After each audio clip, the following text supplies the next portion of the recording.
Chapter 1. Brothers Imprisoned, Seeking Help Only to be Rejected. In the Eastern Lin Kingdom, a gentle March breeze caressed the soft couch within the Prime Minister's residence, where a beautiful young maiden lay asleep. Her beauty was unparalleled, with skin as fair as snow, hair styled like dark clouds, and delicate red lips that were enchanting in their allure. With her delicate white fingers, she tugged at the golden silk quilt, lifting it slightly to shield her face from the slanting rays of sunlight that filtered through and nestled deeper into the softness of her bed. Drowsy and languid, she let out a soft, melodious sound, the pitch rising at the end, which could melt even the coldest of hearts. Nearby, a waiting maid swallowed hard truly. The young lady was excessively delicate and charming. Fortunately, her father and brother rarely allowed her to venture outside, or else the threshold of the Prime Minister's residence would have surely been worn down by suitors. At that moment, another maid hurriedly rushed in, startling the dreamily dazed maiden awake. Oh no, miss, what is it, Xiang Tang?" Mu Wanzhu glared at the newcomer with a mix of drowsiness and irritation as she slowly sat up. "You have disrupted my pleasant dreams." "How annoying!" Xiang Tang, clearly too frantic to care about decorum, blurted out with tearful urgency. "Miss, the master and young master have been imprisoned in the dungeon." "What?" Mu Wanzhu gasped, her red lips parting in shock as her bright eyes widened in disbelief. She quickly retorted, "Impossible. Father and brother are the emperor's right-hand men who would dare send them prison." Dong Kuei, another maid, nodded in agreement and urged Mu Wanzhu to remain calm, asking Xiang Tang, "Have you heard some nonsense outside? You mustn't frighten the young lady. Otherwise, beware of the consequences when the master and young master return." Xiang Tang was on the verge of tears, raising her hand in a solemn vow, stamping her foot as she exclaimed, "If anyone is lying, may they be struck down by lightning. I saw it with my own eyes. The imperial edict is posted clearly. It was the emperor himself who issued the decree this morning. The streets are abuzz with gossip, claiming that the master and young master are guilty of corruption and bribery, and they are to be executed in half a month's time." "What shall we do, miss?" "Executed." Mu Wanzhu's face drained of color, turning pale. Having been pampered by her father and brother all her life, she had never faced such a grave situation, and it felt as if her mind short-circuited. Xiang Tang was not one to lie, and seeing her in such distress made Mu Wanzhu realize the truth. Father and brother were indeed imprisoned. Regaining her composure, anxiety and desperation surged within her, tears streaming down her cheeks as she adjusted her heavy skirt and rushed outside. This is clearly a frame-up. Father and brother have always been honest and upright. How could they be guilty of corruption? I must seek help, find someone to prove their innocence. Find someone. Yes, I must go to Brother Tongan. He will surely assist me. The two maids hurriedly followed her. Mu Wanzhu ran, almost crying, to the neighboring Zhongyun residence. Seeking her fiancé, Qi Tongan, he had studied under her father since childhood and understood the integrity of the man. He would know that her father would never commit such acts. He was the newly appointed top scholar of the year and would certainly have the ear of the emperor. However, to her dismay, the door that used to open at the slightest knock remained stubbornly shut today. Despite her hands becoming red and swollen from knocking, and her voice growing hoarse from calling, there was no response, and her heart sank further into despair. The voice of Mu Wanzhu, hoarse and trembling, slipped through the crimson gate as she fell to the ground, her tears staining her face, a picture of utter despair. The looming dread of her father and brother's impending execution, coupled with the disappointment of her betrothed's refusal to see her, nearly engulfed her entirely. "Brother Tongan, I implore you, help me." The two maidservants had knocked until their hands grew numb, yet there was no response from within. They exchanged glances, a sense of foreboding settling within their hearts. Indeed, the next moment, the gate creaked open slowly. Upon hearing the sound, Mu Wanzhu's one-stemmed eyes sparkled with renewed hope. She abruptly lifted her gaze to see a man in an elegant blue robe stepping through the doorway, his noble demeanor almost radiant. In that instant, she felt a surge of hope. Grabbing hold of Qi Tongan, she pleaded, "Brother Tongan, please, I beg you, help my father and brother plead before His Majesty. Implore him to investigate thoroughly, will you? You know that my father and brother would never commit such acts." Upon seeing Qi Tongan, Mu Wanzhu felt a sense of reliance. She was certain he would assist her. He had once professed his affection for her, assuring her that she could depend on her family while at home and on him after their marriage. Overwhelmed with emotion, she nearly wept with joy. Yet, to her astonishment, the once gentle man who had tenderly held her hand and called her Jur now remained silent, firmly prying her fingers apart from his robe. Mu Wanzhu watched helplessly as his bony fingers detached her grip, her heart sinking. In the next instant, his cold words resonated in her ears, plunging her into an abyss of despair. Wanzhu, regarding your father's case, the evidence is irrefutable. I am powerless to assist. How can this be? How can you be powerless? You are the newly crowned top scholar. His Majesty holds you in high regard. You must have a way. Brother Tongan, I beseech you, did you not wish to marry soon? Once your father and brother return, I shall marry you, if that pleases you. Refusing to give up, Mu Wanzhu tilted her face upward, crying as she implored Chi Tongan. She was exceptionally beautiful, with a delicate nose and rosy lips. Her eyes reddened from weeping, and even in her disheveled state, her allure could not be concealed. Chi Tongan clenched his jaw and turned away, pulling a thin sheet of paper from his pocket and lightly tossing it onto Mu Wanzhu, his anger barely contained. Mu Wanzhu, do you comprehend what your father and brother have done? They embezzled military funds meant for thousands of soldiers at the border and grain allocated for disaster relief in the Northern Territories. A coalition of numerous officials has jointly submitted a petition for their indictment, with irrefutable evidence. They have committed heinous acts, their insatiable greed leading to this grave error. How can you expect me to assist? I believe our engagement is no longer necessary. With that, he turned to leave, and Mu Wanzhu desperately grasped his pant leg, a chill of despair washing over her. Tears clung to her face as she held the paper, staring at him, unable to fathom that this man before her was the same gentle soul who had once promised to protect her for a lifetime. In a soft voice, she questioned, you wish to break off our engagement? My father and brother are not yet dead, and you wish to sever our ties? Chi Tongan, have you forgotten who has nurtured you with unwavering dedication for over a decade? Have you forgotten how you initially promised me?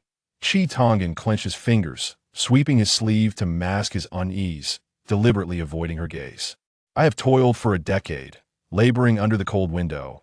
To reach my current standing, every achievement is rightfully mine. The Chancellor merely recognizes my exceptional talent and promising future, which is why he is inclined to offer guidance. Otherwise, do you truly believe he would have consented to our engagement?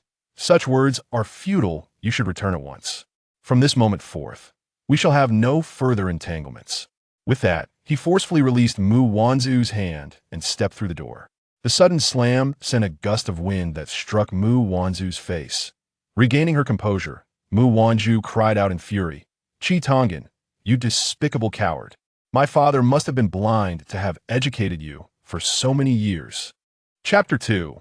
Breaking free to seek help. 2 days had passed since her father and brother were unjustly imprisoned in the Celestial Prison. On that fateful evening, a battalion of Imperial Guards stationed themselves at the gate of the residence, effectively trapping the entire Mu family within its confines, leaving not even a fly to escape. The atmosphere within the estate was fraught with anxiety.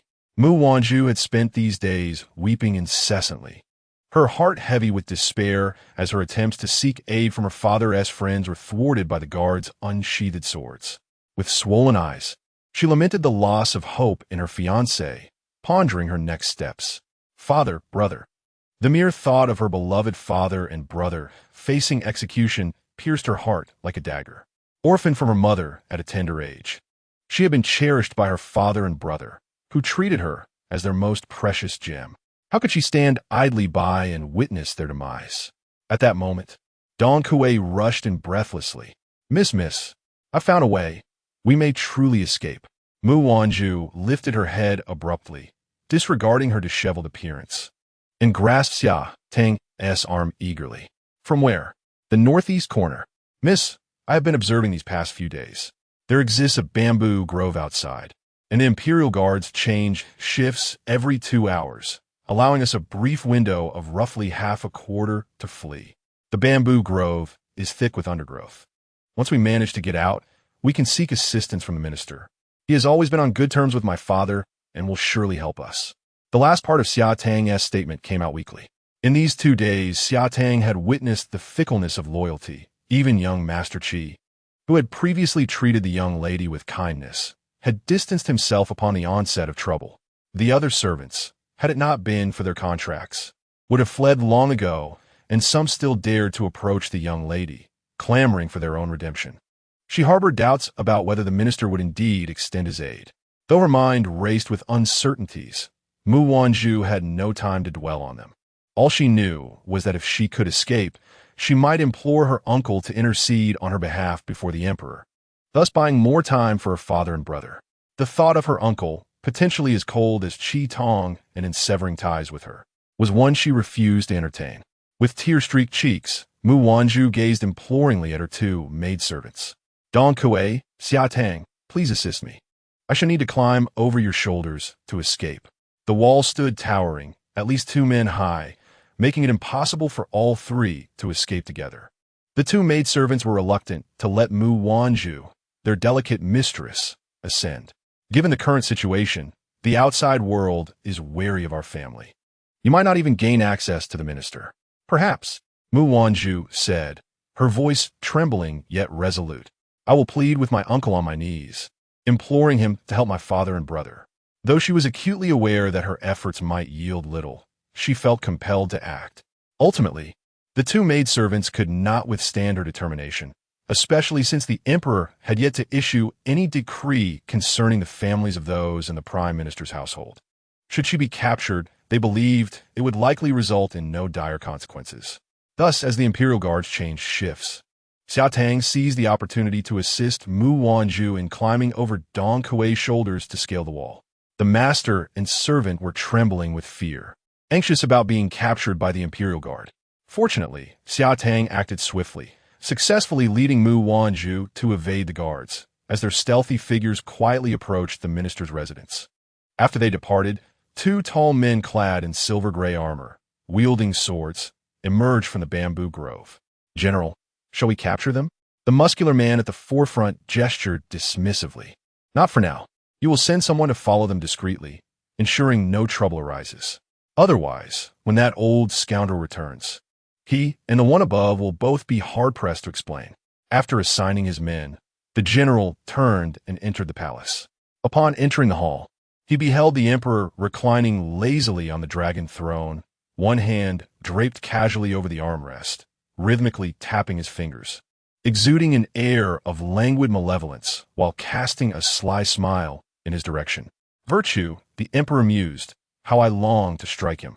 My great general, in broad daylight. You still have the audacity to be idle? Is it not rather inappropriate to neglect your duties? Emperor Xiao Qingyi shifted his posture, propping his elbow on the table, and raised an eyebrow at the men below him. After all, it is quite challenging for me to maintain you with empty pockets.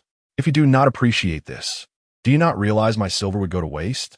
General Fu Qian's forehead pulsed with anger, his fists clenched, yearning to strike him down. At his advanced age, he should be more serious. He resignedly cupped his fists in respect, stating, Your Majesty, just now, Miss Mu scaled the wall and left the residence. She is likely seeking help. Shall I retrieve her?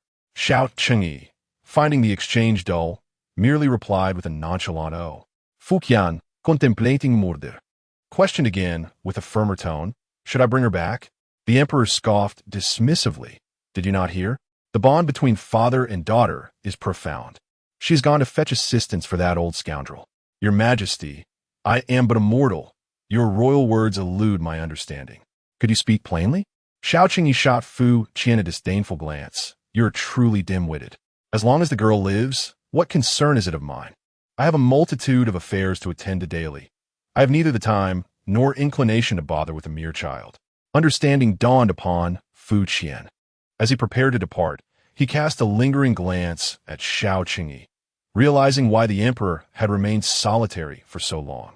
Xiao Qingyi, momentarily serious, examined the memorials before him, ambition blazing in his eyes.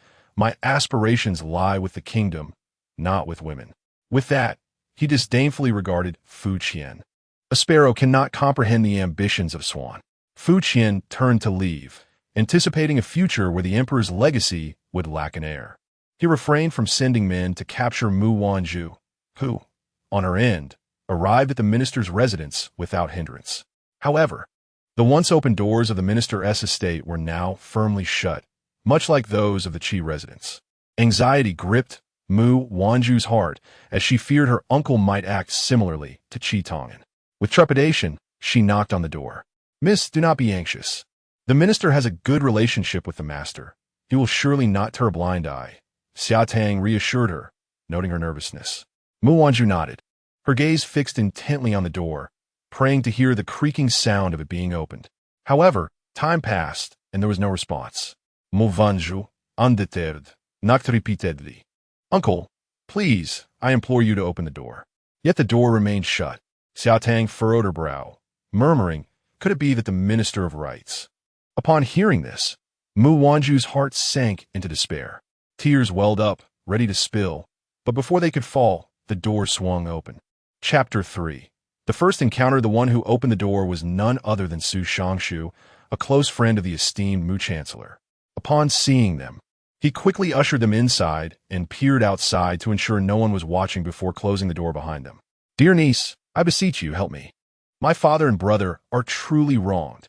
As soon as they entered the hall, Mu Wanzhu knelt down, and Xia Tang followed suit. Su Shangshu was taken aback, hurriedly instructing a maid to help them up.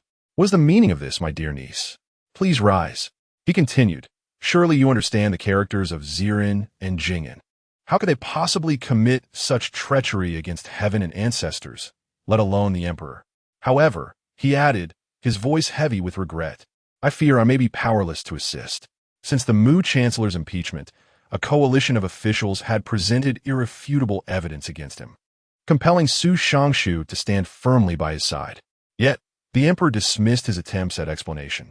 The chancellor and his son were imprisoned on the spot, and the following day, when Su Shangshu sought clemency, he incurred the emperor's wrath, resulting in his dismissal and a punishment of 10 strokes, followed by confinement in his residence. Even Su Shangshu had lost his position. Mu Wanzhu staggered back a few steps, nearly losing her balance, but Xia Tang swiftly steadied her. Seeing her desperation and knowing she was the daughter of his dear friend, Su Shangshu's heart ached. Lowering his voice, he said, "Do not lose hope, my dear niece. Though I have been idle at home lately, I have secretly gathered some evidence that could be advantageous for Zirin. It may help to preserve the lives of your father and brother. But given the current circumstances, there are political adversaries lurking in the shadows, making it impossible to present the evidence to the emperor."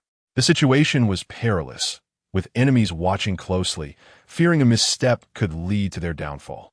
At this, Mu Wanzhu raised her head almost instantaneously, her voice hoarse with urgency as she exclaimed, "If there is evidence, I can take it. I can deliver it." Su Shangshu looked at her with a complex expression of worry. While he longed for someone to deliver the evidence, her arrival was indeed a fortuitous opportunity. Yet, he feared for her safety. "My dear niece, you must not act recklessly. The situation outside the palace is fraught with danger." "Uncle," Mu Wanzhu interrupted him resolutely, "I understand your concerns, but my father and brother's lives hang by a thread. How can I stand idly by? If it means saving them, I would brave any peril." Xia Tang, alarmed, quickly interjected, "Miss, this matter is far too dangerous. Let us consider other options." Mu Wanzhu shook her head, insisting there are no alternatives. "Time is of the essence. Every moment wasted increases the peril to my father and brother." Seeing her unwavering determination, Su Shangshu sighed deeply. "Very well. If you are resolute in your decision, I shall guide you on your path. At 1:15 today, you shall kneel beneath the gates of the imperial city, beseeching his majesty. In the gaze of the multitude, none would dare to lay a hand upon you openly. Yet, whether his majesty is inclined to meet you remains uncertain." Mu Wanzhu, overwhelmed with gratitude, hurriedly expressed her thanks to her esteemed uncle, declaring that regardless of whether his majesty grant her an audience, she shall endeavor to try. Should he refuse, she would kneel there until he does. As she spoke, she cast a glance at the pale visage of Minister Su, then knelt and bowed her head in reverence. "The benevolence shown to my Mu family by my uncle shall remain etched in my heart," vowed Mu Wanzhu, "and in due time I shall repay this kindness." With that, she rose, wiping away her tears, and hastily departed. Minister Su gazed upon the fragile figure, feeling a mix of comfort and concern. Like her mother, his daughter was delicate, yet possessed a courageous spirit in critical moments. He could only hope for the safety of Zirun and his son. The people of the capital were only aware of a beloved daughter in the prime minister's residence. Yet few had glimpsed the true visage of this Mu young lady. Thus, when Mu Wanzhu knelt at the entrance, loudly imploring to see his majesty, those lurking in the shadows finally recognized her as the daughter of the prime minister. Swiftly, someone went to report to their master. Your Majesty, this daughter possesses evidence that proves my father and brother are wrongfully accused. I implore you to grant me an audience. A beautiful yet disheveled woman knelt at the palace gates, and while the guards initially intended to disperse her, upon hearing her plea, they reconsidered and turned to inform Xiao Qingyi. Xiao Qingyi raised an eyebrow, a glimmer of amusement flickering in his eyes. Wasn't it said that the prime minister's daughter was both delicate and frail, yet daring enough to come plead for mercy? His response was icy and dismissive. Do not grant her an audience. A young eunuch within the palace, upon hearing this, lowered his head, his eyes darkening. The guards relayed the message to Mu Wanzhu. Miss Mu, your unauthorized departure from the residence constitutes a grave offense. Return at once. For His Majesty has declined to meet you. Although Mu Wanzhu anticipated this refusal, hearing it uttered sent her heart into a frenzy. Tears streamed down her face as she clutched the evidence tightly within her sleeves. With determination, Mu Wanzhu bit her lip and implored the guards once more. I beseech you, kind sirs, to convey my message again. I speak no falsehood. I truly possess evidence. If I cannot meet His Majesty, I shall remain here, kneeling. The guards, feeling helpless, yet recalling the former favors bestowed upon them by the prime minister, reluctantly returned to the palace to report again. Xiao Qingyi, upon hearing this, let out a cold laugh. Her will is tenacious, then let her kneel. With no intention of meeting Mu Wanzhu, she remained desperate, crying and shouting while the guards ceased to relay her pleas. Thus, she knelt there for an entire afternoon. As dusk fell, a gentle rain began to fall, drenching her frail body as she trembled yet maintained her upright posture. When Fu Qian returned to the palace to report, he beheld the diminutive figure at the palace gates, her soaked garments clinging to her, her delicate form quivering slightly as raindrops cascaded upon her face, fragile yet resolutely defiant. Fu Qian pondered for a moment before approaching with an umbrella. Kneeling here will not earn you an audience with His Majesty. Mu Wanzhu, thoroughly drenched and nearly numb with cold, felt a chill deeper than her body. It was the terror in her heart, knowing that her father and brother's lives hung in the balance, that made her tremble in fear. Suddenly, a refined yet slightly hoarse voice resonated beside her, and the incessant rain that had been falling upon her ceased. She trembled as she opened her eyes, intending to see who was there, but was met instead by a deep, mocking voice resonating from within the palace gates. I have never encountered a woman with such stubbornness. Why not simply let the rain drown you? Mu Wanzhu was already on the verge of freezing, the chill of early spring in March biting through her scant attire. Were it not for her lingering obsession, she might have succumbed to unconsciousness by now. At this moment, all she could hear was a buzzing in her ears. Yet she strained to make out the phrases concerning the emperor, struggling to lift her tear-soaked lashes to see. Through the hazy rain, her gaze met a pair of dark, penetrating eyes, sharp and intimidating. Mu Wanzhu's heart quivered, her complexion pale and devoid of color. Realizing the gravity of her situation, she pressed her forehead heavily against the ground, exclaiming, Your Majesty, my father and brother are innocent. I implore you to see the truth. The two of them wept uncontrollably, and Fu Qian observed, raising his head to see the emperor's gaze momentarily fixed on the figure on the ground. Your Majesty, while the chancellor may be guilty, Miss Mu is blameless. Perhaps we should send a few people to escort them back. Upon hearing this, Xiao Qingyi tightened his fingers within his sleeves, then raised his gaze again, his eyes clear and imbued with a hint of amusement. Did not Miss Mu claim to possess evidence? Let us see it. I am curious to discern whether your so-called evidence is sufficient to sway my judgment. Mu Wanzhu nodded vigorously, her eyes alight with hope as she began to retrieve the evidence from her sleeve. Xiao Qingyi cast her a glance before turning to enter the palace, saying, "Come with me, and we shall discuss this in detail." At these words, Fu Qian looked up at Xiao Qingyi. Chapter 4. Schemes. Mu Wanzhu was overwhelmed with joy, so much so that tears streamed down her cheeks. The emperor had acknowledged her presence and was willing to examine her evidence. Surely this meant salvation for her father and brother. How splendid, truly splendid. She grasped Xiaodang, sobbing with joy. The steam from the hot spring enveloped her face, making her cheeks appear rosy, accentuated by her eyes, red from days of weeping, exuding an alluring blend of innocence and seduction. After so many days of worry, her spirit taut with anxiety, she could scarcely contain her emotions. Xiaodang joined her in tears, hoping the emperor would recognize the evidence and clear her father and brother's names. As long as the emperor was willing to believe and investigate, they would surely uncover the innocence of her father and brother. Both mistress and servant were lost in their relation, entirely oblivious to the envious and jealous glances cast by the palace maids attending to Mu Wanzhu's grooming. They remained unaware of the true nature of their current surroundings. After only a brief soak, Mu Wanzhu, anxious to know whether the emperor would grant her father and brother temporary reprieve after viewing the evidence, hastily donned a maid's attire and implored the attendants to lead her to the emperor. "What does the general think?" The figure upon the dragon throne leaned forward slightly, inquiring with a smile. The paper, soaked by the rain, bore indistinct markings, yet upon closer inspection, some details could still be discerned. Fu Qian returned the document to Xiao Qingyi, stating, "Your Majesty, while this letter may indicate the Chancellor's estate revenues, it does not prove that the Chancellor and his son are free from corruption. However, Your Majesty might consider sending someone to investigate further, as the Chancellor has indeed made significant contributions." Xiao Qingyi nodded with a smile, gesturing for the attendants to withdraw. "I understand." Fu Qian wished to speak, but ultimately refrained. After Fu Qian departed, Xiao Qingyi cast a lingering gaze upon the figure bent low beneath the high platform, a slight smile gracing his thin lips. His attention shifted to the damp paper before him, and with a fleeting glimmer in his eyes, he lifted the clear water and splashed it upon the surface.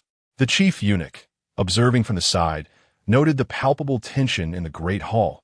The sound of a pin drop could be heard. Mu Wanzhu had been kneeling and bowing her head for an extended period, her heart brimming with anxiety. Yet the sovereign seated above made no motion to allow her to rise. She dared not move, fearing the slightest misstep could lead to dire consequences. She could even sense a pair of piercing eyes. "Your Majesty, I beg you, my father and brother," Mu Wanzhu began, only to be abruptly interrupted by a scornful retort that sent her heart racing. Startled, she lifted her gaze, meeting the man's frigid stare. "Your Majesty?" The chief eunuch, receiving a signal, placed a tray upon the ground, and Mu Wanzhu immediately caught sight of the ink-stained paper, rendered a deep black. Her pupils constricted as she reached out, but the paper, having been soaked, disintegrated at her touch. "What is this? This is the evidence you speak of?" The emperor's voice was icy, laced with barely contained fury. She had once thought her father and brother might be saved, but in the blink of an eye, the evidence had vanished, and a wave of terror surged within her, tears streaming down her cheeks. "How could this happen? Why is this so? I shall show you what constitutes evidence." A decree was then hurled at her feet, detailing the corruption of the Chancellor and his son, the evidence irrefutable. "I had intended to execute them in a fortnight. Yet, your deception has compelled me to ensure they receive a proper reception." The word reception was spoken through gritted teeth. Mu Wanzhu quickly realized the fate that awaited her father and brother. "Li Shun, dispatch someone to the dungeons. The Chancellor and his son shall each receive 50 lashes." Li Shun glanced at the emperor, then stood to leave, but Mu Wanzhu instinctively clutched his leg. "Your Majesty, I would never dare deceive you. That paper was merely wet from the rain. If you were to investigate, you would surely find my father and brother innocent." Xiao Tang also grasped Li Shun's other leg. Xiao Qingyi, observing the scene on the ground, furrowed his brow. Just as he opened his mouth to speak, Mu Wanzhu suddenly fainted. "Your Majesty, Miss Mu is delicate. After days of extreme joy and sorrow, coupled with exposure to the rain, she has fainted from a lack of blood supply." She requires bed rest and a series of tonics. Xiao Qingyi frowned slightly, contemplating for a moment before responding, "Proceed as you see fit." After the physician departed, he gazed at the pallid young woman on the couch, his gaze darkening. He paused briefly, ordering that she be well cared for before turning to leave. Mu Wanzhu remained in slumber for 3 entire days, suffering from high fever during the night. Xiao Tang hurriedly sought the palace personnel to summon the physician. It was not until the 3rd day that she gradually awakened. Seeing her open her eyes, Xiao Tang was overwhelmed with joy, exclaiming, "Miss, you have finally awakened." Mu Wanzhu rubbed her heavy head, her gaze drifting hazily towards the simple linen canopy above. "Xiao Tang, where are we?" "Miss, we are in the side hall of the Jianzhong Palace." As her thoughts gradually returned, Mu Wanzhu clarified her memories. She had entered the palace with evidence to plead her case before His Majesty. However, the evidence had been soaked by rain, rendering it illegible and inciting the emperor's wrath. "You have no idea. You've been ill for 3 days. I was terrified, thinking that you, Xiaotong, had succumbed to tears." Yet, Mu Wanzhu was startled by this revelation, sitting upright in disbelief. "What? You say I have been lying here for 3 days?" Xiaotong nodded, affirming, "Yes, indeed. 3 days. 3 days." The mere thought of her father and brother sent a chill through Mu Wanzhu. She had no time to put on her shoes as she rushed out, only to trip over the threshold and fall to the ground with a thud. In an instant, all the pain, coupled with the anxiety and grievances of recent days, surged forth. "Miss," she cried, "oh, father, brother." Upon hearing her wakefulness, Xiao Qingyi hastily set aside his documents and rushed over, finding her sprawled on the floor, weeping uncontrollably. His brow furrowed with concern as he quickly approached and lifted her into his arms. "Where did you hurt yourself?" Chapter 5.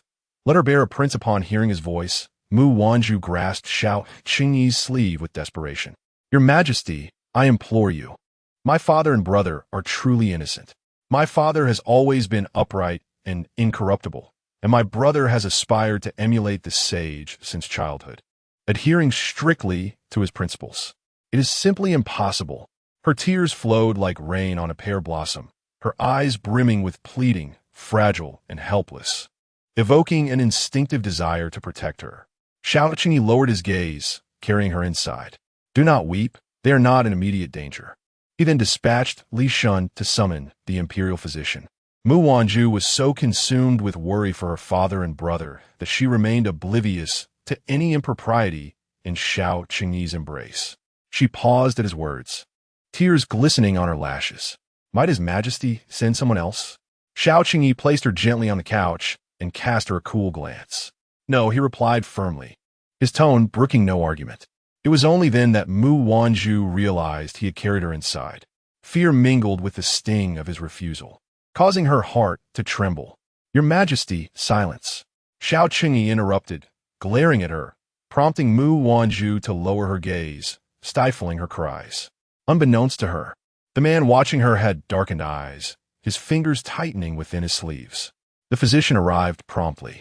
In recent days, the physician had frequently visited the Jianzhong Palace, treating the same young lady, whose beauty was unparalleled. Now, witnessing the emperor's presence once more, he felt a resolve, fearing any misstep. "There are bruises on your knees and abrasions on your palms, but the injuries are not severe. A simple application of medicinal oil will suffice." Yet Mu Wanzhu absorbed none of the physician's words. She was preoccupied with thoughts of her father and brother's potential demise, her heart aching with despair. She perceived that the emperor was disinclined to investigate further, placing greater trust in the evidence provided by the ministers. Perhaps her father and brother's imprisonment was influenced by his machinations behind the scenes. The mere consideration of such a possibility rendered Mu Wanzhu's heart cold and desolate, tears cascading down her cheeks. She remained oblivious to the fact that only 2 souls lingered within the room. With a sudden tightening of her jaw, she was compelled to lift her gaze. Mu Wanzhu, still taken aback, found her tear-filled eyes locking onto the deep, dark gaze of Xiao Qingyi, which seemed intent on consuming her. "Your Majesty!" Her pupils widened in shock as she instinctively braced herself against the bed, attempting to retreat. But that strong hand grasped her chin, rendering her immobile. Did Miss Mu truly wish to save your father and brother? Mu Wanzhu nodded, contemplating. After all, they were her beloved father and brother, who had cherished her since childhood. Would any price be acceptable?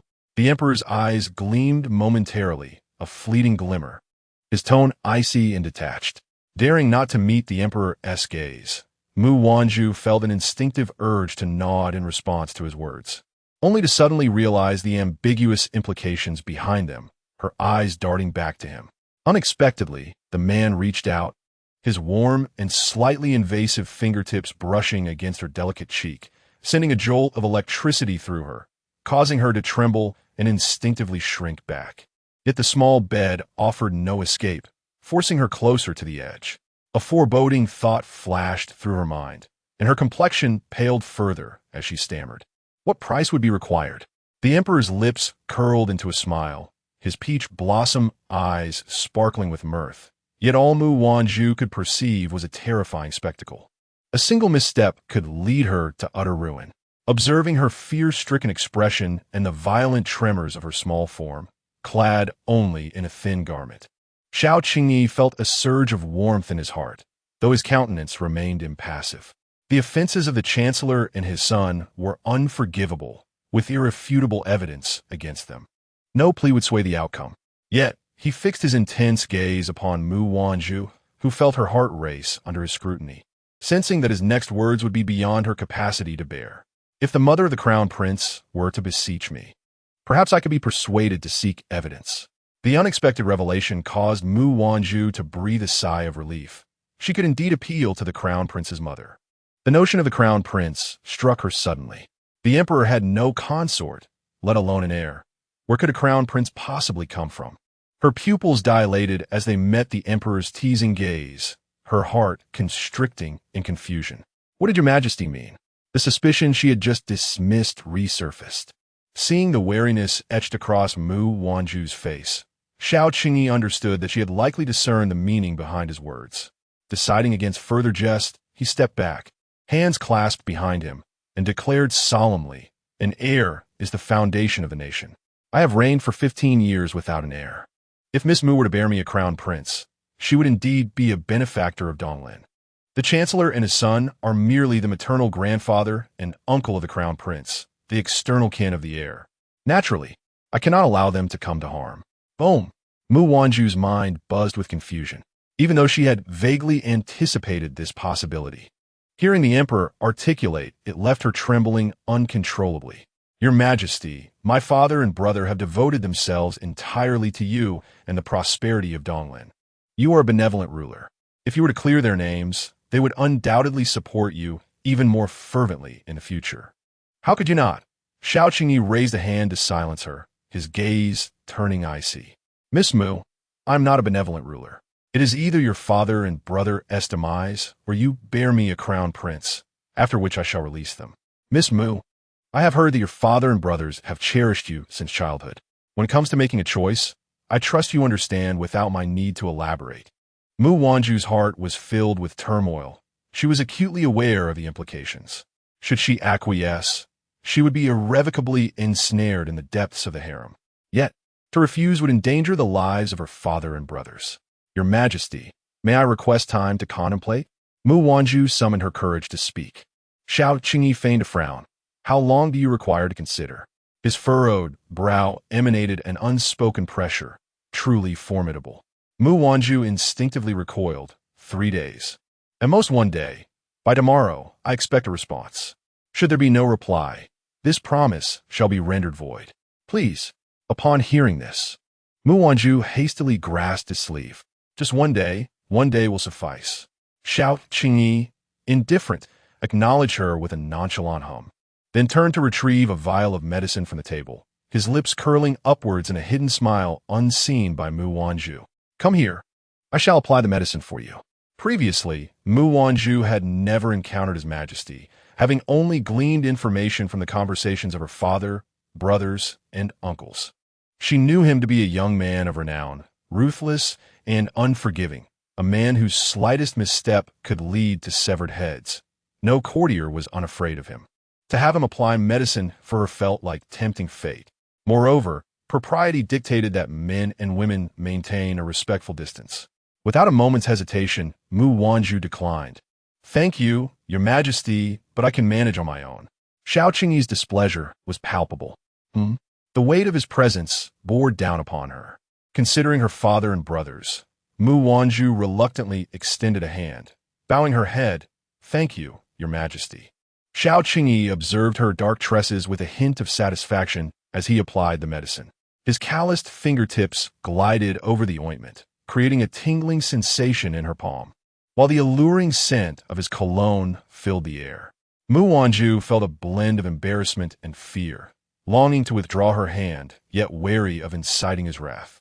Perhaps it was her imagination, but she sensed that His Majesty was being intentionally provocative.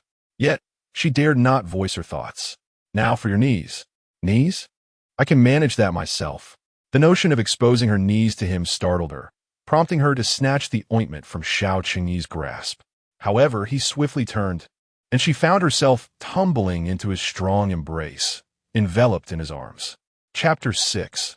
The art of subtlety. The intoxicating scent mingled with an unfamiliar, yet assertive male presence that invaded her senses. A powerful hand gripped her waist, drawing her closer to his robust chest. Suddenly, she felt a warm, fleeting touch on her forehead. Mu Wanzhu's eyes widened in shock, her mind racing to catch up. Then, a teasing voice floated to her ears. "I did not expect, Miss Mu, that you would be so eager, having devised schemes to entice me. Why not simply acquiesce now? There is no need for seduction. I would gladly hold you through the night." His voice, low and resonant, sent shivers down her spine, his warm breath brushing against her ear. Aside from her father, brothers, and Qi Tongyan, Mu Wanzhu had scarcely interacted with any man, let alone in such an intimate manner. As realization dawned, the warmth of his breath lingered near her ear, the steady rhythm of his heartbeat resonated against her palm, and his provocative words ignited a rush of embarrassment and indignation, causing her cheeks to flush crimson. With an urgent push, the people retreated, and in a moment of haste, even the rules were forgotten. "I did not. You speak nonsense." Xiao Qingyi pinched his fingers, a fleeting glimmer of unfulfilled desire flashing in his eyes. He observed Mu Wanzhu's once porcelain-white face now flushed crimson, her head bowed in a flustered demeanor, her dark eyes igniting with mirth. How easily she succumbed to shyness. What would happen in the future? The words spoken were exceedingly harsh. "Am I speaking nonsense? Miss Mu, with all sincerity, reflect upon your conscience.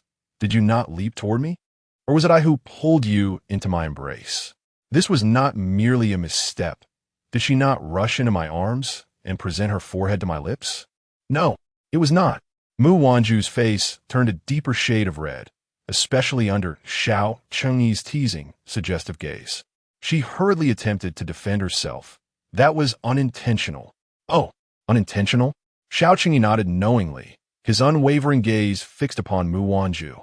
The very essence of her clumsiness, now under his suggestive scrutiny, rendered her inexplicably guilty. Unable to meet his eyes any longer, she swiftly snatched the ointment from his hand, clutching it tightly, and insisted, "Your Majesty, I can tend to the wound on my knee myself. You are busy with state affairs. Please attend to them." His acknowledgement of her clumsiness echoed in her ears, igniting a flush of embarrassment as she gripped the medicine even tighter, her head lowered further. A mischievous glint danced in Xiao Qingyi's eyes as he stood to leave, declaring, "In that case, Miss Mu, take good care of your injuries. I shall await your news tomorrow." Mu Wanzhu nodded, her peripheral vision catching him as he prepared to depart, a sigh of relief escaping her lips. Yet before she could fully relax, Xiao Qingyi seized the moment, bending down to capture her head, pressing his lips forcefully against her cheek, leaving a mark upon her soft skin. With a resounding pop, he smirked, "Ah, I too was unintentional. Forgive me, Miss Mu." Mu Wanzhu's eyes widened in astonishment, struggling to regain her composure as Xiaodang called her name repeatedly. Only then did she slowly come to her senses. Gingerly touching her still stinging face, her eyes gradually glistening with unshed tears. The pain mingled with a sense of grievance. The emperor likely had his sights set upon her. demanding that she bear him a son in exchange for aid to her father and brother. What was she to do? Xiaodang, applying ointment to her knee, noticed the tears brimming in Mu Wanzhu's eyes and assumed her distress was for her father and brother.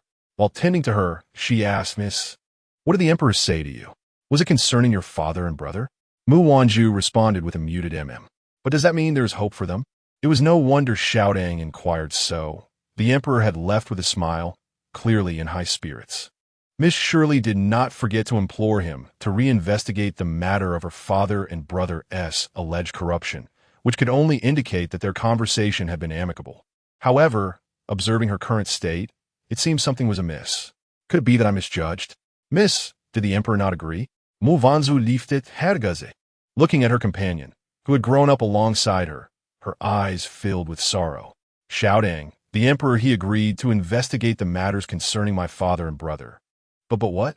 After a pause, the two sat facing each other, their eyes red-rimmed as they regarded one another.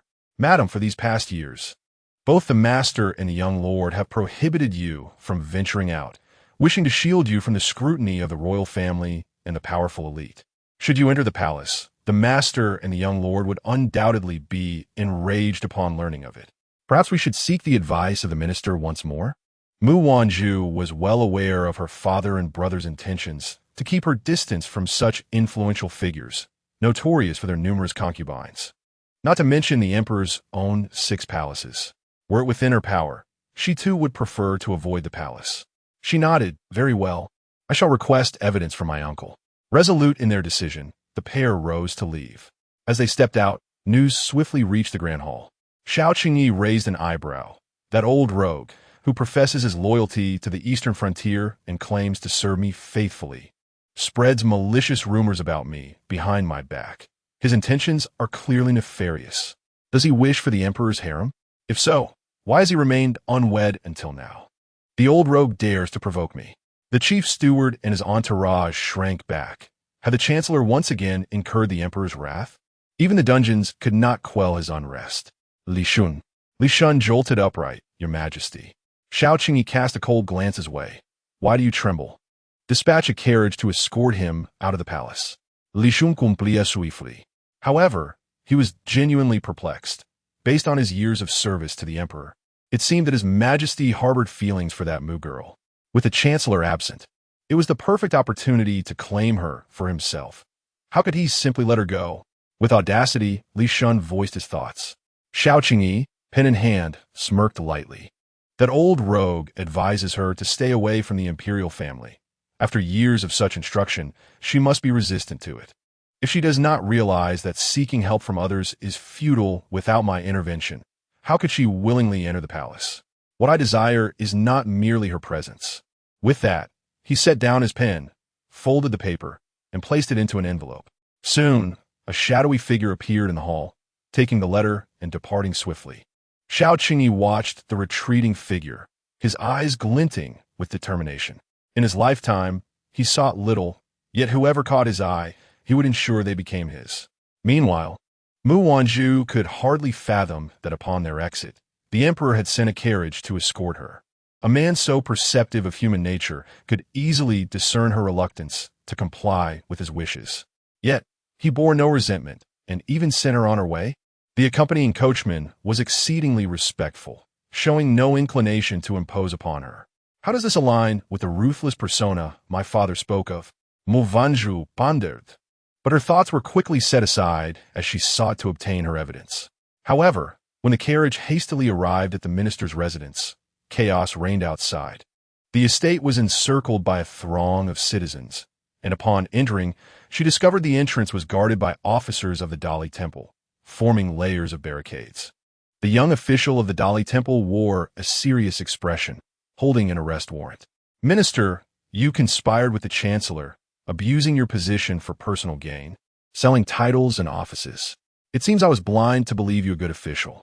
The officials escorted the Su family out, and Mu Wanzhu squeezed in, immediately recognizing the Minister of Rights, his wife, and her close friend, Su Zizhan, being taken away. The minister wore a simple, plain robe, having lost his cap, and his hair had turned significantly gray overnight, now in disarray but his eyes still burning with defiance. In my over 20 years of service, I have never wronged the heavens, my ancestors, or His Majesty. I implore His Majesty to see the truth. Enough of your nonsense. The evidence against you is irrefutable. If you wish to see His Majesty, it depends on whether he is inclined to meet you. Take them all away. Wait. Mu Wanzhu rushed forward to block the officials. The Vice Minister of Justice, stern-faced and almost harshly righteous, inquired, "Who dares to obstruct my duties? Do you not know your crime?" Upon stepping out, Mu Wanzhu felt the weight of all the townsfolk's gazes upon her and suddenly realized her impulsiveness. The Su family had not anticipated her sudden appearance, and Minister Su tried earnestly to signal her to leave quickly. Both Madame Su and Su Zizhan also urged her to go. The Prime Minister's residence had not yet implicated Mu Wanzhu. For now, she was safe and ought to refrain from involvement. Who dares to interfere with official business? Seize her. The Vice Minister frowned and commanded someone to step forward. As she was about to be forcibly removed, emboldened by the thought that she had already met His Majesty, Mu Wanzhu steeled herself to shout out, but someone else spoke first. "Wanzhu, you are but the daughter of a mere fourth-rank official. Do not think that because I'm currently in misfortune, you can step on me. I assure you, 30 years in the East and 30 years in the West. One day I shall return." The speaker was Su Zizhan, her face twisted with malice, as if ready to devour her prey, while her hands and her sleeves desperately gestured for Mu Wanzhu to leave. Mu Wanzhu saw this and swallowed her words. She did not understand why Su Zizhan spoke so harshly, but she grasped the essence of her message. She was warning her to conceal her identity and urging her to depart quickly, assuring her that she would indeed return. Yet, how could she merely stand by and watch her friend S family be subjected to such an injustice? Xia Tang had already slipped in to find Mu Wanzhu and noticed the expressions of the Su family members, following the official's lead and pulling her young mistress away. "Miss, please do not act recklessly." Siatan imlo au sestili. Mu Wanzhu sat on the steps of the street, her eyes reddening as she watched her uncle, aunt, and friend S carriage pass before her. They all shook their heads at her.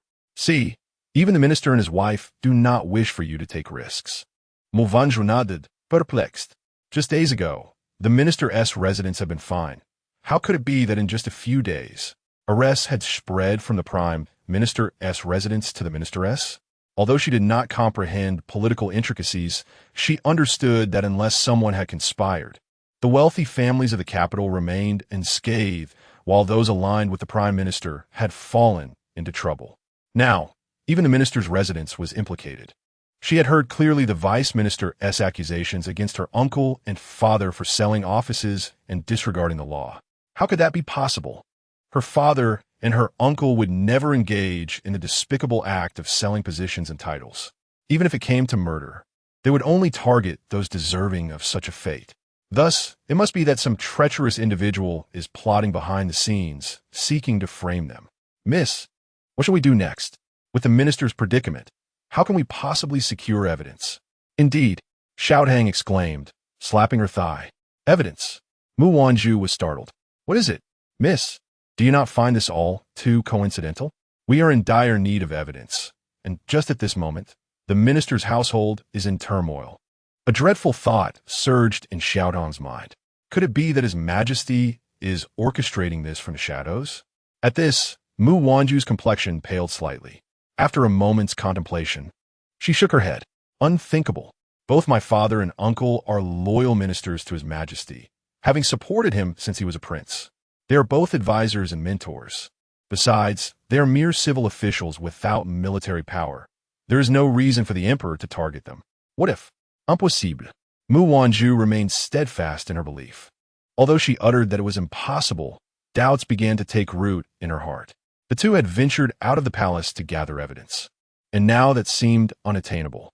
With her stomach rumbling from hunger and the Prime Minister's residence tightly guarded, the two had no choice but to find a place to satiate their hunger. With little money on hand, they decided to share a bowl of wontons from a street vendor. The passers-by were still lamenting the plight of the minister. Not far away, two men clad in coarse short garments and wide-brimmed hats fixated their gaze upon them, their eyes betraying a murderous intent. It's her.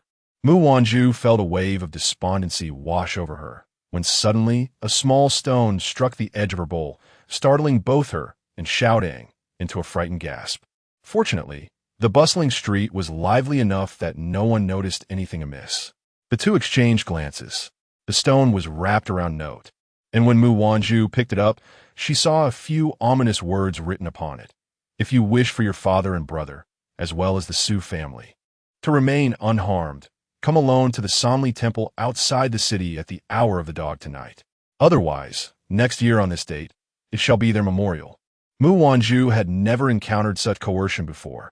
Her face turned pale as she read it. She looked into the crowd, but amidst the throng, there was no sign of anything unusual. Miss, it is clear we are being watched. We absolutely cannot go, Xiaodang urged in a hushed tone, her voice trembling with fear. Mu Wanzhu was equally distraught, her fingers shaking as they clutched the note. She had never faced such a situation and was unsure how to respond. Just the implication of the note made it clear that she must not go. It was possible that someone was intent on taking her life. If she went, she might never return. Who could it be? Who had set their sights on the Mu and Su families? Yet, if she did not go, she feared for her father, brother, and uncle's safety. Torn between dread and concern, Mu Wanzhu realized there was no time to waste on food. She hurriedly climbed onto the carriage, urging it towards the imperial city. Faster! We must go faster! She sought the presence of His Majesty, for those individuals had the power to imprison her father and brother. If she did not act, it was conceivable that their nefarious influence could reach even the depths of the dungeons. She had to approach His Majesty. She could not allow her father, brother, and the Ji family to come to harm. Two men clad in coarse, short garments and wide-brimmed hats observed the carriage as it sped through the bustling market towards the imperial city. One man's eyes flared with anger.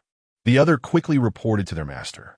After delivering the message, he hurried away, while the first man, suppressing an obscure light in his gaze, followed closely behind. Chapter 8. A promise, Your Majesty. I promise you. I implore you. Please save my father and brother. Upon alighting from the carriage, Mu Wanzhu rushed, almost stumbling, to the entrance of Jianzhong Palace, only to be obstructed by the guards. She fell to her knees, bowing her head repeatedly, ignoring the searing pain in her knees. She was uncertain of the veracity of the note she had received, but fear gripped her heart. Those individuals might indeed be capable of reaching into the dungeons. What if she did not act, and her father, brother, and friends faced dire consequences? She could not afford to take that risk. Your Majesty must have a way. Xiao Chengyi was determined to succeed. Having just finished drafting the imperial edict, he was startled by the sound of desperate cries from outside the palace gates. His expression darkened as he signaled for Li Shun to secure the edict and swiftly made his way outside. Li Shun stole a glance at the writing, clicking his tongue in surprise. Your Majesty! Upon seeing Xiao Chengyi emerge, Mu Wanzhu, filled with a mixture of joy and urgency, grasped the hem of his dragon robe. Before she could utter her plea, she noticed a sudden change in his demeanor. Before she could react, he bent down and swept her into his arms, his tone icy and reproachful, questioning why she did not take better care of herself. Mu Wanzhu, however, was not concerned with her own well-being. Her grip tightened around Xiao Chengyi's robe, tears shimmering in her eyes. Your Majesty, does what you promised at noon still hold true? At her words, Xiao Chengyi's gaze darkened slightly, yet he offered no reply. He carried her back to the inner palace and laid her upon the couch, retrieving ointment to tend to her injured knee. Looking down at her, he observed her flushed eyes, slowly recovering from the shock of having her trousers torn away. She felt both embarrassed and fearful, instinctively pulling her slender legs back, her teary gaze cautiously meeting his. Your Majesty, I promise to bear you a son, but there are those who wish to harm my father, brother, and the minister's family. Could you send someone to protect them in the dungeons? Xiao Chengyi's gaze shifted from her delicate legs to her eyes. A glint of desire flickered within him as he leaned closer, pinning her beneath him. Caught off guard, she instinctively tried to push him away, only to have her hands restrained by a strong grip above her head. As she looked up, she was met with his smoldering eyes, which seemed to draw her in. How fearsome, she thought. I have granted Miss Mu a day to consider. Are you certain you do not wish to reflect further? Mu Wanzhu shook her head, tears streaming down her cheeks. No, she did not wish to think further. She felt utterly isolated and devoid of options. If she delayed, it was highly likely that her father and brothers would face dire consequences. Xiao Qingyi noticed the concern and reluctance in Mu Wanzhu's eyes. A glint of mischief danced within his gaze as he leaned down to nibble on the delicate ear of the woman beneath him. With a teasing laugh, he remarked, I have no penchant for coercing women. Miss Mu, are you truly resolved to bear my child, without regrets? The gentle bite sent shivers coursing through Mu Wanzhu's body. Recalling the note, she gritted her teeth, trembling as she replied, This humble girl is willing, but your majesty must first ensure the safety of my father, brothers, and the Shangshu family. Otherwise, Xiao Qingyi smirked. I promise you, during the time you bear my heir, I will not allow them to come to harm. However, it will be only after you have given birth to my son that I will send someone to seek further evidence. Regardless of whether it can be found, I will grant your family their freedom. How does that sound? As he spoke, his lips brushed lightly against Mu Wanzhu's fair cheek, igniting a fierce heat within her. Upon hearing Xiao Qingyi's words, Mu Wanzhu felt a slight relief, though the warmth of his lips against her neck sent her mind into a frenzy. With a sudden surge of strength, she broke free from his grip, pushing against his robust chest to create distance between them, her face flushed with embarrassment. Your Majesty, it cannot be so at this moment. Tomorrow, once I have seen my father and brothers safe and sound, then your Majesty may proceed. As she spoke, Mu Wanzhu lowered her gaze to conceal the anxiety lurking in her eyes. She could not rest easy until she had witnessed her family's well-being. Noticing her distress, a fleeting smile crossed Xiao Qingyi's face. Very well, I agree to your terms. Filled with elation at having secured his promise, Mu Wanzhu felt reassured, knowing that the emperor would protect her family from harm. It was indeed a relief, so much so that she momentarily forgot about Xiang Tang's earlier speculation. That night, Mu Wanzhu, as usual, resided in the chamber of the palace maid, praying fervently that her family would remain unharmed, while thoughts of Xiao Qingyi clouded her mind. A frown settling on her face, illuminated by the dim candlelight. If she were to see her family the next day and confirm their safety, she would truly become the emperor's woman. But what would be her standing? Would he grant her a title? Without a title, how would she navigate her existence within the palace? She feared that if her family learned of the lengths she had gone to for their safety, they would feel troubled. Meanwhile, burdened with her thoughts, Mu Wanzhu conversed with Xiang Tang for quite some time before finally drifting off to sleep. On the other side, Xiao Qingyi, confronted by Fu Qian's complex gaze, raised an eyebrow with a charming smirk. Do you question my decision? Fu Qian took a hearty swig of his drink, nearly cursing Xiao Qingyi for pursuing the daughter of an older man. But as the words formed on his lips, he instead said, Congratulations, Your Majesty, on the impending joy of a beautiful companion. Xiao Qingyi, in high spirits, clinked his cup against Fu Qian's. I never anticipated that I would encounter someone who truly captivates my heart in this lifetime. Fu Qian nodded in agreement, inwardly scoffing. Captivates your heart, you say? How unfortunate that it is the daughter of that old man. You are courting trouble. Just wait until he returns and discovers that his prized cabbage has been plucked. Chapter 9. The Prince of Trust? I wonder how Zhu Zhu is faring? In the dimly lit confines of the dungeon, the Chancellor sighed deeply, pondering the days spent in captivity. Do you think Zhu Zhu has been eating well? Has she shed any tears? The mere thought of his delicate daughter, potentially with a tear-streaked face, caused the Chancellor's heart to ache profoundly. Jing'an, perhaps we should send word to Zhu Zhu. Otherwise, she will surely be worried, he inquired. A man seated in the corner cast him a cool glance. Do you think I wish otherwise? However, you must consider this carefully. You have drawn me into this predicament, and there are countless eyes watching us. If you attempt to send a message, not only will it hinder the Emperor's efforts to dismantle those factions, but it may also alert them to our presence. In the end, should we fail, how will you explain this to His Majesty? Upon hearing this, the Chancellor sighed once more. Nevertheless, take comfort in knowing that His Majesty has dispatched guards to the Chancellor's residence. Zhu Zhu will be safe. Moreover, isn't Qi Tong'an next door? With him providing covert protection, she is in good hands, Mu Jing and reassured him. The chancellor nodded, albeit with a furrowed brow. My fear lies in the possibility that the guards of the chancellor's residence may arouse suspicion among those lurking about.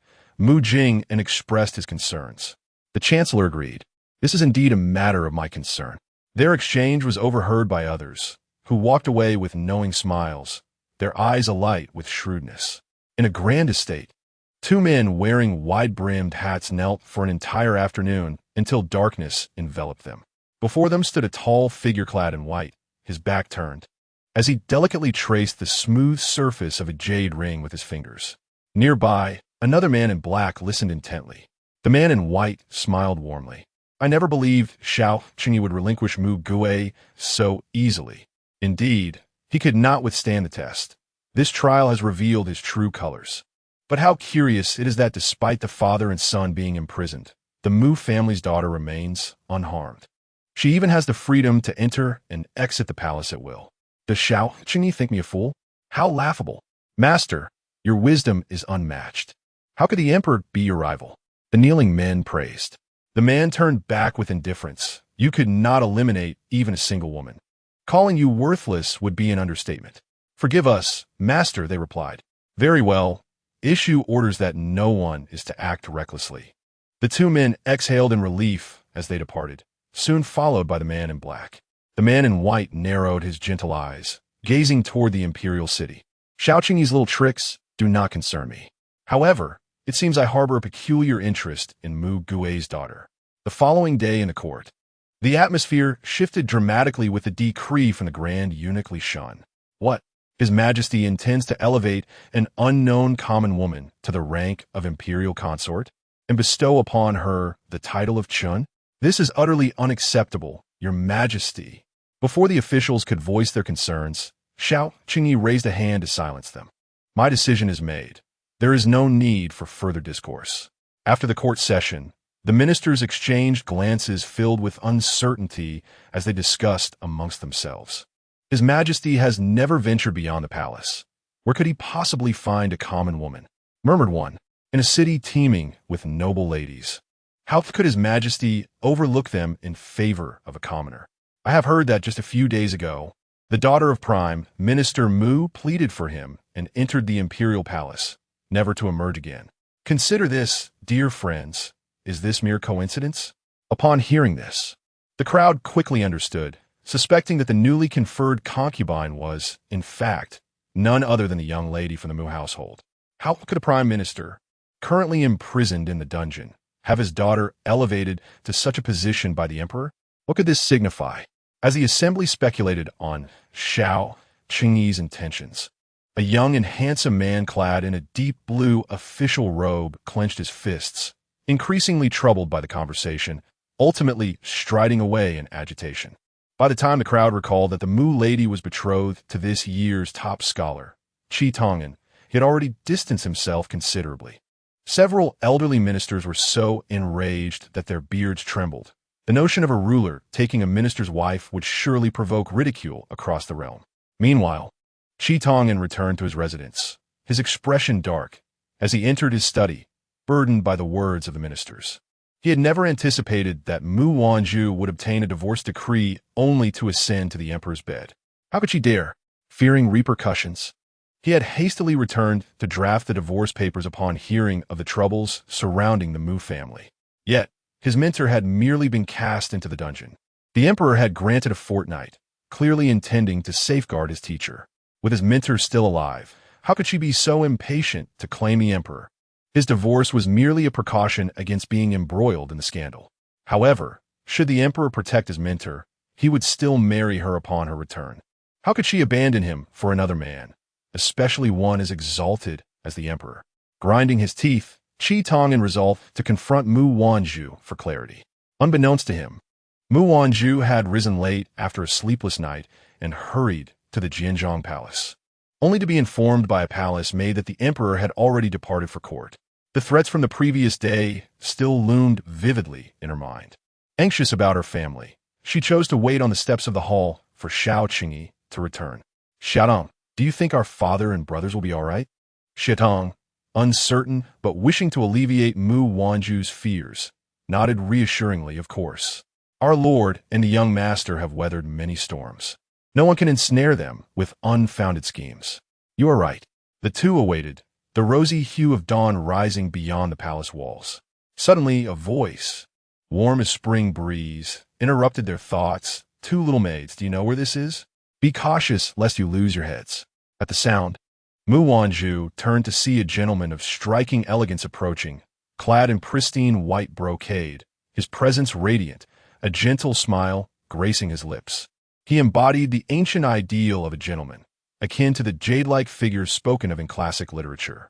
For a moment, Mu Wanzhu found herself entranced, and by the time she regained her composure, he stood before her. Little silly girl, am I truly so handsome? He chuckled softly, his laughter warm and inviting. Lightly tapping a document against her head, Mu Wanzhu recoiled slightly, frowning. Which prince are you, and what gives you the right to strike me? Xiang Tang swallowed hard and stood up, positioning herself in front of Mu Wanzhu. On what grounds do you strike my lady? The Prince of Xian assessed their attire and declared, I am the Prince of Xian. Ah, the Prince of Xian, the eldest son of the late emperor and the firstborn of the previous empress.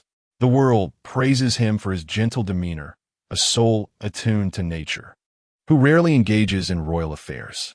Upon meeting him, aside from the incident of striking her, he indeed appeared as the rumors described. Aware of his identity, Mu Wanzhu refrained from offending him and bowed respectfully. No need for such formality. He remarked, I have not seen you before. You must be new maids of the Jianzhong Palace. The steps before the emperor's throne are not a place to sit idly. It could cost you your head. His voice was soft and warm, a delightful sound.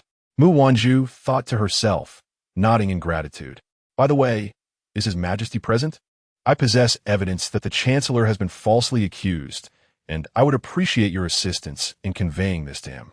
The words about evidence struck at the very core of Mu Wanzhu's heart, her eyes widening in surprise. What evidence? The Prince of Xian had already spotted the imperial carriage approaching, smiling as he waved towards the emperor. This is the evidence that could lead to the Chancellor's release. Chapter 10. The consort of the emperor, evidence that could lead to my father's release? Mu Wanzhu exclaimed with joy, shaking Xiang Tang. Did you hear that? The prince said he has evidence that proves my father's innocence.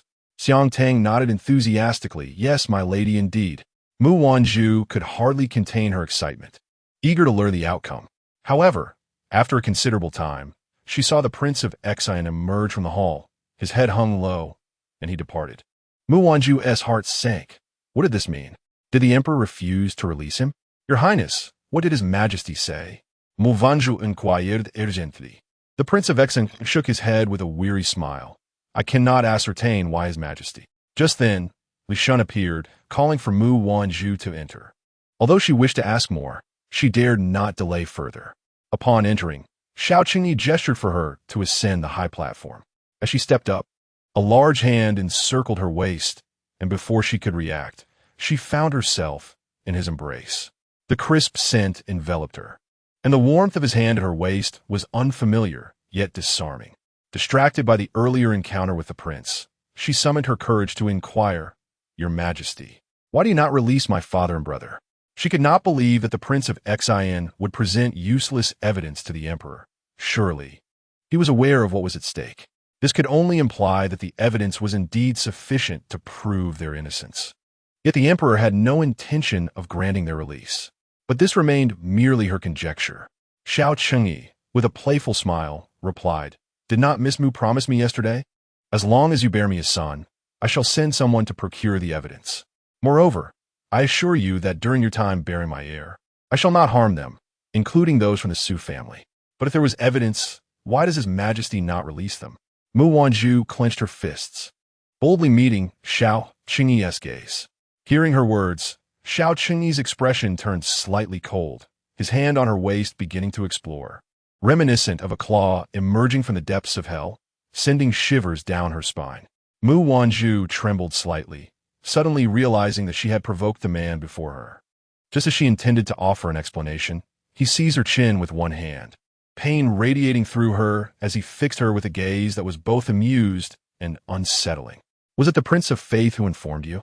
He inquired with a smile that did not reach his eyes. A wave of fear washed over her, and her heart constricted. Instinctively, she leaned back, regretting her agreement to the terms he had proposed. Tears glistened on her lashes, trembling as if the slightest additional pressure from Xiao Qingyi would cause her to weep uncontrollably. Realizing he had frightened her, he released her and pulled her into an embrace, saying, "Do not forget, Miss Mu, you have pledged yourself to me. As long as I ensure the safety of your father and brother, you must guarantee their well-being. From this day forth, you will be my woman. Steer clear of other men." With those words, he stood and pulled her along, insisting they visit her father and brother. In the dungeon, through the heavy iron bars, Mu Wanzhu immediately spotted her father and brother being interrogated by the guards. They appeared haggard, their hair disheveled. Fortunately, there were no visible wounds, suggesting they had not endured severe punishment. A flood of longing for her family surged within her, and she longed to cry out. But the man pressed a finger against her lips, whispering, "I have only permitted you to see them, not to speak with them." Once they exited the dungeon, she collapsed to her knees, and tears streamed down her face as she cried out for her father and brother. In that moment, all her helplessness erupted. She was determined to save them, frantically seeking evidence to present before the emperor, yet it seemed futile. A nagging suspicion lingered that Xia Tang's earlier conjecture held truth. The entire affair might very well be orchestrated by the emperor himself, who was pulling the strings behind the scenes. But what could Mu Wanzhu do? Having lived sheltered under the wings of her father and brother, she had never encountered such adversity before. With her father and brother in peril, she felt utterly lost. Her courage had been spent in seeking help outside the palace. What was she to do? Overwhelmed with grief, Mu Wanzhu scarcely noticed as Xiao Qingyi led her into an unfamiliar palace. It was only when the formal greeting of "Long live the Empress Dowager" echoed in her ears that her thoughts snapped back to reality. "My beloved concubine, have you returned to your senses?" Xiao Qingyi teased, lowering himself to meet her gaze with a playful smirk. His endearing address made her cheeks flush. Yet the thought that he might be the true architect of her family's plight quelled her emotions. She pinched her palm in an effort to regain composure.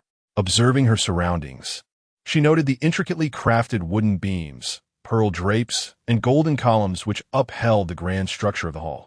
The walls were adorned with exquisite pepper paint, intricately carved railings, and lavish decorations that spoke of opulence. This is the palace of eternal harmony. Would you be content to reside here henceforth? To reside here? She did not wish to. Until yesterday, her only desire had been to compel this man to send someone to uncover evidence proving her family's innocence. She was willing to be his woman and bear his children, provided her father and brother remained safe. However, today, even after the Prince of Faith presented evidence, he still refused to release them, even instructing her to keep her distance from him. Mu Wanzhu. It was evident that Xiao Qingyi had no intention of liberating her father and brother. Perhaps her father and brother's imprisonment was largely orchestrated by him. Contemplating this, she felt an overwhelming sense of resistance and was utterly reluctant to acquiesce. Yet, given her predicament, she found herself without any viable alternatives. Within the palace, at the very least, she had the opportunity to keep an eye on her family.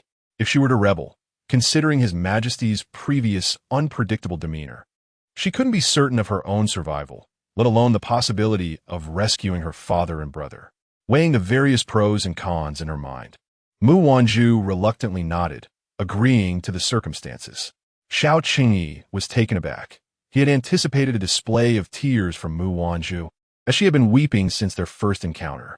Just a moment ago, he had merely allowed her a distant glance at the Chancellor and his son, and she had cried for the better part of the afternoon. Nonetheless, it was preferable that she refrain from tears. While her sorrow might elicit sympathy, it was disconcerting to witness.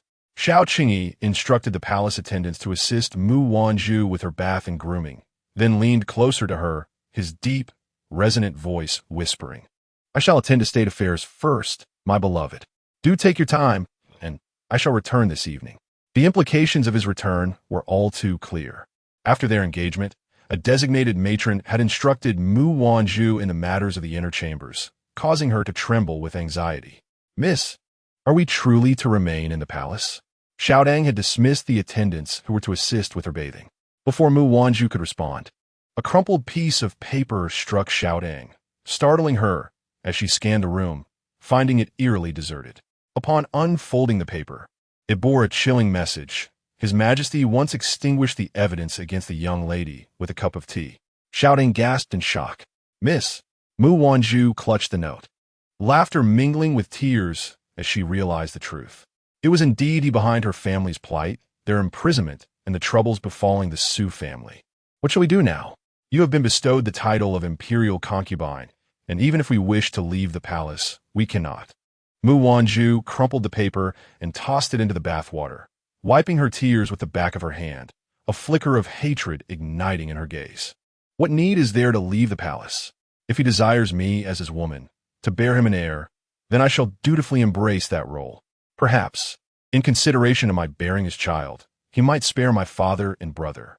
Chapter 11. No longer trusting his deceit, His Majesty had ascended to the throne for 15 years without a single consort in the imperial harem. Today, however, the grandeur of Zhongshui Palace was graced by a new imperial concubine, a beauty in her prime, no more than 15 or 16 years of age. Consequently, palace maids and eunuchs flocked to the vicinity of Zhongshui Palace, yearning to catch a glimpse of the concubine who had stirred such commotion within half a day of her arrival. While the concubine remained elusive, they did catch sight of His Majesty entering the palace, substantiating the rumors that he had indeed begun to take an interest in women. At that moment, before an expansive bronze mirror, Mu Wanzhu shed her maid's attire and donned an exquisite, ornate gown befitting an imperial concubine. The rich crimson hue accentuated her complexion, akin to a flower bud poised to bloom in March, delicate yet restrained, vibrant yet not garish. Her raven tresses were elegantly styled, adorned with 12 golden hairpins, exuding an air of regal opulence. As Mu Wanzhu gently traced her attire, memories of her father and brother in prison flooded her mind, and a wave of sorrow washed over her, enveloping her in melancholy. Suddenly, a man clad in a deep purple dragon robe materialized in the bronze mirror. He gestured for the palace attendants to withdraw, causing Mu Wanzhu to tense her fingers in anxiety. Rising to pay her respects, she was halted by a firm hand. My beloved consort need not be so formal. A calloused finger brushed against the delicate skin beneath her eyes, gently wiping away her tears. The warmth of his touch sent a shiver through her, and as she looked up, her gaze met the displeased eyes of the man before her. What has caused you to shed tears again? Fearing to displease him, Mu Wanzhu quickly forced a smile. It's nothing. I am merely worried about my father and brother. Though she feared that Xiao Chengyi would discover her concern, there were matters that were not suitable to discuss at present. He pulled her into his embrace, softly reassuring her. Do not worry, my beloved. I vow to uphold my promise. As long as you bear me a son, I shall certainly find evidence to clear their names. Mu Wanzhu stiffened. Is that true? You truly intend to vindicate my father and brother? She found it difficult to believe. He had schemed to imprison them. How could he possibly restore their honor? Yet, despite her awareness, she chose to feign ignorance, hoping to remain by his side for a greater opportunity to rescue them. It is getting late, my beloved. Let us retire for the night. With that, Xiao Qingyi swept her up in his arms and carried her toward the bed. Startled, Mu Wanzhu clutched at his garment. As the sheer curtains fell, garments were tossed aside, covering the intricately embroidered golden dragon boots and the phoenix feathered shoes laid out beside them. A cry of pain pierced the air as a delicate arm emerged from the curtain, grasping the gauzy veil, only to be swiftly captured by another strong hand. The chamber echoed with the emperor's restrained coaxing. Be good, relax. Xiaodang stood guard outside the hall, occasionally hearing her mistress's muffled sobs. She contemplated rushing in to rescue Mu Wanzhu, risking her life in the process, but was restrained by Li Shan. Ultimately, she chose to retreat outside, weeping in the corridor. The next day, Mu Wanzhu rose at noon, her body aching terribly. Upon seeing the dark red stain on the bed, she recalled how the emperor had pressed himself against her, causing her face to flush with embarrassment. Yet, the memory of his actions dulled the beauty in her almond-shaped eyes. Beast. After washing up, she was summoned by Li Shan, who brought forth a bounty of precious gold and jewels from the emperor. Mu Wanzhu paid little mind to these lavish gifts, her body in pain and her heart burdened with worries, leaving her indifferent to such offerings. She merely muttered her thanks for the emperor's generosity, with no further words. To Li Shun's eye, this was the behavior of a favored consort who, upon receiving the emperor's affection, failed to express her joy at seeing him first. In Xiao Qingyi's ears, it sounded as though Mu Wanzhu longed for him, depended on him, wished for his company. He found it amusing, pondering whether a woman, once claimed, would irrevocably fall in love with her captor. She had shown little fondness for him yesterday, yet today she was already yearning for him. Though he spoke thus, he had already risen, declaring, "I have attended to state affairs all morning. It is time for me to rest." With that, he strode purposefully toward the Zhongsui Palace. Li Shun observed the meager pile of memorials Xiao Qingyi had processed that morning, pursing his lips in discontent. Had he truly spent an entire morning on so little? "Your Majesty, you truly have the audacity to say that." After comforting Xiatang, Mu Wanzhu had just picked up her chopsticks to dine when Xiao Qingyi crossed the threshold into the chamber. He half embraced Mu Wanzhu's shoulders and teased, "I heard from Li Shun that my beloved consort misses me. Is it truly so?" Still startled by the sudden embrace, Mu Wanzhu turned her head only to meet Li Shun's gaze, who had just entered, clearly having overheard the emperor's words, causing an awkward moment between them. Xiao Qingyi settled beside Mu Wanzhu, his gaze intense as he smiled at her. "Is it truly so, my beloved?" Surrounded by numerous palace attendants, the emperor seemed entirely unperturbed, pressing Mu Wanzhu to acknowledge her feelings. With a delicate blush, she was reluctant to engage with him, yet did not wish to offend Xiao Qingyi, eventually responding with a muted affirmation. Upon hearing her confession, a low chuckle escaped Xiao Qingyi, his laughter rich and deep, his breath grazing her ear, igniting a warmth within her. Embarrassed before so many, Mu Wanzhu felt her cheeks flush even deeper. Unfazed, he leaned closer, whispering, "In truth, I miss you too." The heat surged to her face. She perceived the emperor's boldness and dared not meet his teasing gaze, opting instead to focus on her meal. Noticing her lovely visage now flushed, Xiao Qingyi, aware that she was easily flustered, refrained from further teasing and joined her for lunch. After their midday repast, Xiao Qingyi lingered in the Zhongsui Palace to keep Mu Wanzhu company. Despite her protests against his presence, he insisted she was merely being coy, leaving her with no room to argue. "But does it still hurt?" he queried. "What?" Mu Wanzhu, enveloped in his embrace, felt discomfort at the thought of him being the very one responsible for her family's plight, yet his hold was unyielding. "That place where you cried out in pain last night." Suddenly enlightened, Mu Wanzhu's face blazed red as she stammered, "It doesn't hurt anymore." "Truly, it no longer pains you?" Xiao Qingyi, undeterred by her embarrassment, pressed on with an intensity that surprised her. She hadn't registered any unusual behavior from him, while she had felt some discomfort upon rising. It had markedly improved. "It doesn't hurt," she affirmed, but before she could finish her thought, she found herself swept up into his arms, only to be placed amidst the silken drapes. He advanced toward her, his gaze burning with a fervent desire. "Though you claim to feel no pain, I still do. Will you not ease my suffering?" With that, he silenced her protests by capturing her crimson lips. The midday dalliance continued from 1 o'clock until the third watch. An entire afternoon passed. It was not until Li Shun entered to inform them of the court lady's impending visit to pay respects to the noble consort that Xiao Qingyi finally released Mu Wanzhu. By then, her cheeks stained with tears. "Do not weep. I momentarily indulged in the pleasures and lost my restraint. I assure you, it shall not take so long next time." The emperor gently caressed the bruised back of the woman, coaxing her as she sobbed, her tear-filled eyes melting his heart. Really? She thought. She had assumed that bearing the crown prince would merely require a few nights of intimacy, unaware that it entailed far more frequent encounters. Were it not for her family, the sensations she experienced, both painful and strangely exhilarating, were unlike anything she had ever felt. She wished she could simply vanish, if given the choice. She would prefer not to engage in such nightly duties. Xiao Qingyi found her sudden brightness amusing. It seemed he had genuinely frightened her. Previously, it was merely due to her inexperience, but now that he had indulged, he could exercise moderation in the future. Well then, shall we cease the tears? Mu Wanzhu finally wiped away her tears. Very well. She appeared to still be quite troubled.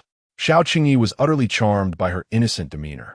What should I do when the officials' wives enter the palace tomorrow? My beloved, you need do nothing. Simply treat their visit as a source of amusement. As for his woman, she was required to do nothing at all. He would take care of everything. All right. Xiao Qingyi promised that he would not take so long again. But come evening, he stayed the night and whisked her away once more. Mu Wanzhu no longer trusted his empty words. Chapter 12. Qi Mingyue Mu Wanzhu entered the palace not with the intention of conversing with the wives and daughters of noble officials. Yet being in her position, especially since His Majesty had long been without a consort, she could not avoid receiving these visitors. She wished to rise early to prepare herself, but alas, the emperor had kept her up too late the previous night, and she could scarcely awaken. After hastily grooming herself by noon, she overheard whispers in the courtyard. This imperial concubine truly does not deserve her status, having no understanding of palace etiquette, making us wait needlessly. The emperor's discerning eye has fallen upon her. It stands to reason he would not look down upon our esteemed families. I shall return and inform my father to send me to the palace to serve. The speaker was a young woman, seemingly of similar age to Mu Wanzhu, her demeanor haughty, as if spoiled by her family. The others around her chuckled in agreement, but dared not respond. Mu Wanzhu's gaze hardened as she slowed her steps, resting her hand on Xiaodong's arm for support as she approached. She walked past the crowd directly to the woman who had spoken. As the haughty remarks faded, the woman caught sight of the strikingly beautiful newcomer, adorned in splendid attire, and her expression shifted to one of unease.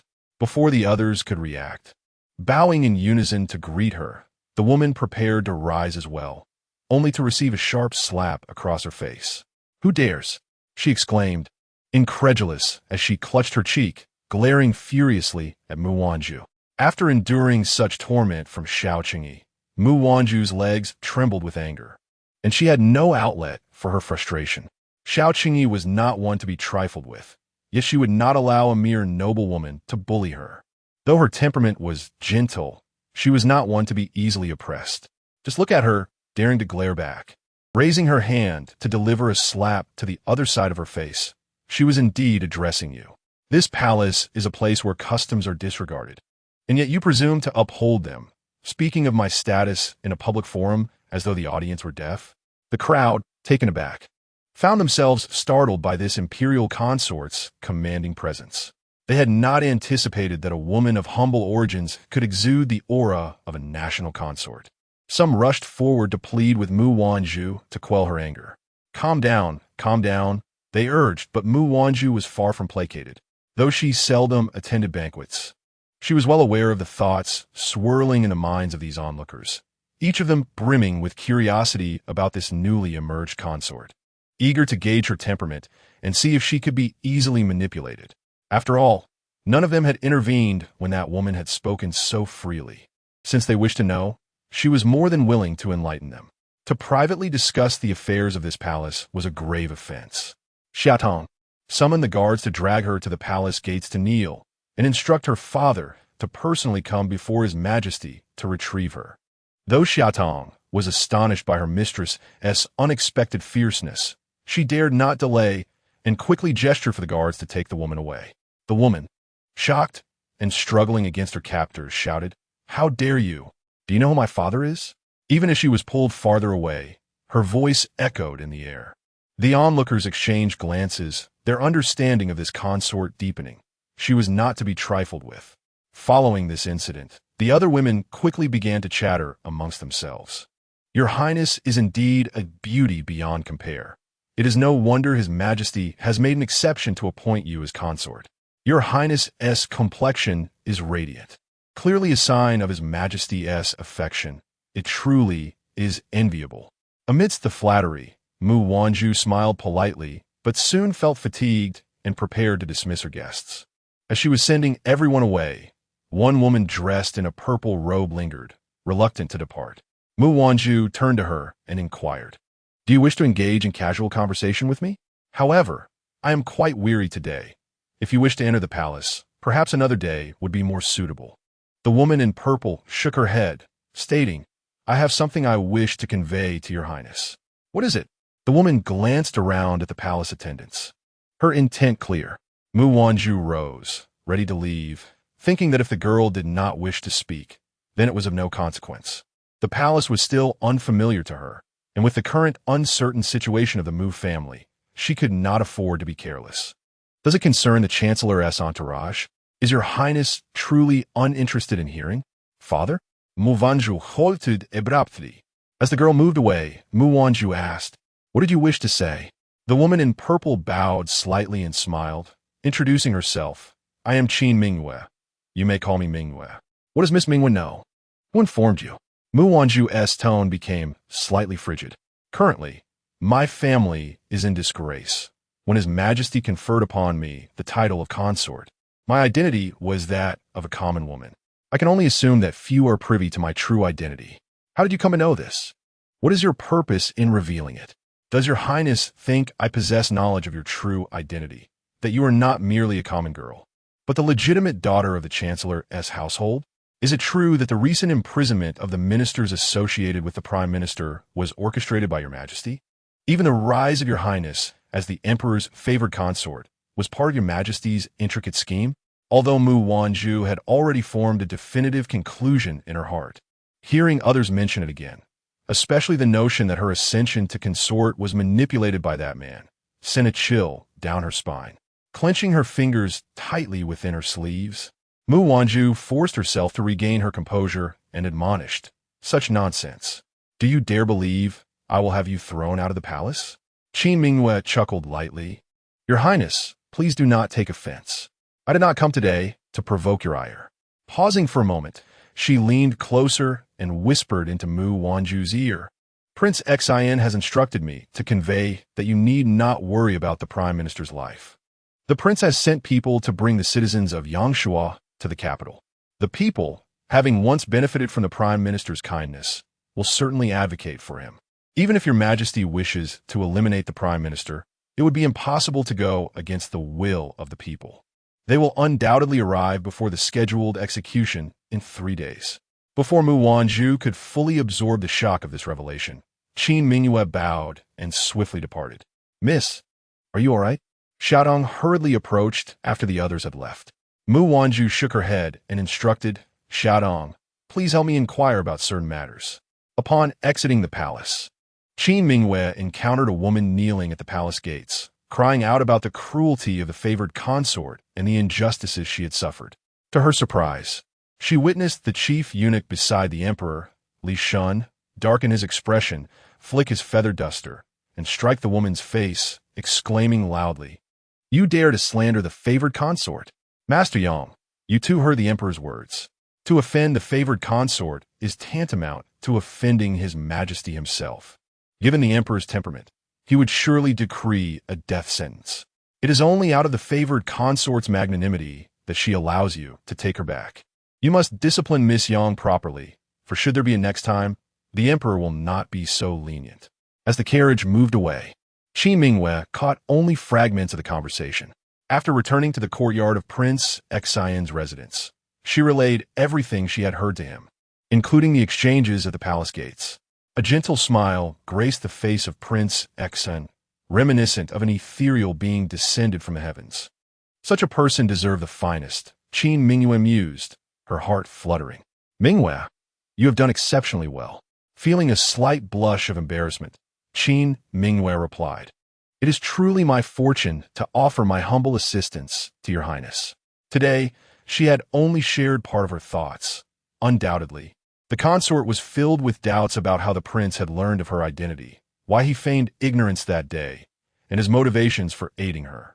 With the execution date approaching and no imperial decree to postpone it yet issued, she felt uneasy, convinced that within a couple of days, the consort would seek out the prince. Furthermore, given the emperor's current disposition towards the consort, their plan was bound to succeed. Prince Xian nodded in agreement, visibly supportive. He looked at Qin Mingyue, took her hand, and promised, The affection you have shown me, Mingyue, I will surely not forget. Qin Mingyue felt a rush of shyness. However, upon returning home, she was dismayed to find Fu Qian waiting at the entrance, his expression immediately darkening. Chapter 13. Heartache. The words of Qin Mingyue weighed heavily on Mu Wanzhu, each phrase leaving an indelible mark. What was the true meaning behind her statements? Was she an ally of the Prince of Exan? How did he uncover her true identity? Moreover, how was he aware of the matters concerning her family, as well as the ministers entangled in the schemes devised by Xiao Qingyi? What was his purpose in revealing this to her? These thoughts inevitably led her to ponder the notes she had received on several occasions. Who had delivered them? Did they have any connection to the Prince of Xian? Furthermore, Qin Mingyue had mentioned that even her elevation to the position of noble consort was part of that man's machinations. What could this mean? Why would His Majesty conspire against her? As a fragile woman, she possessed little beyond her beauty. What advantage would it serve the emperor to scheme against her? If it were indeed, as Qin Mingyue claimed, that all of this was orchestrated by the emperor, what was he truly plotting? Did he genuinely wish to eliminate the Mu family and their associates? Throughout the afternoon, these questions swirled in Mu Wanzhu's mind, leaving her in a state of confusion. Summer Tang had yet to return, and just then, a eunuch approached to report that Xiao Qingyi requested her presence in the Jianzhong Palace. It concerned Miss Yang, the very woman she had punished earlier that day. Mu Wanzhu's heart tightened. What did His Majesty mean? Could it be that he was displeased with her punishment of a mere girl?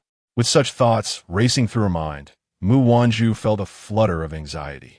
As she reached the door, she encountered a tall man clad in a fitted uniform, with a broad and handsome visage, someone she recognized. He had led the troops when the Mu residence was sealed. Fu Qian had just finished reporting the recent events in the capital to Xiao Qingyi when he spotted Mu Wanzhu and saluted. I have the honor of meeting the noble consort. Mu Wanzhu halted, narrowing her almond-shaped eyes. General Fu, are you here to report on matters concerning the Prime Minister's residence? Fu Qian sensed an unmistakable hostility emanating from the noble consort. Suppressing a smile, Mu Wanzhu replied, I jest with General Fu. Might I trouble you for a favor? Your Highness, please speak. Whatever is within my power, I shall not hesitate to fulfill. I have a maid still in my residence whom I did not bring with me. Could you assist in bringing her to the palace? I assure you, General, I will not treat you poorly. Fu Qian hesitated. Your Highness, that may require the Emperor's consent. Mu Wanzhu scoffed. Yet you just proclaimed you would not hesitate for anything. Fu Qian thought to himself, isn't the old man always saying his daughter is soft and delicate? She seems anything but, exhibiting quite a sharp tongue. Mu Wanzhu strode directly into the hall. Upon seeing her, Xiao Qingyi rose with a smile, enveloping her in his embrace. Have you struck someone today? He inquired, his expression serious. Mu Wanzhu looked up at the emperor, who donned a majestic black and gold dragon robe, exuding authority. Yet, in recent days, when in her presence, his enchanting peach blossom eyes often sparkled with mirth, particularly in their private moments, leading her to believe that he derived pleasure from their intimacy. Yet this very man, who feigned generosity by promising to spare her family in exchange for her bearing him a successor, appeared cold and distant now. Do emperors wear multiple masks? Mu Wanzhu felt a surge of indignation, her face contorting into a feigned expression of grievance. Your Majesty, she pouted, I was mistaken. I had no idea you held that girl in such high regard. Had I known, I would never have dared to strike her. Please do not hold it against me. She understood the gravity of the situation. The man was formidable, and eliminating her would be as effortless as squashing an ant. She could not confront him head-on nor expose his intentions directly, for otherwise he might silence her permanently. Xiao Qingyi adored her petulant demeanor, though his words pierced her ears like thorns. He pulled her onto his lap. Nonsense. When have I ever valued anyone else? Then you. Xiao Qingyi took her delicate, slightly flushed hands and pressed his lips to them gently. The unexpected kiss startled Mu Wanzhu, causing her to withdraw, her cheeks flushed with anger. Your Majesty. Xiao Qingyi embraced her, enunciating each word carefully. Mu Wanzhu, my displeasure does not stem from your actions against that woman, but from you. Me? What have I done? You are my beloved concubine, the only woman in my life for the past 28 years of unparalleled status. Who dares to lay a hand on you? If you wish to discipline someone, cannot you command the servants to do so? So, your majesty summoned me merely to inquire about this? Mu Wanzhu asked, bewildered. Xiao Qingyi glared at her, took her hand, and retrieved an ointment from the imperial desk, gently applying it to her. What else could it be? Mu Wanzhu stared in astonishment as he tended to her wound, never anticipating that the reason for his summons was so mundane. Look at how red it is. Does it hurt? It was just a simple blow, hardly painful. Besides, it has been quite some time. The mark has faded. The redness was merely a manifestation of her anxiety over his reprimand of that woman. At that moment, Mu Wanzhu's thoughts became tangled. She inquired, Your Majesty, I wish to have another maid for my household serve in the palace. Are the palace attendants not to your liking? Xiao Qingyi asked, lifting his gaze. Mu Wanzhu shook her head. No, it's just that I am accustomed to their service since childhood. I'm not used to strangers. Moreover, knowing your true nature, I have many matters to attend to, and I cannot rely on those who are in your employ. I would feel more at ease with Dong Kuei in the palace. Xiao Qingyi, not contemplating further, was about to agree when he noticed Mu Wanzhu gazing at him earnestly. His expression shifted, a smile gracing his lips. My dear concubine, if you give me a kiss, I shall grant your request. Mu Wanzhu fixed her gaze upon him. Then I shall go to the palace myself to fetch her. Xiao Qingyi frowned. No, it is merely a maid. I can send someone to bring her in. Why must you go yourself? Mu Wanzhu turned her back to him, sulking. Then let it be. As she attempted to rise from his lap, a firm hand encircled her waist. Why is your temper so fierce? Do you not wish to comply? Mu Wanzhu glanced back at him, her eyes filled with a mixture of longing and reproach. Really? Her gaze was captivating, and Xiao Qingyi's eyes darkened as he gestured to his lips. Kiss me, and I shall acquiesce. Xiao Qingyi's lips were both thin and full, and Mu Wanzhu recalled their warmth against her skin. She leaned in, quickly pecking him before attempting to pull away, only to have her head captured again. His heated kiss enveloping her once more. After what felt like an eternity, he finally released her. In light of the fervent enthusiasm displayed by my beloved consort, I shall grant your request. Chapter 14. Departing the palace the following day, Mu Wanzhu visited the Prime Minister's residence to fetch Dong Kuei, who was taken aback by Mu Wanzhu's adornment of exquisite hairpins and jewels. Miss you. Mu Wanzhu offered a wry smile. This matter will be elaborated upon by Xia Tang later. Her purpose for venturing out today was not solely to retrieve Dong Kuei. Her primary intent was to seek out the Prince of Xian, for she desired clarity on his true intentions. Earlier, while en route, she had halted her carriage at the street corner and entrusted a small beggar with a note to deliver to the prince's residence. Given that Qin Mingyue had shared certain revelations with her yesterday, she presumed the prince would not decline her inquiry. Half an hour later, Mu Wanzhu arrived first at the tea house, waiting in a private room. Through the window of the second floor, she could spot the plainclothes guard she had instructed to remain downstairs. Soon, there was a knock at the door, and Mu Wanzhu gestured for Dong Kuei to open it. To her surprise, it was not the Prince of Xian who entered, but Qin Mingyue. Greetings, Your Highness, she said. How is it you? With a smile, Qin Mingyue replied. I am here to convey a message from the prince. Whatever you wish to inquire, I shall speak candidly and thoroughly.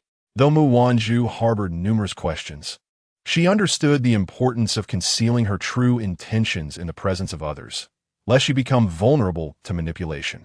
She instructed her maid, You may step outside for now. Dong Kuei, please fetch me some pastries from Jiyun Pavilion. Exchanging glances, Xia Tang and Dong Kuei obediently exited and closed the door behind them. Only then did Mu Wanzhu invite Qin Mingyue to take a seat. Thank you, Your Highness. She scrutinized Qin Mingyue, recalling what Xia Tang had discovered.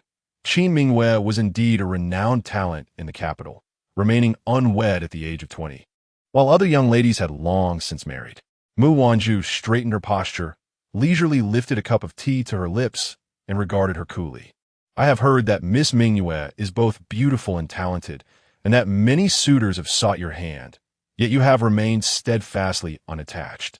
Might I inquire, Miss Mingyue, is your connection to the Prince of Xian profound? Qin Mingyue appeared momentarily taken aback, then smiled gently. since your highness has taken the initiative to investigate my background, I trust you are aware that I have cherished feelings for the prince since childhood. I have vowed to remain loyal to him alone, and this is well known among the people of the capital. Indeed, Mu Wanzhu acknowledged, confirming the information she had received from Xiatang. At the very least, it seemed the young woman was truthful. However, Mu Wanzhu remained indifferent to why she held such feelings for the prince and why, despite their closeness, she had not wed him. What she truly wished to ascertain was whether Miss Qin's words could indeed represent the prince's sentiments. Meeting her gaze, Qin Mingwei affirmed yes. Very well, Mu Wanzhu continued. Might you elucidate the meaning behind the words you spoke yesterday? She set down her teacup, her expression growing serious. It is exactly as your highness surmises. Oh, as I surmise? Mu Wanzhu murmured, her alabaster hands cradling her chin, her gaze contemplative. Since ascending the throne, His Majesty has favored the virtuous while distancing himself from the insincere, imposed light taxation, practiced benevolence towards the people, and diligently governed. His treatment of his ministers has been nothing short of gracious, and it would not be an exaggeration to call him a ruler of rare merit. Yesterday, the words of Miss Mingwei were evidently intended to tarnish Your Majesty's reputation. I have reason to believe that Miss Mingwei and Prince Exine harbor intentions to slander the Emperor for ulterior motives. Your Highness, your complexion shifted slightly, but you quickly regained your composure, a subtle smile gracing your lips, revealing perhaps my misjudgment. I initially perceived the noble consort as innocent and harmless, a delicate beauty. Yet she has proven to be quite calculating. She seeks to inquire with the prince, seemingly at a disadvantage. Yet now she finds herself in a position of strength. The gaze of the person opposite flickered, her gentle almond-shaped eyes radiating warmth. She merely appears innocent and harmless, yet is far from foolish. Now, may Miss Mingwei graciously respond to my inquiries? In my first formal conversation with Mu Wanzhu, I have come to grasp a modicum of her character. She presents as innocent, yet possesses considerable insight. Concerning Prime Minister Mu, although I am confident that Mu Wanzhu would not dare bring this matter before His Majesty, it nonetheless places a certain leverage in her hands. Very well, what does Your Highness wish to inquire? I assure you, I will hold nothing back. I shall refrain from questioning how you and Prince Exine became aware of my identity. My family, the Mu clan, has little association with the Exine Wangfu. What compels Prince Exine to aid my family? What are his intentions? How did he uncover that it is Your Majesty who orchestrates these events from the shadows? At court, Xiao Qingyi was beside himself with fury. In a single night, a mountain of incriminating documents against Prime Minister Mu and his faction cluttered the imperial desk. Charges of forcibly seizing maidens, fabricating contracts to usurp land, and abusing power, each one a testament to their transgressions that lead them to the precipice of ruin. Your Majesty, despite Prime Minister Mu being a trusted minister, his actions are indeed a disgrace to your trust. The deeds he has committed are too numerous to enumerate, and he has brought shame upon the common people. If he is not punished, how can the populace be made to submit?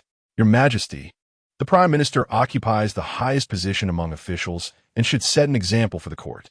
Yet, his current actions are intolerable, provoking the ire of both heaven and man. If such grave offenses are treated lightly, it may set a perilous precedent, with other officials following suit, leading to widespread calamity. In the long run, the consequences for the common folk could be dire, leading to displacement and suffering, at worst, shaking the very foundation of the state, putting the empire in jeopardy. I implore Your Majesty to see clearly and administer severe punishment to uphold the law and stabilize the hearts of the people. One official after another spoke passionately, their indignation barely contained. Listening to their words, Xiao Qingyi furrowed his brow, his narrowed peach blossom eyes filled with ire. Your words, dear courtiers, are indeed pearls of wisdom, each point well-founded. Li Shun, here, Your Majesty, convey my decree. The Prime Minister and his son, as high-ranking officials of the court, have committed acts intolerable by heaven and earth, deserving of the gravest punishment. At the third watch on the day, after tomorrow, they shall be executed publicly at the Wumen Gate to quell the public's fury and uphold the law. All their accomplices shall be dismissed from their posts and exiled 3,000 miles, never to be employed again. Your Majesty is wise. This is only just. Xiao Qingyi returned to Jianzhong Palace, his countenance dark as a storm cloud. He kicked over the censer in the hall, startling all present into submission as they knelt, pleading for the emperor's mercy. How outrageous! All of you, get out of my sight. I shall one day uproot him entirely. Fu Qian followed closely behind, gesturing for Li Shun to lead the others away. Li Shun wiped the cold sweat from his brow, not daring to linger, hastily ushering the others out.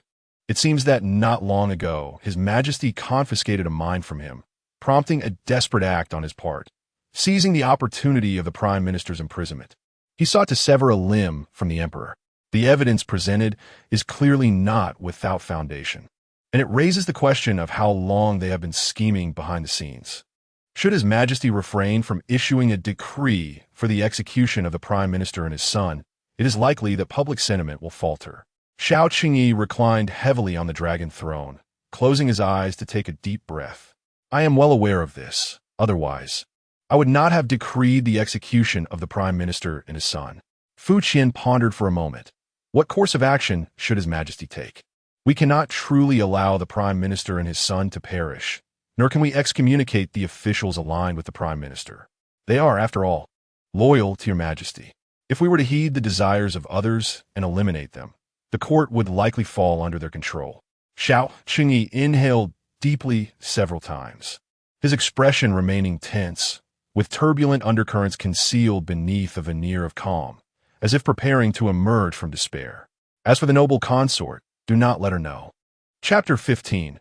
A reunion with Qi Tong, and ever since he heard whispers that the newly appointed noble consort might be Mu Wanzhu, Qi Tong'an has been unable to shake the image of that bashful girl, lowering her head and sweetly calling him Brother Tong'an. A sense of discomfort has settled in his heart. He wished to ascertain whether Mu Wanzhu still resided in the Prime Minister's residence. Yet he feared being ensnared and implicated as part of the Prime Minister's faction. Moreover, today, His Majesty has issued a decree that the Mu father and son shall be executed at noon the day after tomorrow. He never anticipated that the Mu family would turn out to be such individuals. He truly felt blind, having thought them honorable officials. Yet, the mere thought of Mu Wanzhu brings an unwarranted discomfort. Just then, as his carriage passed by Jiyun's studio, amidst his vexations, he heard a voice. Waiter, please wrap up these pastries. Dong Kuei had arrived at Jiyun's studio, hastily packing several of Mu Wanzhu's favorite delicacies before rushing towards the tavern. Qi Tong'an gazed at her retreating figure. Dong Kuei, what's she doing here? Does the noble consort not trust the words of her subjects? Qi Mingyue asked, shaking her head with amusement. With fingers clenched tightly in her sleeve, Mu Wanzhu smiled gently. On what ground should I trust you? You insist that the Prince of Trust seeks only to spare my loyal kin from injustice. If you truly wish to prevent loyal subjects from suffering, why not seek audience in the court? Why come to a mere weak woman like myself? Furthermore, if the Prince of Trust is aware that all these machinations originate from His Majesty's machinations, it seems he is not, as the world portrays him, merely a leisurely prince enamored with nature. Otherwise, how could it be that, among the court officials and within the capital, there is not a whisper regarding His Majesty's intent to harm my Mu family? Yet the Prince of Trust is the first to know. If His Majesty confided his schemes to the Prince of Trust, then the prince's betrayal, revealing such matters to outsiders, cannot be considered virtuous. Moreover, he is the Emperor's, confidant. What ulterior motive does Miss Mingyue harbor towards the Prince of Trust? If Mu Wanzhu's earlier surprise at their meeting was shocking now, Qi Mingyue has truly come to realize that one must not judge solely by appearances. This is precisely the type of person Mu Wanzhu embodies, appearing innocuous on the surface. As she spoke, her attentive demeanor indicated profound agreement, with her head nodding thoughtfully. The moment she concluded her words, a flurry of incisive retorts erupted from her lips, each phrase a gem of insight. Qi Mingyue fell silent for a moment, momentarily at a loss for how to respond. When her keen eyes suddenly caught sight of the glimmering beads of moisture adorning Mu Wanzhu's forehead amidst her thick hair. It was only March, and the weather was still chilly. How could one be sweating? A smile flickered in her heart, realizing it was merely an act of forced composure. She nearly succumbed to the ruse. No matter how astute one may be, the sudden elevation to a position of authority does not cultivate an aura of unflappability overnight, especially for someone as young as 15 or 16. Qin Mingwei confidently curved her lips, reflecting that the noble concubine still had the presence of mind to engage in verbal sparring with her maidens, suggesting that she was not yet anxious for the fates of her father and brothers. "Allow me to ponder," she mused. The lady ventured beyond the palace gates, seeking to intercede on their behalf. Yet now, she appeared rather unconcerned. With a smile, she asserted, "Surely, it must be that His Majesty has made some promises to the noble concubine, perhaps concerning the pardon of your father and brothers?" Each word she spoke struck deeply within Mu Wanzhu's heart, causing her grip on the handkerchief to unconsciously tighten. Though her expression remained unchanged as she regarded the person opposite her. "This does not concern you." This was, in effect, an indirect admission. "Indeed, youth could be a double-edged sword." Qin Mingwei offered a pleading smile. For the noble concubine likely remained unaware that His Majesty would issue a decree to execute your father and brothers today. At this revelation, Mu Wanzhu's complexion shifted dramatically. "What nonsense are you spouting? His Majesty would never agree to such a thing. If the lady does not believe me, let her consider me a mere fabricator." With that, Qin Mingwei rose to take her leave, casting a lingering glance at the urgency that flickered across Mu Wanzhu's face, suggesting that she could verify the truth herself. In truth, each of us harbors our own motives. If collaboration can achieve our goals without jeopardizing our interests, why not seize the opportunity? Qin Mingwei's resolute words resonated within Mu Wanzhu. Although the emperor had assured her that her father and brothers would remain unharmed during her pregnancy with the crown prince. What if the tides turned? After all, the emperor was not known for his benevolence. A sovereign of such stature might exploit vulnerabilities, using her family as leverage to compel her into submission. To him, the concept of honor was likely meaningless. What if, just as Qin Mingwei departed, Mu Wanzhu hastily descended the stairs to instruct the guards to fetch the carriage from the back of the tavern to return to the palace. "Sit down." Noticing her anxious expression, was about to inquire about her distress when she spotted Dong Kuei returning with several packages of pastries. Dong Kuei presented the delicacies with a flourish, exclaiming, "Miss, I have bought your favorite fresh flour pastries and chinga pastries." Yet, preoccupied with Qin Mingwei's words, Mu Wanzhu's mind was far from the food.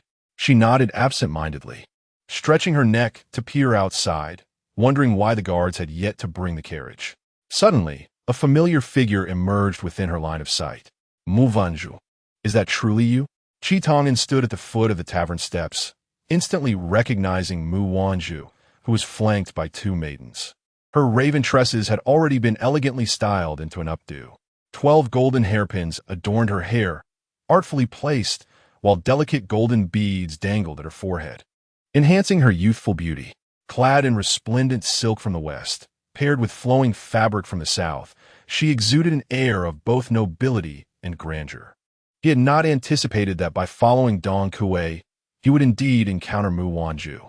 Yet, in just half a month's absence, she appeared to have transformed significantly.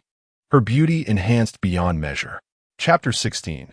The once adored fiancé now seen with disdain. "Wanzhu, where have you been these days?"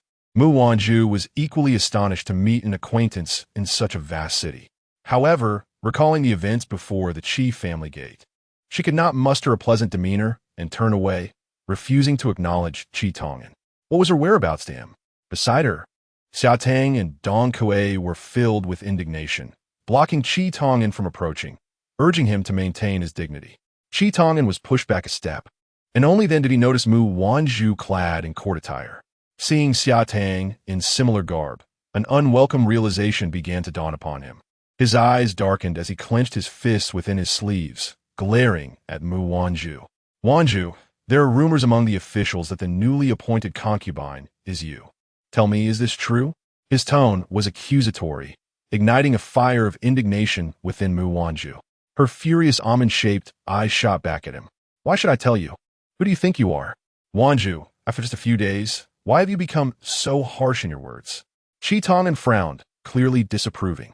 He had not expected the usually gentle Mu Wanzhu to suddenly bare her fangs at him. This behavior is hardly fitting for a lady of noble birth. Have you forgotten the decorum that the Chancellor taught you? Here we go again. This had been the pattern before, with him constantly lecturing her on the propriety expected of a refined lady. In the past, when she harbored affection for him, she had aspired to align herself with his ideal of a perfect wife, diligently adhering to every rule of etiquette in hopes of winning his favor. But what had that brought her? The moment her family faced adversity, he was quick to sever their engagement, disregarding their past bond entirely. All her genuine feelings had been squandered. Qi Tong'an, how dare you mention my father? If he were to learn that he invested so much effort to educate a cowardly student like you, he would surely curse your ancestors from the depths of the underworld. No matter what, I'm still Mu Wanzhu. My actions do not require your judgment, nor do you possess the right to judge me. While I have yet to summon someone to expel you, it would be wise for you to leave at once. Qi Tong'an was incensed by her words, his finger trembling as he pointed at her. You're utterly unworthy of being a noble lady. Then why don't you leave? Xia Tang pushed Qi Tong'an, causing him to stagger, glaring fiercely. Did you not hear? My lady commands you to depart. As he realized Mu Wanzhu was ignoring him, the two maidens approached menacingly, rolling up their sleeves. Qi Tong'an, anxious to avoid a public scene that would bring him shame, retreated with a flick of his sleeve. Yet his heart was filled with resentment. In a hushed but furious tone, he remarked, Mu Wanzhu, do you think that serving the emperor will spare your father and brothers? It was evident that even without Mu Wanzhu's admission, the attire she and Xia Tang wore had already revealed the truth to Qi Tong'an, a truth he was unwilling to accept. However, he was certain that Mu Wanzhu's entry into the palace was undoubtedly for the sake of the prime minister and his son. Mu Wanzhu coldly fixed her gaze upon him. To speak frankly, your majesty has already issued an edict. The prime minister and his son are to be executed the day after tomorrow, while the aides will be exiled 3,000 miles away. Your majesty, he is not the benevolent figure you perceive him to be. I advise you, Before Qi Tong'an could finish his sentence, Mu Wanzhu's heart sank. She kicked him sharply at the knee and hastily boarded the carriage. Quick, return to the palace at once. Not far away on the second floor, a gentleman in a white robe sipped fragrant tea, listening to the report from the person beside him, his gaze fixed upon the man at the door who was clutching his knee. Rest assured, Your Highness, all is proceeding smoothly in court. Today, His Majesty has already issued the command for the Prime Minister's execution. The gentleman nodded and inquired, and who might that be? Upon hearing the question, the attendant raised his head, following the prince's line of sight to respond, Your Highness, that seems to be last year's top scholar. Last year's top scholar? I believe he is a student of the Prime Minister, the prince remarked. Indeed, Your Highness, Qi Darren is indeed a student of the Prime Minister. Oh, when the Prime Minister fell into trouble, I did not see him make an appearance. The prince mused with interest. How intriguing. You, send someone to invite Qi Darren over for tea. The carriage dashed toward the palace gates, and Mu Wanzhu, holding up her skirts, rushed into the Jinzhong Palace. The palace attendants, unable to stop her. Your Majesty, you are not keeping your word. Xiao Qingyi set down his brush and stood up. Before he could even see the person he had been longing for, he was met by a flurry of small fists pounding against his chest. The person in his embrace, stamping her feet and crying out in anguish. You are not keeping your word. You clearly promised me. You promised that if I bore you a son, you would send someone to find evidence to clear my father and brother's names. How can you deceive me? Being the esteemed ruler you are. Xiao Qingyi, half embracing her, began to sense the gravity of the situation. With a mere glance, he signaled Li Shun to escort everyone else out of the hall, closing the grand doors behind them. Only then did he lift her and seat her upon the dragon throne, steadying her shoulders with a slightly cold gaze. What have you heard that has caused such distress for my beloved? Through her blurred tears, Mu Wanzhu stared at him, her heart ablaze with anger, yet tinged with fear of his imperial stature. You have issued an edict to execute my father and brother the day after tomorrow. Have you not? Xiao Qingyi pressed his lips together, refraining from answering. To Mu Wanzhu, his silence was an affirmation. Instantly, tears streamed down her cheeks in torrents. and her small fists pounded fiercely against the man before her. "You liar! You great deceiver! You must not kill my father and brother. Do you hear me?"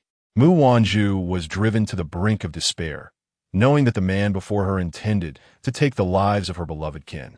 Pouring all her strength into her futile resistance, the hall echoed with cries and shouts. "Do you hear me? Enough! No more tears!" Xiao Qingyi seized her fists, his eyes cold and fearsome. Mu Wanzhu was startled by his gaze, her voice caught in her throat. As if truly frightened, she ceased her assault. Terrified for her own life, her small hands, trembling with vulnerability, sought to embrace Xiao Qingyi's neck, finding solace as he did not push her away. She finally dared to lean in, eagerly pressing her delicate lips against Xiao Qingyi's. "Your Majesty, I will obediently bear you a crown prince. Please spare my father and brother. I beg you." Xiao Qingyi allowed her to kiss him, his gaze fixed on her tear-streaked, trembling eyes, his heart in turmoil. She was not one to weep easily. Even during their intimate moments, when he pushed her to her limits, she would only stifle her sobs, biting her lip in silence.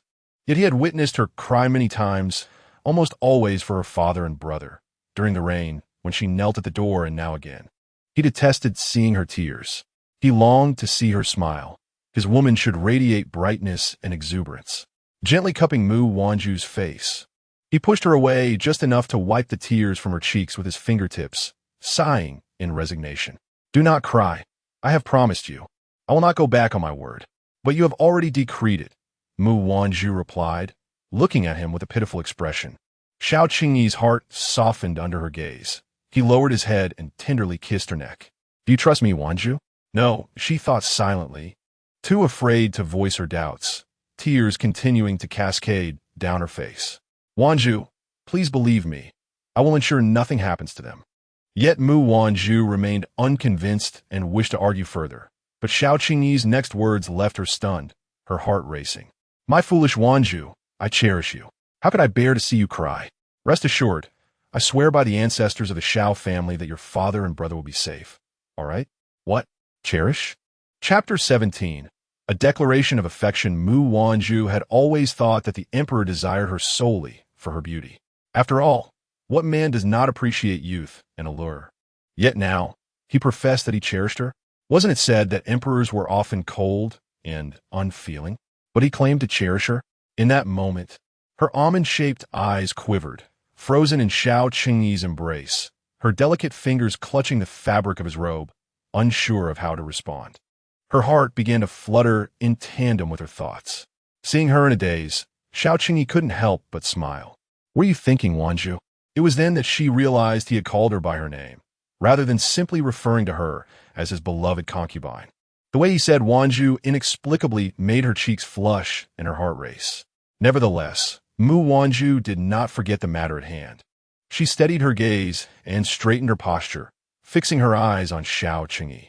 "Your Majesty, since you say you cherish me, shouldn't you provide me with an explanation? You had clearly promised me before. Why the sudden reversal?" Those who are loved often feel invincible. Knowing Xiao Qingyi cherished her, Mu Wanzhu spoke with newfound boldness. Xiao Qingyi was pleased to see her assertiveness. He had not originally intended to reveal certain matters to her, but seeing her worry incessantly for the chancellor and his son tugged at his heartstrings. He silently berated himself for his weakness. How could I be so heartless? After all these years, with countless lives lost at his hands, guilty and innocent alike, many begging for mercy, bloodied and bruised, he had never felt an ounce of remorse. Yet inexplicably, he could not bear to see this small woman cry or be unhappy. Xiao Qingyi, feeling helpless, let out a sigh and recounted the entire affair to Mu Wanzhu. Upon learning that the entire scheme had been orchestrated by both Xiao Qingyi and her father, Mu Wanzhu's expression was a tapestry of emotions. She transitioned from initial anger to a state of astonishment upon grasping the full narrative, eventually reflecting on the actions of Prince Xin and Qin Mingwei with a sense of dismay. Thus, the emperor harbored suspicions that Prince Xin was secretly forming factions and raising troops with the intent of rebellion. Your actions aim to lure out Prince Xin's South allies in the court and capture them all at once. My dear Wanzhu is truly astute. Xiao Qingyi affectionately rubbed his chin against her cheek, his voice imbued with tenderness. A slight tickling sensation ensued, causing Mu Wanzhu's ears to flush crimson, her fingers instinctively gripping his clothing tighter. But why did Prince Xin and Qi Minghua seek me out? I neither partake in my family's political affairs, nor am I privy to their intricate machinations. This particular aspect perplexed Mu Wanzhu greatly. Their interest in her implied some latent value she failed to comprehend. If she indeed possessed such value, why had they not seized or eliminated her when her family first faced trouble? Is Wanzhu truly unaware? Xiao Qingyi's gaze darkened as he fixated on her intently. Mu Wanzhu felt a shiver run down her spine under his penetrating stare, instinctively shifting backward, only to be gently pulled forward by his hand at her waist, bringing her face to face with him. His handsome visage loomed large, and his gaze was formidable enough to make her feel as if he would devour her whole. Her legs trembled in response. She found herself seated on either side of Xiao Qingyi's thigh, and he, sensing her apprehension, could not help but chuckle softly after observing her for a moment. Is Wanzhu afraid of me? The look in his eyes had indeed conveyed fear. But upon hearing his laughter, her trepidation dissipated.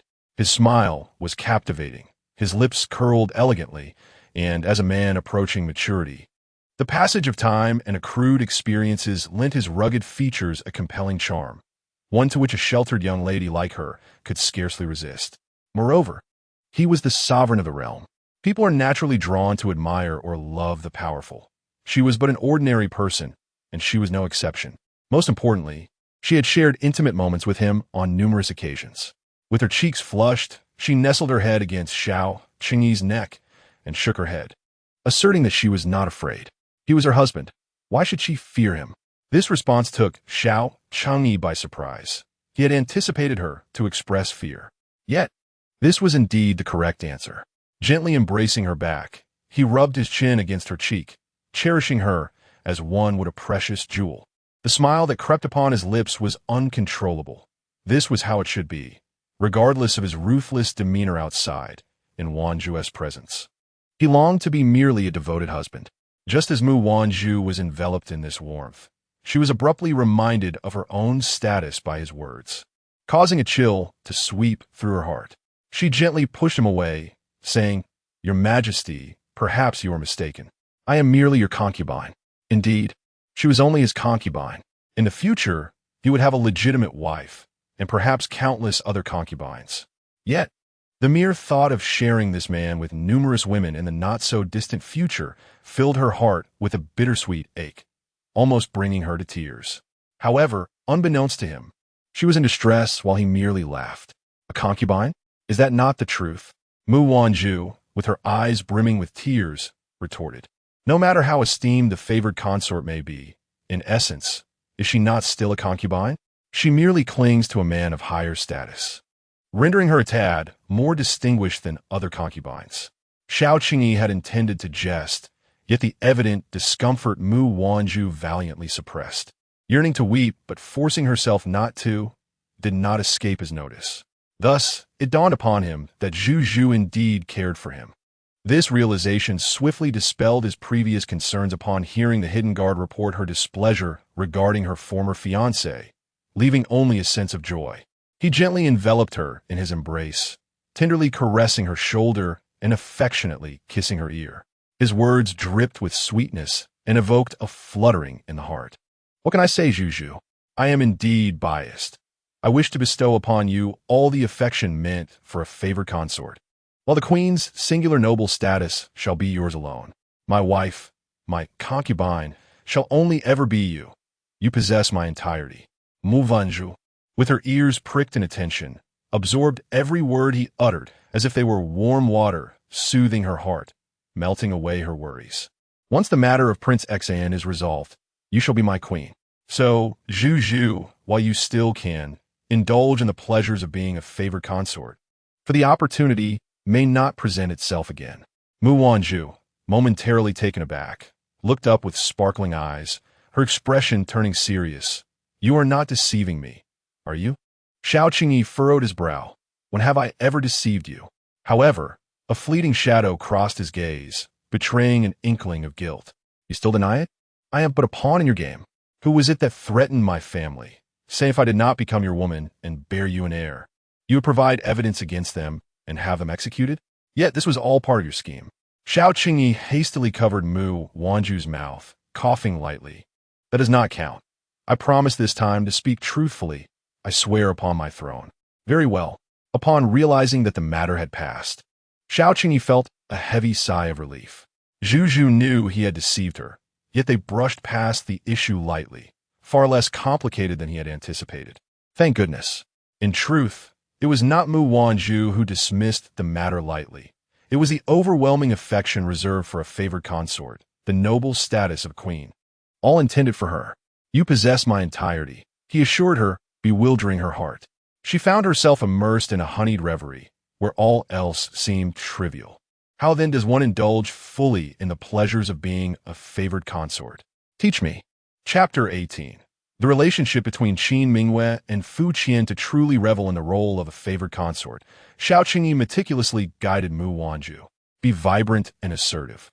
Pursue what you desire. Speak your wishes openly. Should anyone dare to offend you, summon someone to deal with them. If anyone causes you distress, cast them into the depths of the palace. In my presence, you must treat me as your husband, not as your emperor. You may voice your grievances, act spoiled, throw tantrums, or express your anger. Nonsense. I will never throw a tantrum. Mu Wanzhu retorted disapprovingly. My words may falter, but it is true. My Zhu Zhu, exquisite and charming, would never stoop to such behavior. Indeed, outside the palace, the eunuchs trembled in fear, lest the noble consort provoke the wrath of the emperor, bringing misfortune upon themselves. Within the hall, a man sat upon the dragon throne, encircling a woman in his embrace. One was audacious in teaching, while the other was eager to learn, with one imparting wisdom generously, and the other diligently absorbing it, in stark contrast to the harmony within the Jianzhong Palace. The atmosphere elsewhere was fraught with tension. A cold, gleaming sword pressed menacingly against a slender, graceful neck, and a man's narrowed gaze rendered the air frigid. Do you intend to kill me? Qin Mingyue coldly fixed her eyes upon the man before her. Fu Qian's expression darkened. I recall advising you previously not to attempt to manipulate the noble consort. Suddenly, Qin Mingyue chuckled, edging closer to Fu Qian as she raised an eyebrow and asked, What? Has General Fu found a new love? Have you perhaps fallen for that delicate noble consort? Are you not afraid that the emperor will learn of this and have you castrated, casting you into the palace as a eunuch? Crimson droplets emerged on her fair neck. Fu Qian's gaze deepened and his grip tightened slightly. Cease your reckless words. How dare you slander the noble consort? If you mean to kill me, do it now. If not, be gone. Do not assume I lack the courage. Fu Qian's voice turned icy. Qin Mingyue smirked as she leaned closer. Do you truly dare? Should you harm me, you would be killing the mother of your own son. When he grows and inquires about his mother, how will you respond? Will you confess that you took her life? At the mention of his son, Fu Qian's expression softened momentarily, yet his eyes remained venomous as he glared at Qin Mingyue. Why must such a heartless woman exist in this world? You are unworthy of motherhood. With that, the sharp blade danced through the air, and Qin Mingyue felt the chilling wind of the sword's passage, causing her to shut her eyes in fright.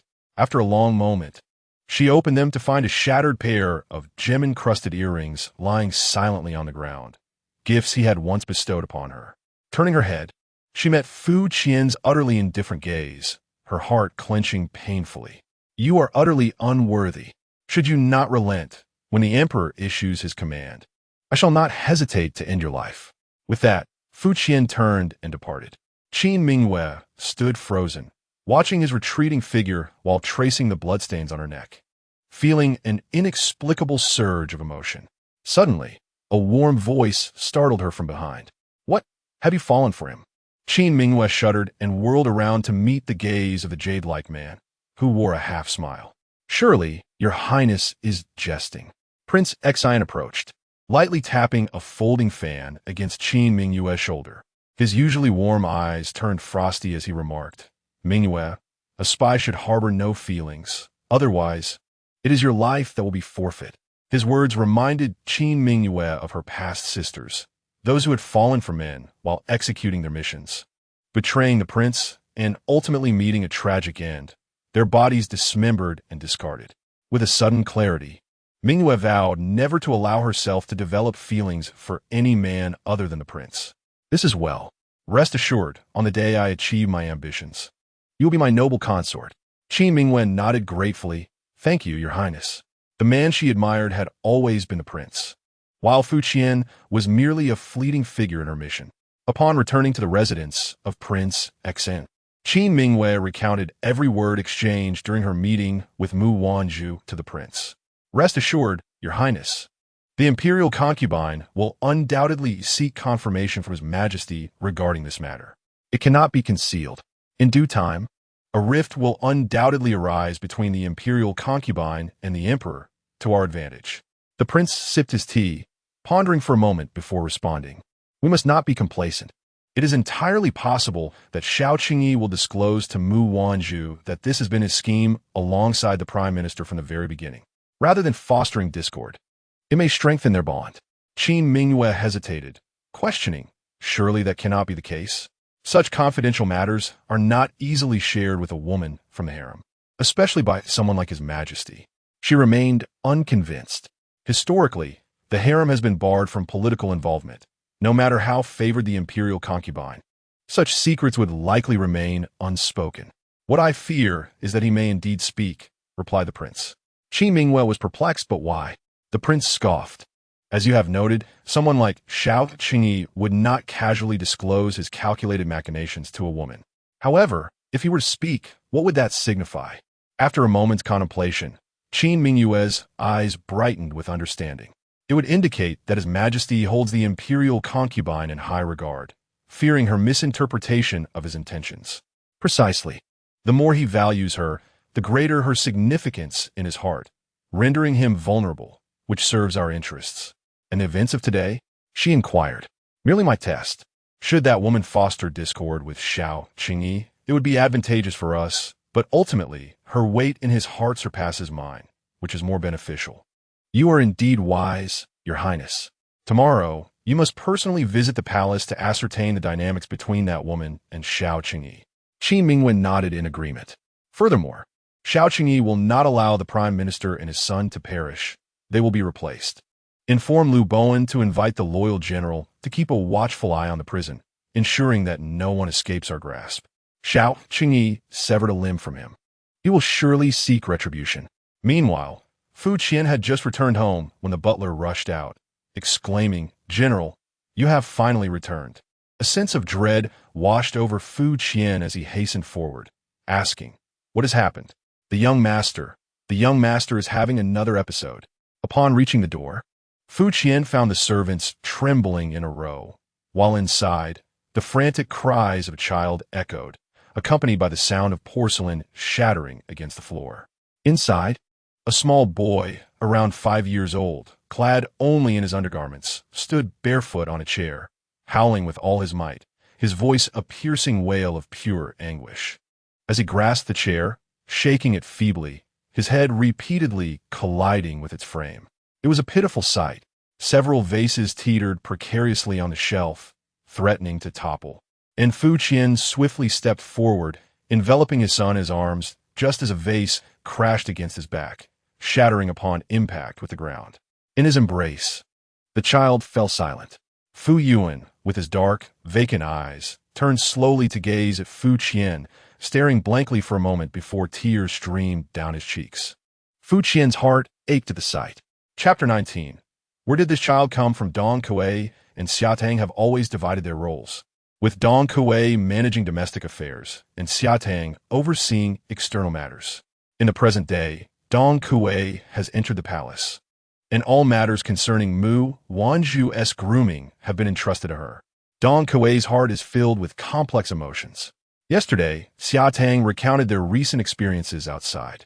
Evidence has been destroyed, and Miss has been coerced by the emperor to enter the palace as a consort for the sake of her father and brother.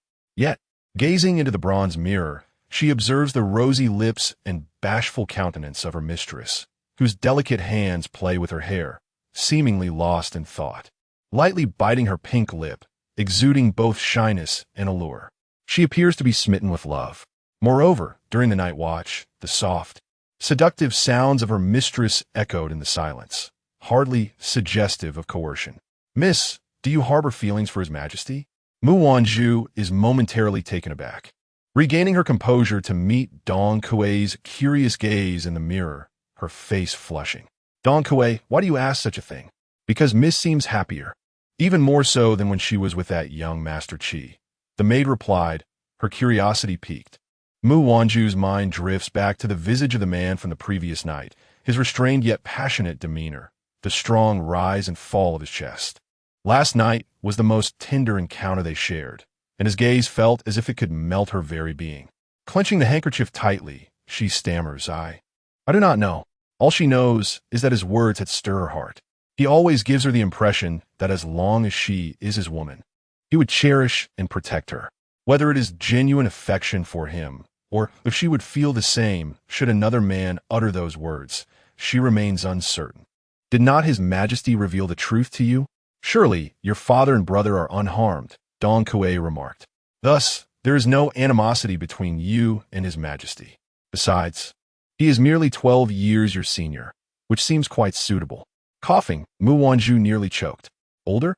How is His Majesty old? He is only a dozen years my senior." Dong Kuei is indeed audacious, unafraid to speak her mind. Nevertheless, she does have a point. After their intimate encounter, the Emperor shared his future plans with her. As long as he does not harm her family, she believes that being with him may not be so bad after all. Furthermore, he had warned her that Qin Mingyue and Prince Xian sought to sow discord between them, hoping to incite her hatred towards him, using her as a pawn against him. Now that she is aware of their intentions, she is unlikely to fall into their trap. While she may not grasp everything else, she cannot allow Sister Su to remain imprisoned in the dungeons. Has Qi Ying returned? Not yet, miss, but she should be back soon. Having arranged her hair, Mu Wanzhu prepares to go to meet Su Ziqin. In the Jingzhong Palace, Liu Bowen's silence is laden with a sinister chill, his lips curling into a sardonic smile. "Your Majesty, what shall we do now?" Fu Qian inquired. "What shall we do?" Xiao Qingyi pondered for a moment, then swiftly wrote a few lines on paper and handed them to Fu Qian. "Ensure it is accomplished by tonight." Fu Qian accepted the command, eager to depart. "Wait, does your Majesty have any further instructions?" Xiao Qingyi asked. "I heard you took your son to the Imperial Medical Institute." "Yes. Regarding past events, I owe you an apology." Fu Qian remained silent for a while, his expression darkening. "This matter is not the Emperor's fault. It is my own responsibility. It is entirely his fault that Yuan has become this way." Zhao Qinjiai stepped forward and patted Fu Qian's shoulder. The imperial physician had previously stated that Yuan's condition was a result of excessive stimulation, leading to manic depression. It was essential for his mother to be by his side constantly to soothe and care for his emotions. With her presence, he should show improvement. Otherwise, I shall decree that you be granted a consort. With a mother nearby, Yuan would surely recover more swiftly. Thank you for your kindness, Your Majesty. However, I have no intention of remarrying in this lifetime. Zhao Chen narrowed his eyes, his fingers rhythmically tapping on the table. Still contemplating the matter, Fu Qian snapped back to reality. Noticing Zhao Qinjiai's expression and quickly bowed, saying he would never deceive His Majesty. He had no intention of harming her. He simply feared that Yuan, upon growing up, might come to resent him as a father. Yet, should Your Majesty order her execution, I would not hesitate to comply. Zhao Qinjiai chuckled, a hint of amusement glimmering in his dark eyes. You truly possess a heart of stone. Fearing your son might resent you, you shift the blame onto me. One day, when Your Majesty has a prince of your own, you will surely understand my sentiments. Do keep your ill-omened words to yourself. Their banter was interrupted by the sudden arrival of a small eunuch, who breathlessly informed, "Master Li, please notify General Fu that young Master Fu has gone missing." At that moment, the Imperial Medical Institute was in disarray. Herbs were scattered across the floor, and several elderly physicians were lamenting their misfortunes. The head of the institute, torn between his sorrow for the herbs and the urgency of the situation, dispatched people to search for the errant and agitated Fu Yuan. Mu Wanzhu hurriedly made her way to the palace gates with several attendants. As they passed through the imperial garden, they suddenly heard frantic cries, resembling that of a distressed child.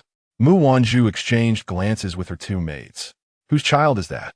Fu Yuan's small frame trembled, completely unable to rein in his emotions.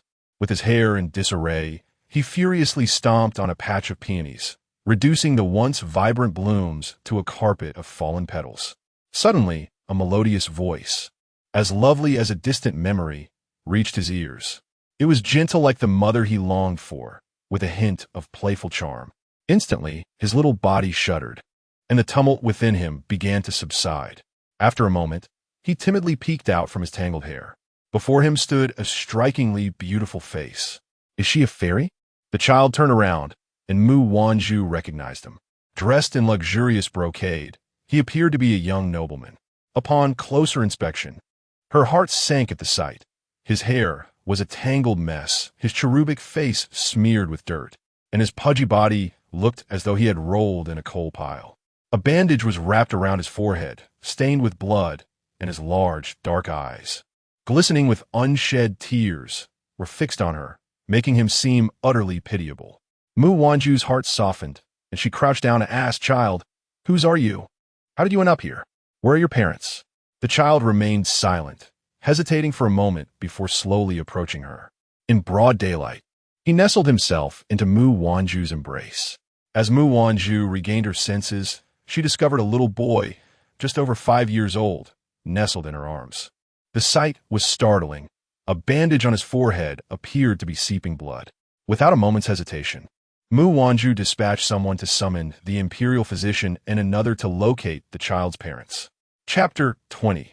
Fu Yuan remains in the palace. The physician, taken aback by the unexpected turn of events, realized that after an exhaustive search, the child had been found effortlessly at the side of the noble consort. Mu Wanzhu soon recognized that this child was indeed Fu Qian's son. However, the name Fu Yuan was rather melodious. She promptly sent word to Fu Qian. When the physician prepared to apply medicine to Fu Yuan's wound, the boy grimaced and bared his teeth in protest, then leaned his head closer, casting a pitiful glance at Mu Wanzhu. Mu Wanzhu asked, "Do you want me to apply for you?" The small child nodded. Having always been cared for by others, she had never tended to someone else. Now, this little imp wanted her to administer his medicine. Seeing his pleading gaze, her heart softened, and she reluctantly took the medicine to apply it for him.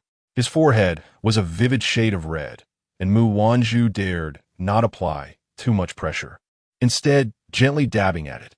Unbeknownst to her, the little boy nestled comfortably in her embrace, his dark eyes shimmering with warmth. "Your Highness, Miss Qin requests an audience," a maid announced as she entered. "Miss Qin? Which Miss Qin?" Mu Wanzhu momentarily faltered. "The one you spoke with at the tavern yesterday." Furrowing her brow, Mu Wanzhu thought of Qin Mingwei and wondered what brought her here. Could it be to ascertain whether she had fallen out of favor with His Majesty? "Let her in." "Greetings, Your Highness," Qin Mingwei said, bowing. "There's no need for formalities," Mu Wanzhu replied. As Qin Mingwei raised her head, she caught sight of the child in the consort's arms, turned away from her. She smiled playfully. "Whose child is this?" "To receive medicine from the noble consort herself." "What great fortune!" Having discerned the true intentions of the prince and Qin Mingwei, Mu Wanzhu cast a measured glance at her. "He is from General Fu's family." With that, she adjusted the boy on her lap and gently blew on his forehead. "Little Yuan, a gentle breath will ease the pain. Next time, be more careful to avoid bumps and bruises." To her surprise, the usually reticent child nodded obediently. "Such a good boy," Mu Wanzhu smiled. Just moments ago, she had seen him throwing a tantrum in the imperial garden, trampling over flowers, leading her to believe he was a little scamp. Yet now, he revealed himself to be a remarkably well-behaved child. Others echoed her sentiment. "Your Highness, young Master Fu is indeed very well-behaved." However, none noticed the subtle shift in Qin Mingwei's expression upon hearing Fu Yuan's name. Her face transformed, her gaze fixating on the child nestled in Mu Wanzhu's embrace, her fingernails subconsciously digging into her palm. She had heard that her son had become volatile and withdrawn after her departure, uncontrollable except by Fu Qian. He would throw things at the slightest provocation. Yet now, He was so peacefully settled in another woman's arms. A twinge of jealousy stirred within Qin Mingyue. It seemed she had underestimated Mu Wanzhu. When Mu Wanzhu looked up, she inadvertently caught a glimpse of the resentment in Qin Mingyue's eyes, prompting the latter to quickly feign a smile, but it was already too late. "Miss Qin, what brings you to seek an audience with me?" Qin Mingyue lowered her gaze and presented a delicate brocade box. "Your Majesty, a few days ago, I fortuitously acquired a piece of exquisite purple jade. I thought such a fine gem would befit you. However, Qin Mingyue's true purpose for visiting today was merely to inquire about the relationship between Mu Wanzhu and the Emperor. The jade was but a pretext." Observing Mu Wanzhu's calm demeanor, it was evident that their quarrel had not transpired, corroborating the prince's suspicions. The Emperor must have confided in Mu Wanzhu. Qin Mingyue pondered this, and Mu Wanzhu was equally aware of the underlying tension. Nevertheless, it was customary to accept gifts presented. "Since Miss Qin had personally delivered it, I shall graciously accept it," shouting, "Please take it." Mu Wanzhu's indifferent attitude did not go unnoticed by Qin Mingyue. Turning to leave, she caught sight of Fu Yuan nuzzling against Mu Wanzhu. A flicker of displeasure crossed her eyes before vanishing. Unexpectedly, she encountered the hurriedly approaching Fu Qian and Xiao Qingyi at the door. Fu Qian was taken aback, having warned Qin Mingyue the previous day. He had not anticipated her audacity in visiting Fengyi Palace. Their gazes met. Qin Mingyue performed a curtsy and departed. Fu Qian followed Xiao Qingyi into the hall. "Who permitted you to embrace my esteemed concubine?" Upon entering, Xiao Qingyi beheld Fu Yuan nestled in Mu Wanzhu's neck, a territory that rightfully belonged to him, now usurped by an unruly child. Incensed, he swiftly lifted Fu Yuan, feigning a menacing glare. "Your Majesty," Mu Wanzhu exclaimed as she rose, "do not frighten him." The soft, ethereal sister had vanished, replaced by a stern, rigid man, igniting Fu Yuan's suppressed frustration anew. He squirmed, directing a cacophony of cries at Xiao Qingyi. With a swift slap to Fu Yuan's backside, Xiao Qingyi's expression hardened. "Try calling out again." The little one, accustomed to being coddled and indulged, had never encountered such fierce reprimands. The wildness in his eyes gradually faded, leaving only tears of grievance as he gazed imploringly at Xiao Qingyi.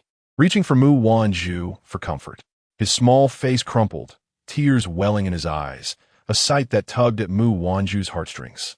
She hurriedly embraced him, soothing, "Do not cry. Little Yuan, the Emperor is merely teasing us. Let us ignore him." Below, a concerned father watched the scene unfold, feeling an ache in his heart. It seemed as though the three of them resembled a family. Xiao Qingyi instructed Fu Qian to take the little one back, yet Fu Yuan, tears streaming down his face, clung to Mu Wanzhu's leg, refusing to let go. Ultimately, Fu Qian had no choice but to implore Mu Wanzhu to allow the child to stay in the palace for the time being. Mu Wanzhu had a fondness for Fu Yuan. With her being the sole occupant of the palace, she often felt lonely, and having Fu Yuan as her companion was a delightful reprieve. Chapter 21. An unexpected encounter. Mu Wanzhu had not anticipated that sending Qi Ying to bring Su Zizhan into the palace would result in his absence until nightfall. Concerned that something might have gone awry, she requested assistance from Xiao Qingyi to send someone to retrieve him. Xiao Qingyi enveloped the person in his embrace, his gaze filled with a sense of melancholy. His beloved had spent the entire afternoon watching that insufferable boy, and now, for the sake of another woman, he was being neglected. This displeased him greatly. Ever since he had confessed his feelings, Xiao Qingyi had experienced jealousy without restraint. Seeing his woeful expression, Mu Wanzhu couldn't help but stifle a laugh. "Your Majesty, how could I possibly? Still denying it? It is evident that you do," he retorted. "I do not." Xiao Qingyi shook his head, bending down to lift her effortlessly. "Enough. Let us not argue. Come and sleep with me." "Sleep?" Mu Wanzhu's cheeks flushed crimson. Yet, she wrapped her arms around his neck and obediently allowed him to carry her to the bed.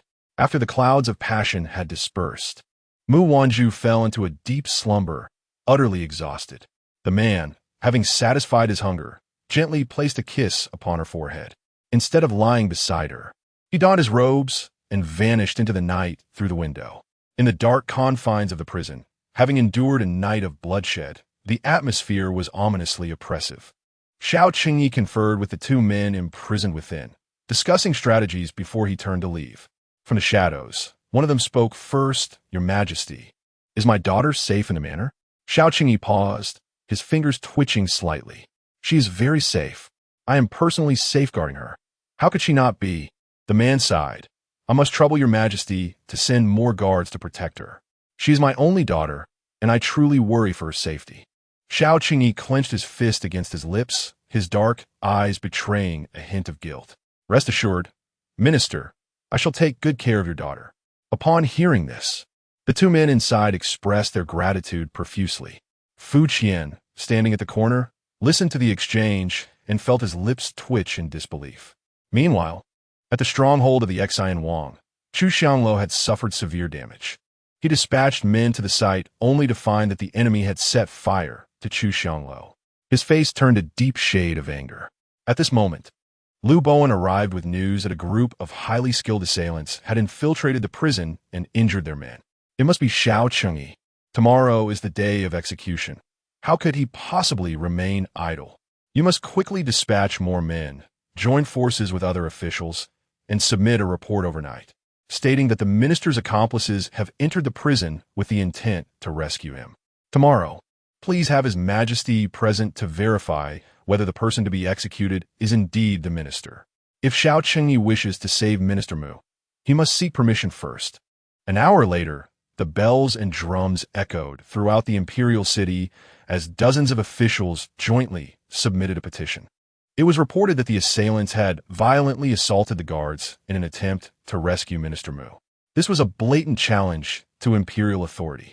It was likely that these villains would attempt to intercept the execution tomorrow.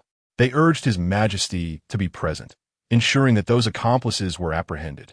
Mu Wanzhu arose early, only to find herself embraced by Xiao Qingyi, who had assigned her a daunting task.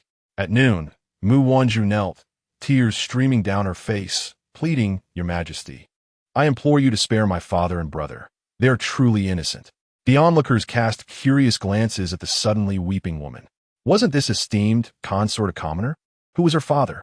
Xiao Qingyi, unable to bear the sight, gently cradled the person in his arms, his expression betraying a sense of reluctance.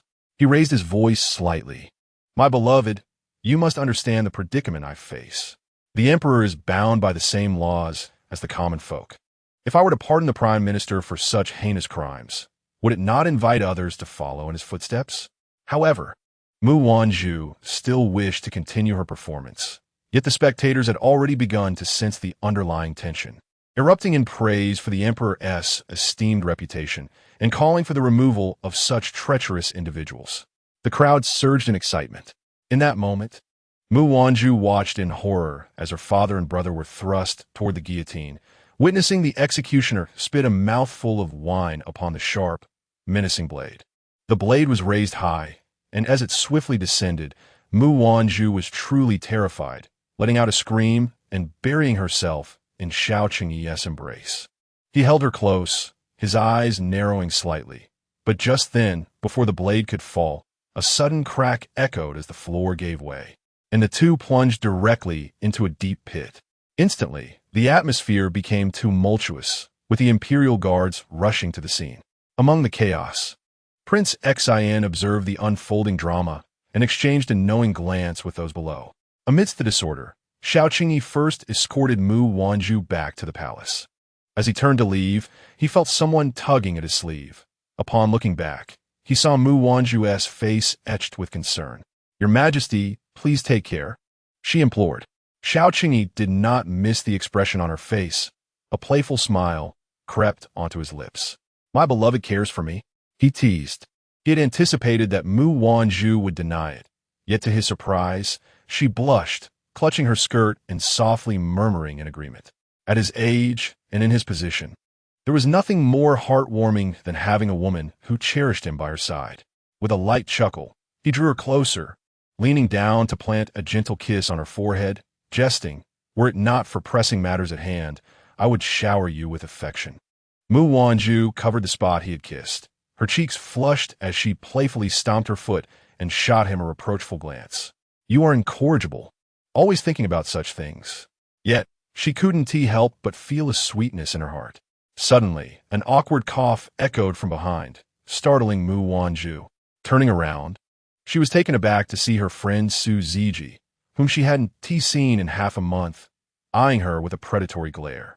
Well, Shin Wanzhu, I must say I misjudged you. Mu Wanzhu's heart tightened. Sister Su, please let me explain. Su Ziji turned and began to walk away, listening intently for any approaching footsteps. We had a pact, remember? We agreed to send each other off to marriage. Yet here you are, secretly engaging in significant affairs without me. What of our original agreement? Her tone was filled with dissatisfaction. Feeding Su Zi Simk, Mu Wanzhu hurried in front of her to block her path. Sister, it truly isn't what you think. Please, let me explain. Su Ziji crossed her arms, gazing intently at Mu Wanzhu. Go on, I'm all ears. What secrets do you harbor? Su Zijian was not genuinely angry with Mu Wanzhu. Rather, she was taken aback by the rapid transformation that had occurred from yesterday to today. The 7 shadows who had come to escort her had become friends with the imperial concubine, and she had just inadvertently witnessed the rumored ruthless emperor tenderly caressing Juju. How could the world have changed so dramatically in just half a month? She felt utterly unprepared. Most importantly, she was quite curious about how the delicate Zhu managed to win over the emperor. It was imperative to extract the full story from her. Pray tell, how did Juju become the emperor's favored concubine? In a typical scenario, Mu Wanzhu might have been shy and hesitant to divulge the details to Su Zijian. However, fearing that her friend might genuinely become upset and ignore her, she decided to recount the entire sequence of events, including her initial rejection by Qi Tong'an. Upon hearing the story, Su Zijian slammed her hand against the table in indignation. What a scoundrel! Qi Tong'an is nothing but a petty man. Back when he was desperately seeking favor from his uncle, he was just a poor scholar. Now that he has risen to prominence and the Mu family is in trouble, he turns his back on her, claiming it was all due to his own hard work. How can one be so shameless? I must go to his residence and give him a good thrashing. Though Su Zijian hailed from a prominent family, she differed greatly from Mu Wanzhu. While Mu Wanzhu exuded the grace of a well-bred young lady, nurtured by the affection of her family, Su Zijian, the daughter of a minister, had inherited none of the gentle demeanor typical of scholarly families. Instead, she possessed a free-spirited nature, often confronting and scolding those she found disagreeable. Consequently, she had alienated many noble ladies in the capital, leading her to often wander alone. Their friendship had blossomed when they were both 7 years old, a time when the chancellor had brought little Wanzhu to the Su residence to play with his daughter. The fiery girl had an aversion to the pretentious young ladies of the capital, who were spoiled and coddled by everyone around them. Su Zijian, disinterested in Wanzhu's company, chose to play by herself. However, Wanzhu, in her delicate manner, attempted to catch a dragonfly and, in the process, pricked her finger on a thorn, resulting in a loud wail of tears. Su Zijian, finding the noise unbearable, scolded her vehemently. Why are you crying? It's a trivial matter. Is it really necessary to make such a spectacle of yourself? Look at you, with tears and snot all over your face. How utterly messy and unattractive. At the tender age of 7, Wanzhu was both vain and fastidious about her appearance. To have Su Zijian accuse her of being dirty and ugly was intolerable. Clenching her fists, she rose from the ground, her large, watery eyes glaring defiantly at Su Zijian. Say that again, and I swear I'll hit you. Never having encountered such audacity in another child, Su Zijian responded by placing her hands on her hips and glaring back. What? You little spoiled brat. Do you dare to hit me? Doi dare. Mu Wanzhu indeed had the courage. Without hesitation, she swung her fist and charged forward. With a leap, she seized Su Zijian's hair and tugged fiercely, using all her might to push her down. She had seen the servants in her household fight in this manner, by pulling hair. Realizing the situation had escalated, Su Zijian quickly retaliated, and a fierce scuffle ensued. Little Zijian never expected that this seemingly delicate person could fight so fiercely, pulling her hair until it was nearly bald. It was only when the maid arrived that the two were separated, and they were subsequently scolded by their fathers. Initially, It seemed they would never wish to see each other again. But to everyone's surprise, Zijian altered her attitude and began to seek out Mu Wanzhu for companionship regularly. When the minister inquired about her change of heart, she replied, "She is unlike anyone else." As time passed, they often played together, and, eventually, they became each other's sole confidants. Lost in thought, Mu Wanzhu understood that Su Zijian was defending her. But given the current state of affairs between the Mu and Su families, it was unnecessary to provoke trouble over an inconsequential person. She hurriedly approached Su Zijian, saying, "Sister Zijian, please don't go. What? Are you simply going to let him take advantage of you?" Sufihian retortiv. Mu Wanzhu, let me tell you, if Qi Tong'an dares to treat you this way, he must be prepared for the disgrace that will follow. Su Zijian was genuinely incensed, her face flushed with anger. Wanzhu was her dearest friend. Aside from their initial altercation, she had always treated her like a beloved sister, someone she cherished dearly and would not allow to be bullied. The audacity of Qi Tong'an to publicly withdraw his engagement and humiliate Wanzhu was intolerable. If she did not make him regret it, she would not be called Su Zijian. Mu Wanzhu could not dissuade her, and quickly called upon Dong Kuei and Xia Tang to restrain her. "Dong Kui, Xia Tang, let me go. Miss Zijian, please do not be so impetuous. Our young lady is not one to suffer in silence. If she advises against your actions, there must be a reason. Moreover, she has worked hard to secure your release from the palace. Regardless of his position, he is still a court official. If you were to strike him, he could retaliate by bringing you before the court. Given the bond between the young lady and Miss Zijian, she would have to plead with the emperor again, making things difficult for her," Dong Kuei explained. Xia Tang quickly concurred, adding, "Would that not undermine the young lady's efforts to rescue you?" Su Zijian gradually calmed down, realizing the complexity of court matters was beyond her understanding. She was supposed to be imprisoned, and it was Wanzhu who had painstakingly managed to secure her release. If she were to resort to violence, it would indeed place Wanzhu in a precarious position, potentially jeopardizing her relationship with the emperor. At that moment, Mu Wanzhu caught up with them, and Su Zijian, filled with remorse, grasped her hand. "Wanzhu, I am sorry, I acted impulsively." Mu Wanzhu shook her head with a sweet smile. "I understand, Sister Zijian, that you do this for me. However, to me, Qi Tong'an is merely an outsider now. All I desire is for those I care about to be safe and unharmed. Besides, I now have the affection of the emperor. Having experienced the love of a better man and sharing such intimacy daily, how could I still care for Qi Tong'an? As for his denial of my father's teachings and support over the past 8 years, whether he chooses to suppress me or sever ties, my father has his own plans. Well, that certainly gives him an advantage," Mu Wanzhu chuckled, leading Su Zijian to a pavilion where the palace attendants served tea. "Your Highness, please enjoy this tea." Su Ziji had not savored tea for half a month. Upon lifting the cup and taking a sip, her eyes immediately sparkled with delight. "What tea is this?" Mu Wanzhu also took a sip. "Cloud mist tea." "Cloud mist? Lushan Cloud Mist?" "Indeed, Lushan Cloud Mist is an exquisite tribute tea, nearly impossible to procure. It is said that the annual yield is less than 50 jin, all of which are presented to His Majesty. Even His Majesty himself does not have enough to drink, hence it is unlikely he would bestow it upon his ministers. I never imagined that His Majesty would actually grant it to you, Zhu." Su Ziji's heart raced with excitement. Just moments ago, she had been infuriated by Qi Tong'an's actions, yet now, her eyes shone brightly as she teasingly gazed at Mu Wanzhu.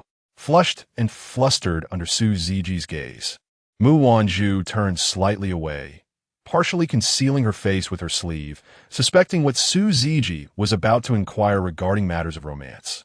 Sufihi leaned closer, gently brushing aside Mu Wanzhu's hand, and seeing her shy, flushed face, she smiled knowingly. "Earlier, when you mentioned His Majesty using your uncle and brother Mu to threaten you, I was quite upset, though I refrained from disparaging the emperor behind his back. However, judging by this, His Majesty seems to treat you rather well, and it appears you have some complexity in your feelings towards him. MHM?" The single word was laced with innuendo. Mu Wanzhu, feeling bashful, weakly protested. "I do not harbor any affections for him, lacking conviction." "Ah, But I never claimed you had feelings for His Majesty. That was your own admission. Chapter 23. Alliances in the Shadows. Qi Ying quietly noted. On the 25th day of the 13th year of Emperor Zhao, at the second watch, the imperial concubine conversed with Miss Su, seemingly harboring affections for His Majesty. And Mu Wanzhu, noticing, nudged him with his elbow and remarked, "What are you doing? Monitoring the imperial concubine? Be wary, lest our master learns of this and takes your life." Qi Ying shot him a glare. "I would not dare to oversee the imperial concubine without the master's permission. However, rest assured, the master would only be pleased to hear of it. Perhaps I might even earn a wife as a reward." Since the imperial concubine entered the palace, the master had consistently instructed him to remain by her side. He had witnessed firsthand the typically ruthless master display a tender demeanor towards the imperial concubine, aside from initially forcing her into the palace with cunning tactics. Thereafter he treated her with utmost care, as if afraid of causing her pain, though the master often appeared cunning and shameless before her, like a rogue. Qi Ying had seen him smile secretly, like a lovesick youth, while reviewing memorials. Upon realizing his lapse in composure, the master would quickly regain his serious demeanor to review the documents. This had occurred no less than 3 times. Such behavior had never been observed before the imperial concubine's arrival. It could only indicate one thing. He was infatuated with her. If the concubine reciprocated his feelings, one could only imagine his elation. With the emperor's heart filled with joy, would not his own fortunes follow?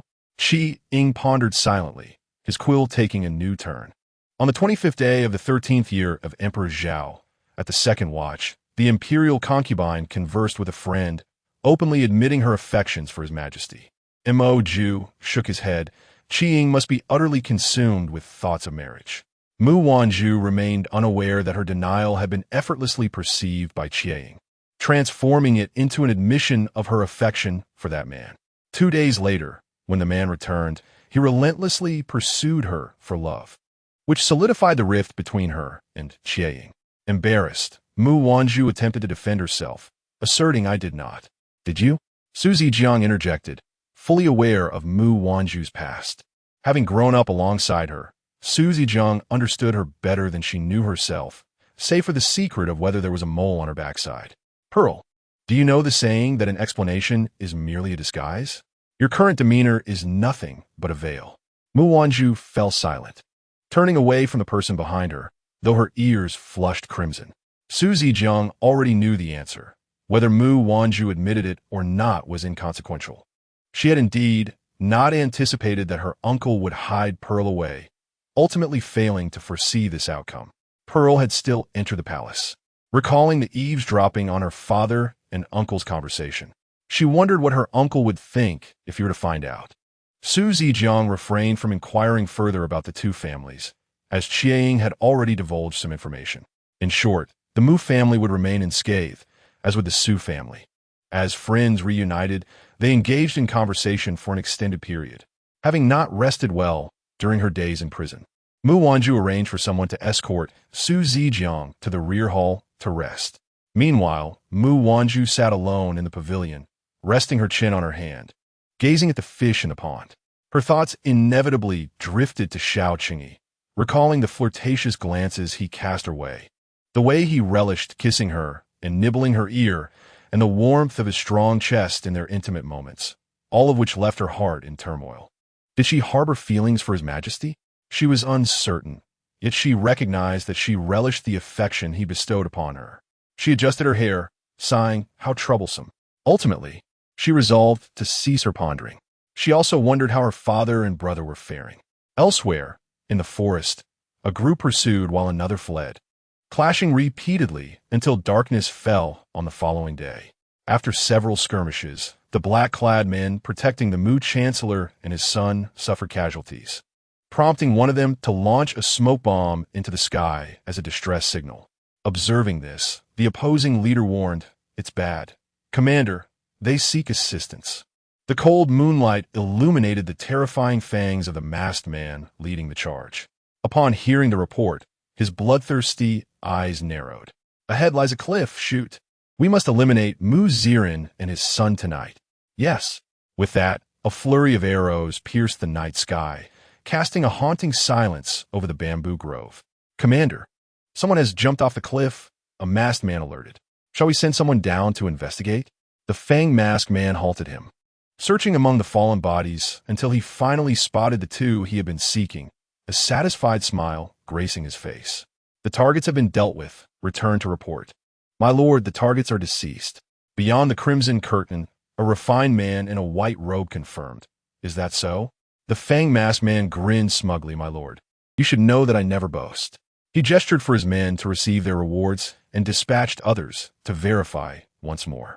Soon, a similarly handsome but slightly leaner man entered, his waist resembling a curved blade enticingly.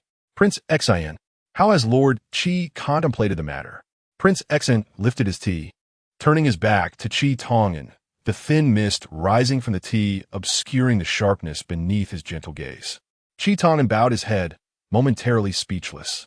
Just a few days prior, Prince Xian had inexplicably summoned him for tea. Having painstakingly ascended from a poor farmer's son to his current position as a fifth-rank official, he treaded carefully, wary of any misstep that could lead to irrevocable ruin. Unable to refuse, he acquiesced. Little did he know, Prince Xian was subtly maneuvering for him to act on his behalf. In the capital, he was well versed in the intricacies of the noble families residing in every street, their ranks, and the dynamics within their households. He was ready for a shift in fortune. Yet, this Prince Xian, the emperor's legitimate son, was rumored to be warm and gentle, avoiding court intrigues and finding solace in nature, seemingly detached from royal affairs. But it appeared that the reality was quite different. He aspired to ascend the ranks, yet wished to evade the factional strife. A single misstep could cost him his life. This was also the reason he hastily distanced himself from the chancellor when trouble arose. He sought an opportunity to remain uninvolved in factions, dedicating his loyalty solely to the emperor. "I am but a humble minister, fortunate to have your favor, your highness. Yet my knowledge is scant, and I merely wish to live peacefully, fearing that I may not live up to your expectations," he said. The cup of tea was slammed down onto the table. Qi Tong'an's heart quivered, and his fingers, which had been clasped in respect, slightly recoiled, though his face remained composed. Prince Xian turned around, his gentle yet commanding visage adorned with a friendly smile, wishing for peace and harmony throughout the realm. "Lord Qi, your ambitions are grand, yet you feign a desire for a tranquil existence, attempting to deceive me. Do you truly wish to serve only the one on the dragon throne?" Qi Tong'an's expression shifted. Prince Xian scoffed. "Do you believe our current emperor is a wise ruler?" Qi Tong'an found himself at a loss for words, for the reigning emperor was not necessarily virtuous. He had witnessed firsthand the emperor's duplicitous nature. One moment engaging in jovial banter with the marquis, the next, his demeanor darkened as he unsheathed his sword, ruthlessly slaying the marquis without hesitation. The onlookers gasped in horror, while the emperor calmly cleaned his blade, as if he had merely sliced through a melon. That scene remained vividly etched in his memory.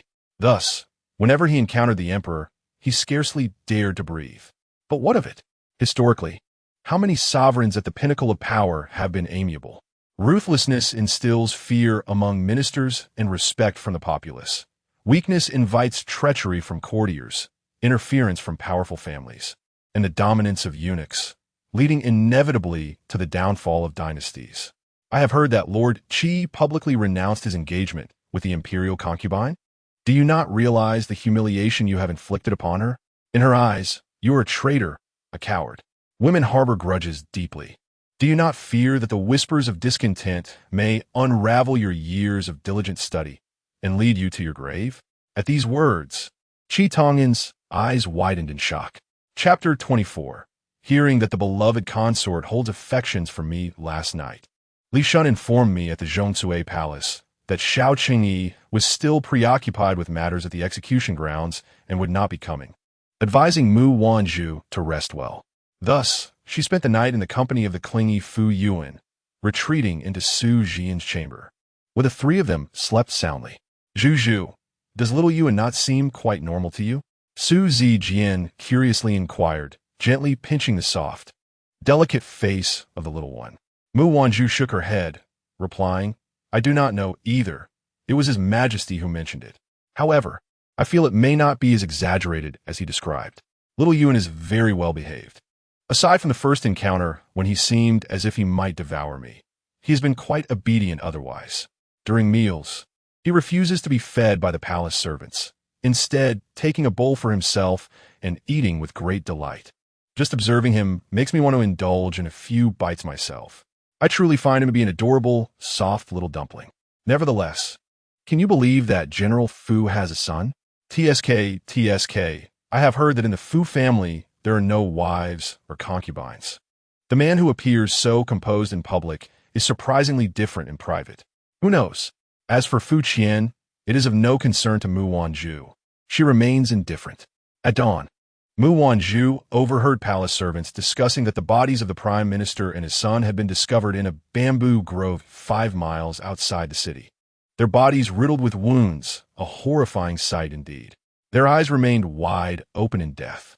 Weak in knees, Mu Wanzhu leaned against the wall, nearly collapsing. The palace servants, upon hearing the commotion, turned to see the imperial concubine and hurried to assist her, exclaiming, "Your Grace, what has happened?" Grabbing the wrist of one servant, Mu Wanzhu demanded, "Tell me, who has died?" The servant, unaware of the connection between Mu Wanzhu and the prime minister, exchanged glances of confusion with another. "Speak quickly. It is the prime minister and his son." Mu Wanzhu's face turned pale. She was oblivious to the developments concerning them. Yet upon hearing of their demise, her heart tightened in dread. Although His Majesty had assured her that her father and brother would be safe, a lingering fear of unforeseen calamity gripped her. Distracted, she returned to her palace and quickly dispatched Xiatang to gather more information. Dong Kuei attempted to console her, saying, "Miss, do not worry. Your father has risen to the highest ranks among officials. How could he perish so easily? Moreover, His Majesty, having given you his word, will surely not go back on it." Su Zijian also urged her, "Little Yuan may be quiet, but he is highly sensitive to emotions. He can clearly sense your distress." Approaching her, he settled at her feet, a soft little ball of comfort, gazing up at her with sympathetic eyes. Mu Wanzhu's heart softened as she stroked little Yuan's head. "Little Yuan, you believe that my father and brother are safe, do you not?" Little Yuan nodded earnestly. In the court, with the prime minister deceased, the emperor was filled with wrath, and the officials dared not breathe a word. Xiao Cheng-yi shattered a teacup, injuring the Prince of Xian who stood at the front. "Get out of my sight!" With his fury unabated, Xiao Cheng-yi stormed out of the morning court, heading directly to the Zhongcui Palace. His long, slender fingers wiped away the droplets of blood from his hand. While the Prince of Xian observed the furious man leave, a smile slowly forming at the corners of his mouth. As Fu Qian exited the palace, he was intercepted. "I hear that young Master Fu has fallen ill again. Have you found a remedy?" Fu Qian's dark eyes grew heavy. There is no need for the prince to concern himself. With that, he turned to depart, but the soothing and understanding voice of the man followed him. "Mingyu misses the child terribly. If the general is inclined, I am not." "Huh." The Prince of Xian returned to his residence and sent for Qin Mingyu. After 2 days apart, Qin Mingyu's complexion appeared noticeably poor, as if she had not rested well. "Mingyu, you have performed exceptionally," the prince said. "I have confirmed with Xiao Qingyi that the noble consort is indeed his Achilles' heel. For now, let us set this matter aside. I require you to undertake another task." "Your Highness, please instruct me," she replied. "I wish to have Fu Qian at my disposal." Qin Mingyu stiffened. "But Your Highness, I betrayed him that day. He harbors a deep-seated hatred for me. How can I?" "Do you not have a son?" The prince smiled warmly. "I have inquired. Your son has a volatile temperament and suffers from mania, making it imperative for him to have his biological mother by his side." Qin Mingyu's face turned pale. "Mingyu, you must obediently comply." By day, Xiao Chengyi was a tempest of fury, but by night his eyes glinted with predatory light. He dismissed the servants and swiftly brought Mu Wanzhu down onto the bed. "I hear my beloved consort harbors feelings for me." Upon his return, Xiao Qingyi reassured Mu Wanzhu that her father and brothers were unharmed. "They have been closely monitored these past days, but I shall take you to see them soon," he promised, assuaging her concerns. However, upon hearing his words and gazing into his fervent eyes, Mu Wanzhu realized her relief had come too soon. With a mischievous smile, Xiao Qingyi took Mu Wanzhu's hands and placed them at his collar, watching intently as her eyes widened in surprise. Before she could react, he pulled her hands apart, revealing his robust chest beneath the dragon robe. Thump, thump, thump.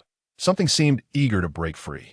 Before she could process this, Xiao Qingyi remarked, "I was unaware my beloved consort held such deep affections for me, so bold. Have you long been in love with me, yet too shy to confess?" The word made Mu Wanzhu's cheeks flush. She pushed him away and turned, pressing her heated ears in embarrassment, insisting, "I do not harbor any feelings for you. Hurry and put your clothes back on. If I dress, how shall we proceed?" He countered. "Proceed with what?" Mu Wanzhu's face reddened anew. This lecherous man. "You claim you do not care for me?" Behind her, he smirked, loosening his garments. "If my beloved consort were indifferent, why would she be so attentive to my preferences?" Before Mu Wanzhu could inquire about what she had shown interest in, she suddenly felt a sturdy body press against her back.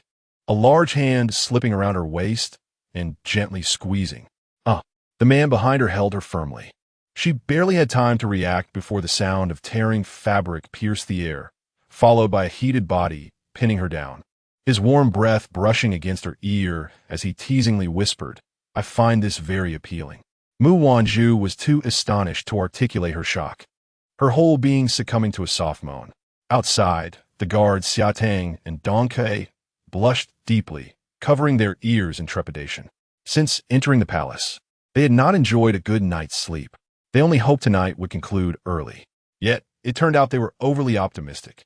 The sounds continued, intermittent and muffled, well into the night. Both of them had dozed off several times, and only after a while did the atmosphere settle down and the water was changed. When they entered to change the sheets, they did not dare to lift their heads. All they could perceive was the ambiguous and pungent scent in the air, and the sight of the bed. Oh, they could even hear the soft, reluctant voice of a young lady beyond layers of curtains and screens, refusing. The two of them blushed once more. How unkind the emperor was. Then, they heard him coaxing, "This bathtub is rather inconvenient. I shall order a hot spring to be built for my beloved consort in due time." The two exchanged glances. What a beast. As if the bathtub wasn't enough trouble. Now he wants to build a hot spring? Mu Wanzhu sighed. "Oh, I feel as though I might perish. Who was it that said I had feelings for this wretched man? Let them know that I swear to peel off 3 layers of skin from him." Outside the Zhongsue Palace, Chiang shivered. Mo Ju inquired, "What troubles you?" "Nothing, just feels a bit chilly tonight." "It's all right. In a few days, it will be Qingming. Once the emperor has paid his respects to the ancestors, the weather will warm up." Chapter 25. Capturing people. The emperor's grace is like thunder and rain. Yet aside from Zhu Zhu, no one else can withstand it. Dong Kuei meticulously arranged Mu Wanzhu's hair, but the numerous ambiguous marks on her neck were impossible to conceal, revealing the intensity of her recent encounters.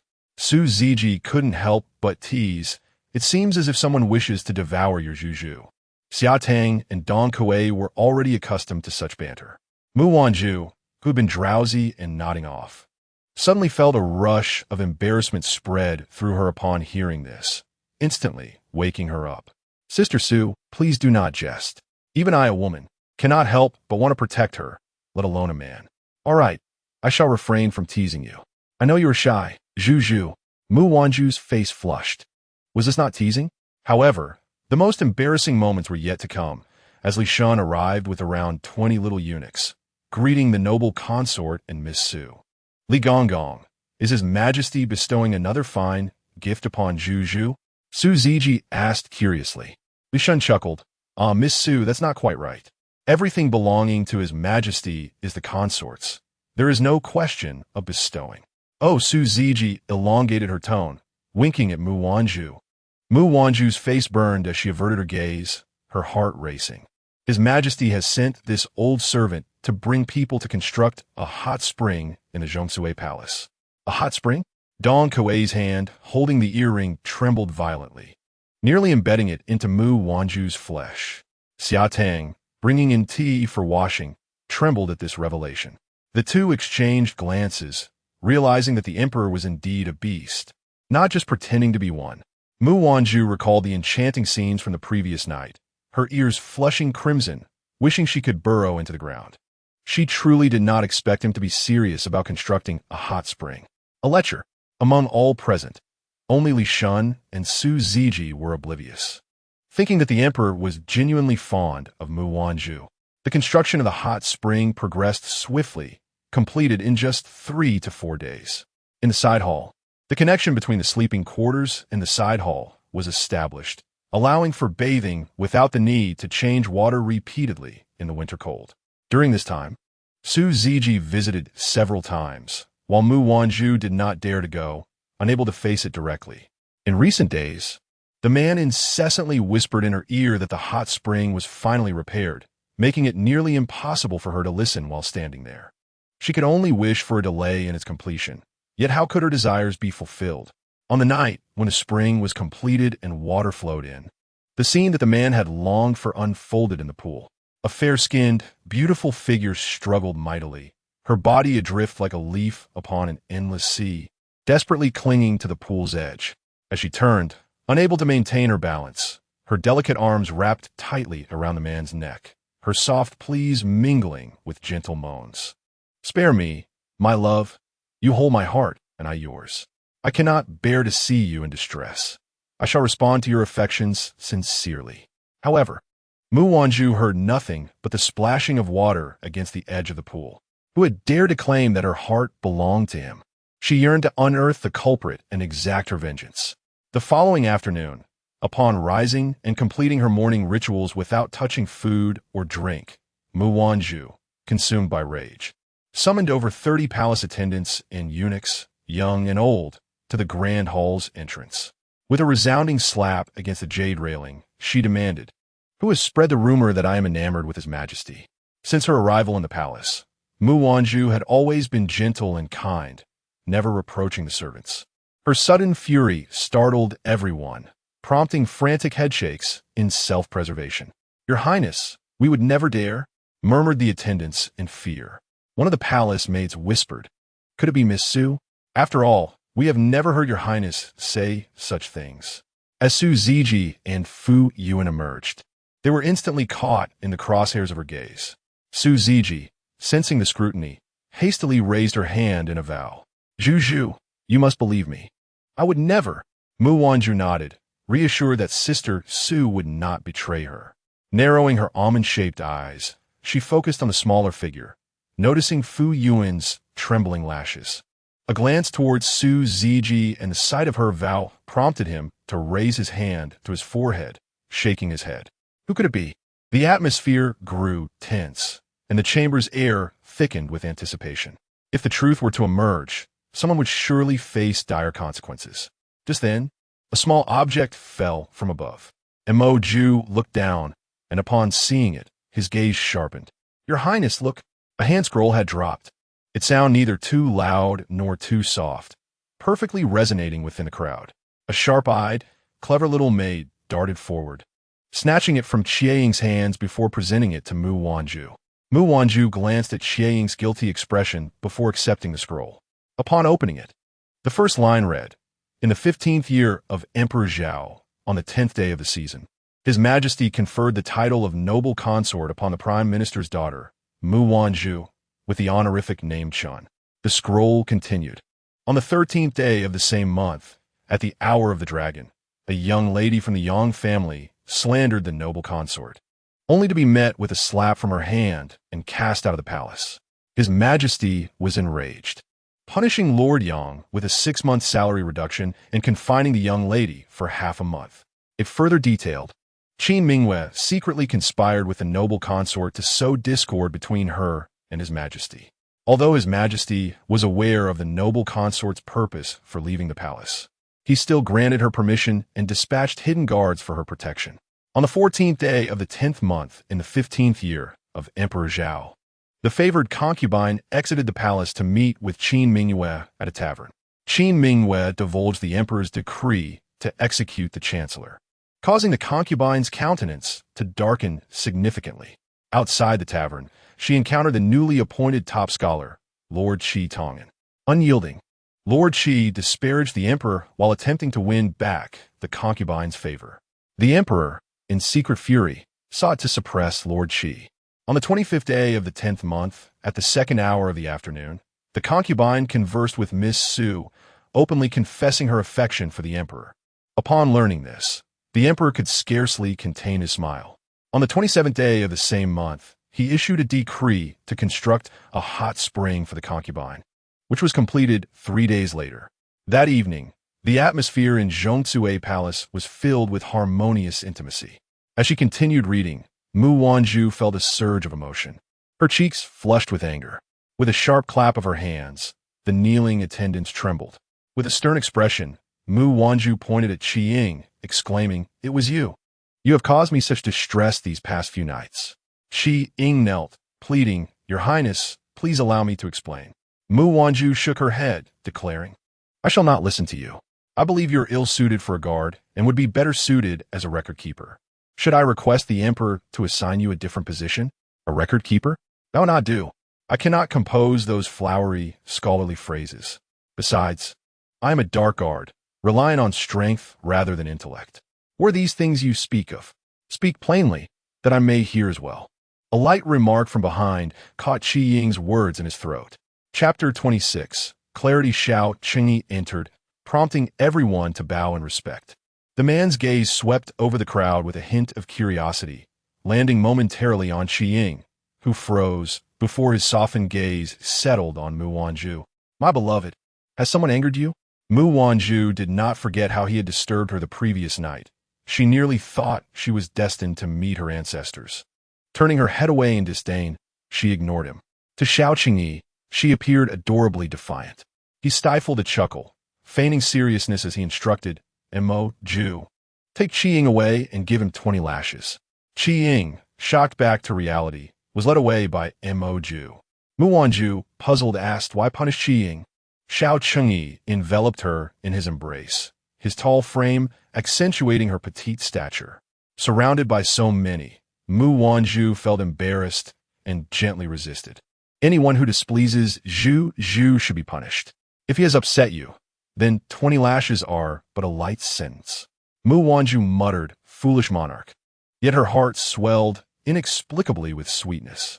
The onlookers absorbed the emperor's tender words toward the concubine, and soon, news spread throughout the entire palace that the favored concubine was not to be trifled with.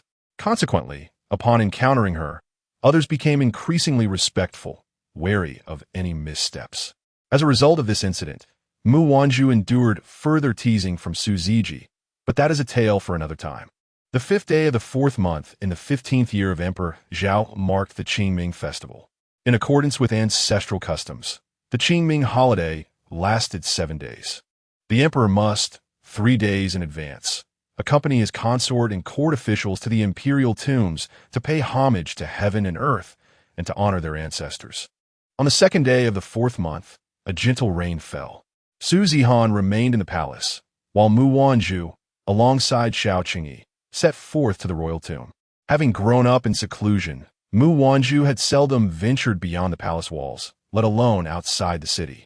The landscapes beyond the city were vastly different, with rolling green mountains extending into the distance, their beauty enhanced by the misty rain. Along the way, Mu Wanzhu marveled at everything she saw. "Your Majesty, look, those flowers over there possess 7 different colors," she exclaimed excitedly, pointing to a cluster of unusual blossoms by the roadside. Following her gesture, Xiao Qingyi was equally astonished but smiled, saying, "This must be a spectacle specially revealed by heaven for my beloved consort." As they continued, a clear stream flowed gently by, revealing lively little fish darting through the water. "Your Majesty, the scales of those fish seem to shimmer with golden light," Mu Wanzhu exclaimed. Xiao Qingyi affectionately patted her head and instructed a servant to fetch a fish basket, personally wading into the water to catch fish for her amusement. Approaching the royal tomb, a group of white deer suddenly leapt from the woods. Mu Wanzhu's eyes widened, and she clutched Xiao Qingyi's sleeve tightly. "Your Majesty, look, those deer resemble the celestial beasts from a painting." Xiao Qingyi embraced her shoulders, gently reassuring her, "Fear not, for I am here." These white deer surely know of our visit today and have come to greet us. Along the journey, the officials occasionally heard the melodious voice of a young woman, followed shortly by her calling out to the emperor in tones filled with astonishment as she spoke of the familiar mountains, streams, fish, birds, and insects. They had anticipated the emperor would grow impatient, yet to their surprise, he exhibited remarkable patience, stopping frequently to indulge the consort. Everything seemed to revolve around her. The Qingming tribute appeared less like a solemn ceremony and more like a leisurely excursion for the emperor and his consort. Whispers spread among the officials, who exchanged glances, expressing their disapproval of the emperor's conduct. Such behavior was unbecoming of a wise ruler, resembling that of a foolish monarch instead. Prince Xian rode at the rear. An official inquired, "Your Highness, this ancestral tribute is of great significance. One should approach it with utmost sincerity, proceeding northward. However, the emperor's actions today seem rather improper. Do you not think you should advise him?" Prince Xian, known for his gentle demeanor, appeared troubled. "I would indeed wish to counsel him, but you know the emperor's temperament. I fear following in the footsteps of the former Marquis of Yu." Upon mentioning the Marquis, the officials fell silent. That Marquis had once opposed the emperor's wishes, boldly speaking out, only to meet his demise at the emperor's hands, executed in front of the gathered officials. The officials were wary of suffering a similar fate, and thus refrained from urging Prince Xian further. Nevertheless, their dissatisfaction grew. Observing the officials' expressions, the prince wore a faint smile. As he gazed into the distance, his eyes met the deep, dark gaze of Fu Qian. Mu Wanzhu leaned against Xiao Qingyi, her heart brimming with joy, her smile unwavering. Suddenly, she asked, "Your Majesty, do I seem like an unsophisticated country bumpkin?" Xiao Qingyi was taken aback by her sudden inquiry. "Throughout this journey, I have been filled with wonder, curious about everything I encounter, while others seem indifferent, as if they have grown accustomed to it all. I feel profoundly unworldly. Yet, she is genuinely inquisitive." Xiao Qingyi chuckled at the innocent and naive remarks of the person in his arms. Mu Wanzhu pouted in dissatisfaction, asking, "What are you laughing at? Are you mocking me too?" The thought made her eyes sting, and unease settled in her heart. She feared that Xiao Qingyi might consider her to be lacking in experience and exposure to the world. Noticing her reddening eyes, Xiao Qingyi gently wrapped his arms around her slender waist and asked with a smile, "What do you think constitutes experience?" "It is witnessing the breathtaking landscapes and majestic mountains that others have not seen, immersing oneself in the customs and traditions that remain foreign to many, savoring the unique flavors of various regions. However, I have scarcely experienced any of these," she admitted, her voice trailing off, becoming softer and weaker. Since childhood, her father had spoiled her but also kept her confined, providing her with few opportunities to explore beyond the estate. There were countless things she had never encountered. Xiao Qingyi felt a pang of compassion and cupped her face, urging her to meet his gaze. "Wanzhu, this does not indicate a lack of experience." "Huh?" Mu Wanzhu blinked, perplexed. "What do you mean?" "Wanzhu, you must understand. The circumstances of one's birth dictate the landscapes one encounters. You were born into a family of esteemed officials, and from a young age, you have been steeped in the customs and etiquette of high society, learning how to manage a household and wield authority. In contrast, the offspring of merchants learn the art of negotiation and the intricacies of human relationships, adept at seizing opportunities in business. Meanwhile, those born in rural families dedicate their lives to mastering agricultural skills, striving to become proficient farmers. Farmers may hesitate to enter commerce, while merchants may resist the toil of farming, just as you find it challenging to adapt to the labor of the fields upon encountering a leech. The differences in one's position inevitably lead to distinct experiences. What you have absorbed through your upbringing, some may never encounter in their lifetime, while others toil for their livelihood. You will never need to learn such struggles. Whether it be a prime minister or myself, we possess the power and status to provide you with a life of luxury. Mu Wanzhu was taken aback by the emperor's words, which she had never considered. While lamenting her birth into a noble family and her father's constraints, she realized that what she could easily attain was, for others, a distant dream throughout their lives. Thus, Wanzhu is a treasure, once cherished in the hands of a prime minister, and now a gem that I intend to protect with utmost care. Wanzhu need not compare herself. The knowledge and experiences available to her are uniquely hers and will undoubtedly differ from those of others. Knock, knock, knock. Mu Wanzhu felt her heart racing, her eyes sparkling with admiration as she gazed at Xiao Qingyi. Your Majesty, you are so remarkable. You possess such vast knowledge. Giving understanding, you must have witnessed magnificent landscapes, she added with awe.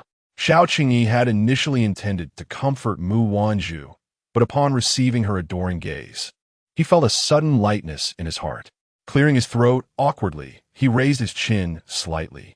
Well, that is certainly true. At the age of 12, I accompanied my father on an expedition, and the sights I have beheld are countless. As they journeyed forth, Mu Wanzhu persistently inquired of Xiao Qingyi about the sands of the frontier, the snow-capped mountains of the north, and the red beans of the south. It was only when Xiao Qingyi promised to take her to see these wonders that she drifted into slumber, her heart brimming with anticipation.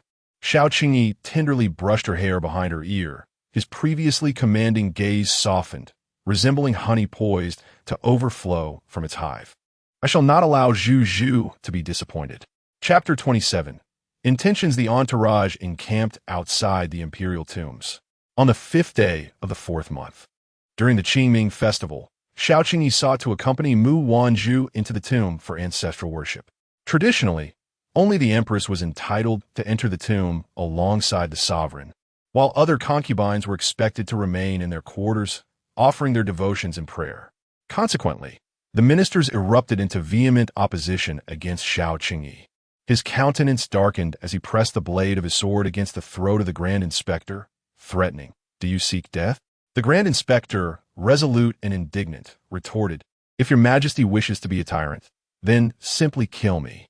Should your Majesty spare me, it would be a violation of propriety, and I must voice my concerns." Other ministers knelt in unison, imploring, "Your Majesty must not abolish ancestral laws for the sake of a woman." Some officials even brandished daggers against their own necks, coercing Xiao Qingyi to relent. The concubine is the daughter of a traitor. Your Majesty's concealment of this fact while bestowing her title is already questionable. If you were to bring her into the tomb, we would be shamed before our forebears for generations. It would be better to die. The stark threat loomed heavily in the air. Xiao Qingyi's expression turned ashen. Mu Wanzhu had never witnessed such a formidable standoff. The atmosphere was akin to a palace coup. It appeared that even emperors could not act upon their whims. As Xiao Qingyi's face darkened with rage, she rushed to grasp his wrist, exclaiming, "Your Majesty, Zhu Zhu, release me. Let me rid myself of these old scoundrels. I shall avenge you." Mu Wanzhu shook her head vigorously, pleading, "Your Majesty, please remain calm. This cannot be." The minister spoke truthfully. The ancestral rites at the tomb were indeed meant for the emperor and empress to attend together. I am merely a concubine, favored though I may be, and I understand this. However, these ministers are also your Majesty's loyal subjects, devoted to serving you until their last breath. If you insist on taking lives, would it not place me in a position of disloyalty and injustice, thereby disheartening your loyal servants? Her words fell like raindrops upon the ministers' hearts, who were acutely aware of the concubine's origins as the daughter of a traitor, both in public and private.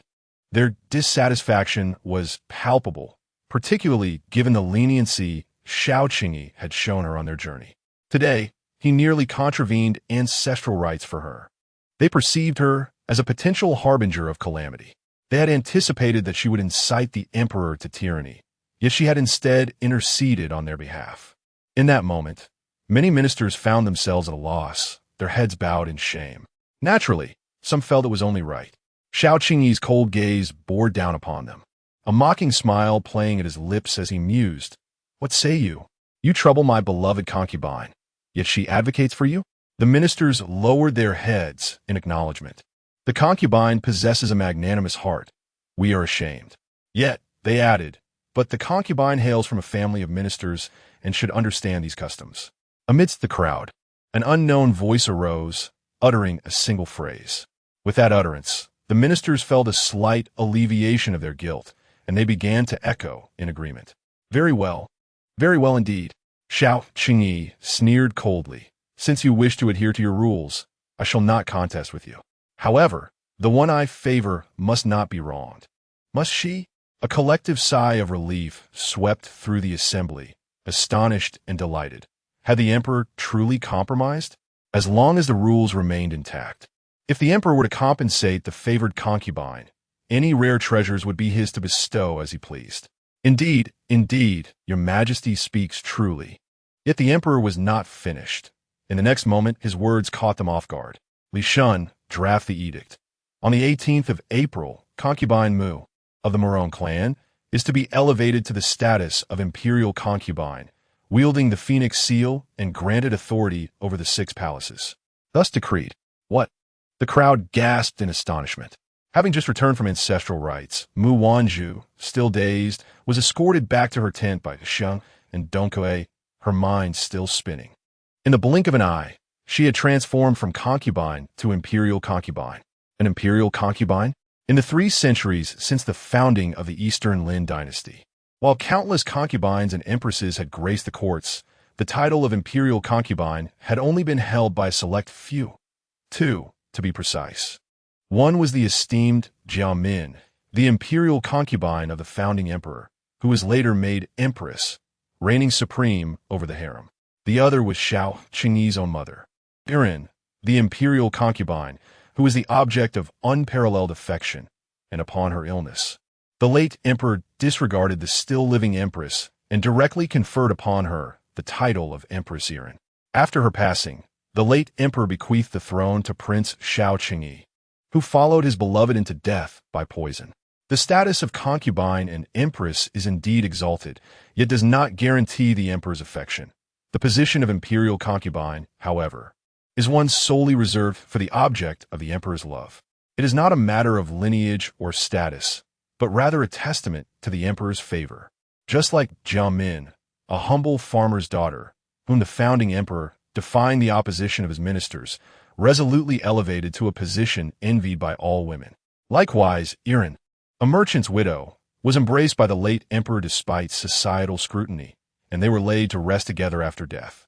The mere thought of this caused Mu Wanzhu's heart to race, her excitement uncontainable. A smile danced on her lips, one she could not suppress. Dong Kuei and Xiatong exchanged worried glances. Your Highness, how can you still smile? Those old men are utterly shameless. They dare to treat you so only because they see you without support. Mu Wanzhu attempted to stifle her grin, yet failed. The emperor must indeed care deeply for me. The two were momentarily taken aback. No, the emperor undoubtedly cherishes me. Their eyes widened in realization. Do you think I should learn to love the emperor in return? The two exchanged incredulous glances, believing Mu Wanzhu had lost her senses. Meanwhile, beneath the calm Fade, turmoil brewed. Xiao Qingyi sat before a crystal coffin, gazing at the 2 figures resting within. One a woman of unparalleled beauty, the other a middle-aged man of noble bearing, their hands clasped tightly together. Xiao Qingyi had perfectly inherited their features. His slender fingers caressed the man's face, his eyes filled with affection. Old man, I come to retract the arrogant words of my youth. In his youth, Xiao Qingyi pointed an accusing finger at his father, exclaiming, You old fool. Just look at yourself. At your age, still pursuing young women. If my mother does not mind you, who else would? His father, the emperor of notable stature, was reduced to being scolded as a mere old man. With a scowl and a glare, he retorted, I shall watch and see if this little rascal of mine dares to indulge in such folly. In his youthful ignorance, Xiao Qingyi did not comprehend the flutter of emotions. He had only studied the ways of kings, cultivating a heart devoid of sentiment. He resolutely declared, If I were to be so inept as to be at the mercy of a woman a decade my junior, I might as well consume excrement. Very well. I shall await your downfall. As his thoughts returned, Xiao Qingyi chuckled softly, tears glimmering in his eyes before vanishing. Old man, I understand you now. If you wish to be mischievous, surely you would not hold it against me? After all, he was now a dignified emperor. Such crude expressions seemed beneath him. Do they not? Li Shun, nearby, could not suppress a grin, recalling that incident from years past. In the grand imperial household, This father-son duo often exchanged colorful language that left even him astounded. It was a pity that the late emperor and empress dowager had departed too soon, never witnessing their sovereign take a wife and bear children. I had intended to bring her along, but alas, it is your fault for leaving me with those old curmudgeons, each more difficult to handle than the last, who prevented me from bringing her to see you. But fear not, once I deal with those pests, I shall surely bring her to meet you, and perhaps even your grandchildren as well. You may rejoice in secret. Suddenly, a loud shout pierced the air from outside. Protect the Emperor. Assassins. Chapter 28. The assassination attempt outside the royal tomb. Several thousand figures clad in black appeared, surrounding the tomb with an impenetrable blockade. Fu Qian led the imperial guard into battle against the assailants, blood staining the ground as they forged a path through the chaos, while ministers retreated, shielding the emperor. Protect your majesty. Within the camp, Mu Wanzhu was unable to contain her laughter, though her heart raced at the news that the emperor had been ambushed at the royal tomb. Her complexion drained of color, she instinctively moved to rush out, only to be restrained by Xia Tang and Dong Kuei. Miss, you cannot go. The emperor, he has been ambushed. Panic washed over Mu Wanzhu's face as she thought of the man who cherished her, her anxiety mounting, rendering her unable to remain calm. Dong Kuei grabbed Mu Wanzhu, imploring, Miss, the emperor is surrounded by so many guards. He'll be fine. If you go out, he might be distracted, worrying about your safety. But miss, the two maidservants looked at her with earnest eyes. They were merely her attendants, desiring nothing more than her safety. In their hearts, no one, not even the emperor, held more importance than her well-being. Unable to break free, Mu Wanzhu felt her anxiety swell, leading her to summon Mo Ju to gather information. Mo Ju had been assigned by Xiao Qingyi to protect Mu Wanzhu, and regardless of the situation, her safety was paramount, so he refused to leave. If you do not go, and the emperor faces any peril, do you believe I would not perish before your eyes? Mu Wanzhu threatened. Mo Ju clenched his teeth, instructing those who had set up camp to protect the noble concubine before leaping onto his horse and galloping away. Mu Wanzhu, filled with unease, paced back and forth at the entrance of the tent, anxiously awaiting his return. It was at this moment that she realized just how terrified she felt upon hearing of Xiao Qingyi's ambush, fearing for the emperor's safety. She had already grown fond of him. Unbeknownst to her, the man she had come to cherish was none other than the emperor himself. With her hands clasped in prayer, she fervently beseeched the Buddha to grant Xiao Qingyi's safety. To her astonishment, when she opened her eyes, she found an unexpected figure before her. Zhu Zhu, Qi Tong'an exclaimed. Taken aback. What are you doing here? Weren't you supposed to accompany the emperor to the royal mausoleum? He did not respond to her question, his face etched with concern. Zhu Zhu, I hope you find solace regarding your father and brother. It was unforeseen that they would not perish by the emperor's hand, but rather at the hands of unknown assailants clad in black. For days, he had been worried that the news would bring her sorrow. It was then that he realized his feelings for Mu Wanzhu were not merely utilitarian. He genuinely cared for her. However, his affection for her paled in comparison to his instinct for self-preservation and his thirst for power. Leave, Mu Wanzhu retorted, her disdain for him evident. Do not feign concern. I do not require your interference. The two maidservants exchanged glances and attempted to usher Qi Tong'an away. Yet, no matter how they pushed him, he remained fixated on Mu Wanzhu. Recalling the words of the Prince of Exant, his eyes dimmed, and he appeared defeated. Zhu Zhu, your father once showed me kindness, and when the tragedy struck, I cowardly sought to break off our engagement. I know you despise me for it. I do not seek your forgiveness, but Zhu Zhu, I do not wish to die. His voice, nearly a roar, startled Mu Wanzhu, causing her to step back. Zhu Zhu, you were born into wealth and privilege. How could you possibly understand the hardships I have endured to arrive at this point? I hail from humble beginnings, my family impoverished, subsisting on a thin gruel that barely reflected a shadow of a person. At the age of 4 or 5, I was as thin as a pole. Do you know the gnawing pangs of hunger? It was a longing so profound that I would have gladly filled my stomach with dirt. In later years, during a drought, my family fled in search of sustenance, scavenging for leftover buns discarded by the wealthy, only to be chased away by stewards wielding sticks. I bore countless wounds. Do you comprehend that pain, that feeling of being trodden upon? As he spoke, bitterness twisted his lips. Eventually, we received aid from the government, and my family of over 20 endured hardship to provide for my education, hoping that one day I would rise above and ensure their comfort. How could I let them down? How could you, a lofty young lady, understand that my life holds value too? In that dire situation, if I had not broken the engagement, I would have been the one captured. If I were to die, at least it might spare them a life of poverty. But if my death were to bring ruin upon them, how could I justify years of their sacrifices? Mu Wanzhu, overwhelmed by his impassioned outburst, took a step back, only regaining her composure when Dong Kuei steadied her. After much hesitation, Mu Wanzhu found herself at a loss for words. She struggled to articulate her thoughts. For Qi Tong'an's assertions bore an undeniable truth. He was indeed the pillar of his family, and should he perish, they would surely face ruin. Yet, the grievances she endured were equally genuine. Thus, had she truly wronged him? Was it not he who sought her out time and again? Though she harbored resentment towards him, she had no desire to entangle herself with him further, nor did she contemplate revenge. It was he who had approached her. What was the purpose of this now? True, he had not directly harmed her, but had he not orchestrated the Emperor's deliberate targeting of her? The thought of the Emperor's subtle neglect over the past days filled Qi Tong'an with a sense of confusion and a burgeoning resentment towards Mu Wanzhu. How can you utter such nonsense? Why have I ever compelled the Emperor to act against you? Mu Wanzhu exclaimed, perplexed by the absurdity of his claims. If that were the case, why did the task the Emperor promised to assign to me swiftly fall into the hands of another? Such occurrences were unheard of until your arrival in the palace. How should I know?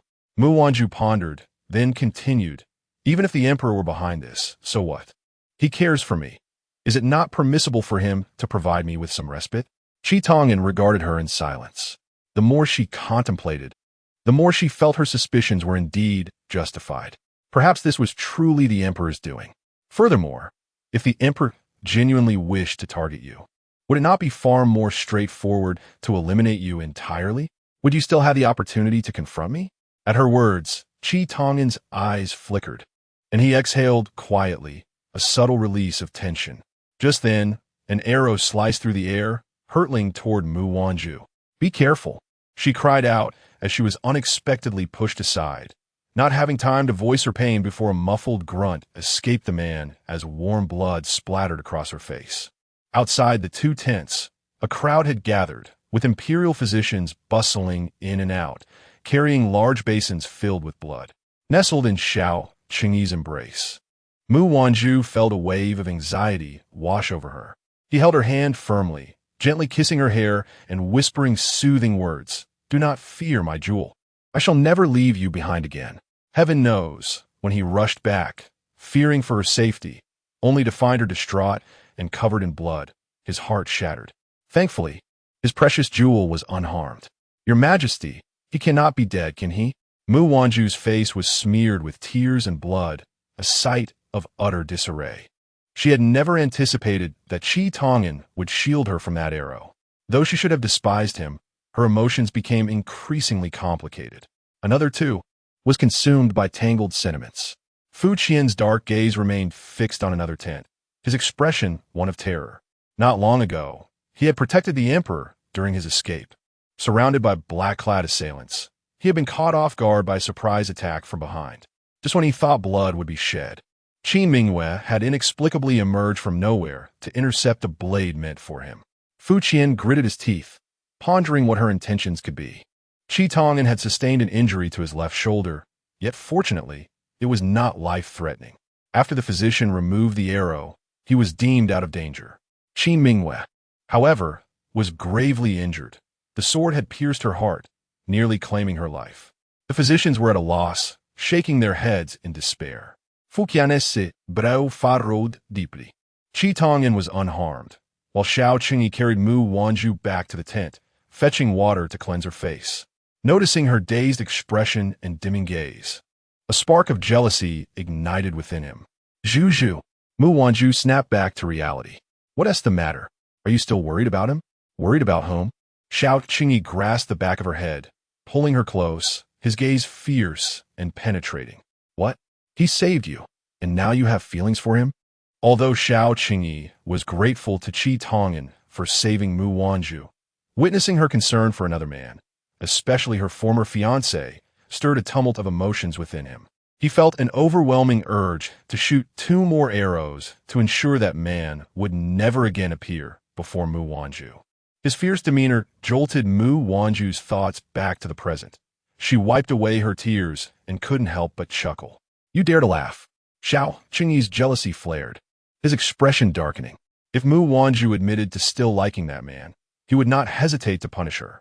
Yet, in the next moment, his anger dissipated entirely. For Mu Wanzhu, disregarding Xiao Qingyi's displeased expression, leaped into his embrace, her slender arms encircling his neck, transforming from passive to ardently affectionate. Xiao Qingyi tightened his grip around her waist, responding fervently until they were both breathless, their foreheads touching, the air thick with intimacy and unspoken feelings. From the glistening depths of Mu Wanzhu's eyes, Xiao Qingyi perceived a different kind of emotion, causing his heart to flutter. Zhu.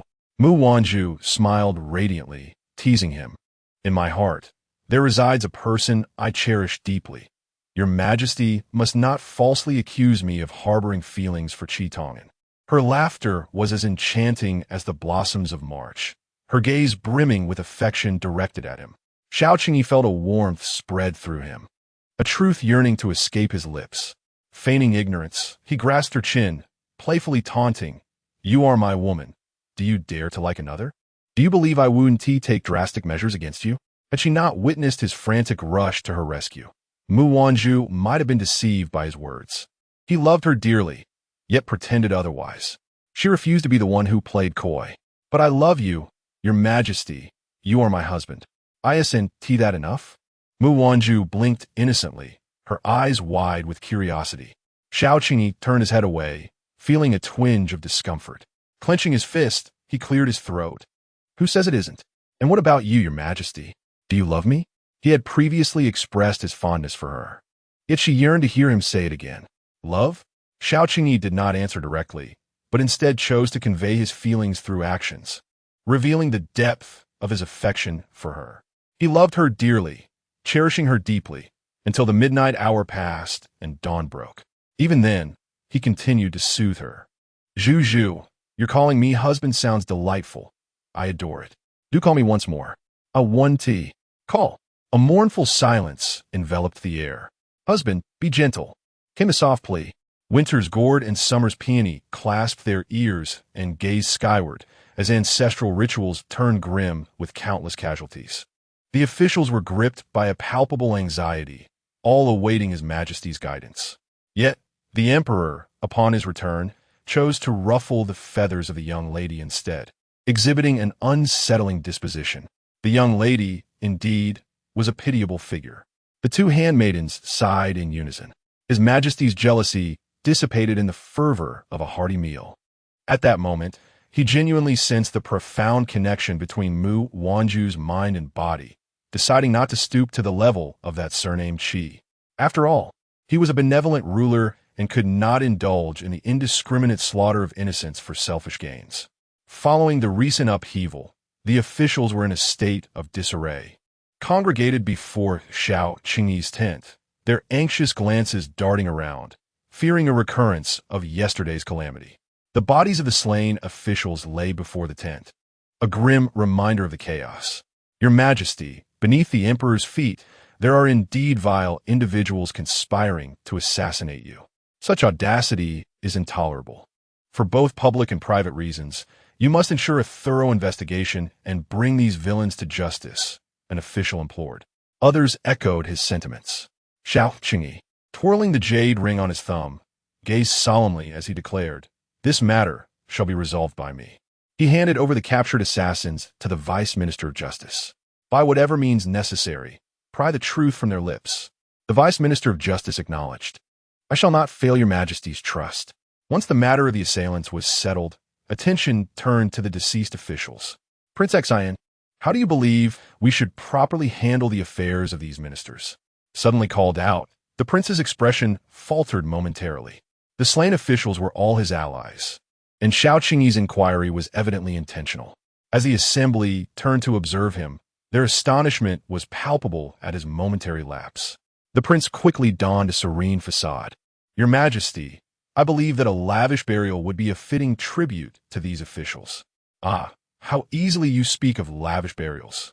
In recent years, natural disasters have plagued the land. I have decreed the reduction of burdens on the populace, and our treasury is bare.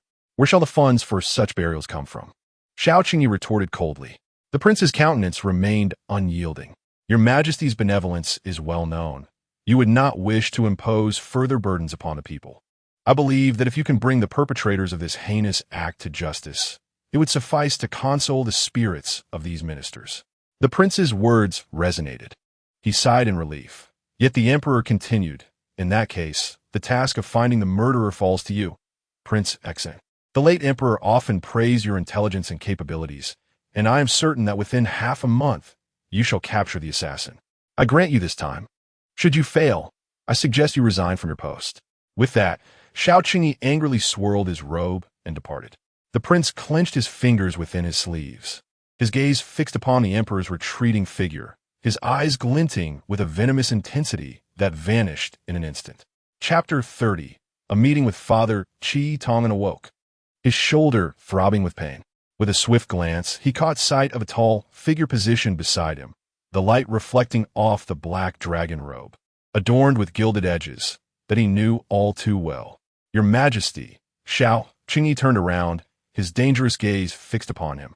Qi Aiqing, who had once withdrawn his engagement from my beloved consort, now willingly risked his life to save her. What could this mean? Qi Tong'an bore the weight of the emperor's pressure until the man dismissed the curtain and he heavily sank to the ground, releasing a long sigh. His hand grazed the wound on his shoulder, and recalling the emperor's words, a pale smile of satisfaction graced his lips. He had placed the right bet. Mu Wanzhu rose, having learned that Qi Tong'an had regained consciousness. Noticing that Xiao Qingyi had already left, she chose not to inquire further and sat down at the table to dine peacefully. "Miss, aren't you going to see him?" Xiao Dang asked cautiously. Xiao Dang was a person who loved fiercely and hated just as passionately. Previously, she would have wished to take up 2 large swords to slay Qi Tong'an for his treatment of Mu Wanzhu. But the arrow he had taken for her yesterday was still vivid in her memory. Qi Tong'an had been wounded while saving her, and it was only right that she should visit him. However, to her surprise, Mu Wanzhu replied no. The 2 girls exchanged glances, questioning why. Mu Wanzhu set down her chopsticks and said, "Qi Tong'an saved me yesterday, and I am indeed grateful to him. However, his public withdrawal of our engagement was humiliating. My resentment towards him is equally genuine. Moreover, His Majesty is my husband. If he goes to see Qi Tong'an, it amounts to the same. I imagine the rewards bestowed upon Qi Tong'an by His Majesty will be considerable. Given our changed circumstances, it is best we limit our interactions. Let this youthful bond remain where it is. Unrequited love is preferable to lingering hate." Xiao Qingyi stood outside the door, hearing Mu Wanzhu's words, a smile gracing his lips. Indeed, where there is no love, there is no hate. It seems that Zhu Zhu has truly moved on. He pushed aside the curtain and entered, acknowledging her words. He and Zhu Zhu were one, and by personally thanking him, he naturally represented her as well. "Your Majesty, you have returned," Mu Wanzhu exclaimed, rising to embrace Xiao Qingyi, having long forgotten the harsh words exchanged between them. The 2 maidservants exchanged glances and, under the emperor's gaze, quietly withdrew. Xiao Qingyi held her in his arms, leaning down to plant a tender kiss on her cheek. "Zhu Zhu, please refrain from calling me Your Majesty in the future. I would much prefer you to call me husband." Ever since Mu Wanzhu had addressed him as husband the previous day, Xiao Qingyi felt as if a vital channel within him had been unblocked. His mind was filled with the image of her delicate form lying beneath him, calling him husband in a sweet, pitiful manner. Just the thought of it ignited a passionate fervor within him. His gaze was unmistakable, and Mu Wanzhu, with just the tips of her toes, understood precisely what he was thinking. Covering the emperor's face with her palm to shield him from his burning gaze, she playfully admonished, "Do not deceive me again, HM. Her waist still ached. The Qingming festival concluded. The empress and her companions returned to the capital, while the assassins were handed over to the Dali Temple for interrogation, with the case assigned to the Prince of Xian, who was given a fortnight to reach a conclusion. Yet results remained elusive. The Prince of Xian returned to his residence, infuriated, and firmly shut the door. On the following day, before departing, he dispatched several individuals before making his way to the Dali Temple. In the tea house, for 2 consecutive days, news spread throughout the streets that the current emperor intended to confer the title of imperial consort upon the daughter of a condemned criminal. Rumors circulated among the populace, speculating that the daughter of the criminal, Mu, was favored beyond measure, drawing the attention of all ministers. Should this situation persist, it was feared that the fortunes of the Eastern Kingdom would soon wane. All of this, of course, was unknown to Mu Wanzhu, who remained in a state of bewilderment.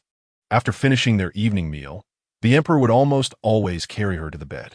However, today the man across from her was engrossed in a book, his prominent brow and striking profile stirring emotions within her. Yet, Mu Wanzhu understood that beneath his seemingly refined exterior, he indulged in frivolities. Yet this man, who was typically so playful, appeared remarkably composed today.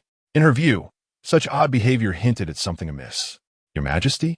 she called, but he remained unaffected. "Your Majesty?" Still, he did not respond.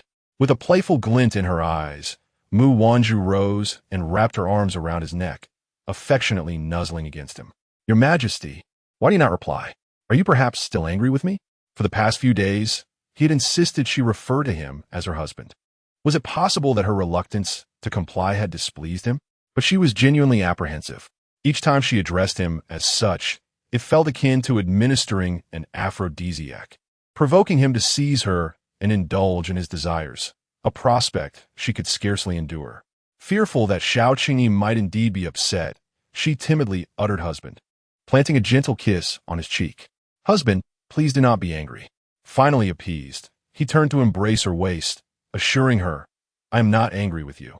Zhu, and just now I will take Zhu to meet someone shortly." "Meet someone? Who?" As the moon ascended the treetops, the two donned their night attire and stealthily exited the palace. Upon spotting the familiar tall silhouette, Mu Wanzhu was overwhelmed with tears. "Father." Mu Ziren turned, and upon seeing his long-lost daughter, his experienced eyes glistened with emotion as he hurried towards her. "Zhu."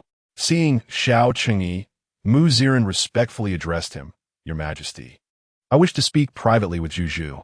Xiao Qingyi glanced at Mu Ziren, then at Mu Wanzhu, before nodding and stepping away. "Zhu, how have you been these days? Have you faced any grievances?" Mu Wanzhu shook her head, tears streaming down her face. "Father, how are you and brother? I have missed you both so much."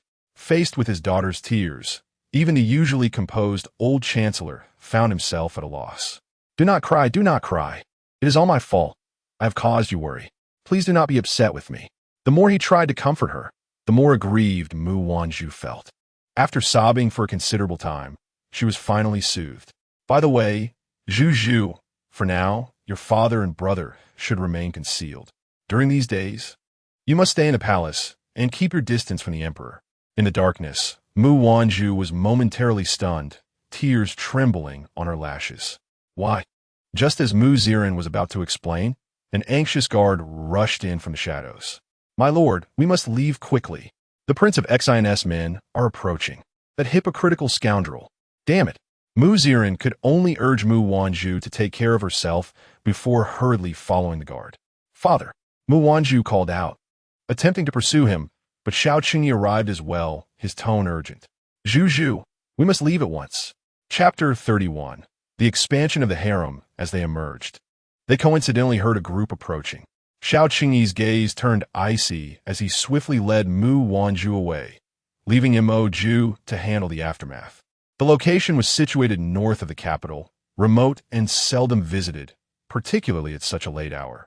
Mo Ju contemplated for a moment before veering into another alley. "Sir, look." A crumpled piece of paper was thrown at the magistrate of Jingzhou, who was patrolling with his entourage. Immediately, someone picked it up and presented it to him. Upon seeing its contents, The magistrate's expression changed dramatically. Go to the northern path and apprehend the rebels. The Prince of Exen led his men to search the entire garden, but found no one. The personal guards soon arrived, reporting, "Your Highness, we have searched the back entrance and found no trace of anyone." Enraged, the prince struck the nearby tree with his fist. "Xiao Qingyi, Your Highness, could it be that we have received false intelligence?" The prince remained silent, gesturing for his men to return. However, after taking only a few steps, he sensed something was amiss in the atmosphere. "Wait a moment, Your Highness." "What?" Before the retainer could finish, a sudden rustling sound pierced the night. Instinctively, they dodged aside. "This is bad. It's an ambush." The cries of the men behind them echoed in distress. The news of the assassins appearing in the northern path reached the court the following morning. The magistrate was immediately rewarded with 1,000 taels of silver. Just days prior, the emperor and empress had been attacked while paying respects to their ancestors. And now, with the assassins daring to infiltrate the capital, panic spread among the officials, many of whom had yet to find a suitable day to bury their fallen comrades. Concerned for the emperor's safety and their own, the ministers urged His Majesty to expedite the investigation into the assassins. The Prince of Xian also submitted a report, his face a mask of suppressed fury. Last night, they had come perilously close. As this thought crossed his mind, he cast a sidelong glance at the magistrate, quickly averting his gaze. Simultaneously, the magistrate, standing at a distance, glanced toward the prince, his brow furrowing. The prince's silhouette bore an uncanny resemblance to the figure who had escaped the night before. At that moment, the emperor's voice thundered from above. "Prince Exen, what progress have you made regarding the assassins?" The prince suppressed his overwhelming rage. "Rest assured, Your Majesty, I have already uncovered some leads. Within 3 days, I shall provide you and the esteemed ministers with a satisfactory report." The prince's competence was indeed commendable. Xiao Qingyi smiled and praised him, though a fleeting indifference flickered in his eyes. Others chimed in with their compliments, completely oblivious to the tension in the prince's clenched fingers. With the prince's promise, the ministers let out a collective sigh of relief. "Are there any further matters to discuss, my lords? If not, we shall. Your Majesty, I have something to report." As Xiao Qingyi spoke, a minister stepped forward, bowing deeply. "I respectfully request that Your Majesty rescind the decree appointing the royal concubine." As he spoke, he knelt, followed by other ministers who also knelt in a chorus of pleas for the decree to be revoked. Xiao Qingyi's smile froze, his gaze growing cold. "What is the meaning of this, my lords? I have already announced the decree to the world. Are you now asking me to retract it? Where shall I place my dignity? Your Majesty, the appointment of the royal concubine cannot stand. And why should it not?" Xiao Qingyi's expression turned frigid, which the ministers interpreted as a determination to proceed with the appointment. Several officials exchanged glances, and after deliberation, one finally spoke. "Your Majesty, you may not be aware, but rumors are circulating in the capital that you are favoring the daughter of a traitor. This could be seen as a sign of a tyrant and his sorceress, heralding the downfall of the nation." The Prince of Exen, upon hearing this, could not suppress a triumphant smile. Yet he heard the emperor's dismissive inquiry. And then, the ministers proposed to Your Majesty to admit noble ladies into the palace, neglecting the favored concubine as a means to demonstrate their audacity. Due to a certain rumor circulating among the populace, the ministers seized this opportunity to send their daughters into the palace, unwilling to relinquish such a chance. Consequently, the court erupted into chaos. In the inner palace, Mu Wanzhu walked along a low bridge, her mind troubled as she pondered the meaning behind her father's words. What did it mean to keep her distance from His Majesty? Turning towards the rear hall to converse with Suzy Huan, she passed a corner and overheard a frivolous voice urging, "Hurry, give me another kiss. Otherwise, I shall whip you 20 times to let you feel the sting of the lash." Mu Wanzhu, alongside Xiatong and Dong Kuei, was taken aback. Who was this scoundrel daring to flirt within the halls of Zhongsue Palace? How brazen! Mu Wanzhu exchanged glances with the two, and as they were about to leave, they heard the woman defiantly retort, "Do you truly have the heart to do so?" The man's voice softened. "Of course, I cannot bear to." Their steps faltered as the three exchanged knowing looks. Peering around the corner, they spotted a man and a woman beneath the corridor's pillars. The man donned a fitted black outfit with a high ponytail, while the woman was dressed in the attire of a first-class palace maid. Although they stood apart, their heads suddenly drew close, their lips meeting in a kiss. Just as Xiaodong was about to exclaim, Mu Wanzhu swiftly covered her mouth and departed with Dong Kuei. Disturbing a private rendezvous was simply immoral. What she had assumed was coercion turned out to be mutual affection. Dong Kuei, who were those two? Mu Wanzhu inquired. It appeared to be Qiang and Chun Xiao, Dong Kuei replied. Qiang and Chun Xiao, Mu Wanzhu mused. Recalling that Chun Xiao was a first-class maid who attended to her more frequently than Dong Kuei and Xiaodong. I recall they seemed to have no connection, she remarked. Dong Kuei, suddenly enlightened, stifled a laugh. Your Highness, do you not remember? It was Chun Xiao who brought Xiang's book to you when you were upset a few days ago. Is that so? Then do they harbor a grudge? Mu Wanzhu was astonished. Had she been absent for merely a few days, and already her palace's vegetables had been ravaged? She could not forget Qiang's previous actions. With a heavy heart regarding her lost vegetables, she arrived at Su Zihuan's chamber. The moment Su Zihuan caught sight of Mu Wanzhu's furrowed brow, she inquired with amusement, "What troubles you?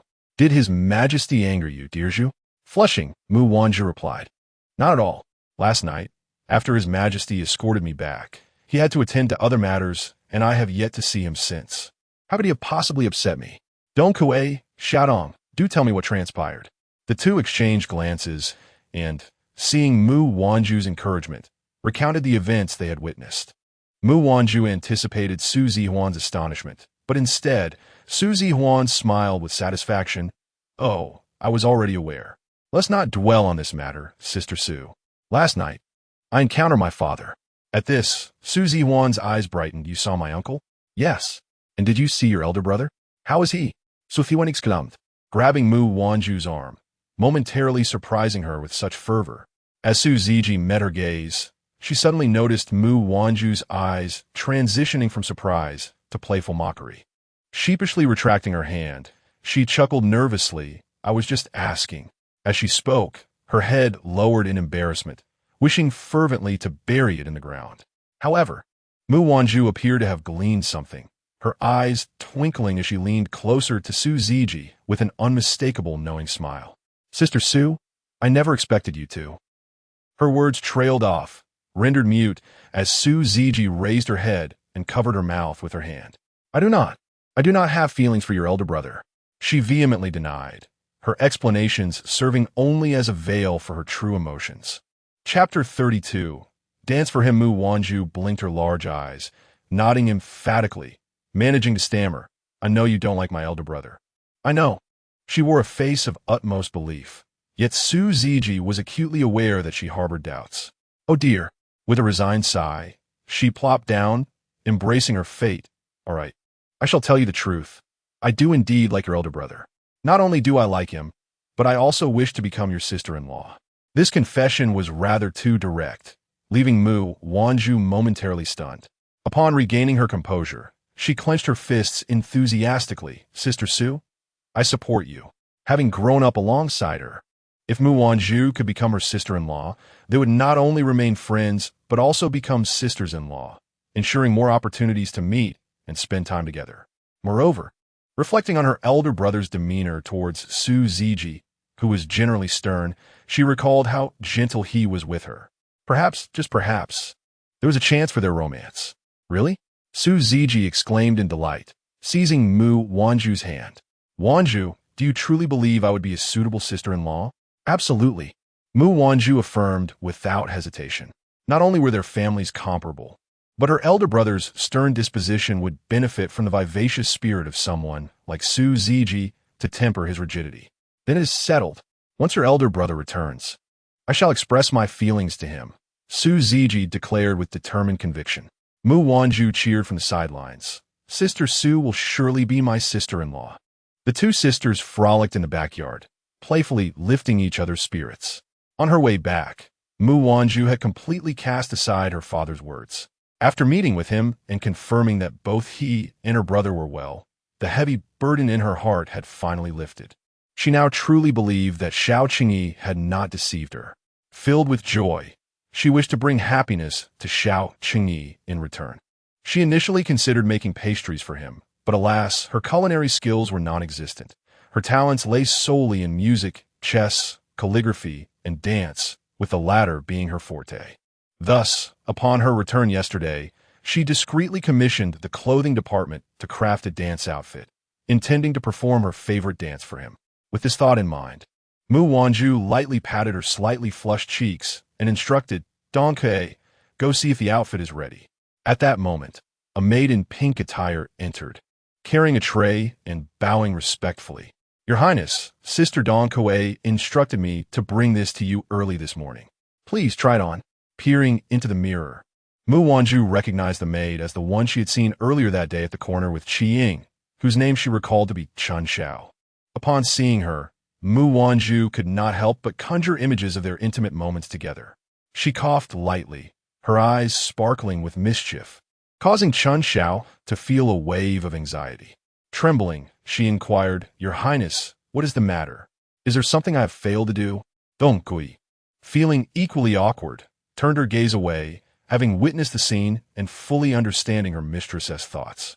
She was genuinely taken aback by the audacity of this young maid, who dared to cough so boldly in broad daylight.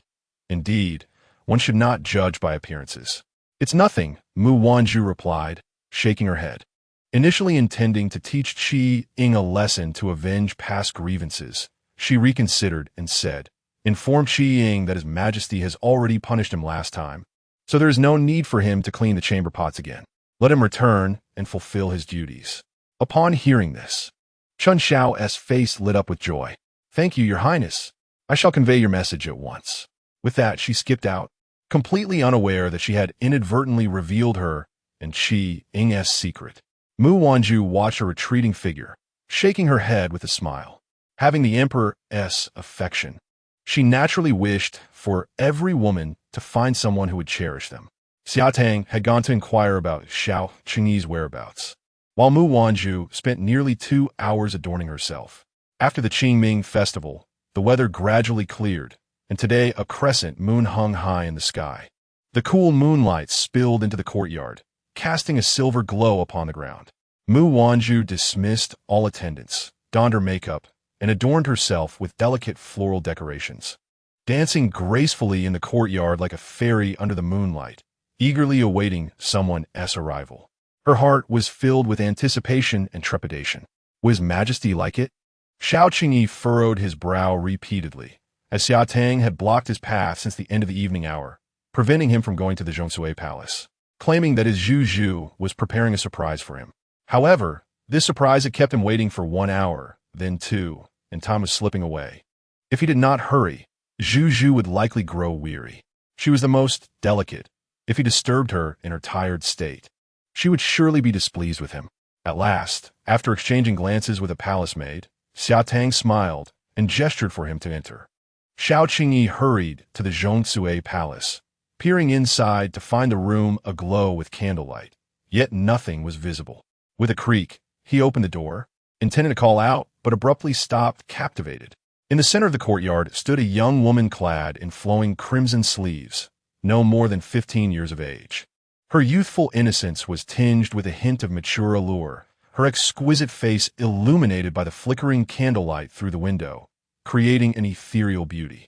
The delicate fabric of her gown accentuated her graceful figure, making one yearn to reach out and touch her. She smiled radiantly at him, akin to the peonies blooming in the courtyard, dazzling and resplendent. Xiao Qingyi momentarily lost his breath, his fingers unconsciously gripping his sleeve as he stood frozen, utterly forgetful of his surroundings. How beautiful! His Zhu Zhu was so beautiful. She performed a formal bow of submission and asked, "Your Majesty, may I dance a piece for you?" Xiao Qingyi, still in a daze, felt his usually stern features soften as he nodded in agreement. Yes. Mu Wanzhu captured his infatuated gaze, her heart brimming with joy as she gracefully moved, her flowing sleeves dancing in the air, her waist swaying rhythmically. Her delicate brows and enchanting eyes seemed to draw souls in, radiating a sweet fragrance. The red lotus swayed like autumn smoke, while gentle breezes stirred the tender willows by the pond. For Xiao Qingyi, only the lines of a poem resided in his mind. After a prolonged dance, Mu Wanzhu approached him, breathless yet charming, entwining herself around his neck. Her crimson lips parted slightly, and Xiao Qingyi's eyes darkened further, mesmerized by her sweet allure. Your Majesty, this stunning surprise dance is a performance I have only shown to you apart from my instructor. Do you like it? This dance is meant solely for the beloved. Do you enjoy it? Xiao Qingyi grasped Mu Wanzhu's waist firmly, his gaze ablaze with fervor, as if he intended to consume her entirely. Though the heat of his presence scorched her, she clung to him, yearning for his response. To her astonishment, he declared, I do like it, indeed, but I prefer. With that, he lowered his head and seized her enticing lips forcefully, pressing her against him as if wishing to meld their very beings. Mu Wanzhu straggled to breathe. Her face flushed with both anger and embarrassment. Beast, she exclaimed, yet she responded to him with great fervor. That night, the entirety of the Zhongsue Palace retreated outside. As soft, alluring whispers cascaded from within the walls, echoing through the corridors and blooming peonies. A symphony of sweet murmurs, each calling out husband, shattering hearts in their wake. Chapter 33. The arrival of several ladies before dawn broke. The palace gates opened in succession throughout the city. In the Jianzhong Palace, Missouri Ju knelt with his head bowed. As the emperor's voice rang cold and dispassionate, starkly contrasting the tender whispers lavished upon the imperial concubine the night before. Take matters into your own hands. Without a moment's hesitation, Mo Ju drew a dagger from his sleeve, the sound slicing through the air. Lishun naroli yavada. Only to witness a gruesome wound marring Mo Ju's once handsome face, a deep gash stretching from his ear to his chin, rendering his striking visage nearly unrecognizable. Li Shun discreetly observed Xiao Qingyi's countenance, lowering his gaze and refraining from speaking. Mo Ju's abandonment had placed the imperial concubine in peril. Had it not been for Lord Qi's intervention, the consequences would have been dire. One could only imagine the extent of the emperor's fury. I have plenty of capable individuals by my side. Should you prove inept once more, your existence will be unnecessary.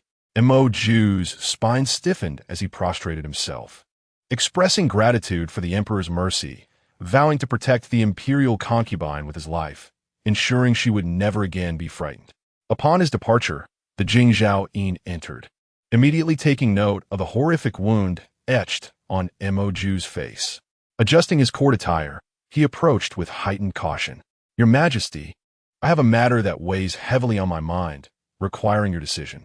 Once inside the hall, and after paying his respects, Jingzhao Yin spoke directly. I believe the figure leading the assassins from the north bears a striking resemblance to Prince Xian. At that moment, several carriages arrived successively at the palace gates. Mu Wanzhu awoke only at noon, recalling the absurdities of the previous day, faced with the playful yet feigned ignorance in the eyes of her two handmaidens. She wished she could bury her face in the ground. Fortunately, just after finishing her meal, Chun Xiao entered with a message. She hurriedly took it, Your Highness. The wife of the Duke of Jinghua, the wife of the Marquis of Yong'an, the wife of the Grand Tutor, and the wife of the Minister of Justice request an audience. Mu Wanzhu raised her finely arched brows and murmured softly, What could they possibly want? She was not the empress. These ladies had no need to visit her monthly for greetings. Moreover, she was not well acquainted with them, and it was not a festive occasion. She truly could not fathom their intention in seeking her out. Nevertheless, she instructed Chun Xiao to invite the ladies into the grand hall. The wives bowed before the imperial concubine, exclaiming, Long live the imperial concubine. She gestured for them to rise as Dong Kue assisted her in taking a seat. Glancing around, she noticed the ladies expressing their gratitude before standing up. Each adorned with intricately styled hair and embellished with pearls and jewels, they exuded an air of elegance and grace. Their faint smiles reminiscent of figures from a classic painting, each gesture perfectly poised. Mu Wanzhu found it difficult to discern their purpose. Turning her head, she instructed Xiaodong, Serve tea to the ladies. Xiaotong nodded, and the ladies once again rose to bow, thanking the imperial concubine. As they drank their tea, their eyes met. Yet none dared to speak, all waiting for Mu Wanzhu to inquire first. However, Mu Wanzhu, contrary to their expectations, remained silent, sipping her tea delicately. After all, it was not her who sought them out. At worst, she would finish her tea and return to sleep. The ladies exchanged glances, seemingly surprised at the imperial concubine's youthful composure. Recalling the admonitions of their husbands, the highest ranking among them, the wife of the Duke of Jingua, smiled warmly. She had heard tales of the imperial concubine's beauty, and seeing her up close, it was indeed as rumored. The wives of the Marquis of Yong-un, the Grand Tutor, and the Minister of Justice nodded in agreement. The wife of the Marquis of Yong-un continued, "The Duchess is quite right. The imperial concubine is indeed beautiful, and it is rare for His Majesty to bestow such favor. To speak disrespectfully, were I a man, I too would wish to cherish the imperial concubine in my hands." The other ladies nodded in affirmation, expressing their agreement. Dong Kuei's expression subtly shifted. Was this an indirect reminder that her young mistress was favored for her beauty? She stepped forward, only to be halted by Mu Wanzhu. With a gentle smile, Mu Wanzhu brushed a strand of hair behind her ear and responded, "I am grateful for your kind words, ladies. I have never considered myself particularly beautiful. Today, hearing your sincere compliments has enlightened me as to why His Majesty favors me so." Her eyes sparkled with clarity, her smile innocent and sweet, devoid of guile.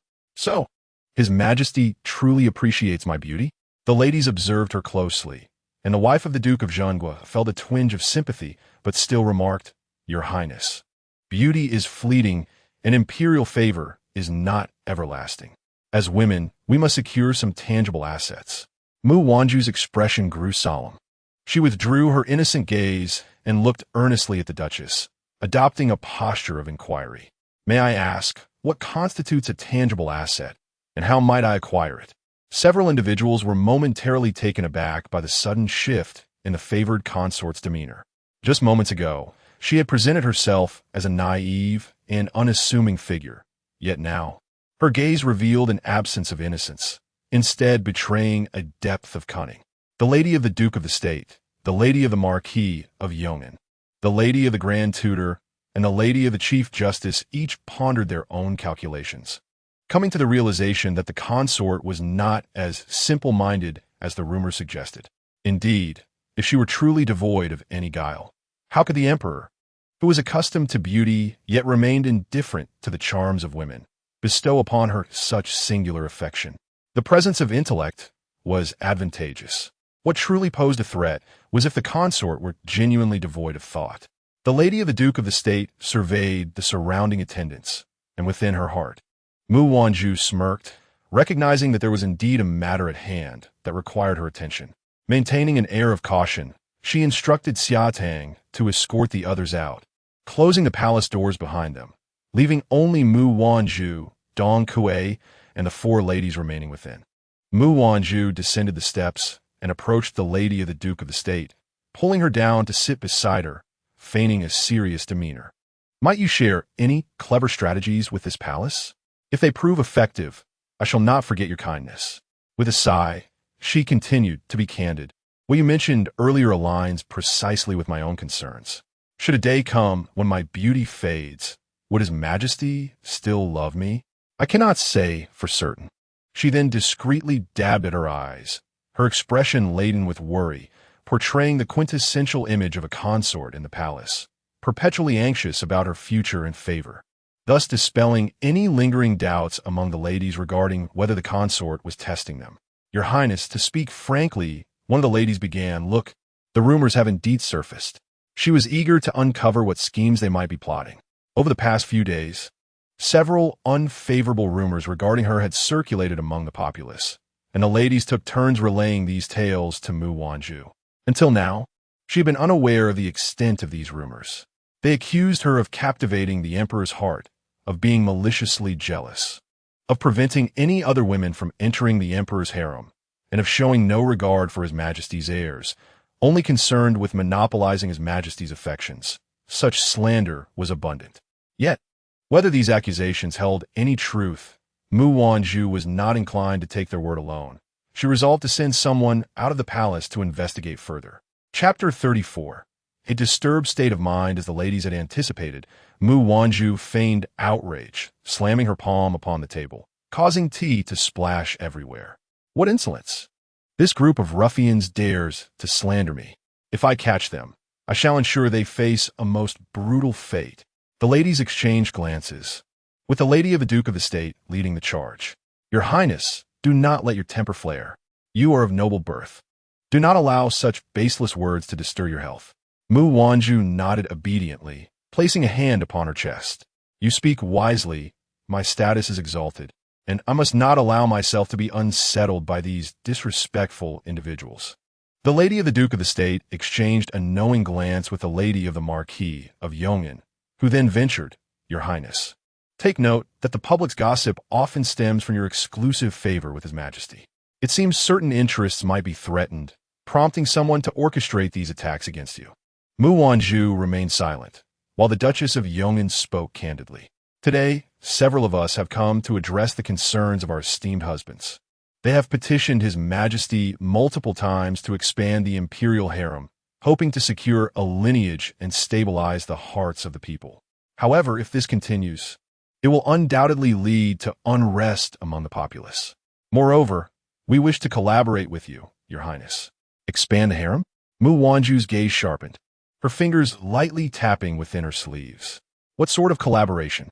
The noble families, the dukes, the marquises, the grand tutors, and the Minister of Justices would unite to support Your Highness's ascension to the Empress's position, ensuring the birth of a legitimate heir to secure your throne.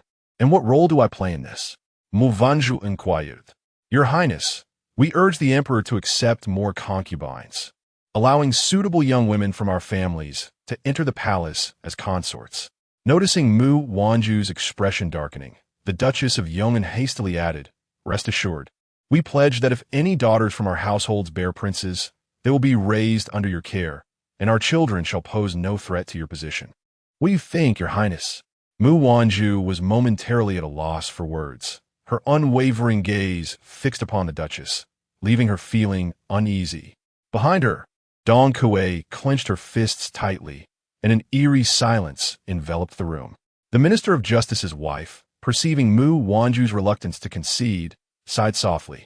Your Highness, I understand that this may be difficult for you to accept. Allow me to speak candidly. As a woman, I know it is not easy to accept the idea of one's husband taking concubines. In my own youth, I wish for my husband to remain solely devoted to me. However, throughout history, few men have managed such fidelity.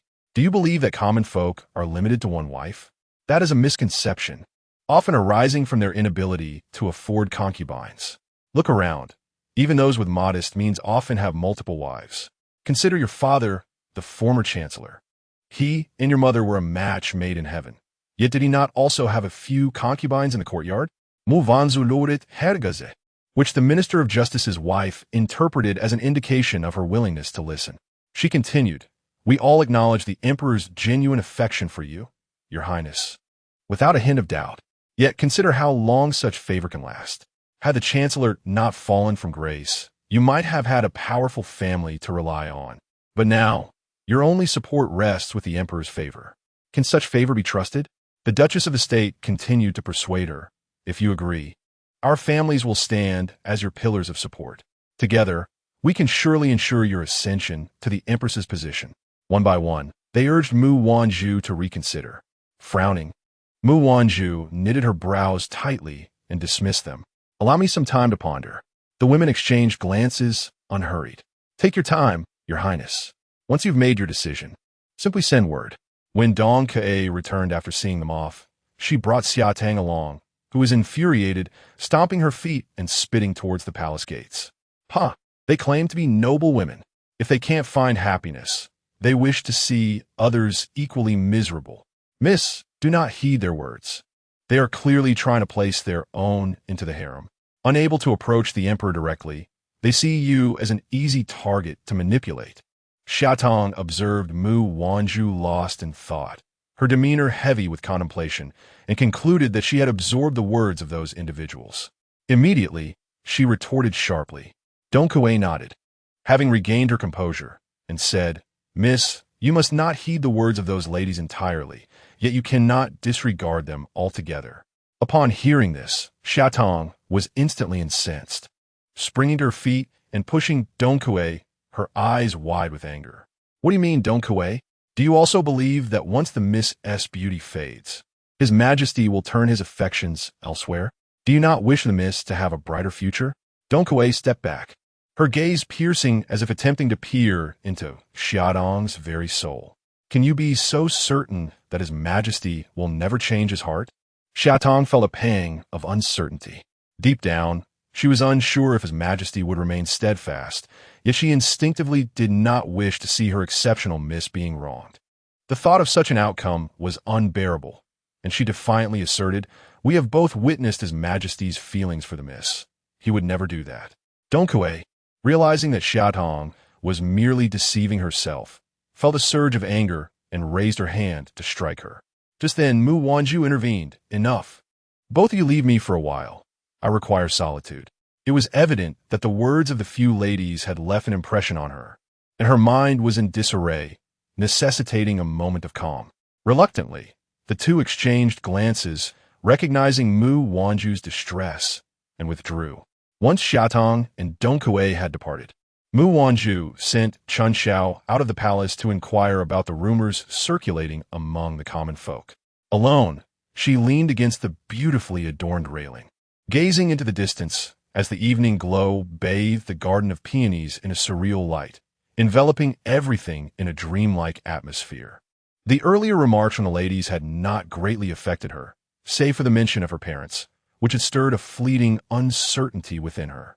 In her memories, the household affairs had always revolved around her mother's wishes, with her father doting on her, personally preparing meals, and playfully engaging with her as if she were a child.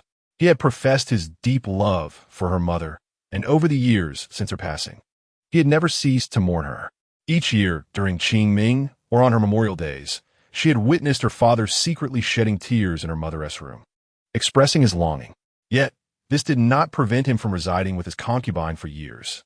Her father loved her mother, yet it did not hinder him from taking a second wife.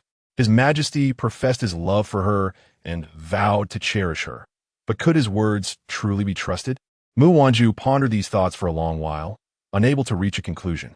She returned, only to stumble upon Qi Ying and Mo Ju in a heated altercation.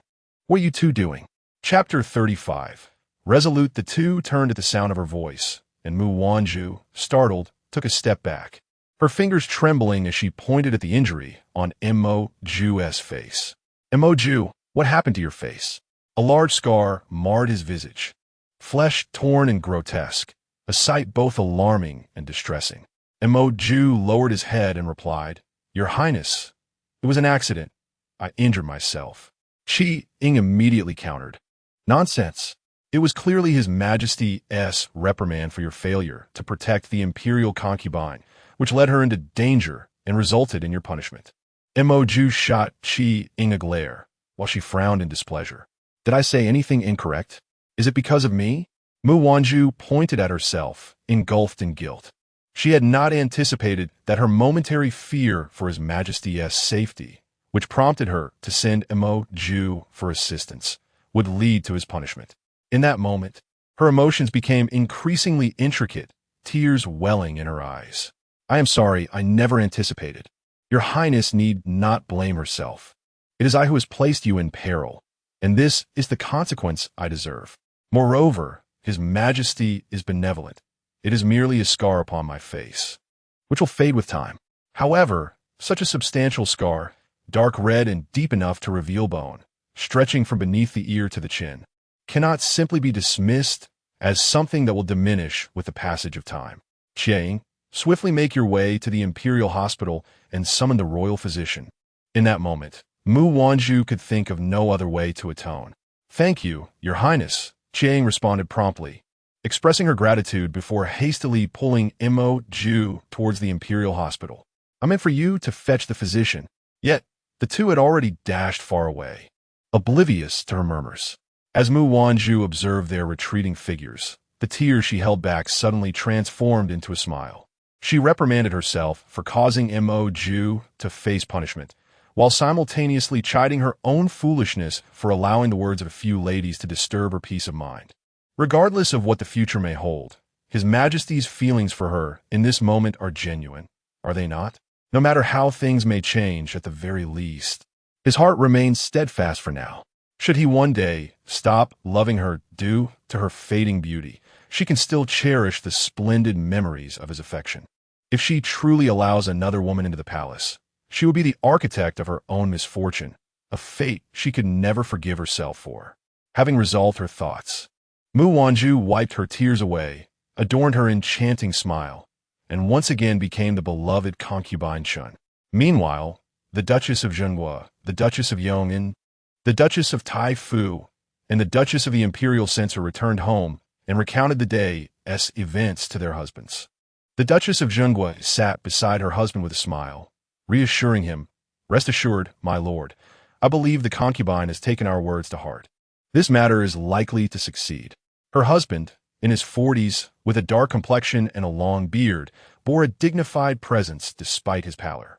He gently grasped the Duchess's hand and spoke softly, "I am grateful for your support in this matter. Alas, it is shameful to admit. This was originally my proposal to His Majesty, but I have proven incapable of persuading him." With a heavy sigh, he continued, "Throughout my life, I have fought alongside the late emperor, earning glory. Yet, with each new reign comes new ministers, and none of my descendants are fit for significant duties. Is the honor I fought for destined to cease here? I refuse to accept such a fate. Now, all that remains is to send Minghua into the palace." The Duchess, well aware of her husband's sentiments, consoled him. "As husband and wife, there is no need for thanks. Since the day I married you, my fortunes have been intertwined with yours. You have garnered immense glory for me. How could I disregard it?" The Duchess's eyes reflected a blend of sorrow and resignation. Born into a family of nobility, she enjoyed the wealth left by her predecessors, yet felt the obligation to secure prosperity for future generations. They both sighed, their heads leaning together, for no matter how many years pass, or whether new faces arrive or old ones depart, some things remain unchanged. Outside, a young girl clad in martial attire stood, appearing to be around 16 or 17 years old, with striking and imposing features. Her hair, damp from exertion, indicated she had just returned from a rigorous training session. To her surprise, she overheard those words. A hint of self-mockery graced her lips as she returned to the courtyard. She had expressed her sentiments countless times, declaring her disinterest in entering the palace. Why did they refuse to listen? They perceived her merely as a woman, incapable of taking to the battlefield, relegated instead to vying among countless others for the ephemeral favor of the emperor.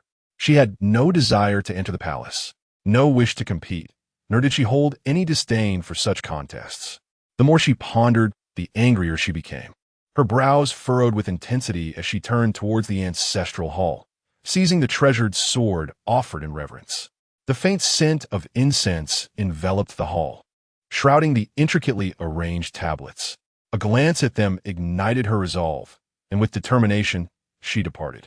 Meanwhile, the Duke and Duchess of the state, who were planning to send Song Minghua to the palace, remained oblivious to the fact that their eldest daughter had secretly set off for the frontier, resolute in her ambition to achieve greatness and prove her worth. What of being a woman?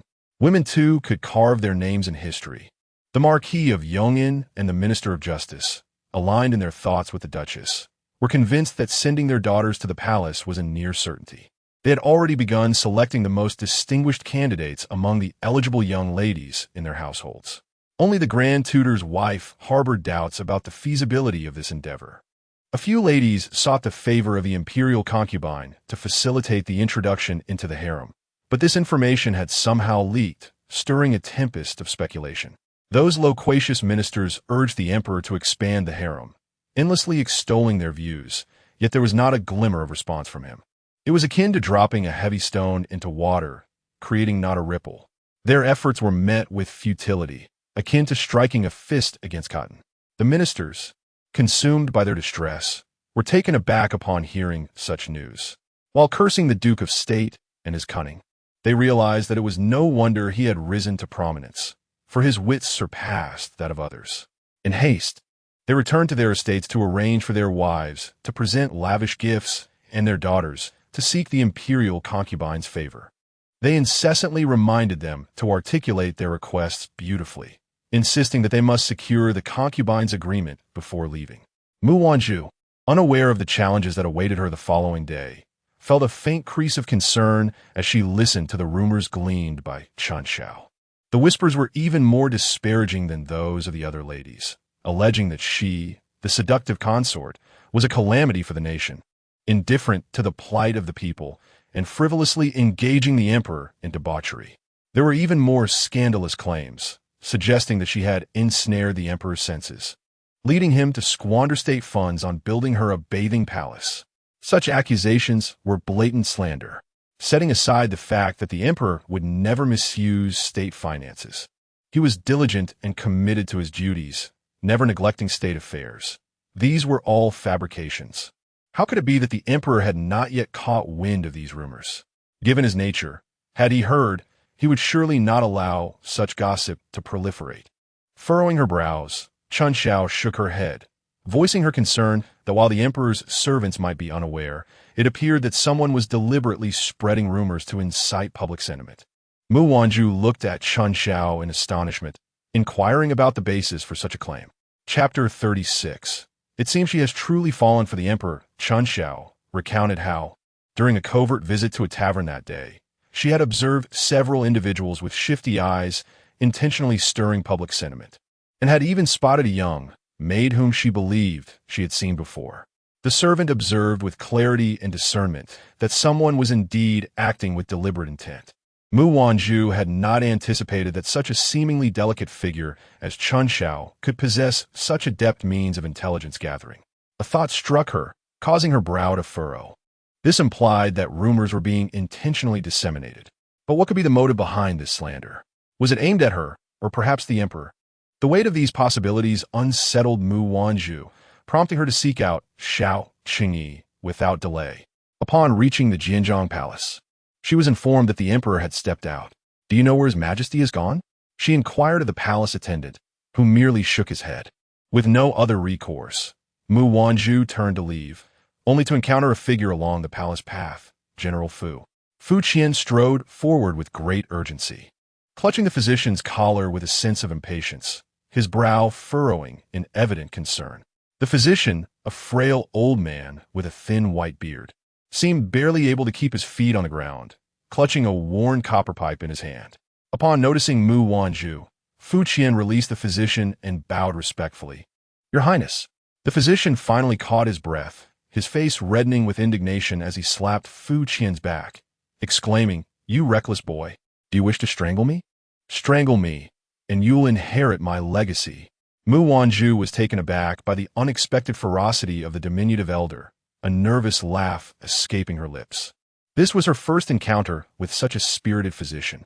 The old man turned at her remark, and upon seeing the demure and gentle young lady, his eyes gleamed with an unsettling intensity, akin to a predator fixating on a tender lamb.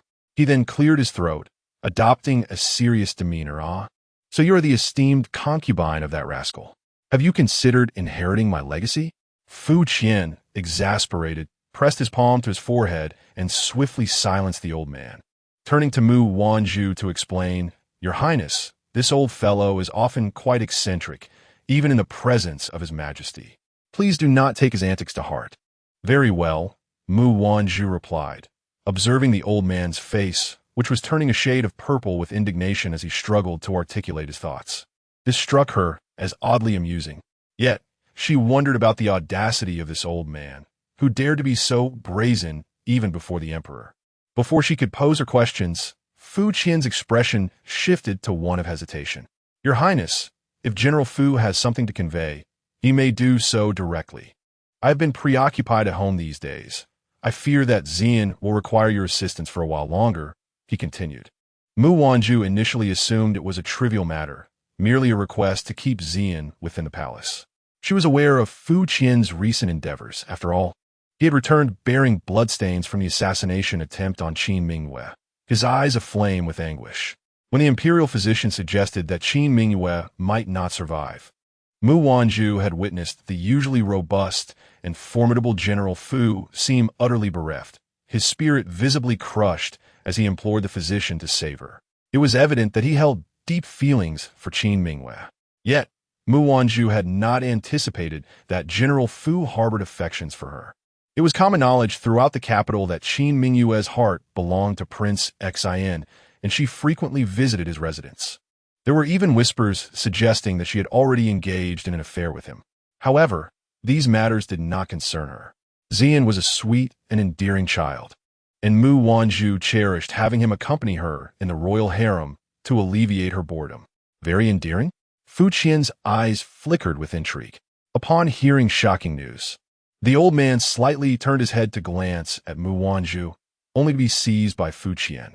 If the empress feels distressed, she may ask His Majesty to take her out of the palace for some leisure. With that, he took his leave. Out of the palace for leisure? Fu Qian's words stirred the long-buried desire for amusement within Mu Wanzhu's heart. Yet, upon reflecting on how busy His Majesty had been these past few days, hardly seeing anyone but her during the night, she dismissed the thought.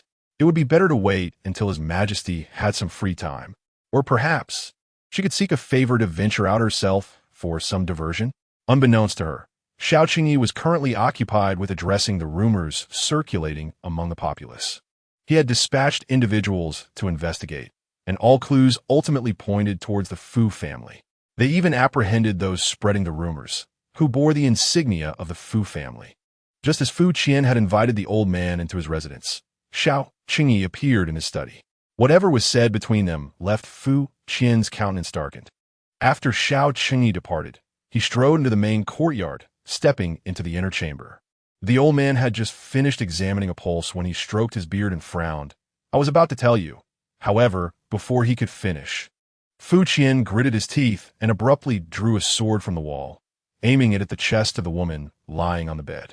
Startled, the old man swung his pipe, glaring fiercely. You little rascal. What are you doing? Stand azide. Fu Qian. The old man, defiantly holding his ground, retorted, I shall not let you. You wrote to me, pleading for my return to treat her, and now she lies half alive, and you truly dare to act? Fu Qian, lost in thought, fixed his gaze on the pale, unconscious figure on the couch, his usually cold and unfeeling face now twisted with scorn. Ah? You remain as cruel as ever. With that, he despondently flung his sleeve and departed, never looking back. In the residence of Prince Xin, a gathering of advisors convened in the basement. What news for Xiao Qingyi? Prince Xin stood with his hands clasped behind his back. Before him a dragon throne identical to that in the golden chariot hall, adorned with a robe embroidered with crimson and gold dragon patterns. Rest assured, everything is proceeding according to our plan, one of the advisors declared with a fierce glint in his eye. No matter how His Majesty investigates, the final clues will invariably point to his most valued minister. His Majesty is inherently suspicious and will inevitably suspect Fu Qian of harboring ulterior motives. Do you think Xiao Qingyi will be so easily swayed? Another advisor in a green robe scoffed. Once he doubts, he will doubt again. Twice untrusted becomes thrice. And 3 men can create a tiger. The multitude's words can erode gold. With enough evidence, even falsehoods may transform into truth. The man standing with his back to them pondered this and nodded in agreement.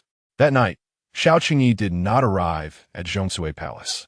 Mu Wanzhu sent someone to inquire, who reported that he had yet to return and had only sent Li Shun to inform her to rest well. Lying on the couch without the familiar embrace, she tossed and turned, unable to find sleep, growing increasingly warm. Tossing aside the covers, she sat up and gazed through the intricately carved window. The moon shone like clear water, tranquil and serene, a stark contrast to the turmoil within her heart. In less than a month, she had grown accustomed to His Majesty's embrace. Without it, she found it impossible to slumber. Mu Wanzhu sat up until midnight, unable to resist the pull of sleep. She eventually succumbed to a deep slumber.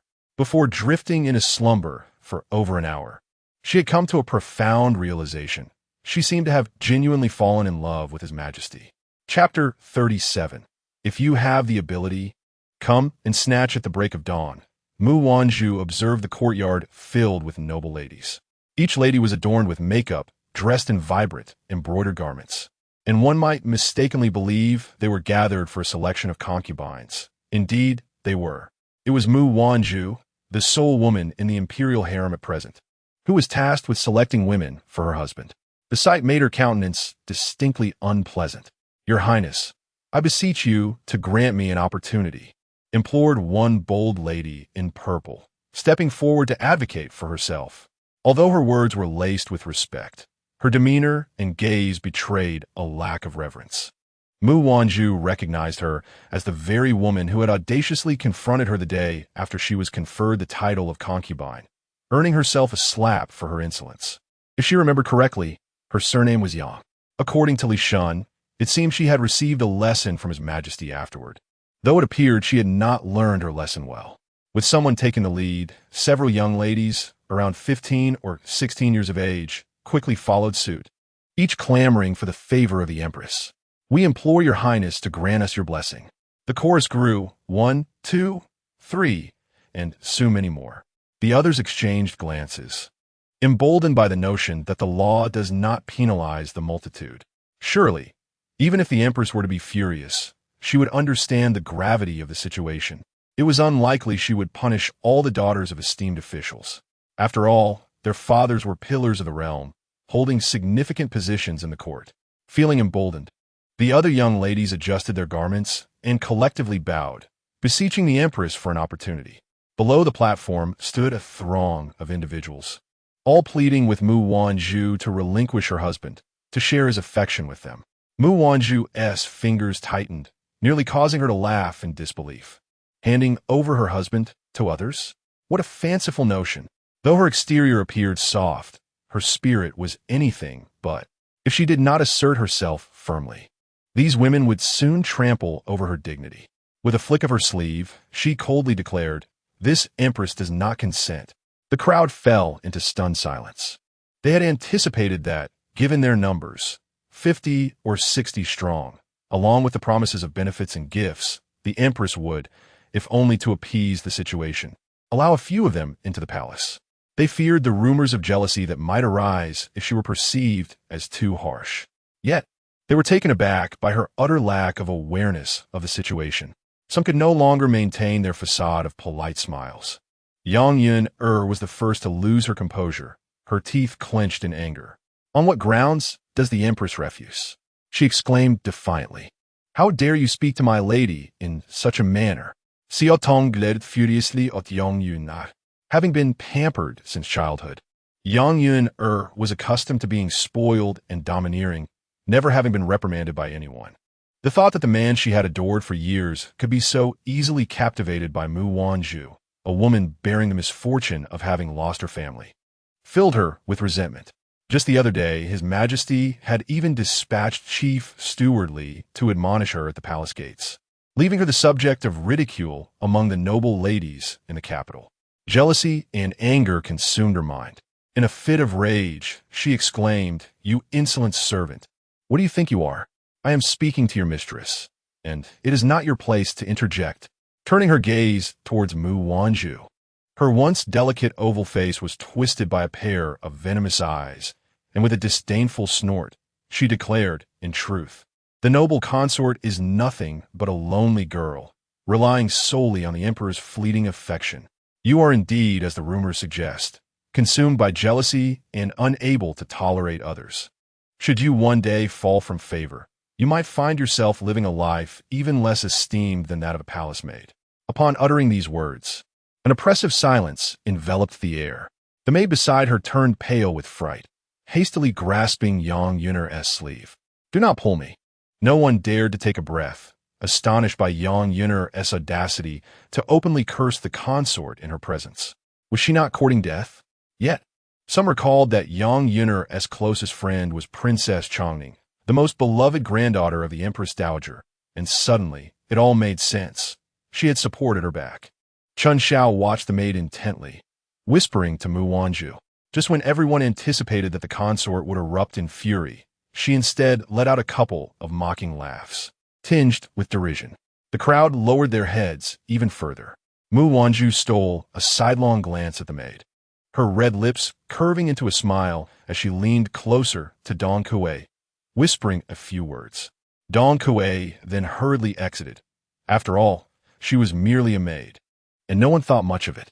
Do you wish to know why I refuse your entrance into the palace? Indeed, what qualifications do you possess? Young Yuner glotted unabashiri. The emperor does not belong solely to you. On what grounds do you claim him for yourself?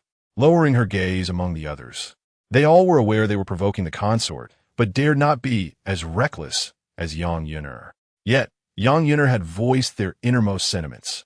Indeed, she is merely a consort. What right does she have to claim the emperor? Why should she monopolize him? And why should she deny us even a small share? Everyone perked up their ears. Mu Wanzhu observed their reactions and, for the first time, became calm in her fury. With a cold laugh, she stated, "Today, I shall make it clear. The emperor is mine. For as long as I breathe, he shall be mine. You wish for me to relinquish his favor? Ha! If you possess the ability, come and take it. Should you succeed, I shall admit defeat. If not, once I secure my position, I shall be the first to eliminate you all." With her posture impeccably upright, adorned in resplendent palace attire, she sat with an air of authority. Her gaze suddenly sharp and her brows arched. She struck the table forcefully, exuding an aura reminiscent of the emperor himself, and despite her youth, commanded respect. Instantly, 2 or 3 timid souls, overwhelmed by her imposing presence, collapsed to the ground, pleading, "Noble consort, please spare us. We understand our wrongs." As others began to waver, Yang Yuner, undeterred, maneuvered to stand beside a lady of high standing. This lady was the daughter-in-law of the Empress Dowager's family, Princess Chongning's mother, distinguished by her lineage and noble title, making her the most esteemed person present apart from Mu Wanzhu. Yang Yuner was resolute. She could not believe that Mu Wanzhu's demeanor would be favorably received by Lady Chongsun. Lady Chongsun shares a close rapport with the Empress Dowager, yet she harbors a disinclination towards the latter. Does the Empress Dowager reciprocate this sentiment? If the Empress Dowager is displeased, how long can the noble consort Mu Wanzhu maintain her position? Consort, the lady's subtle words carry weight, and though you threaten me, do you truly comprehend who this lady is? Dare you issue such threats? Lady Chongsun was taken aback when Yang Yuner brazenly utilized her as a shield, an action she found quite distasteful. However, knowing the bond with her friend and her own esteemed lineage as the daughter-in-law of the maternal family of the Empress Dowager, a first-rank noblewoman, she straightened her posture, exuding an air of dignity and composure. She regarded Mu Wanzhu with the discerning gaze of an elder assessing a junior. Mu Wanzhu coldly retorted, "I do not know you." You, Young Yuner, incensed, was left momentarily speechless. Lady Chongsun's countenance shifted from embarrassment to quietude. She grasped Yang Yuner, shaking her head, and donned an appropriate smile. "Your Highness, please do not take offense. It is we, the ladies, who have intruded upon your peace. If you wish to deny these young ladies an opportunity, so be it. I hope you, noble consort, will not hold a grudge against a mere child like Yuner." Upon concluding her words, she awaited Mu Wanzhu's gracious acceptance, yet to her astonishment, Mu Wanzhu merely regarded her with icy silence. All attention was on Lady Chongsun. Due to her connection with the Empress Dowager, she was a figure of admiration wherever she roamed. Every word she uttered drew eager responses from others. Never had she felt such humiliation, as if her words were cast into a void. After a brief pause, she forced a laugh, stating, "We shall take our leave, so as not to disturb your Highness's rest." As she prepared to withdraw, others seized the opportunity to exit, proclaiming, "We take our leave." However, as she turned, 2 imposing figures wielding swords blocked her path. One man, clad in blue, bore a cold expression, his demeanor deceptively amiable, yet his gaze betrayed a history of bloodshed.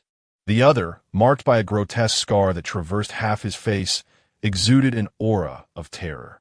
The swords were drawn with a swift motion, eliciting terrified gasps from the assembly. "Your Highness, what is the meaning of this?" Lady Chongsun struggled to maintain her forced smile.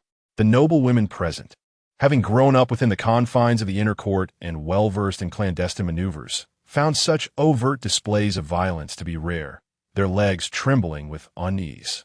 Yang Yuner clung tightly to Lady Chongsun's sleeve, fearing to utter another word.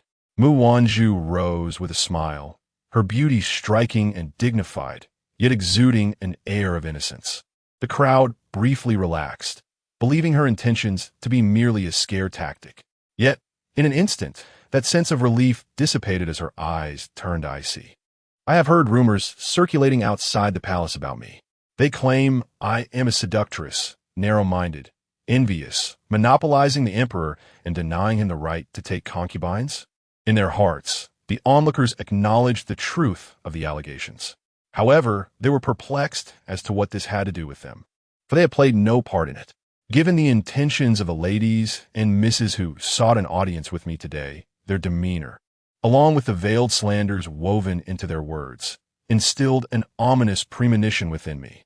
As I suspected, the very next moment, I heard Mu Wanzhu's icy reprimand. I have ample reason to believe that the rumors circulating in the streets originated from among you.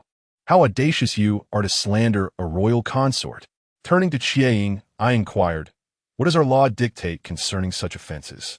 With a stern expression, Qieying fixed her gaze upon the assembly and declared, according to our laws, to defame a noble consort is punishable by death. The inexperienced young ladies were momentarily taken aback, their faces paling, while a few composed ones could not help but feel a twinge of anxiety. The noble women, however, furrowed their brows and hurriedly urged those behind them to kneel, offering insincere apologies. We implore you, noble consort, how could we possess such audacity? Even with 100-fold courage, we would not dare to slander you. Indeed, we beseech your wise judgment, noble consort.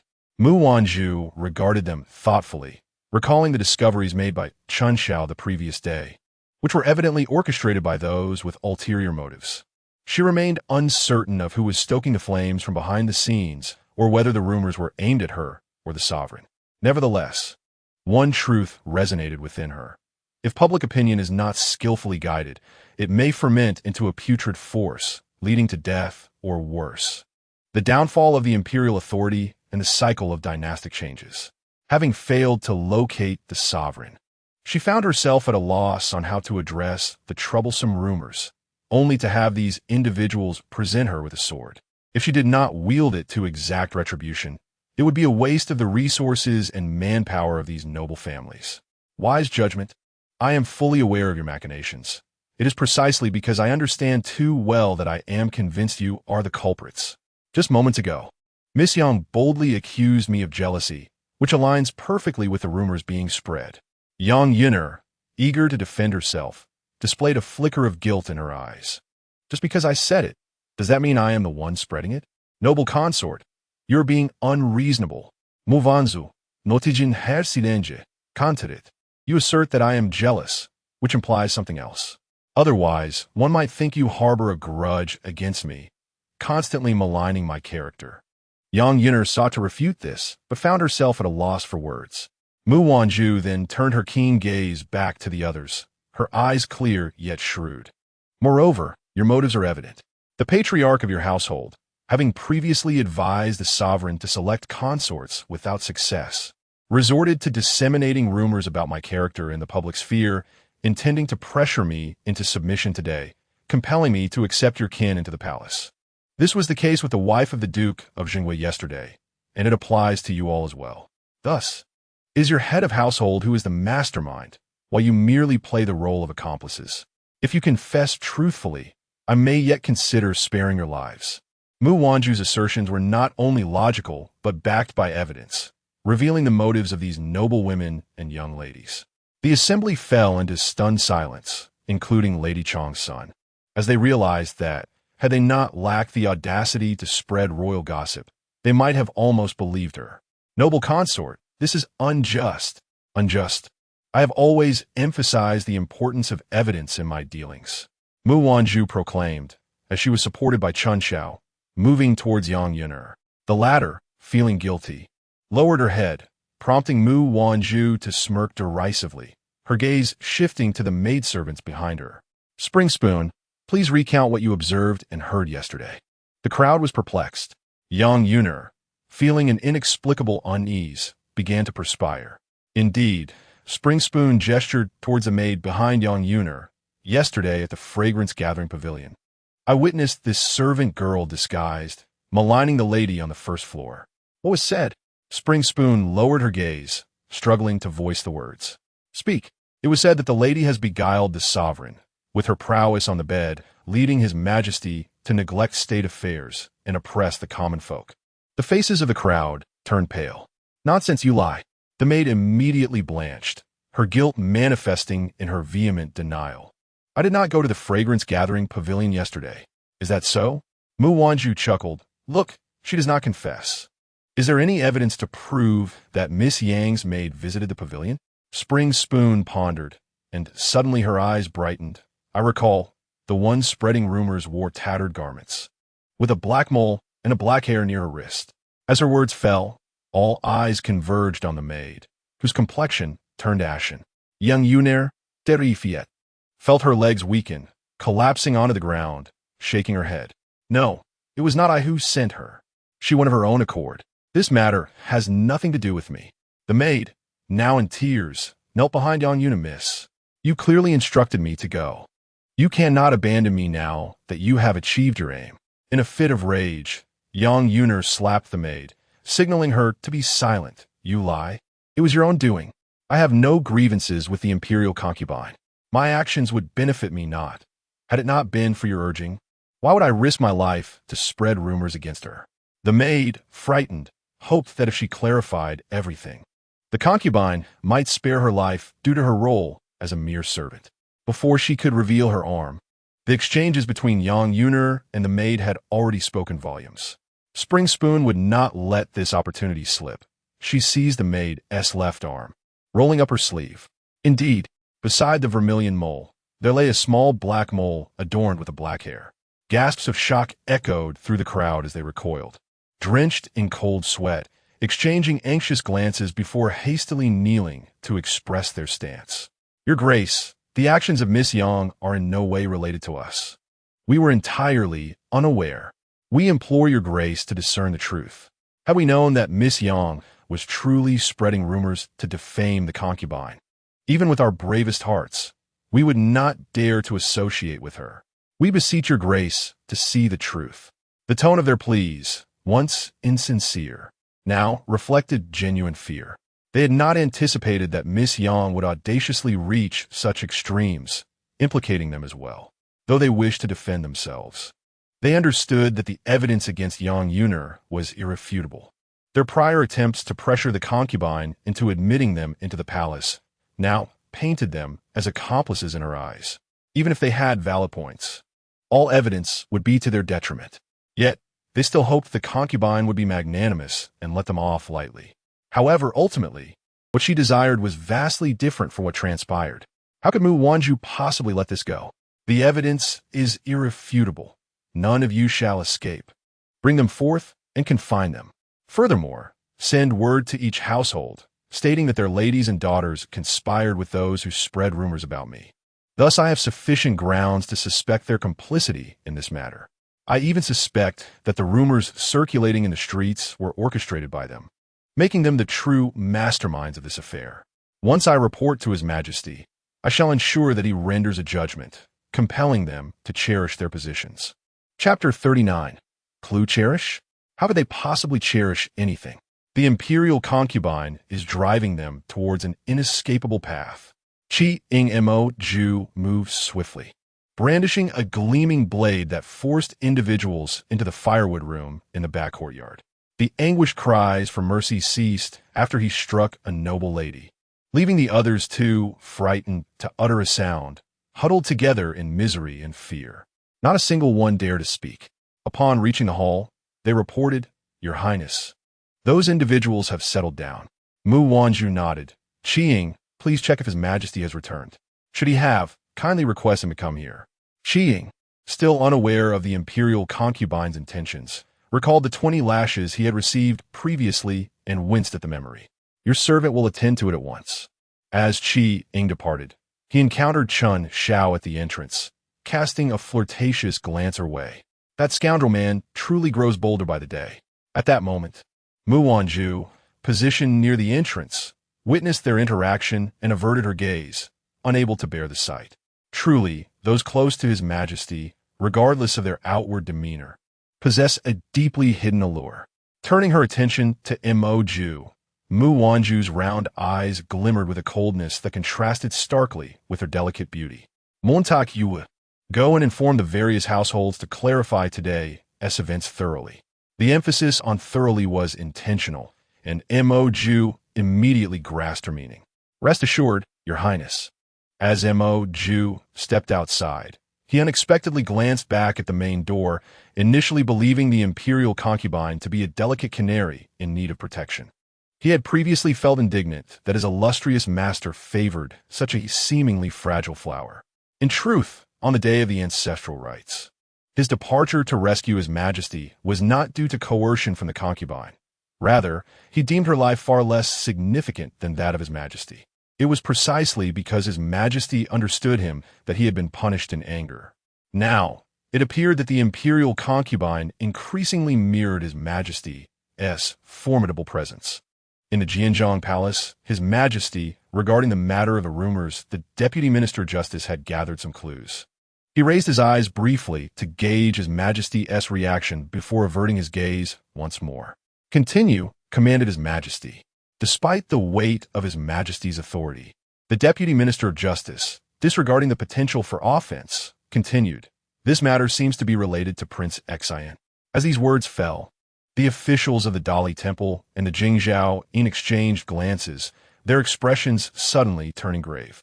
Xiao Qingyi lightly tapped his fingers on the tabletop, observing the expressions of those present. Lord Liu, could there be a misunderstanding? Was it not rumored previously that this matter was related to General Fu? The Jingzhuoyan cautiously inquired. The Deputy Minister of the Ministry of Justice glanced at the Emperor's indifferent expression and shook his head. Esteemed lords, you may be unaware, but all evidence thus far has pointed to General Fu. However, I find this matter exceedingly perplexing. General Fu is a loyal servant of the state, known for his indifference to fame and fortune. Hence, I have maintained a skeptical stance regarding these so-called evidences. For the past few days, I have dispatched individuals to investigate, yet we have encountered no breakthroughs. It was only yesterday that I stumbled upon a crucial lead. Last night, at the hour of you, my wife and I returned from her family home and discovered a severely injured individual in a ditch on the outskirts of the capital. It turned out that this person was a tattoo artist with exceptional imitation skills. Through our conversation, I learned that there were individuals intent on silencing him. The motive for this silence arises from an incident a few days prior when two men in black approached him and his companions, requesting them to replicate a design for tattoos on the shoulders of over 100 individuals. The tattoo depicted a crescent moon resembling a curved blade, interlinked with a stamp of Fu, evidently a family totem. Those individuals were all armed with long swords, their hands stained with the blood of many. Fearing trouble, the two had intended to leave the capital with the money they received, but they could not escape the clutches of those men. Yesterday evening, they were pursued and confronted on the outskirts. The companion of the tattoo artist fell victim to their blades, while he himself narrowly escaped. Fortunate that his heart was slightly misplaced, allowing him to evade a fatal strike. At a critical moment, he overheard the assailants mentioning plans concerning a woman from the Fu family. The late emperor had few heirs, only Your Majesty and Prince Xian, while all other royal family members who held titles resided in their respective fiefs. Coincidentally, he had witnessed the Qin girl shielding General Fu from a sword, observing the urgency on General Fu's face. And it was widely known that the Qin girl harbored feelings for Prince Xian. Thus, it is surmised that the prince referred to by those men is most likely Prince Xian, who is presumably scheming something. In alignment with the deputy minister's thoughts, both the Jingzhuoyan and the vice minister of the Supreme Court shared a heavy realization. The Jingzhuoyan respectfully stated, Your Majesty, I mentioned yesterday that the figure of the assassin from the Northern Territories bore a striking resemblance to Prince Xian. The vice minister of the Supreme Court had a sudden revelation and added, Your Majesty, thanks to Lord Liu's reminder, I now recall that the assassin at the royal tomb also bore the insignia of the Fu family. The three exchanged alarmed glances, awaiting a decision from their superiors. Xiao Qingyi's demeanor remained aloof, his chiseled features betraying no emotion, save for a faint smile that did not reach his eyes. There is no need for haste. Did not Prince Xian promise to provide me with an explanation within 3 days? I shall observe how he intends to do so. The three men exchanged glances, and the deputy minister of the Ministry of Justice, in a state of urgency, remarked, "Your Majesty, while we can await Prince Xian's explanation regarding the assassin, we must not underestimate the rumors circulating in the streets. If not promptly curtailed, the public sentiment may escalate uncontrollably, ultimately proving detrimental to the court and your Majesty. Each of those captured possesses an unyielding spirit, resolutely choosing to end their lives rather than submit. Yet, it is inevitable that more will be dispatched from that side. Lord Lu speaks wisely, your Majesty. We must remain vigilant." As several were advising, Li Shun hurried in and whispered something in Xiao Qingyi's ear. The previously stoic man's expression darkened further upon hearing Li Shun's words, his black eyes radiating a chilling intent to kill. "Your Majesty?"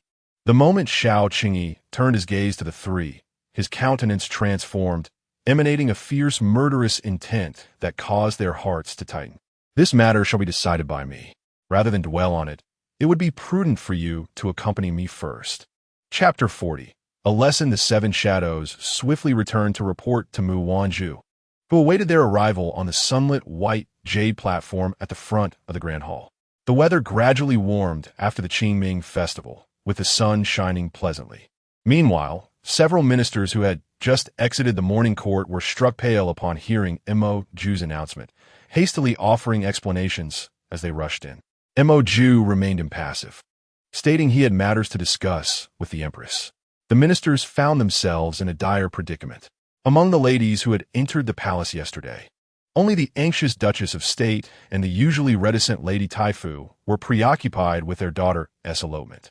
The other two ladies, upon learning that many noble women had brought their daughters into the palace today, grew anxious, fearing their own chances would be eclipsed. Dressed in their formal attire, they hurriedly made their way. A throng of individuals surged into the Zhongsue Palace, drawing out Su Ziji and Fu Yuan, who were engaged in untangling fine cords in the side hall.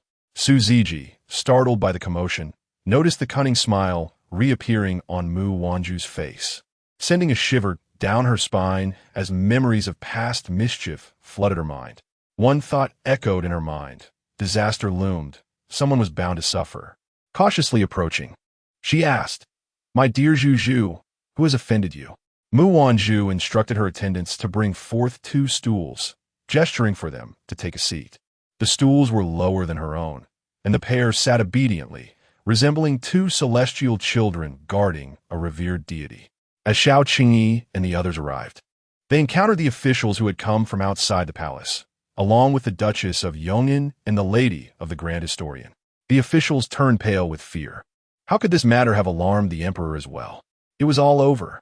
The 2 ladies had assumed it was merely a matter among women, never suspecting that so many of their husbands' colleagues were involved. Now, they were astonished to find even the emperor present. The faces of the assembled groups grew ashen. They bowed. "Long live our emperor. May he reign for 10,000 years." After a prolonged wait, without the emperor bidding them to rise, the anxiety among the ministers and the 2 ladies deepened, cold sweat trickling down their brows. Had their actions angered his Majesty? Lord Changsun cautiously lifted his gaze, scanning for the emperor's presence, only to see the emperor ascending the white jade steps towards the majestic Zhongsue Palace. The crowd exchanged worried glances. Since the emperor had not commanded them to rise, they dared not move. As she hesitated to rise, she cast a chilling glance at the emperor, who commanded, "Still not up? Are you waiting for me to serve you?" The attendees, disheveled and covered in dust, promptly stood and hurried to follow. With a furious shout from Xiao Qingyi, Mu Wanzhu heard the sound, raised her gaze, and beheld the man ascending the steps with a regal presence. His ornate purple-golden crown, adorned with dragons, crowned his sun-kissed, ruggedly handsome visage. Upon noticing her, his brows softened with affection. Mu Wanzhu felt a rush of warmth. But upon seeing the ministers trailing behind him, her expression quickly turned icy. "Your Majesty, you must decide for me," she exclaimed respectfully, her eyes casting a disapproving glance at the courtiers behind Xiao Qingyi. Previously, If she had suffered any grievances, she would have rushed into Xiao Qingyi's embrace to whine and weep. However, today was different. The world labeled her a seductress, and any public display of impropriety would leave her at a disadvantage and open to criticism. The ministers felt a chill run down their spines, fearing that the consort would not let this matter rest, and they began to sweat profusely, unaware of Mu Wanzhu's inner thoughts. Xiao Qingyi's fury ignited upon realizing that someone had dared to take advantage of his busy schedule to bully his woman. Speak of any injustice you have faced. If I do not avenge you today, I am unworthy of the throne. His voice, cold and piercing, resonated in the ears of all present. At that moment, Qiang had already ushered the woman who had caused the morning's turmoil from the woodshed. The woman, having spent barely an hour in the shed, appeared disheveled, her makeup and hair in disarray. Upon seeing her lord, her grievances bubbled forth, tears streaming down her face. "My lord, I am wronged. I am truly innocent. I did not spread any rumors about His Majesty and the consort. That is a matter of royal consequence. Even if I were foolish, I would never dare to do such a thing." Lord Changsun supported his wife, guiding her to kneel. Before he could speak, the emperor's voice sliced through the air like a chilling blade. "Are you suggesting my consort has slandered you?" Lady Changsun's heart raced, and she dared not meet the emperor's gaze, her voice trembling. "Madam, do you even consider your own worth to be worthy of such slander from my beloved consort?" Her complexion turned pale as Lord Changsun hastily bowed, pleading, "Your Majesty, my wife is but an ignorant woman, speaking without thought. I beseech your grace to show mercy and not hold her accountable." Lady Changsun was taken aback by her husband's words and sought to defend herself. "My lord, you—" Silence. Lord Changsun shot her a cold glare, and she fell silent, resentment simmering in her eyes. Had it not been for this consort, she would not have faced her husband's wrath or the scrutiny of so many onlookers. Others initially wished to voice their grievances, yet upon witnessing Lady Changsun's humiliation, they hesitated to speak. However, one individual, Yang Yun'er, could not contain herself. Ever since her misdeeds were revealed, she felt her fate was sealed. Now, seeing her father, she disregarded her dignity and rushed to him, her face smeared with tears and snot. "Father, please save your daughter. This is not my doing. It is all that little vixen Xiang. She is solely responsible for this. She has framed me." Xiang, already battered and on the brink of unconsciousness, glared furiously at Yang Yun'er, clearly infuriated. "You wretched girl." Yang Yun'er attempted to strike Xiang, but Mo Ju seized her wrist and flung her away, leaving her to crash to the ground in a disheveled heap. "Yun'er, enough!" Mu Wanzhu's voice rang coldly.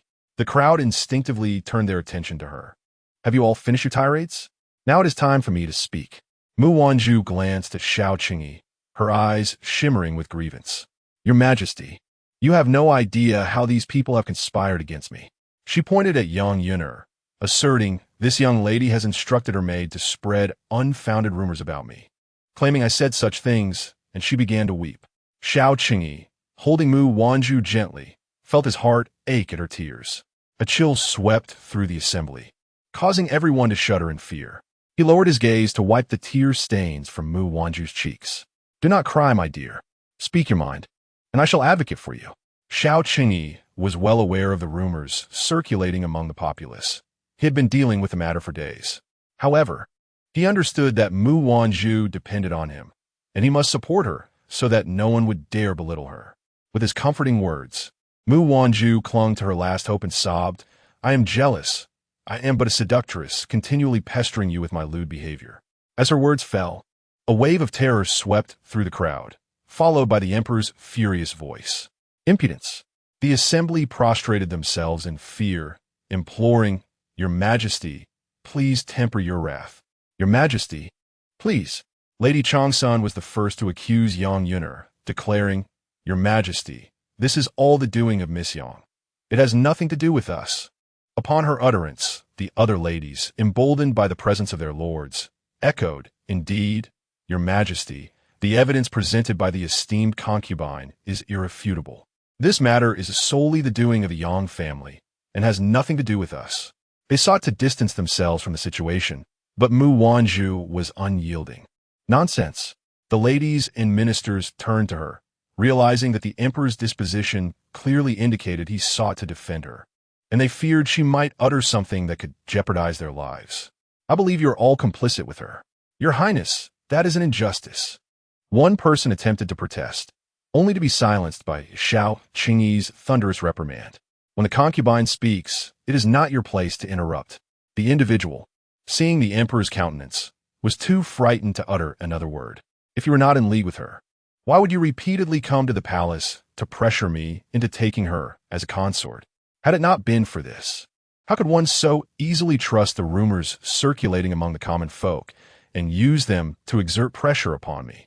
If I were to refuse your request to allow your daughter into the palace, then I would be deemed envious.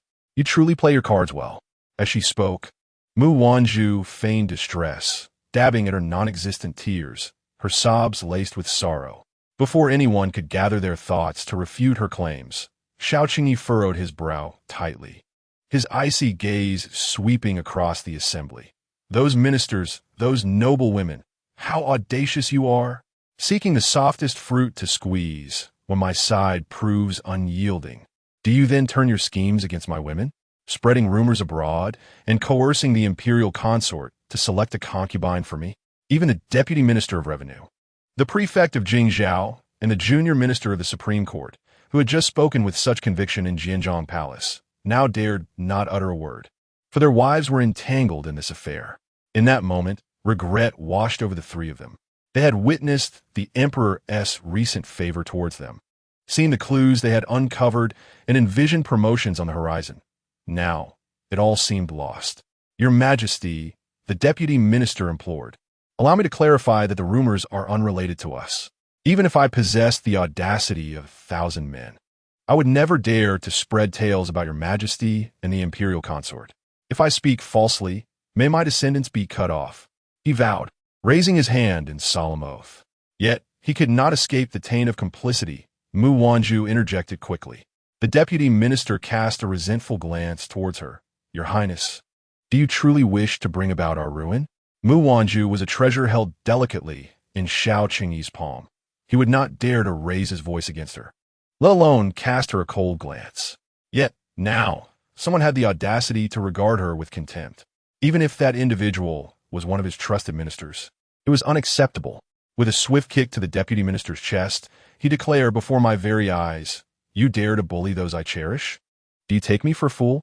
My lord, the minister's wife cried, rushing over to support him, tears streaming down her face. Xiao Qingyi, half embracing Mu Wanzhu, looked down imperiously upon those prostrated before him. Today, I shall make my decree clear. In my harem, there shall be only the imperial consort now and forevermore. Should anyone dare to reach for my harem again, I shall not hesitate to sever that hand. His chilling gaze landed on the trembling young eunuch. You insolent wretch. Defaming the imperial consort is a crime most grievous. Take her away and execute her. Young eunuch's legs went weak, and she collapsed on the ground. Wait, she cried, her voice a lifeline. Raising her head in search of salvation, she was astonished to find that it was Mu Wanzhu who had spoken.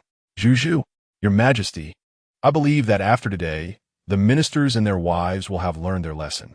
The hearts of the gathered crowd, which had plummeted to despair, suddenly revived. Indeed, your Highness speaks truth. We have all erred. We shall never transgress again. Little did they know that what had once been a trivial matter of the emperor casually taking concubines had become a matter of life and death under this emperor's rule. Had they foreseen such dire consequences, they would undoubtedly have refrained from their meddling. Wealth and glory pale in comparison if one lacks the life to enjoy them. What do you think, my beloved? As the emperor and the consort engaged in dialogue, the audience could not help but strain their ears to listen.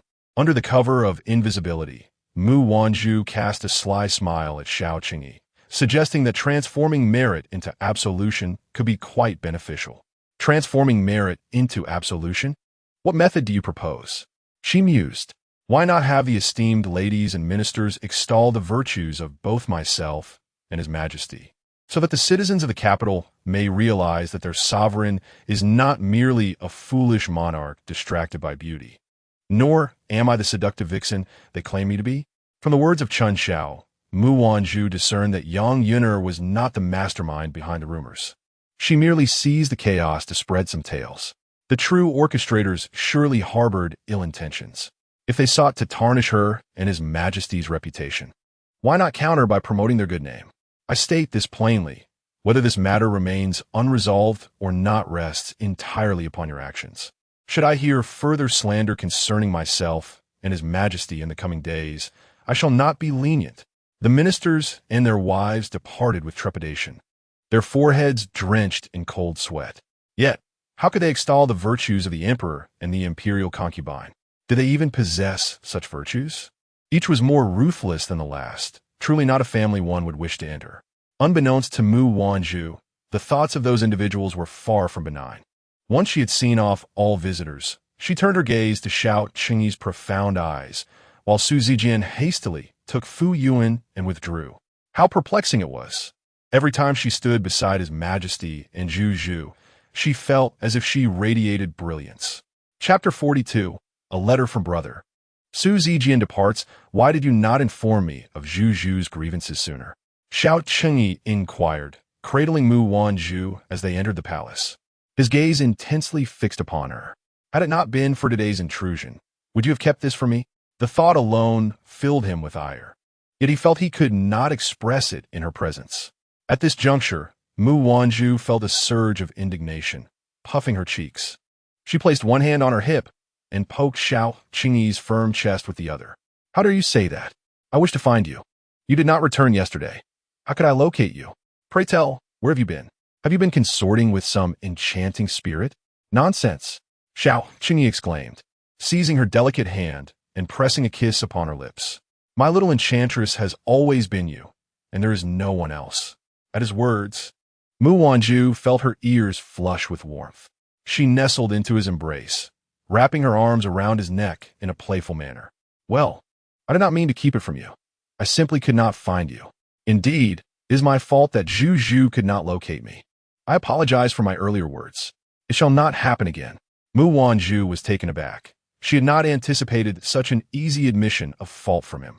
After all, he was an emperor. Typically, men of his stature would never bow their heads, let alone to a woman. Yet, he had done so without hesitation. Deep down, she understood that he cared for her. However, she longed to hear him say it aloud. Your Majesty, you are truly apologizing to me? Are you not concerned about the mockery of the court? Xiao Qingyi affectionately nuzzled her cheek, his warm breath brushing against her ear. Reputation is for outsiders. In the presence of those we love, it pales in significance. Mu Wanzhu's heart raced incessantly. A thought crossed her mind, and she approached with a beguiling expression. Husband, have you heard those rumors? How do you find my actions today? Upon hearing her address him as husband, Xiao Qingyi's dark eyes sparkled. He nodded, reluctantly admitting that his precious Zhu Zhu possessed a modicum of cunning. Just moments ago, he had apprehended all those who spread the rumors. However, the whispers had already taken flight. If left unchecked, they could be wielded by those with ill intentions, escalating the situation further. Little did he know, she would soon present him with such a delightful surprise. Yet, as Xiao Qingyi tenderly caressed Mu Wanzhu's delicate and smooth visage, he felt a twinge of sorrow for her plight. Mu Wanzhu discerned the concern in his gaze and tilted her head, playfully huffing with a smile. I'm not aggrieved at all. As long as my actions serve my interests, there is no grievance to speak of. Mid-sentence, her eyelids drooped, and she tugged at Xiao Qingyi's sleeve. Are you still busy today, husband? In truth, Xiao Qingyi had a multitude of matters to attend to. The tasks piled up like mountains, compounded by his father-in-law and elder brother-in-law arriving at the Prince of Exine's territory. Additionally, he awaited an explanation regarding the incident with the assassins. There were numerous affairs clamoring for his attention, yet upon seeing the hopeful gaze of the woman in his arms, he shook his head and leaned down to plant a gentle kiss on her rosy lips. Today, I am not busy. However, if Zhu Zhu were to admit that she desires my company, I would be even more delighted. Without a moment's hesitation, Mu Wanzhu blurted out, I want you to accompany me. Suspecting he might be jesting, she pinched her fingers together, just for a little while. She gazed longingly at Xiao Qingyi. During her time in the palace, She had grown accustomed to his constant presence. Last night, with him absent, she had tossed and turned, yearning for his embrace, desiring the warmth of his broad chest against her back, which brought her immense comfort. I shall only accompany Zhu today. Mu Wanzhu was overjoyed, spending the entire afternoon nestled in Xiao Qingyi's embrace, feeling an unprecedented sense of fulfillment. Meanwhile, upon returning home, the ministers wasted no time dispatching their servants to various corners of the capital, tea houses, taverns, and street stalls, exuberantly praising the emperor and the imperial concubine. With dozens of households working in unison, the public sentiment in the capital shifted dramatically within a mere afternoon. Where there had once been whispers of a tyrant and a seductress, now tales of the emperor and the imperial concubine's love blossomed in myriad forms within the tea houses and taverns. When this news reached the Prince of Xian, he crushed his teacup in anger. Shi Tong'an lowered his head, concealing the turmoil in his eyes. "Your Highness, it seems we have been exposed. The emperor appears to have grasped our weaknesses. What shall we do next?" The Prince of Xian composed himself, smirking sarcastically. "What shall we do? You shall personally journey to Wutai Mountain and bring the Empress Dowager back." With a 3-day deadline looming, the Prince of Xian had yet to provide results regarding the assassins, and he was soundly reprimanded by Xiao Qingyi in the court. Not a single minister dared to voice an objection. Could it be that the truth remained elusive? Or was there another reason? Xiao Qingyi sneered as he presented the evidence he had gathered before the Prince of Xian. "I have treated you well, yet you still owe us an explanation." In the court, Mu Wanzhu remained oblivious to the happenings around her. In a few days, she would be officially bestowed the title of imperial noble consort, yet she continued to reside in the Zhongsue Palace, where the decor and furnishings underwent subtle transformations. The palace maids bustled about, and she dutifully learned the etiquette befitting an imperial noble consort. With Su Ziji and Fu Yuan by her side, she found solace in their companionship. However, one day, a letter arrived from her father, announcing that her elder brother had been injured. Anxious, Mu Wanzhu immediately dispatched a fine century-old ginseng to him, unbeknownst to her that Su Ziji overheard their conversation. "Zhu, your elder brother is hurt. I must go see him," Su Ziji declared. Yet, Mu Wanzhu could not withstand Su Ziji's insistence. Given the current circumstances, it was beyond her control, so she informed Xiao Qingyi. To her astonishment, he consented. "Really?" Su Ziji exclaimed, tears glistening in her eyes. Mu Wanzhu nodded, uncertain of her father and brother's whereabouts or their current state of safety. However, the emperor's approval must hold its own rationale. The sisters embraced, reluctant to part. "Do not worry. Once I see them, I will write to you," Mu Wanzhu promised. Thus, she donned male attire and departed in the carriage, watching as it gradually disappeared into the distance from the castle tower. She pondered how long it would be until she could reunite with her father, elder brother, and sister Su. Suddenly, she felt a soft warmth on her finger and looked down to see the chubby Fu Yuan, who had grown plump for being constantly fed by Su Ziji. With his large, glistening eyes brimming with tears, he pointed towards the vanishing carriage, looking forlorn. Mu Wanzhu knelt to wipe away his tears. "You miss Sister Su too, don't you?" she asked gently. Fu Yuan blinked his damp eyelashes, contemplated, then nodded, leaning against Mu Wanzhu, quietly sobbing, reminiscent of their first encounter in the Imperial Garden. Chapter 43. Father-son estrangement. As Mu Wanzhu led Fu Yuan back, she overheard palace servants whispering about the imprisonment of Prince Xian by the emperor. A surge of joy filled her heart. The prince's downfall implied that the emperor had begun to act against his faction. Did this mean her father and elder brother would soon return? Surely, her brother's return would also bring Sister Su back. With this thought, her earlier sorrow began to dissipate. In the following days, everything remained unusually tranquil as the preparations for the bestowal ceremony progressed vigorously. Outside the palace, tales of the emperor and the imperial noble consort became the talk of tea houses and taverns. Even the day the emperor publicly vowed before the civil and military officials, as well as the noble ladies, to cherish only the noble consort throughout his life, was recounted everywhere. Traditionally, the noble consort enjoyed the favor of all, and indeed, the noble consort was truly fortunate. Even the young ladies of noble families, who had initially hoped for a chance to serve the emperor in the palace, gradually abandoned such aspirations upon hearing these stories. As news from outside the palace reached Mu Wanzhu's ears, she was engaged in teaching Fu Yuan to read when Dong Kuei rushed in. "Your Highness, what has happened? A messenger from the Fu residence has arrived, seeking to summon young master Fu back home." Upon hearing this, Mu Wanzhu exchanged glances with Fu Yuan, their eyes locked in a silent confrontation.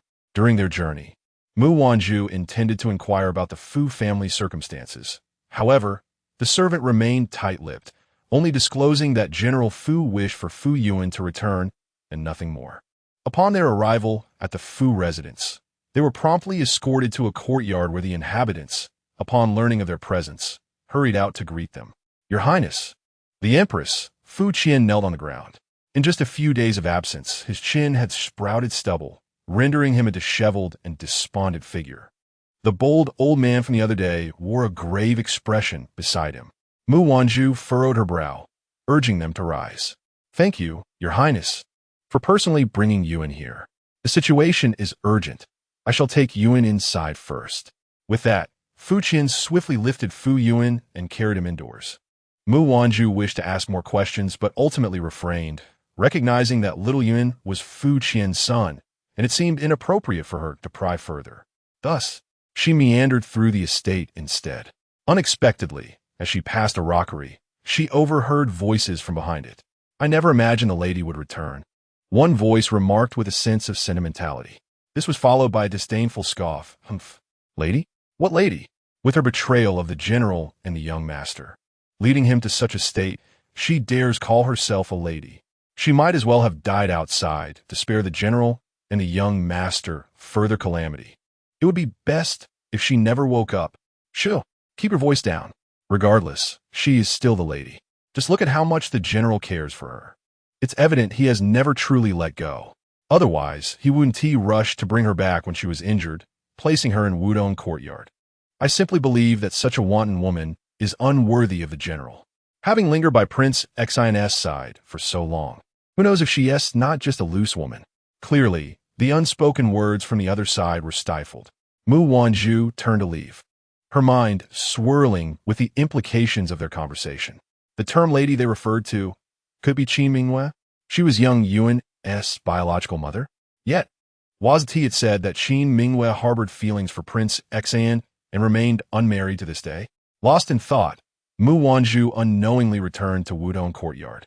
When the door opened again, Fu Yuan emerged, bound by a rope. The small boy, once with eyes like dark grapes, now had bloodshot eyes, lost in a frenzied state. Shrieking wildly, Mu Wanzhu and her companions were startled and rushed forward. "Little Yuan." Mu Wanzhu pushed Fu Qian aside and embraced Fu Yuan, glaring fiercely at him. "General Fu, Yuan is your son. What have you done to him?" Fu Qian wore an expression of guilt and helplessness. He glanced at Fu Yuan. "Anya, am sorry. Father is sorry, but your mother must be saved." Unbeknownst to which word provoked him, Fu Yuan's eyes turned an even more vivid red. With a sudden burst of energy, he broke free from Mu Wanzhu's embrace and charged at Fu Qian's thigh with his head. He collided and fell to the ground, but quickly got back up to charge again. "Anya." As the situation unfolded, Chiang and Mo Ju swiftly approached, seizing Fu Yuan's arm and bringing him before Mu Wanzhu. Regaining her composure, Mu Wanzhu embraced the agitated Fu Yuan, inspecting his forehead. The small child, with his delicate skin, had sustained a significant bruise from the impact. Feeling the gentle caress on his forehead, his crimson pupils gradually softened, as he gazed in bewilderment at the tender figure of the imperial concubine before him. How wonderful it would be if his mother were the imperial concubine. Tears streamed down his cheeks as he could no longer contain his sorrow, bursting into anguished cries, burying his little head in Mu Wanzhu's shoulder. His sobs both heart-wrenching and mournful. His petite body trembled as he clung tightly to her neck. "Anya?" Fu Qian felt a pang of distress and yearned to embrace Fu Yuan, but was rebuffed by the child's dismissive hand. Looking at his own hand, Fu Qian was overwhelmed by a bitter taste in his mouth. "Anur, she is your mother. I cannot forsake her." Fu Yuan remained silent, continuing to weep in Mu Wanzhu's embrace. Heartbroken, she cast a cold glance at Fu Qian, realizing that General Fu was preoccupied with rescuing others and had little time to attend to Yuan. Therefore, she decided to take Yuan back to the palace. With that, she patted Fu Yuan's hand and rose to lead him away. Then, I shall trouble your highness. Fu Qian, burdened with official duties and daily commitments, truly had no time to devote to Fu Yuan. Furthermore, with Qin Mingyue still in a state of unconsciousness, his time was even more limited.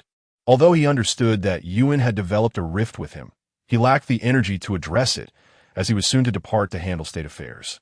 Ignoring Fu Qian, Mu Wanzhu proceeded to take Fu Yuan with her. Fu Qian stood watching his son's retreating figure, devoid of any acknowledgement towards him, and a wave of bitterness washed over him. He turned to instruct the steward to gather treasures from the treasury to present to the imperial concubine, expressing that little Yuan had caused her undue concern. The steward shook his head in disapproval, but nodded in acknowledgement. Before long, the door opened, and a small, elderly man dressed in a physician's robe emerged, his expression unusually grave, as if he had just returned from the brink of death. Upon hearing this, Fu Qian let out a long sigh of relief. Chapter 44. Their past. Meanwhile, Mu Wanzhu brought Fu Yuan back to the palace and immediately ordered the preparation of his favorite dishes. However, Fu Yuan stubbornly refused to eat, languidly leaning against Mu Wanzhu, his small brow furrowed, with glistening tears still clinging to his tender eyelashes, conveying a deep sense of sorrow. As she reached out to support his arm, she inadvertently brushed against his wrist, prompting Fu Yuan to wince in pain. Startled, Mu Wanzhu quickly rolled up his sleeve, revealing a chubby arm wrapped in a bandage, which was stained with blood. In that instant, Mu Wanzhu recalled the conversation between the two individuals behind the rockery. Qin Mingyue had yet to awaken. Thus, they had summoned little Yuan. What had they done to him? Concerned for Fu Yuan's well-being, Mu Wanzhu immediately ordered someone to summon a physician from the Imperial Medical Institute. Qiang acted swiftly, and a physician arrived shortly thereafter. Under the physician's care, the bandage was removed, revealing a long gash on Fu Yuan's fair arm. Do not worry, Your Highness. It appears to be merely a scratch from a dagger. It is not serious. The imperial physician attentively examined the wound and remarked that it had been meticulously treated, with the finest medicine applied. It would not be long before a complete recovery ensued. After inquiring about what little Yuan should avoid eating due to his injury, Mu Wanzhu allowed the physician to take his leave. She cradled Fu Yuan in her arms, gently blowing on his wound. Little Yuan, can you tell Annie what happened? Fu Yuan nestled into Mu Wanzhu's embrace, shaking his head in silence. Respecting his reticence, Mu Wanzhu refrained from pressing further, not wishing to touch upon the child's sorrowful matters. That evening, Mu Wanzhu recounted the incident to Xiao Qingyi. My dear husband, so it is true that little Yuan is indeed the son of Miss Qin and General Fu? Noticing her curiosity, Xiao Qingyi pulled her closer, affectionately teasing her by brushing his fingers against her nose. Yes, indeed. What on earth transpired? Observing Mu Wanzhu's inquisitive expression, a glimmer of mischief sparked in Xiao Qingyi's eyes. He tapped his lips and said, Give me a kiss, and I shall reveal all. Faced with his shamelessness and driven by curiosity, Mu Wanzhu planted a quick kiss on his cheek. Now, can you tell me? Xiao Qingyi nodded. It turned out that 6 years prior, during the struggle of Donglin against the other 6 nations, the kingdom's strength had waned, compelling Xiao Qingyi to lead the charge himself. While Xiao Qingyi commanded the south, Fu Qian was at the helm of the north. At that time, the combined forces of the northern territories were formidable, and Fu Qian found himself severely injured and besieged in a valley.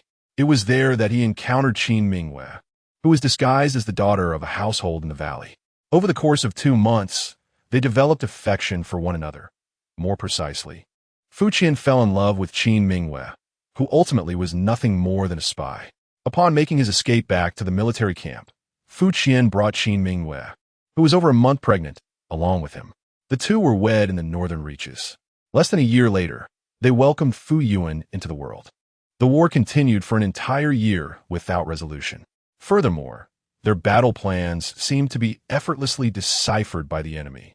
It appeared they were not entirely intent on annihilating Donglin. Xiao Qingyi sensed something amiss and suspected the presence of a traitor within the camp, leading him to trace the matter back to Qin Mingyue. He promptly ordered her capture, but to his astonishment, Fu Qian's mother opposed him fiercely for the sake of a woman, inciting his ire and compelling him to assign Fu Qian to guard the north while bringing Qin Mingyue and her child back to the capital. The bond between him and Fu Qian was akin to that of brothers, and out of respect for Fu Qian, Xiao Qingyi refrained from torturing Qin Mingyue, instead placing her under house arrest at the Fu residence.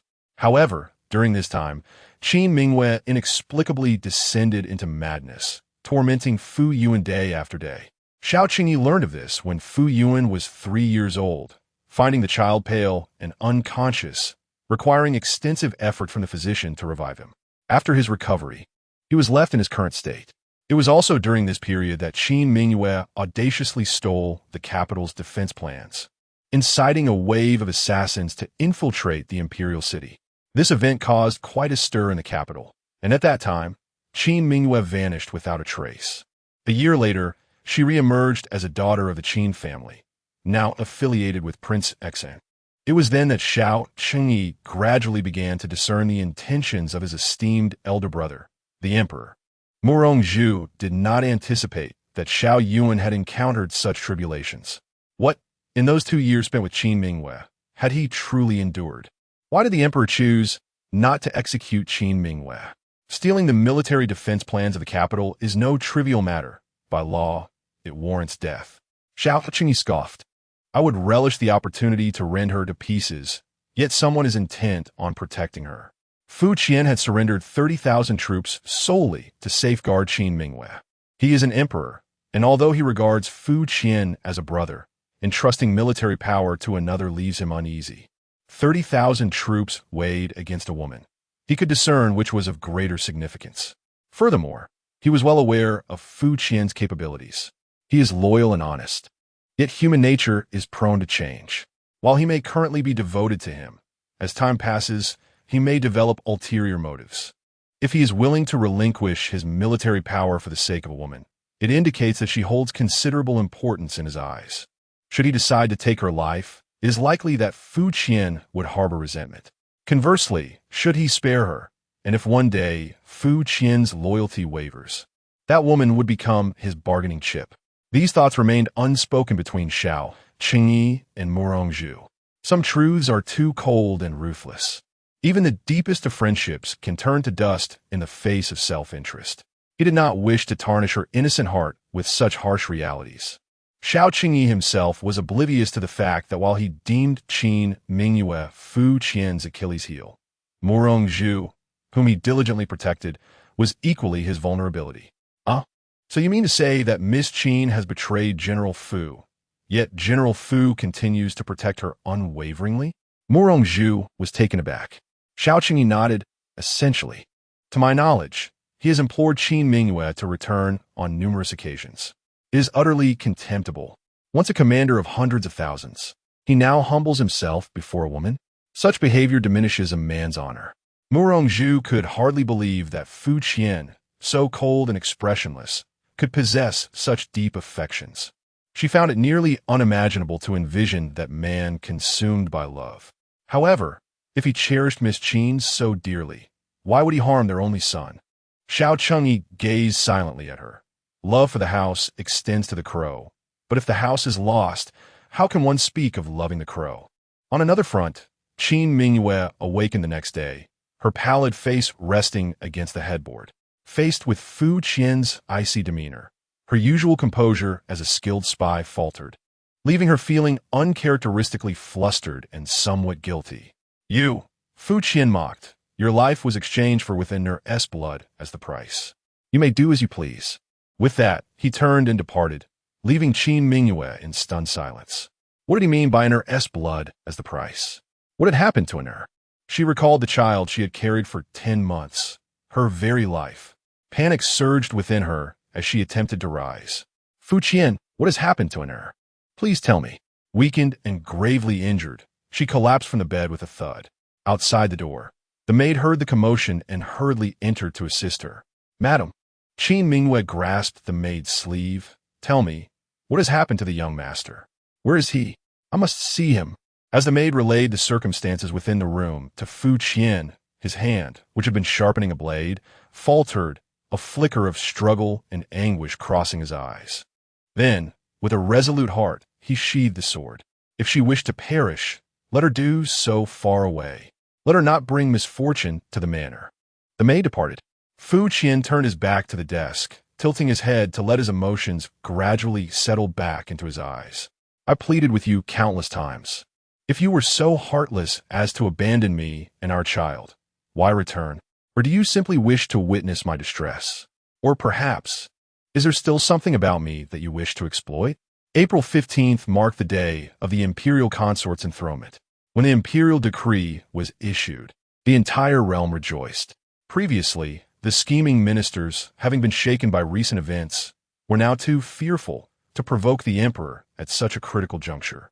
The ceremony was grandly held before the Golden Throne Hall, with a long marble pathway extending from the imposing gates of the imperial city to the elevated dais.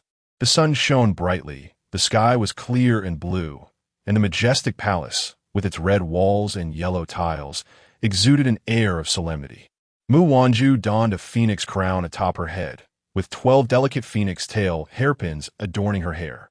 She had risen before dawn to apply the ceremonial dark pigment and exquisite lip glaze, presenting herself as a picture of grace and elegance.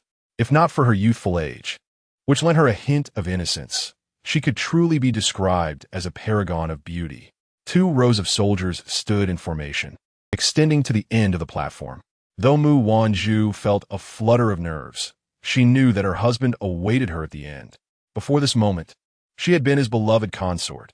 After this, she would ascend to the status of imperial consort. Yet, she felt an insatiable longing.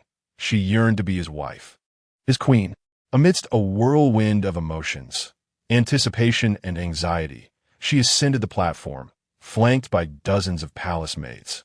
By the will of heaven, the emperor decrees, the establishment of the imperial harem serves to assist in governance and provide support. My beloved consort, Mu Wanzhu, is endowed with innate virtue and grace. Since entering the palace, she has been diligent and unremitting, embodying decorum and propriety, serving day and night with utmost respect and dedication, winning my heart.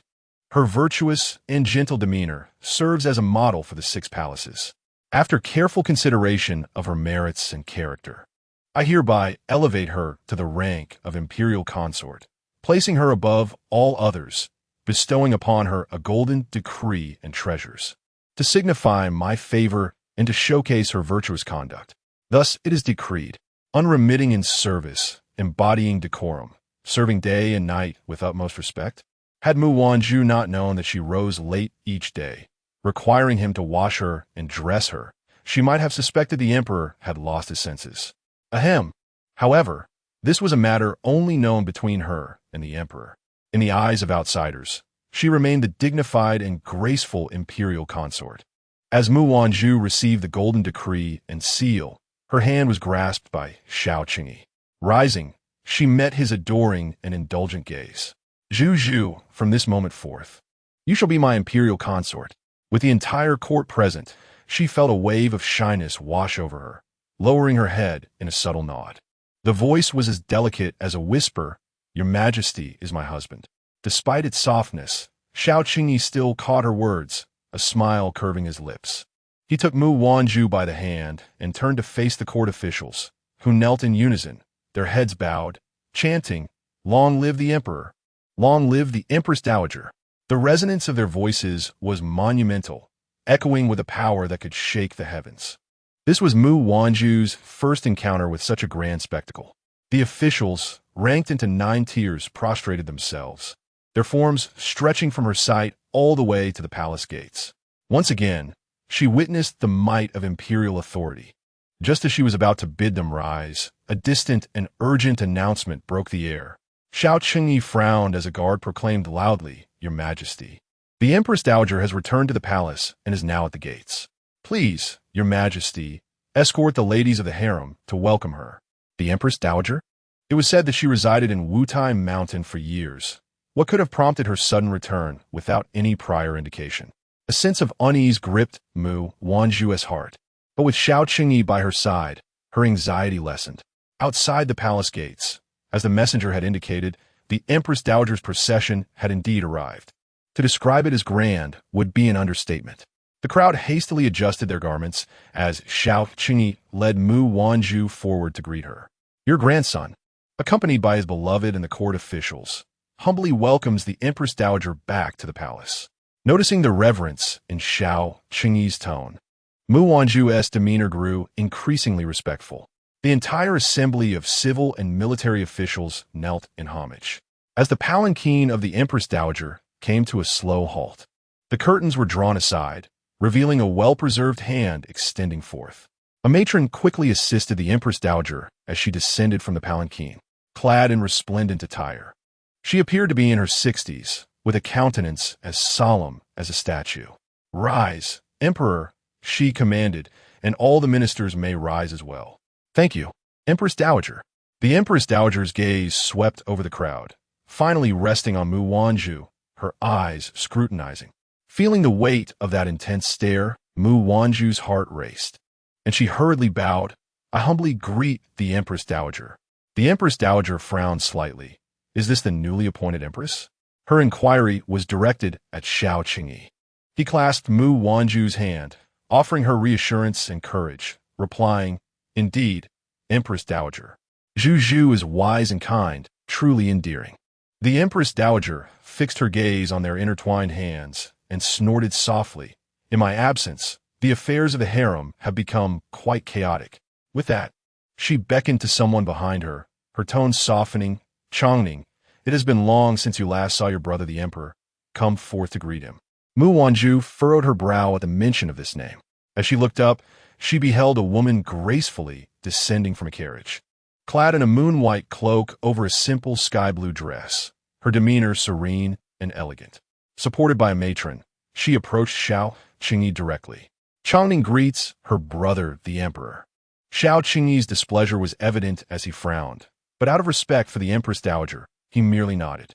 Chapter 46. The Empress Dowager's intentions today was the day of the coronation. Ordinarily, this should have been a moment of tender affection between Mu Wanzhu and Xiao Qingyi. However, the reality was starkly different. A group of people surrounded the Empress Dowager as she returned to the Xinang Palace. Upon entering, the Empress Dowager immediately beckoned Xiao Qingyi and Princess Chongning to sit down, sharing anecdotes about her and Chongning's experiences over the past few years at Mount Wutai. Laughter and chatter filled the air. Apart from the initial glance, the Empress Dowager did not spare a single look from Mu Wanzhu, who could only gaze enviously at the trio of grandmother and grandchildren. Fortunately, Xiao Qingyi wrapped his arm around her, protecting her with tender affection and ensuring she sat beside him, alleviating her discomfort. She sensed that the Empress Dowager seemed to harbor a disfavor towards her. Meanwhile, Xiao Qingyi, who had initially worn a cordial expression, gradually grew more aloof. Having been cherished by his father since childhood, he held a deep respect for the Empress Dowager. On this day, with her return, he wished to avoid displeasing her. However, as minutes passed, the Empress Dowager continued to extol Chongning. Xiao Qingyi, though a man, possessed a keen insight that often surpassed that of women. He understood the Empress Dowager's intentions, which were simply to encourage him to bring Chongning into the palace. Not only had he already chosen Mu Wanzhu, but even in the past, when urged by courtiers at his advanced age, he had shown no inclination to compromise or take Chongning as a concubine. With a gentle tone, he remarked that the Empress Dowager's high regard for Chongning indicated her excellent character. Upon hearing this, the Empress Dowager's face brightened with a benevolent smile, pleased that even the Emperor found merit in Chongning's disposition. Chongning, slightly bashful, lowered her head. Mu Wanzhu pouted. Feeling wronged as she glared at Xiao Qingyi's boots, quietly pinching the soft flesh of his inner arm. In an unexpected moment, warm hands enveloped her small ones, and a deep, magnetic voice whispered in her ear that anyone fortunate enough to marry Chongning would indeed be blessed. The flattery only fueled Mu Wanzhu's irritation. The Empress Dowager's smile grew even warmer and more joyful as she patted Chongning's hand. Despite her modesty, Chongning could not help but steal glances at Xiao Qingyi, where she caught glimpses of the affection he harbored in his gaze. Chongning had been a cherished companion since childhood, her demeanor and talents exemplary. The Empress Dowager mused about the possibility of Chongning becoming empress, but Xiao Qingyi abruptly interrupted, suggesting that in the future, he would invite the young talents of noble families to assemble, allowing Chongning to select a husband of both beauty and intellect. He promised that she would be wed as a princess, destined for a harmonious and blissful life. Xiao Qingyi could distinctly feel the moment his words settled. The hand that had been pinching him relaxed its grip and began to gently massage his arm. He found amusement in his beloved's jealousy. In stark contrast to Mu Wanzhu's delight, the Empress Dowager and Chongning wore expressions of astonishment. Sister-in-law? They both turned their gaze towards Mu Wanzhu, adorned in her resplendent ceremonial attire and meticulously crafted makeup, looked even more stunning. With her eyes slightly lowered, she sat beside Xiao Qingyi, radiating beauty and charm. What an enchanting demeanor the favored consort possesses. Men are invariably drawn to such allure. His imperial grandfather was, his father was, and even he embodies this trait. As Mu Wanzhu found herself the focus of their scrutiny, her fingers dared not move astray, and she sat obediently. The Empress Dowager, having dwelled in the depths of the palace for decades, soon regained her composure. Her smile dimmed slightly. For no matter how exalted the emperor and the imperial noble consort may be, they could hardly bear the title of sister bestowed by Chongning. If Chongning were to address her thus, where would that leave the dignity of the future empress? The implication from the dowager was clear. She intended for Xiao Qingyi to take a consort. The words struck Mu Wanzhu's ears harshly, leaving her heart in a bittersweet turmoil. One could not discern whether Xiao Qingyi was a mind reader, for he gently pulled her into his embrace and nonchalantly declared, "My consort, the imperial noble consort. The future empress shall always be Zhu Zhu, whether called early or late." Gripping tightly to Xiao Qingyi's sleeve, Mu Wanzhu cast a glance toward the Empress Dowager, who merely offered her a fleeting, indifferent glance before averting her gaze, yawning contentedly with a benign smile. Circumstances are ever-changing, and this matter need not be rushed. Xiao Qingyi attempted to speak further. It was interrupted by the dowager, who expressed her weariness from the journey and wished to rest, bidding the emperor to return first. With the dowager's words, Xiao Qingyi had no choice but to silence his thoughts, leading Mu Wanzhu out of Sinang Palace. Upon their exit, he unabashedly displayed his affection for her, his broad sleeves shielding her face as he tenderly kissed her forehead. "It is my fault, allowing Zhu Zhu to feel wronged." From the moment the Empress Dowager disembarked her carriage, Mu Wanzhu sensed her disdain, as if she were perpetually overlooked. Were it anyone else, she might have been indifferent. However, this was the emperor's beloved grandmother, a person of significance to him. As she cherished the emperor, she yearned for the approval of those he held dear.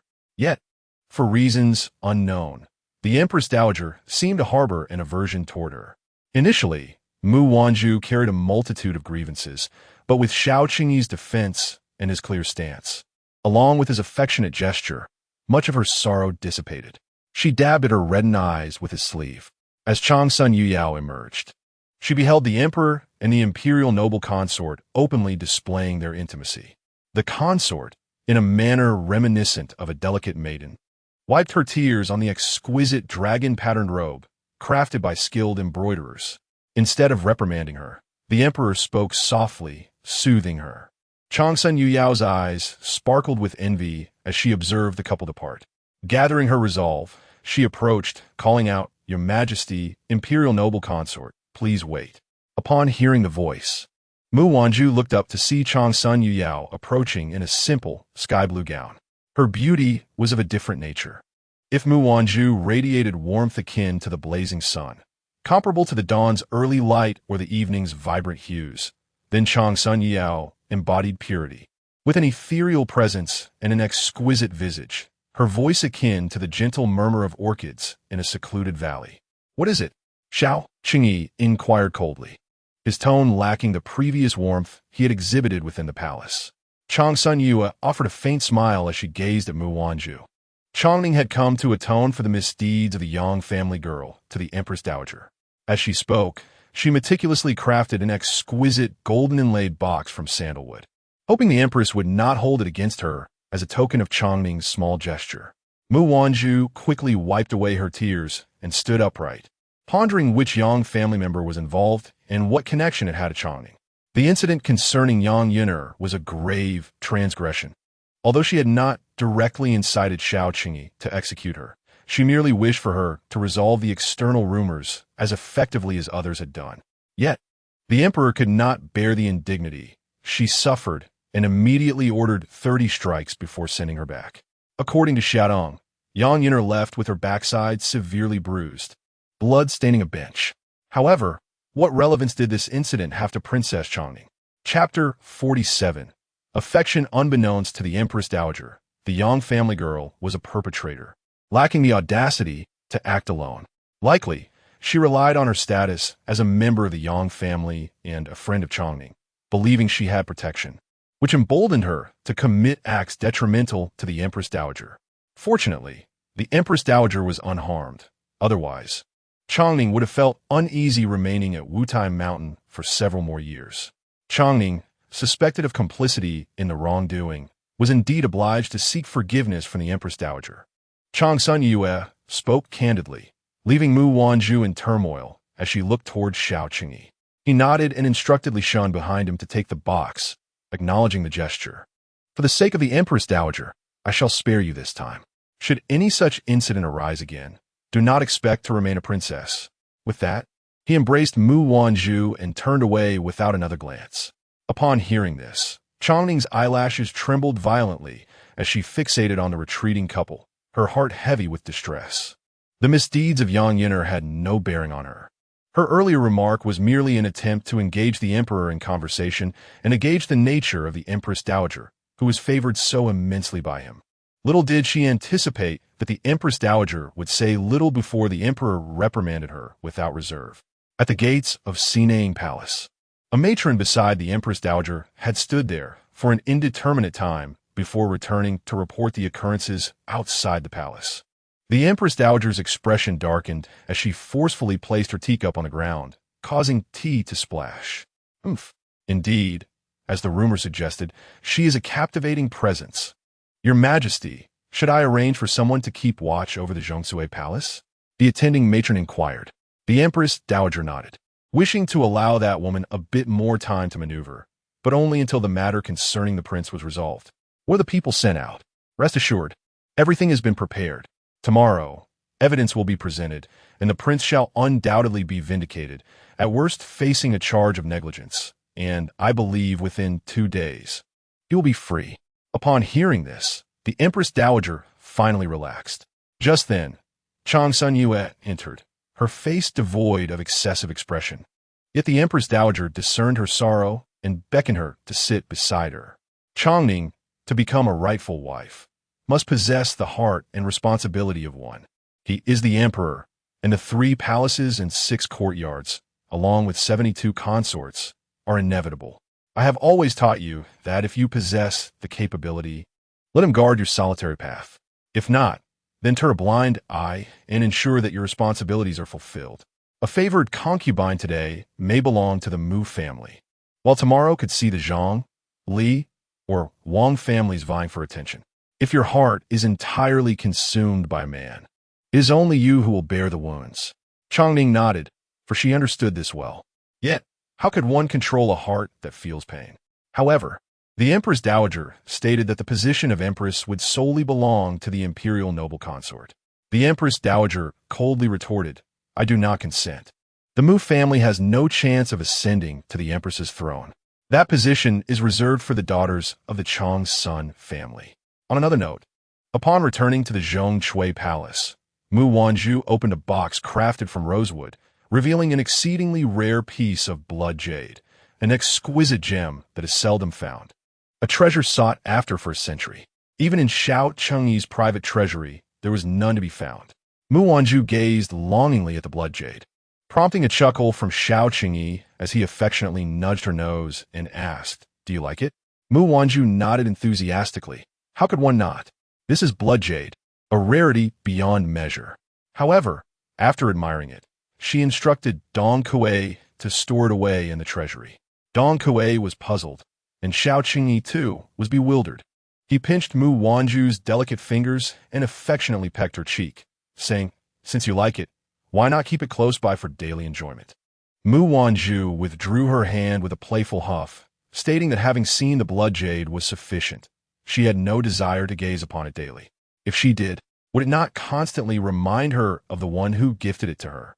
Would she not drown in her own jealousy, being pampered by Xiao Qingyi? She spoke of her jealousy without reservation, laying her feelings bare for him to see, hoping he would comfort and adore her. Xiao Qingyi loved her, and she was aware of her favored status, which gave her a sense of security. Indeed, Xiao Qingyi was eager to love, pamper, and cherish her for a lifetime. He promptly dismissed the attendants, pulling her into his embrace, tenderly caressing her smooth face, fully aware of the tempest of jealousy within her heart. While he was gratified that she held him dear, he was also concerned that her anger might harm her health. "Do not be upset, my beloved Wanzhu. I, Xiao Qingyi, shall love you for this lifetime and the next, and this shall never change. Should I betray this vow, may my imperial power crumble and my soul be condemned to the cycle of reincarnation, forever unable to transcend. Furthermore, there is no need for you to fear the Empress Dowager. My respect for her is merely out of regard for my father. You need not compromise yourself. You are the one I have chosen, and I am the master of this imperial city, making you its mistress. Ultimately, here, your authority reigns supreme, and there is no need for you to placate anyone on my behalf." His words resonated like a key, unlocking the knots in Mu Wanzhu's heart, dispelling any shadows that lingered within. She laughed merrily, wrapping her arms around his neck, feeling deeply moved, her eyes shimmering with tears of joy, and she passionately kissed his slender lips. Her Majesty always understands her so well. As the sun set and twilight approached, the golden light cast a soft glow through the intricately carved window panes, enveloping the palace in a dreamlike haze, yet the beauty of the woman remained clear and vivid. "My beloved, please show me tenderness," the cherished one called out to her husband in a voice imbued with delicate charm, pleading for his affection. Who could possibly resist? Even the typically composed Xiao Qingyi found it impossible to hold back, nor did he wish to. His gaze, ablaze with passion, fixated on the enchanting figure nestled in his arms. Lowering his head, he captured her crimson lips with fervor, their mouths melding together in a fervent embrace. Initially, Mu Wanzhu's hands remained obedient, but soon they ventured beyond modesty. They roamed and ignited flames of desire, ultimately descending upon the ornate fabric draping her form. A powerful grip causing fragments to scatter. A soft moan escaped her lips as the heated kiss silenced all her sighs. Enveloped in the warmth of crimson lanterns within the palace of Zhongsui, where love entwined them until dawn broke. Chapter 48. The release of the Prince of Letters indeed. Everything unfolded as the matron had foretold. The following day, during the morning court, evidence surfaced regarding the Prince of Letters' defamation. A member of the royal family, closely associated with him, admitted to orchestrating the entire scheme. The ministers were engulfed in disbelief, yet the royal kin glared at Xiao Qingyi with palpable animosity, declaring, "I stand for justice on behalf of the Prince of Letters, the rightful heir to that position. You, Xiao Qingyi, are merely a base-born son, and your mother, of lowly status, has no right to occupy such a place. You are unworthy. You are utterly unworthy. And now, disregarding ancestral rights, you have elevated the daughter of a criminal to the rank of imperial concubine, bringing shame upon your reign. My actions merely seek to uphold justice and restore righteousness." The court was rife with unrest, rumors circulating that the blood of the slain stained much of the Golden Lawn Hall. It was said that the royal relative confessed his involvement in the assassination and also instigated public rumors against the prince. Furthermore, he audaciously proclaimed intentions to overthrow Xiao Qingyi and support the Prince of Letters in his ascension. Initially, the emperor regarded the royal relative with cold indifference, but then, provoked by some unknown remark, his wrath erupted.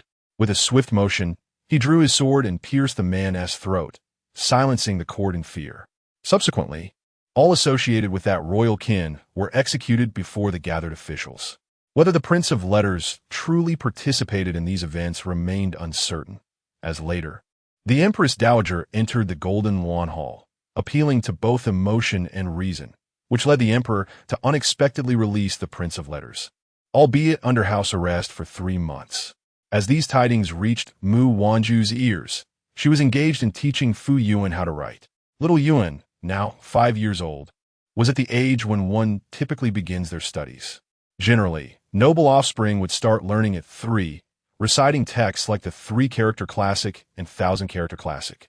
However, due to Fu Yuan's illness in previous years, he had yet to begin his education. Mu Wanzhu instructed him to write his name, which appeared as a haphazard scrawl. With patience, she guided him stroke by stroke. Fortunately, little Yuan proved to be quite obedient, diligently learning without fuss, remaining remarkably quiet. After a while, she allowed him to practice independently. The small child sat upright, and though only 5 years of age, he displayed a remarkable seriousness reminiscent of his father. As Chun Xiao entered, she relayed the happenings within the court.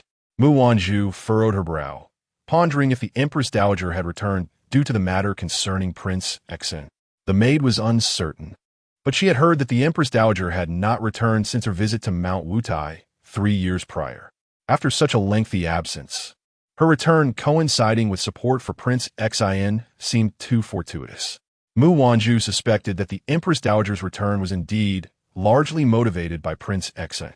However, she couldn't help but wonder how the Empress Dowager would feel if she knew that the very prince she sought to protect had made several attempts against the emperor's life. By the way, Chun Xiao, could you inquire about which learned gentleman might be suitable? Chun Xiao glanced over at the young Yuan, who was practicing his calligraphy, and tentatively asked, "Does the princess wish to find a tutor for young Master Fu?" Mu Wanzhu nodded in affirmation.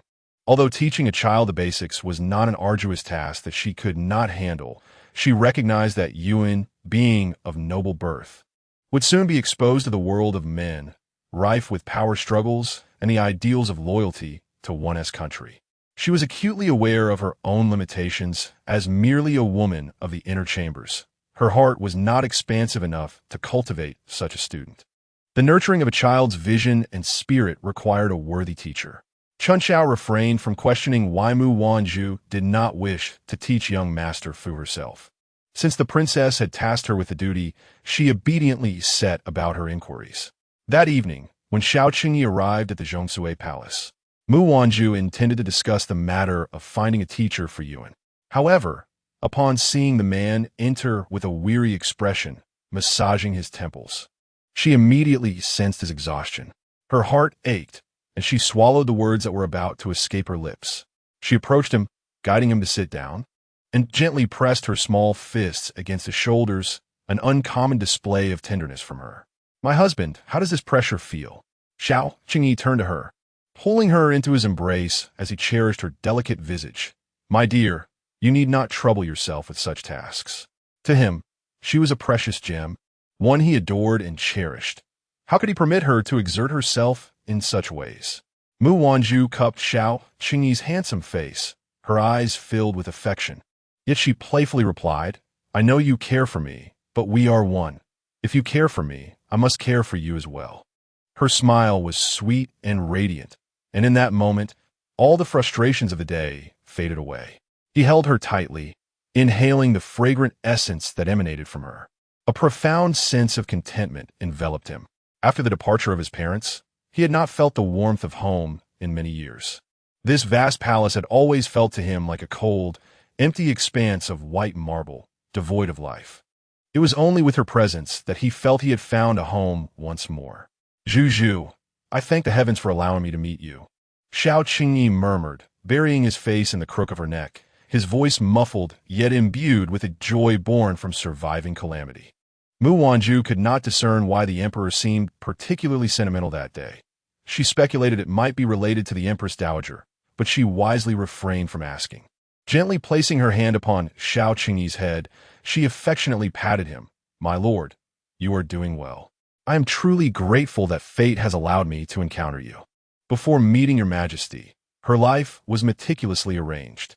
From a young age, she was trained in the arts, and after her betrothal to Qi Tong'an, she anticipated nothing more than to marry him. She had never considered that one day her family would face unforeseen upheaval, nor had she imagined becoming the emperor's favored consort, receiving the exclusive affection that all women under heaven yearn for. The emperor even proclaimed that in this lifetime, she would be his sole beloved. Was it possible to share a life and a bond with but one person? Such notions had never graced her mind, nor had they existed in her environment. Yet, her heart brimmed with anticipation. That night, the two of them nestled closely together, embracing one another, content in the mere act of being together. Chapter 49. Sending Fu Yuan to school for 2 consecutive days, the palace remained as tranquil as ever. This morning, Mu Wanzhu arose early to escort Fu Yuan to the Grand Tutor's residence for lessons. It turned out that on that day, Chun Xiao had inquired throughout the capital, and when it came to scholarly prowess, none could rival the esteemed Grand Tutor, who had triumphed during the reign of the late emperor. Furthermore, the Grand Tutor was none other than His Majesty's own mentor, making him the most fitting choice for instruction. Without hesitation, Mu Wanzhu sought the favor of Xiao Qingyi. Enamored with Mu Wanzhu, Xiao Qingyi could not refuse her request. He would find a way to bring her the moon if she desired it. So how could he deny a simple request for a tutor for Fu Yuan? Yet, the emperor felt a twinge of jealousy. It seemed that Zhu Zhu had a fondness for children. Perhaps it was time to consider having more. That evening, Mu Wanzhu felt utterly exhausted. Reflecting on the day's events, she playfully patted her flushed cheeks. Fu Yuan would certainly benefit from the Grand Tutor's guidance.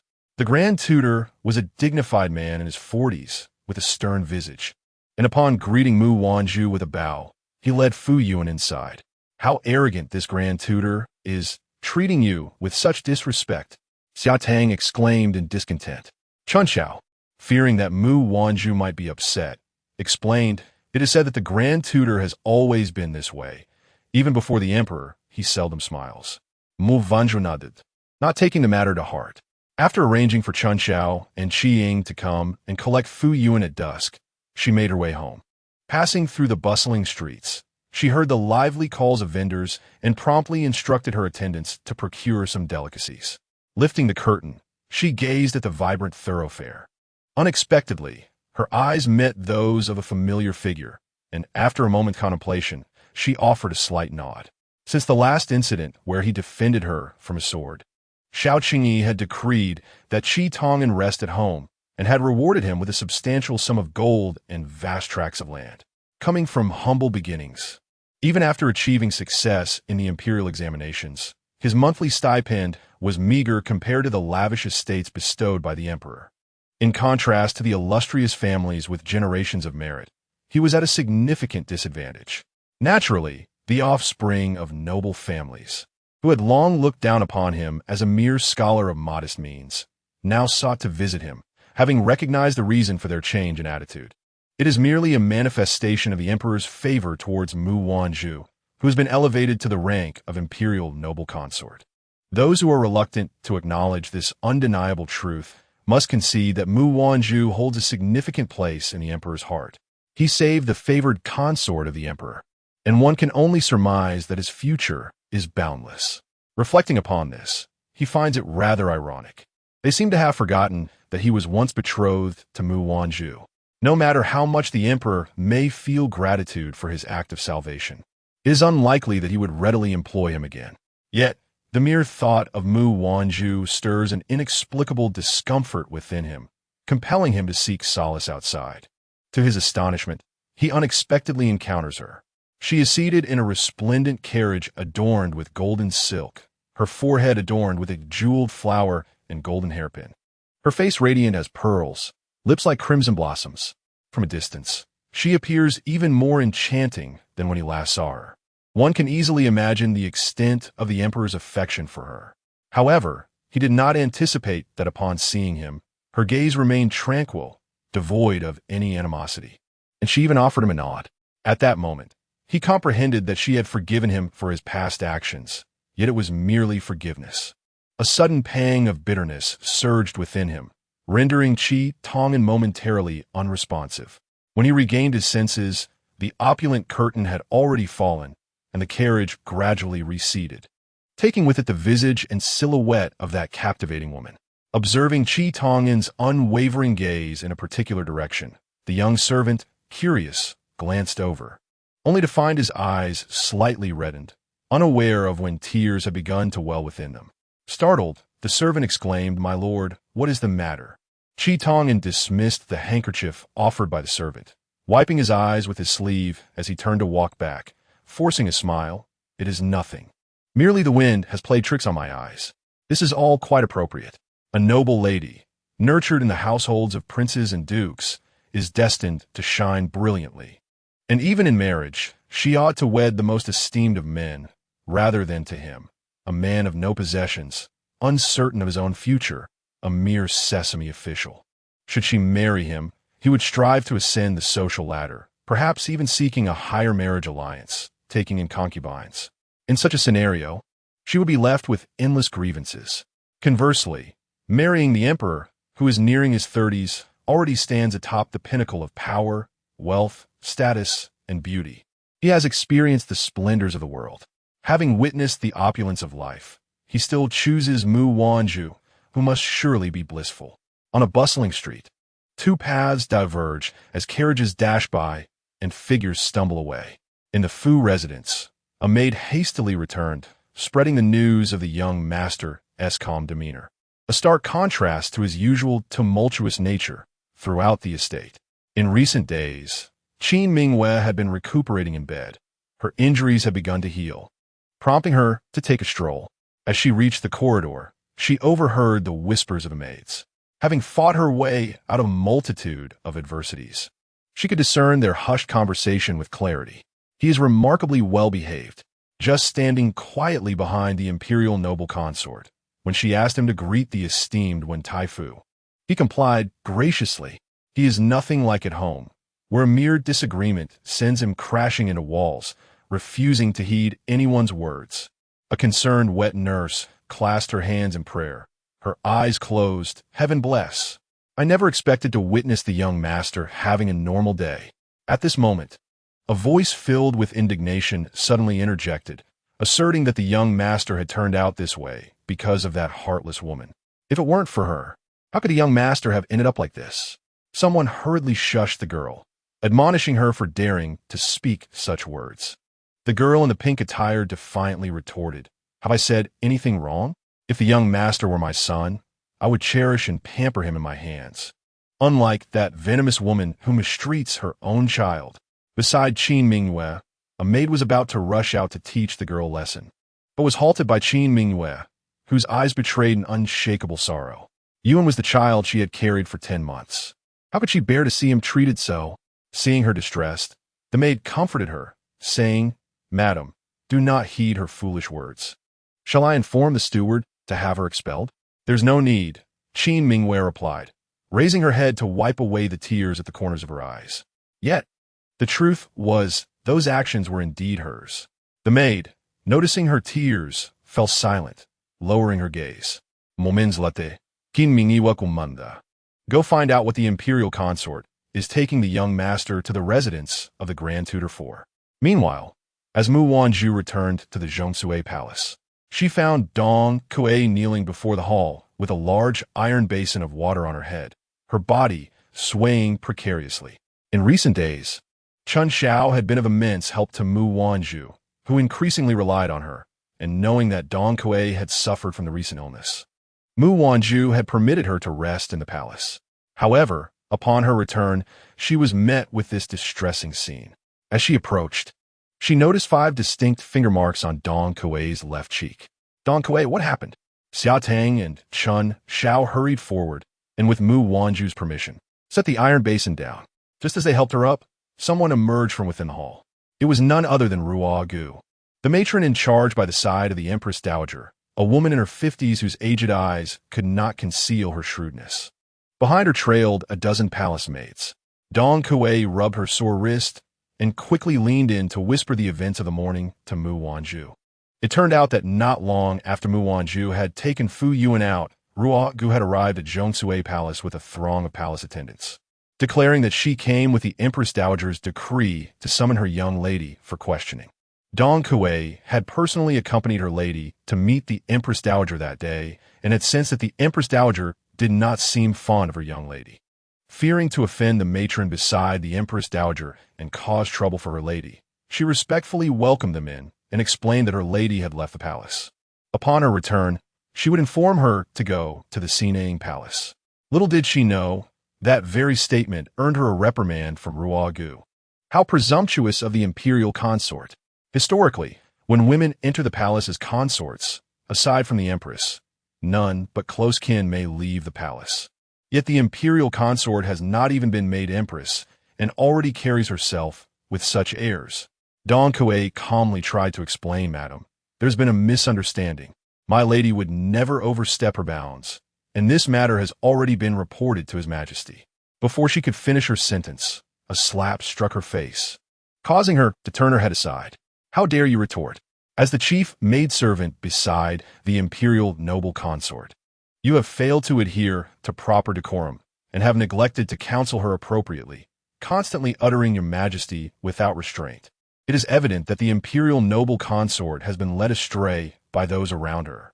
Consequently, she commanded the palace maids to seize Dong Kuei and instructed them to bring forth a large basin of water for her to endure, sharply asserting her intention to teach the unruly maidservant a lesson on propriety. Thus, the scene unfolded when the three of us returned to witness that spectacle. The old servant had previously encountered the imperial noble consort. When Ruogu approached Mu Wanzhu, she, along with a throng of palace maids, respectfully bowed and rose. Dong Kuei and Xiatang had served Mu Wanzhu since childhood. Although they were master and servants, Mu Wanzhu had long regarded them as family. Not only had she never struck them, but she had seldom even raised her voice. Yet now, someone dared to strike Dong Kuei. To claim they were merely here to discipline the maidservant? Their intentions were evidently malicious.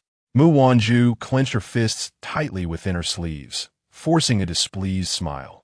Upon realizing the matron's arrival, she thought to herself that she had failed to extend a proper welcome. Would the matron hold it against her? Ruogu, feigning ignorance of Mu Wanzhu's displeasure, replied respectfully, "Your imperial noble consort jested. You are the master, and I am but a servant. The rights and wrongs of the master are not for the servants to judge." "Dog servant." Mu Wanzhu glared at Ruogu, a cold glint flashing in her eyes, her smile remaining a mere fade. "So, what the matron implies is that I have erred, yet out of deference to your status as a servant, you dare not voice my faults?" Upon hearing this, Ruogu remained composed, replying, "Your imperial noble consort has misunderstood. What I meant to convey is that as the master, the imperial noble consort cannot possibly err." However, before she could finish her sentence, a sharp sound echoed as Mu Wanzhu's palm struck her cheek, leaving a burning pain on her face. The three companions supporting her were taken aback, their eyes widening in astonishment. Ruogu, astonished and in disbelief, raised her head only to meet the cold, unwavering gaze of Mu Wanzhu. Regaining her composure, she trembled with anger, bewildered as to what transgression she had committed to provoke the imperial noble consort's slap. Mu Wanzhu, coldly regarding her, reminded her, "The matron has just stated that I am the master, and, as such, I cannot err. Since I have struck you, it is evident that you have done wrong, and must reflect upon your actions." With that, she turned to Xiatang and instructed, "Take Dong Kuei to the Imperial Medical Institute to have her injuries examined. Chun Xiao, accompany me to the Sinang Palace." Xiatang, momentarily stunned, eventually nodded in agreement. Mu Wanzhu glanced back at Ruogu, a mocking smile gracing her lips. "Why do you linger, matron? Lead the way." Ruogu, her mind racing, bowed her head and proceeded ahead. Seizing the opportunity, Mu Wanzhu exchanged a glance with Mo Ju from a distance, who acknowledged her signal and swiftly made his way toward the Jianzhong Palace after they departed. Mu Wanzhu had anticipated that the Empress Dowager would seek her out. From their first encounter, when the Empress Dowager lamented her absence from the palace, it was clear that the affairs of the harem had become chaotic in her absence, and Mu Wanzhu understood that the Empress Dowager was displeased with her, not to mention the subsequent events in the Sinang Palace. where the Empress Dowager had not even cast a glance in her direction, too absorbed in matchmaking Chongning with His Majesty. It remained uncertain what the Empress Dowager's purpose was in calling for her now. Nevertheless, she felt no remorse for striking Ruogu. Her people were not to be trifled with. Besides, it was evident that the blame had been unjustly placed upon her. "Your imperial noble consort has arrived," announced the Empress Dowager. Upon reaching the presence of the Empress Dowager, Ruogu was immediately noticed by both the Empress Dowager and the nearby Chong Sun Yue, who saw the unmistakable slap mark on her face. Chong Sun Yue was taken aback, while the Empress Dowager was initially shocked, then filled with anger, her trembling finger pointing at the conspicuous mark on Ruogu's visage. "What is the meaning of this? Who struck you?" The Empress Dowager could scarcely fathom that. At her venerable position, someone would dare to lay hands on her trusted servant. Ruogu had been by her side for a lifetime, and to strike her was akin to striking the Empress Dowager herself. As the Empress Dowager seethed with rage, Mu Wanzhu and her attendant had already entered the hall to pay their respects. This humble servant greets the Empress Dowager. With a mere glance, Ruogu signaled to the Empress Dowager, who instantly understood the situation. Her expression darkened, and she slammed her palm heavily on the table. "Mu, how dare you be so audacious?" Under normal circumstances, the fury of such a high-ranking elder would have instilled fear in Mu Wanzhu. However, after rehearsing countless scenarios in her mind for this encounter, she felt undaunted. She had even anticipated the Empress Dowager's potential reproach regarding her lack of decorum and suitability for the role of Empress, envisioning a scene where she would be urged to advocate for the appointment of Chongning as Empress instead. Thus, she stood firm, emboldened further by her earlier frustrations. "I have always been cautious and dutiful. I am at a loss as to what you refer to as audacity," she remarked, her lowered gaze seemingly submissive. Yet her straightened spine betrayed a defiance that belied her words. The Empress Dowager, incensed by her feigned ignorance, pointed again at the slap mark on Ruogu's face, her finger trembling. "Tell me, is this not your doing?" To the Empress Dowager's astonishment, Mu Wanzhu did not deny it. "Indeed, it was I who struck her." Her demeanor was nonchalant, as if hitting Ruogu were no more significant than striking a lowly maid. The Empress Dowager felt her blood boil. "Outrageous! You are utterly lawless. How dare you assault a member of my household?" Chongning hurriedly assisted the Empress Dowager to sit, attempting to soothe her. "Your Majesty, please calm yourself. Such anger is detrimental to your health. There must be a reason behind this incident, and the imperial concubine should be afforded the opportunity to explain." "Explain? What is there to explain?" the Empress Dowager retorted. "Your Majesty, please temper your emotions. Your intentions stem from a place of concern for Ruogu. Yet should you allow this to affect your health, it would only bring Ruogu distress." Ruogu stepped forward to offer her own reassurance. "What the esteemed Chongning says is true. This old servantess life is of little consequence. Should your health suffer due to this matter, I would bear the weight of blame for eternity." After a series of exchanges between the two women, the Empress Dowager's ire began to subside. "Imperial concubine, might there be a misunderstanding in this matter?" Chongning gently inquired of Mu Wanzhu.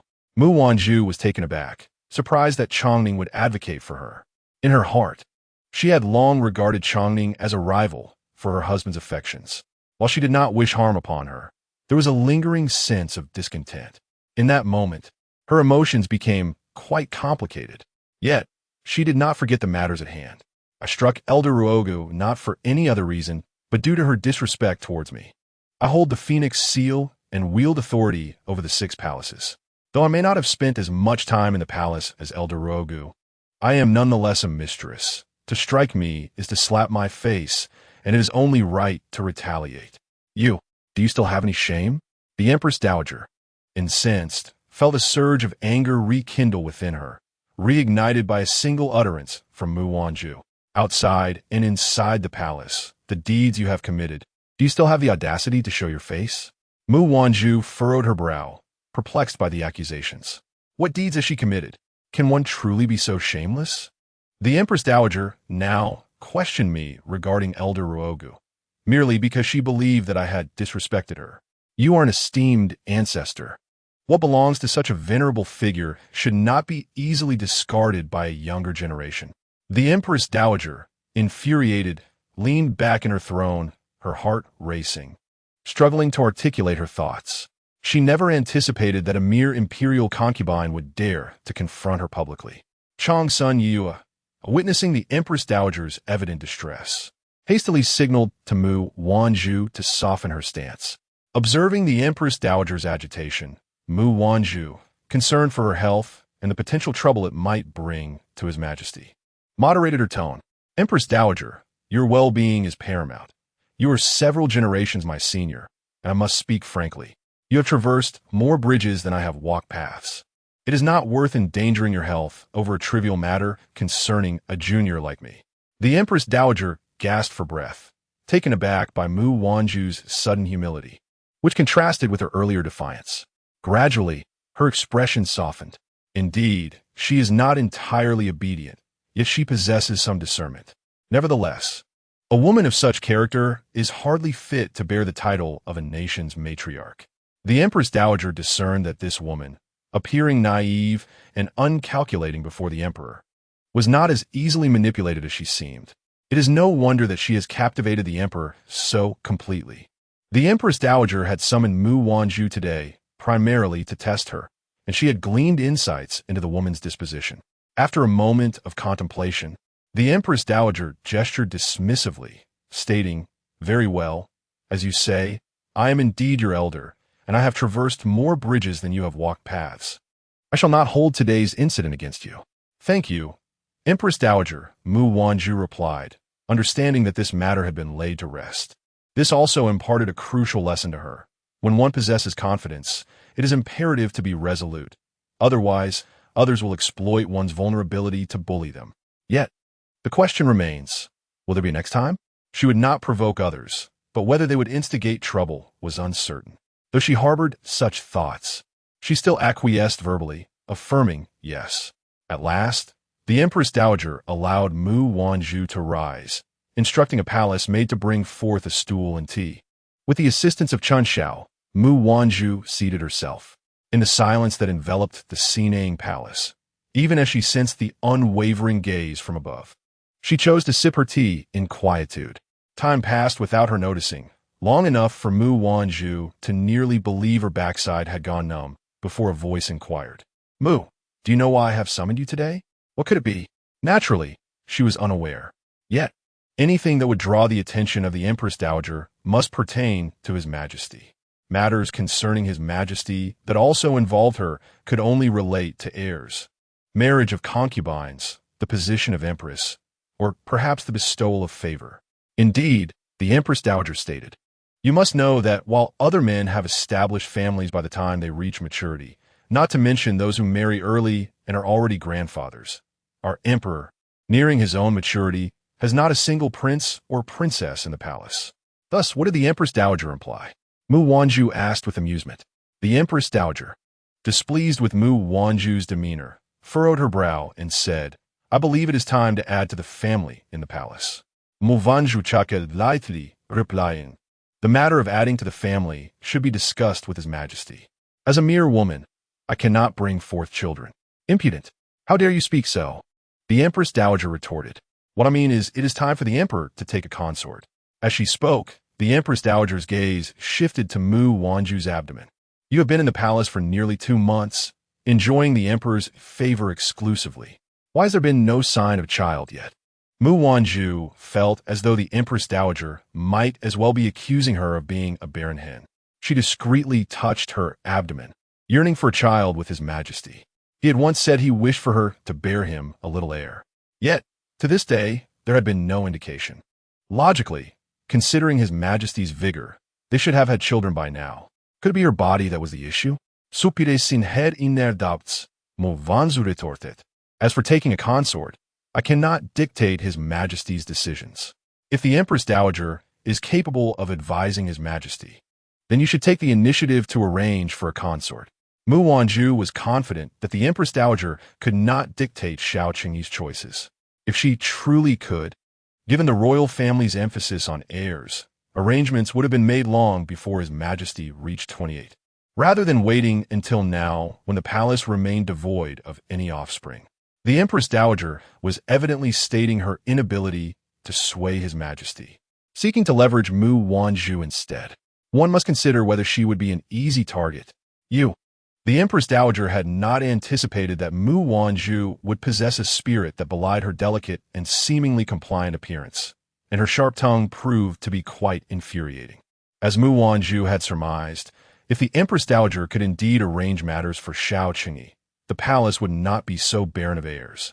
Furthermore, although Xiao Qingyi appeared respectful towards her, it was merely a gesture of courtesy and deference to his father. He was not affectionate towards her. If affection were to be measured, it was Prince Xiao Chengze, whom she had raised with her own hands. Chapter 52. Trust Mu. You have stated that you wield the Phoenix Seal on behalf of the Empress. Thus you bear the responsibility of managing the affairs of the harem, including taking consorts and ensuring the continuation of heirs.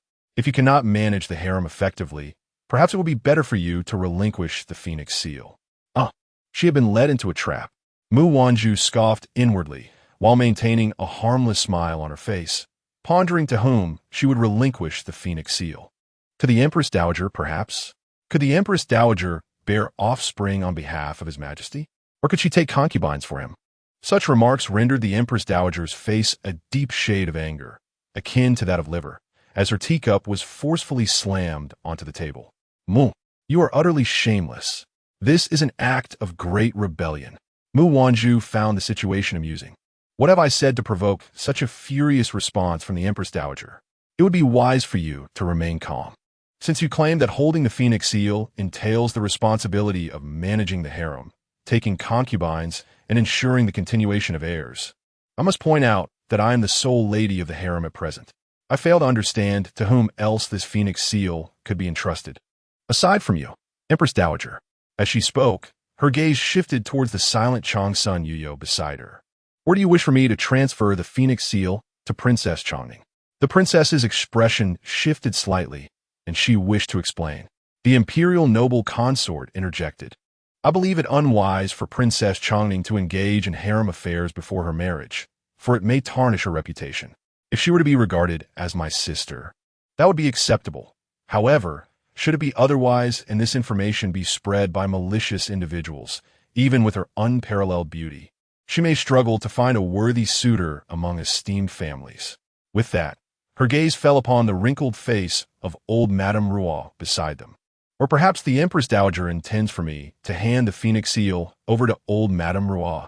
In her youth, she may have been a delicate flower, and perhaps she once dreamed of calling you sister or even coveted the Phoenix Seal. Yet now, with age, she may find herself lacking the strength to claim it. Old Madame Ruo's face darkened with fury, her heart trembling as she glanced at the Empress Dowager's expression. Thus, after much contemplation, I conclude that no one in this harem is more suited to hold the Phoenix Seal than I. I can learn the matters I do not yet comprehend. And as for heirs, I have ample time, for I am but 20 years of age. Therefore, I earnestly consider the welfare of both the Empress Dowager and the princess. Yet I am at a loss as to why this would provoke such ire from you, leading you to accuse me of treason. Chun Xiao, standing behind Mu Wanzhu, observed the Empress Dowager's displeasure. Her eyes, seasoned by palace intrigue, seemed ready to ignite with indignation. Though she wished to smile, she dared not, instead biting her lip to suppress her amusement. She longed to applaud. Initially, she feared her lady would be bullied by the Empress Dowager, given that the Dowager was the highest authority in the harem aside from His Majesty and a senior to him. If the Empress Dowager truly wished to impose her will, her lady would be at a disadvantage. However, when it came to verbal sparring, her lady was unparalleled, capable of silencing all with her words. She planned to recount this incident to Qiang, who relished such gossip and would undoubtedly be intrigued. Very well. Quite satisfactory. The Empress Dowager, seasoned in palace intrigues, quickly suppressed her inner fury. Her sharp gaze remained fixed on Mu Wanzhu, her tongue as agile as ever, and no wonder His Majesty regards you with such favor. Today's discussion was merely a consultation, and should you be unwilling, I shall not press you. Your aggressive demeanor, however, casts me in the light of a villain. With that, The Empress Dowager closed her eyes and waved her hand dismissively. Enough, you may return for now. She feared that when she opened her eyes, she would be compelled to order the immediate execution of the audacious woman who dared to confront her. Chongming stared in astonishment at the Empress Dowager.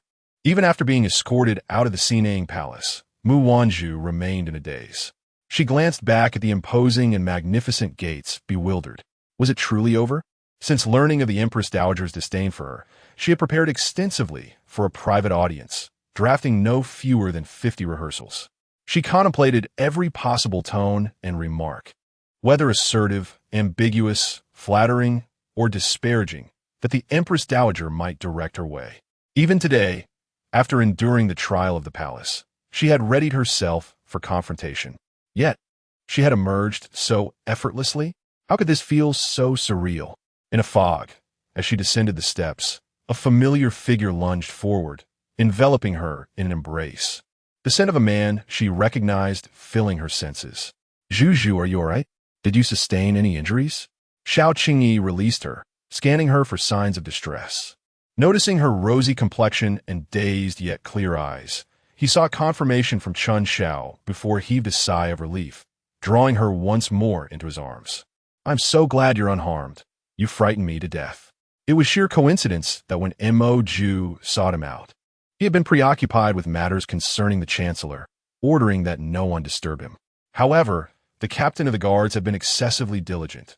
When Mo Zhu arrived, he had firmly barred entry, leading to a fierce confrontation between them. By the time Xiao Qingyi emerged, half an hour had already elapsed.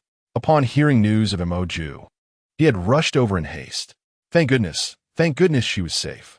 Resting her chin on Xiao Qingyi's shoulder, Mu Wanzhu felt the warmth of his relief. A smile gracing her lips as she wrapped her arms around the man before her. My lord, I think I may have angered the Empress Dowager just now. Was I too presumptuous?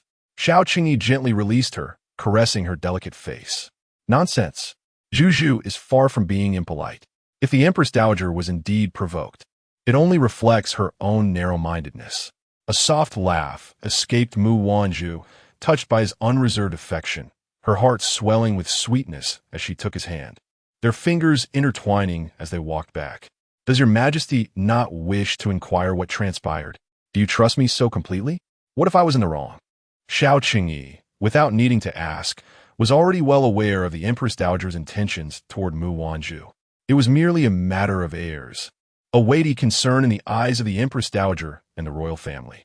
Yet to him, heirs were not about legacy.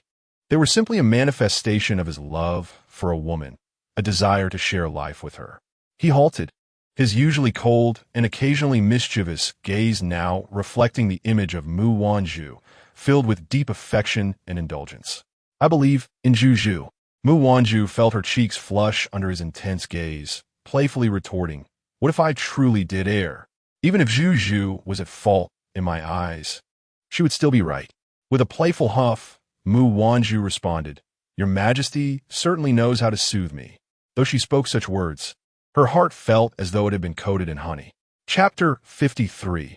Upon encountering the father and son of the Mu family, Su Zijiang was inquired about the condition of Mu Wanzhu. Meanwhile, Su Zijiang hastened her journey and finally arrived at the fiefdom of the Prince of Xin 5 days later. At last meeting the person she had longed for, Mu Jingyan, dressed in simple yet elegant attire, with his hair tied back by a single ribbon, bore a somewhat pale complexion, yet could not conceal his tall and handsome figure. As Su Zijiang approached, her heart was filled with urgency and concern. But upon finally seeing him, she found herself rendered speechless and hesitant to step forward. Brother Mu Jingyan's eyes flickered with a triumphant smile. It had been a long time since he had last seen Su, and her visit had indeed fulfilled his hopes. It seemed that enduring this injury was not in vain. It appeared that Su was quite taken by this, and he thought he might employ this tactic again in the future. Quickly masking the deeper meaning hidden in his gaze, he leaned against the doorframe, feigning surprise as he asked, What brings you here, Su? Su Zijiang felt a shiver run down her spine under his unexpected gaze. I came to see my uncle, she stammered. To see my father? Not to see me? His voice, refined and magnetic, brushed against her ears like a feather. Realizing the implications of his words, Su Zijiang's face flushed with heat. Did Brother Mu know her true feelings? As she became acutely aware of her thoughts, she instinctively lowered her head, fearing her innermost sentiments would be laid bare. Observing her reaction, Mu Jingyin's gaze dimmed slightly. I thought Su had come to see me. I have been anticipating this for quite some time.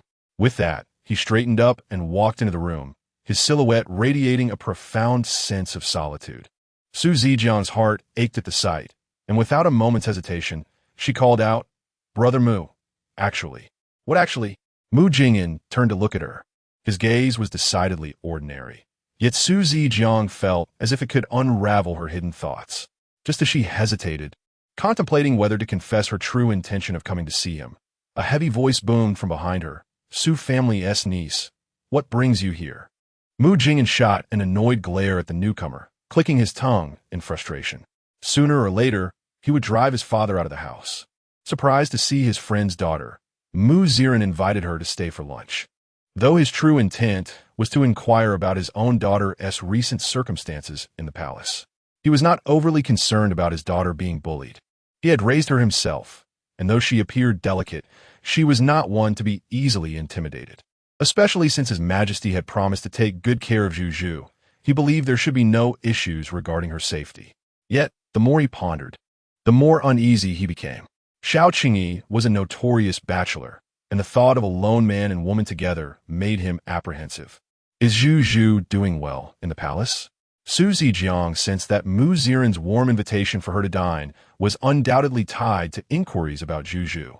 Faced with her uncle's eager, expectant gaze, she found herself at a loss for words. Should she say that everything was well, or otherwise?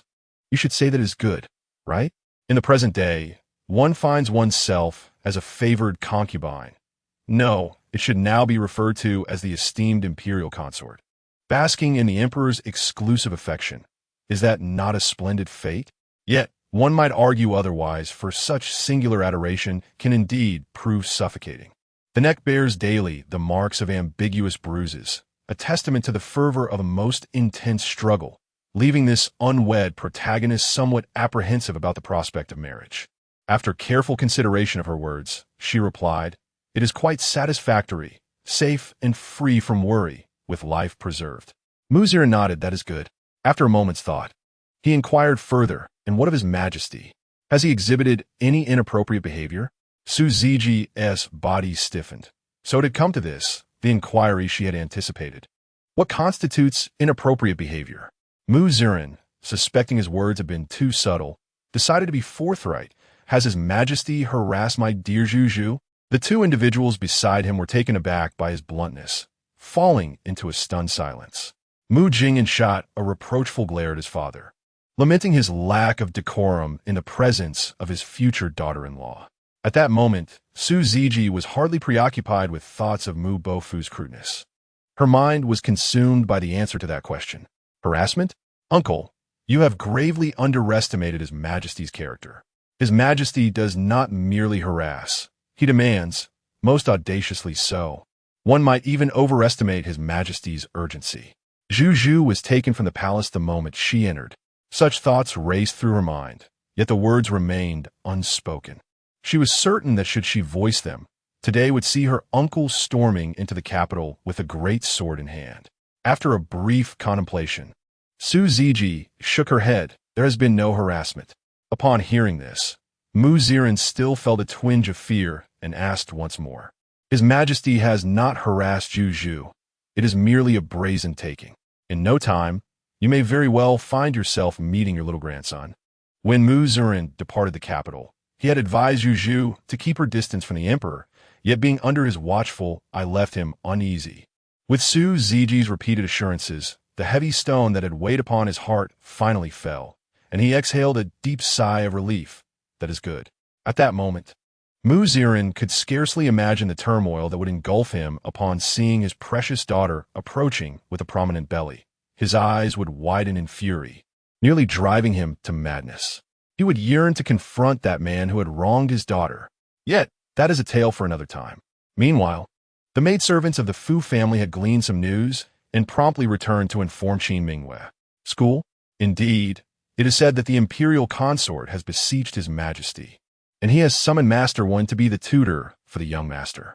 Qin Mingyue suppressed the pang of heartache. Indeed, her Yuan should have commenced his education at the age of 3. But what had she done when he was 3? The painful memories, which she could not control, surged forth, and Qin Mingyue could no longer contain herself, collapsing onto the couch in quiet tears. Only here, within the Fu estate, could she momentarily escape that man's grasp.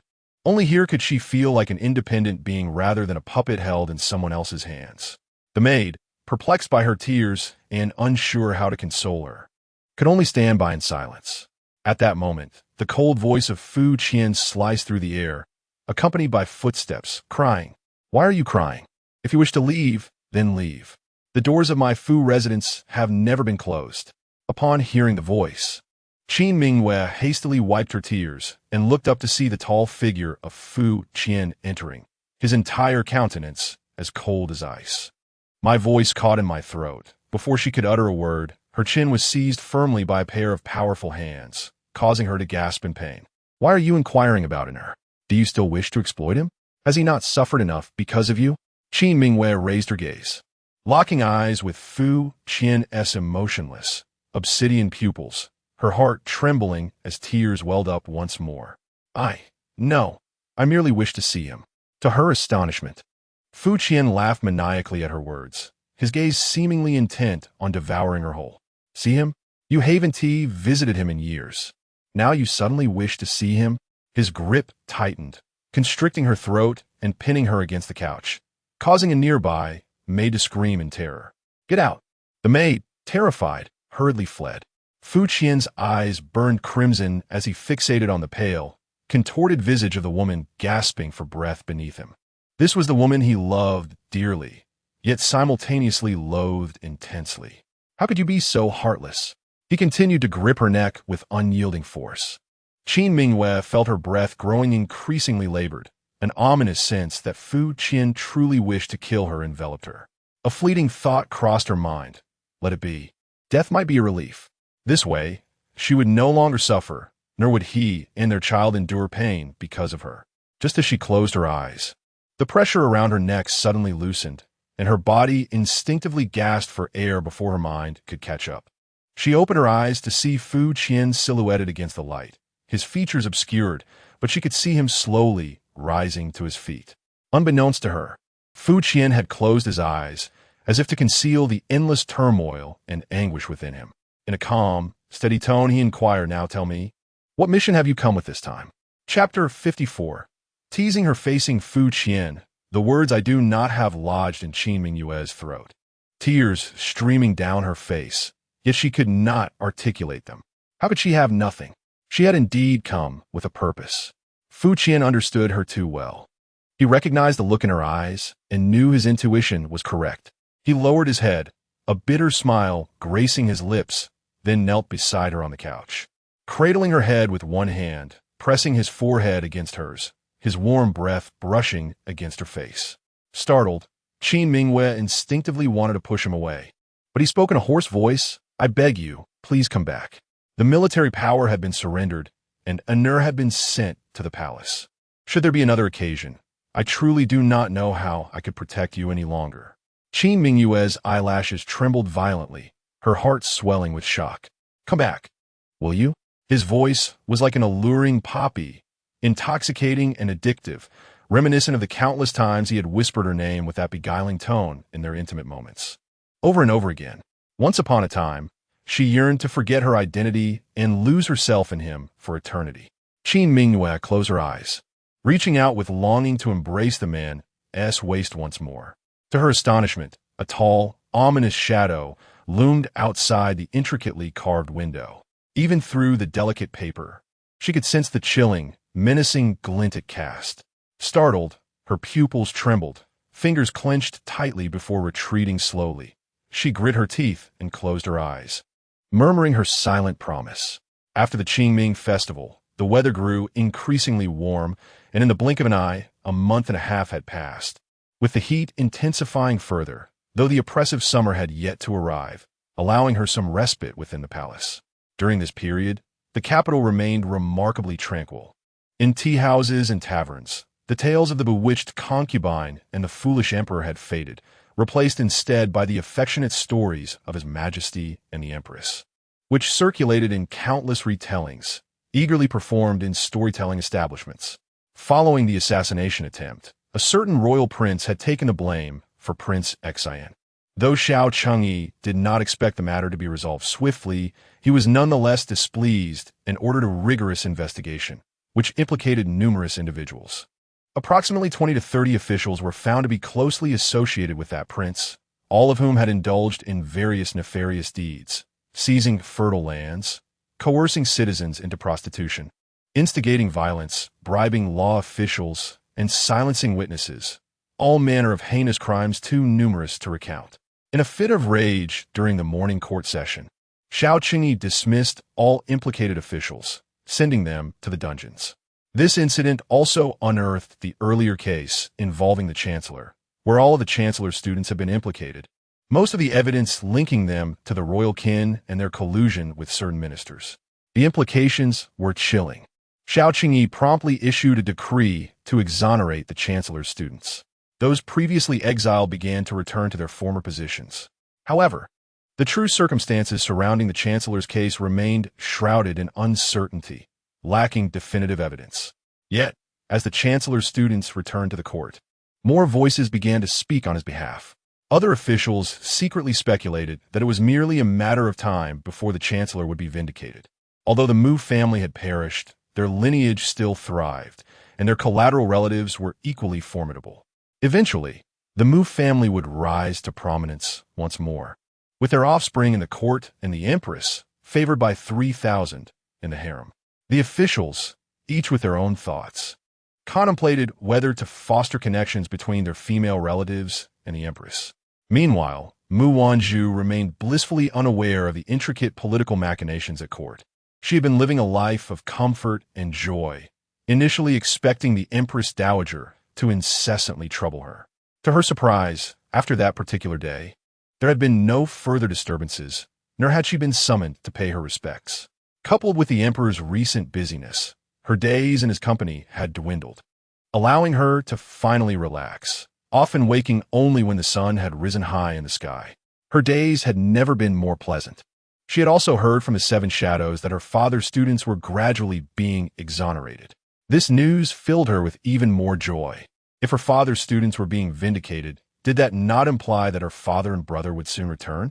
However, upon receiving a letter from Suzy Han, her heart fell into silence. Sister Su mentioned that her father seemed quite concerned about her relationship with the emperor. This inevitably reminded her of her father's admonition during their last meeting, to keep her distance from His Majesty. Why? What did that mean? Suddenly, a curious voice broke her reverie from behind, and Mu Wanzhu turned in surprise to find Xiao Qingyi striding towards her, having not seen him for several days. He appeared quite haggard, perhaps due to his relentless busyness, leaving little time for self-care. Even the stubble on his chin had begun to emerge. Nevertheless, adorned in the regal purple-gold dragon robe and donning the long patterned dragon boots, he exuded a unique, rugged charm. "My lord, I miss you dearly." As Xiao Qingyi took his stand, a soft figure leaped into his embrace, wrapping porcelain-white arms around his waist. The person nestled within raised her head, her bright eyes sparkling like stars, filled with fragments of longing. His heart felt as though it had been gently struck, softening instantly, and the sharpness of his brow relaxed into a tender expression. His large hand caressed her delicate face. "Do you miss me?" MHM. Ignoring the presence of eunuchs and palace maids, he lowered his head to rub his nose against hers, teasingly inquiring, "How do you miss me? Do tell." He pressed his finger against her vividly painted lips, playfully asking whether it was her lips or something lower that longed for him. Such provocative words had never escaped his lips outside the confines of their chamber. Mu Wanzhu's cheeks flushed crimson, and she pushed against his chest, stepping back from his embrace. Casting a glance around at the numerous onlookers, Li Shun coughed lightly, feigning indifference, while Dong Kuei stood rigidly, attempting to maintain composure. Xia Tang averted her gaze to the heavens and the earth, deliberately ignoring her, and Chun Xiao pretended to engage in conversation with Qi Ying. The atmosphere was thick with the sound of muffled whispers. It was indeed a case of turning a blind eye to the obvious. With a playful glare directed at Xiao Qingyi, she tossed her handkerchief at his face, exclaiming, "You shameless rogue! How could I still long for you?" He, on the other hand, only teased her upon his arrival. With that, she turned and strode into the hall. Xiao Qingyi held the handkerchief against his chest. Watching her graceful figure retreat, a low chuckle escaping his lips. "Zhu, I miss you too." Upon entering the hall, Xiao Qingyi beheld Mu Wanzhu kneeling beside a low table, a teapot simmering before her, the delicate fragrance of tea mingling with the mist, enhancing her adorned brows and eyes. She was as stunning as an ethereal beauty, yet she was merely a noble woman. While fairies may be enchanting, they lack warmth and presence. In contrast, she embodied elegance and charm in perfect harmony.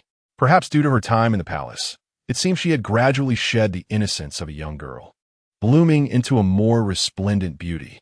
Despite not explicitly adhering to the rules of decorum, her every gesture was undeniably delightful. Even when offering him a handkerchief, she did so with a charming innocence. Now, sensing his unwavering gaze upon her, she offered him a playful eye roll through the tea mist. Ah, très captivating. Chapter 55. His thoughts. Zhu. Xiao Qingyi knelt closer, calling her name, yet she turned her head away, feigning anger. Unfazed, he encircled her waist with his strong arms, pressing his broad chest against her back. Feeling enveloped in safety, she found herself leaning back involuntarily. Although she was upset, her longing was genuine. Xiao Qingyi lowered his head to place a kiss atop Mu Wanzhu's hair, a profound sense of satisfaction swelling within him. "Do not be angry. Zhu, you know I have few pleasures, and this teasing tongue of mine is one of them. Considering how I indulge you in all matters, could you not be lenient with me in this regard?" Mu Wanzhu's ears turned crimson at his words. She remained silent, not responding. Once, there were whispers in the world that Xiao Qingyi was indifferent to women, yet only she knew the truth. He was, in fact, a lecher. To the casual observer, he appeared to be a regal emperor, but within the confines of their chamber, he was full of creativity and incessant flirtation, cunning and shameless. He persistently coerced her into uttering those embarrassing phrases, leaving her wishing she could bite her own tongue in regret. However, a few days ago, she stumbled upon some books that contained a rather risque statement, which she couldn't help but remember. Men prefer to be composed and dignified beneath the bed. Yet she abhorred such sentiments, perceiving them as a form of disrespect towards women. Yet, Xiao Qingyi's actions made it clear that the latter part of that statement held a grain of truth. Nevertheless, she could not allow him to speak so freely. Otherwise, he would tease her at every opportunity. Mu Wanzhu, with a stern expression, declared no. Xiao Qingyi nibbled on her ear, sulking as he called out, "Zhu, no." His gaze grew increasingly melancholic. "Zhu, I cherish you. Won't you show me some affection in return?" A tingling sensation coursed through her ears as she caught her breath. Her cheeks flushed crimson. Her legs felt weak, and she finally managed to say, "From now on, you must not speak such things in front of others." Xiao Qingyi's eyes sparkled with delight as he quickly planted a kiss on her cheek, promising, "Then I shall only speak such words when we are alone." Mu Wanzhu felt as if she had been cleverly deceived by him. Just as she was about to voice her thoughts, Xiao Qingyi shifted the topic, asking, "Why were you mumbling earlier? Or were you pondering?" Hearing this, Mu Wanzhu pinched her weak legs, recalling the contents of a letter. Her father seemed to disapprove of her relationship with the emperor. If he were to find out, it would surely displease him. Lost in thought, she shook her head and smiled. "It's nothing." Xiao Qingyi raised an eyebrow. "Oh, truly it's nothing? Just that Sister Sue wrote to me, and I miss my father and brother dearly, longing to see them soon." She hastily tucked the letter beneath her, trying to hide it. When she saw that the tea was ready, she quickly poured a cup for Xiao Qingyi, hoping to please him. "Husband, look, I have practiced making tea for several days. Do try it." His dark and inscrutable eyes shifted from the hiding place as he accepted the tea, smiling as he blew gently on the surface before taking a sip. The shadowed depths of his gaze concealed a glint of intrigue. Zhu was keeping something from him. What could it be? When he looked up again, his eyes were filled with affectionate amusement. "Is it so difficult for you to see your father and brother?" Mu Wanzhu, puzzled, replied. Did you not mention before that once I bear the crown prince, you would find evidence to clear their names, and they could return home early? Mu Wanzhu thought to herself that he was once again bringing up this matter, believing she was unaware. Do not think I am ignorant. This is a scheme you and my father have concocted against Prince Xin.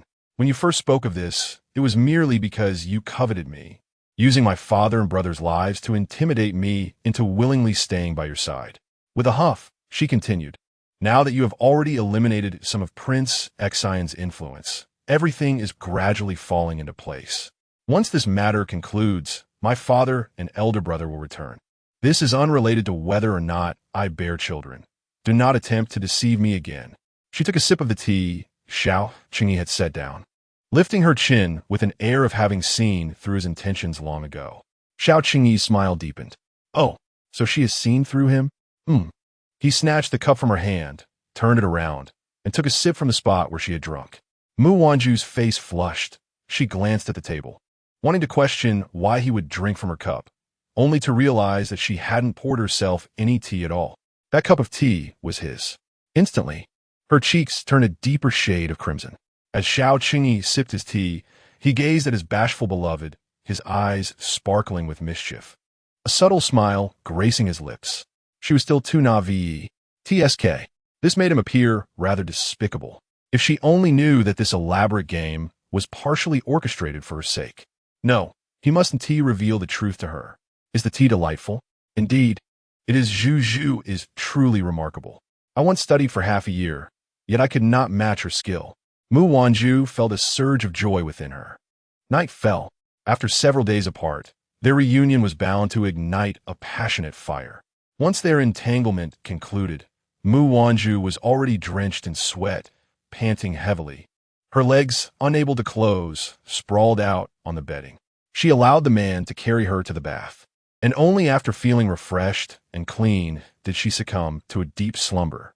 Xiao Qingyi tenderly kissed her brows, pulled the quilt over her, and donned her undergarments before stepping out of the inner chamber. Approaching the desk where Mu Wanzhu had sat during the day, he noticed an open letter quietly resting upon it. His long, defined fingers grasped the letter, and upon reading its contents, a few words amused him, eliciting a chuckle. The chiseled features of his face were accentuated by the dim candlelight, rendering him even more enigmatic. He walked to the window and opened it, making a gesture into the void. The rustling of leaves responded momentarily before tranquility returned. In the dead of night, the imperial physician's quarters were deserted save for the attending doctor. An old man clad in a physician's robe sat on the steps, drinking and dozing off, snoring heartily when suddenly a gust of wind swept by, making him feel cold. He blinked open his eyes, and upon glancing to the side, his pupils widened in fright, causing him to leap up.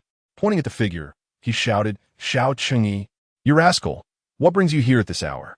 Xiao Qingyi ignored him, extending his hand. Give it to me. The old man, startled awake and bewildered by the request, furrowed his brow tightly. What do you want? Medicine. What medicine? Suddenly realizing something, he slapped his forehead and hurried inside. Wait a moment, I'll fetch it for you.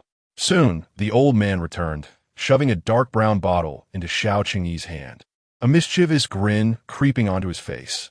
My dear disciple, I've heard that recently you've diminished the influence of the Prince of Xian. Have those former students of my senior disciple been vindicated? Is he returning? Are you beginning to feel anxious?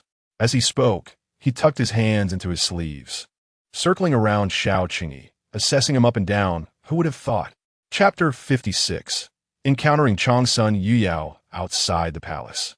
Do you think my senior disciple will want to tear you to pieces upon his return?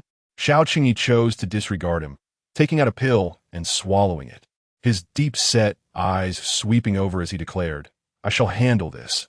You merely need to seal your lips. The old man curled his lip, assuring him, rest assured. The medicine I concocted will ensure your imperial concubine is with child within 2 months. Mu Wanzhu awakened, ensnared by a pair of large hands around her waist. As she opened her drowsy eyes, she found herself gazing at the man before her, his brow deeply furrowed, eyes tightly shut. An involuntary smile graced her lips. Remarkably, he had not attended court today. Mu Wanzhu affectionately rubbed against his chest, when suddenly, a flash of realization struck her. Just as Xiao Qingyi stirred, intending to kiss her, she swiftly scrambled up and leaped from the bed, rushing out. Xiao Qingyi threw off the covers and called out, "Zhu, where are you going?" Mu Wanzhu dashed into the outer hall, relieved to see the letter lying undisturbed at a distance. Thank goodness the emperor had not noticed it.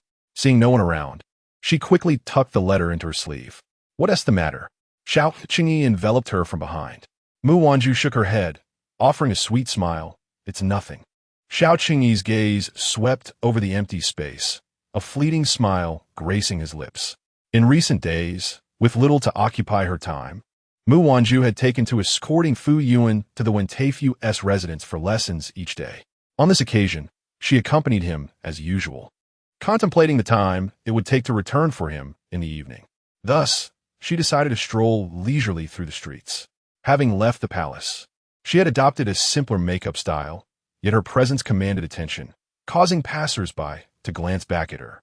After tiring of her walk, she and a few maidservants ventured into a tea house to listen to stories.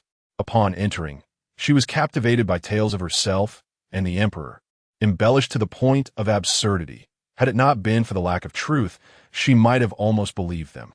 Thankfully, the rumors were not detrimental to her or the emperor. Let them twist the narrative as they wish.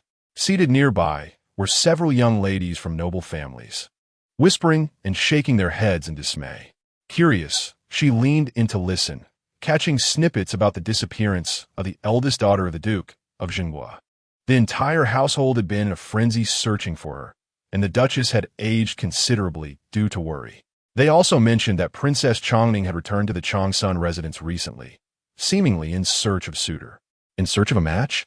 Mu Wanzhu smiled. According to Chun Xiao, Princess Chongning was already 20, the appropriate age for such pursuits. As she exited the tea house, her smile remained unwavering. The maidservants exchanged glances, stifling giggles, as they noted their mistress's delight upon hearing of Princess Chongning's matchmaking endeavors. What a strong sense of rivalry. After enjoying lunch and wandering the streets for a while, as the time approached, Mu Wanzhu decided to set off early to fetch Fu Yuan.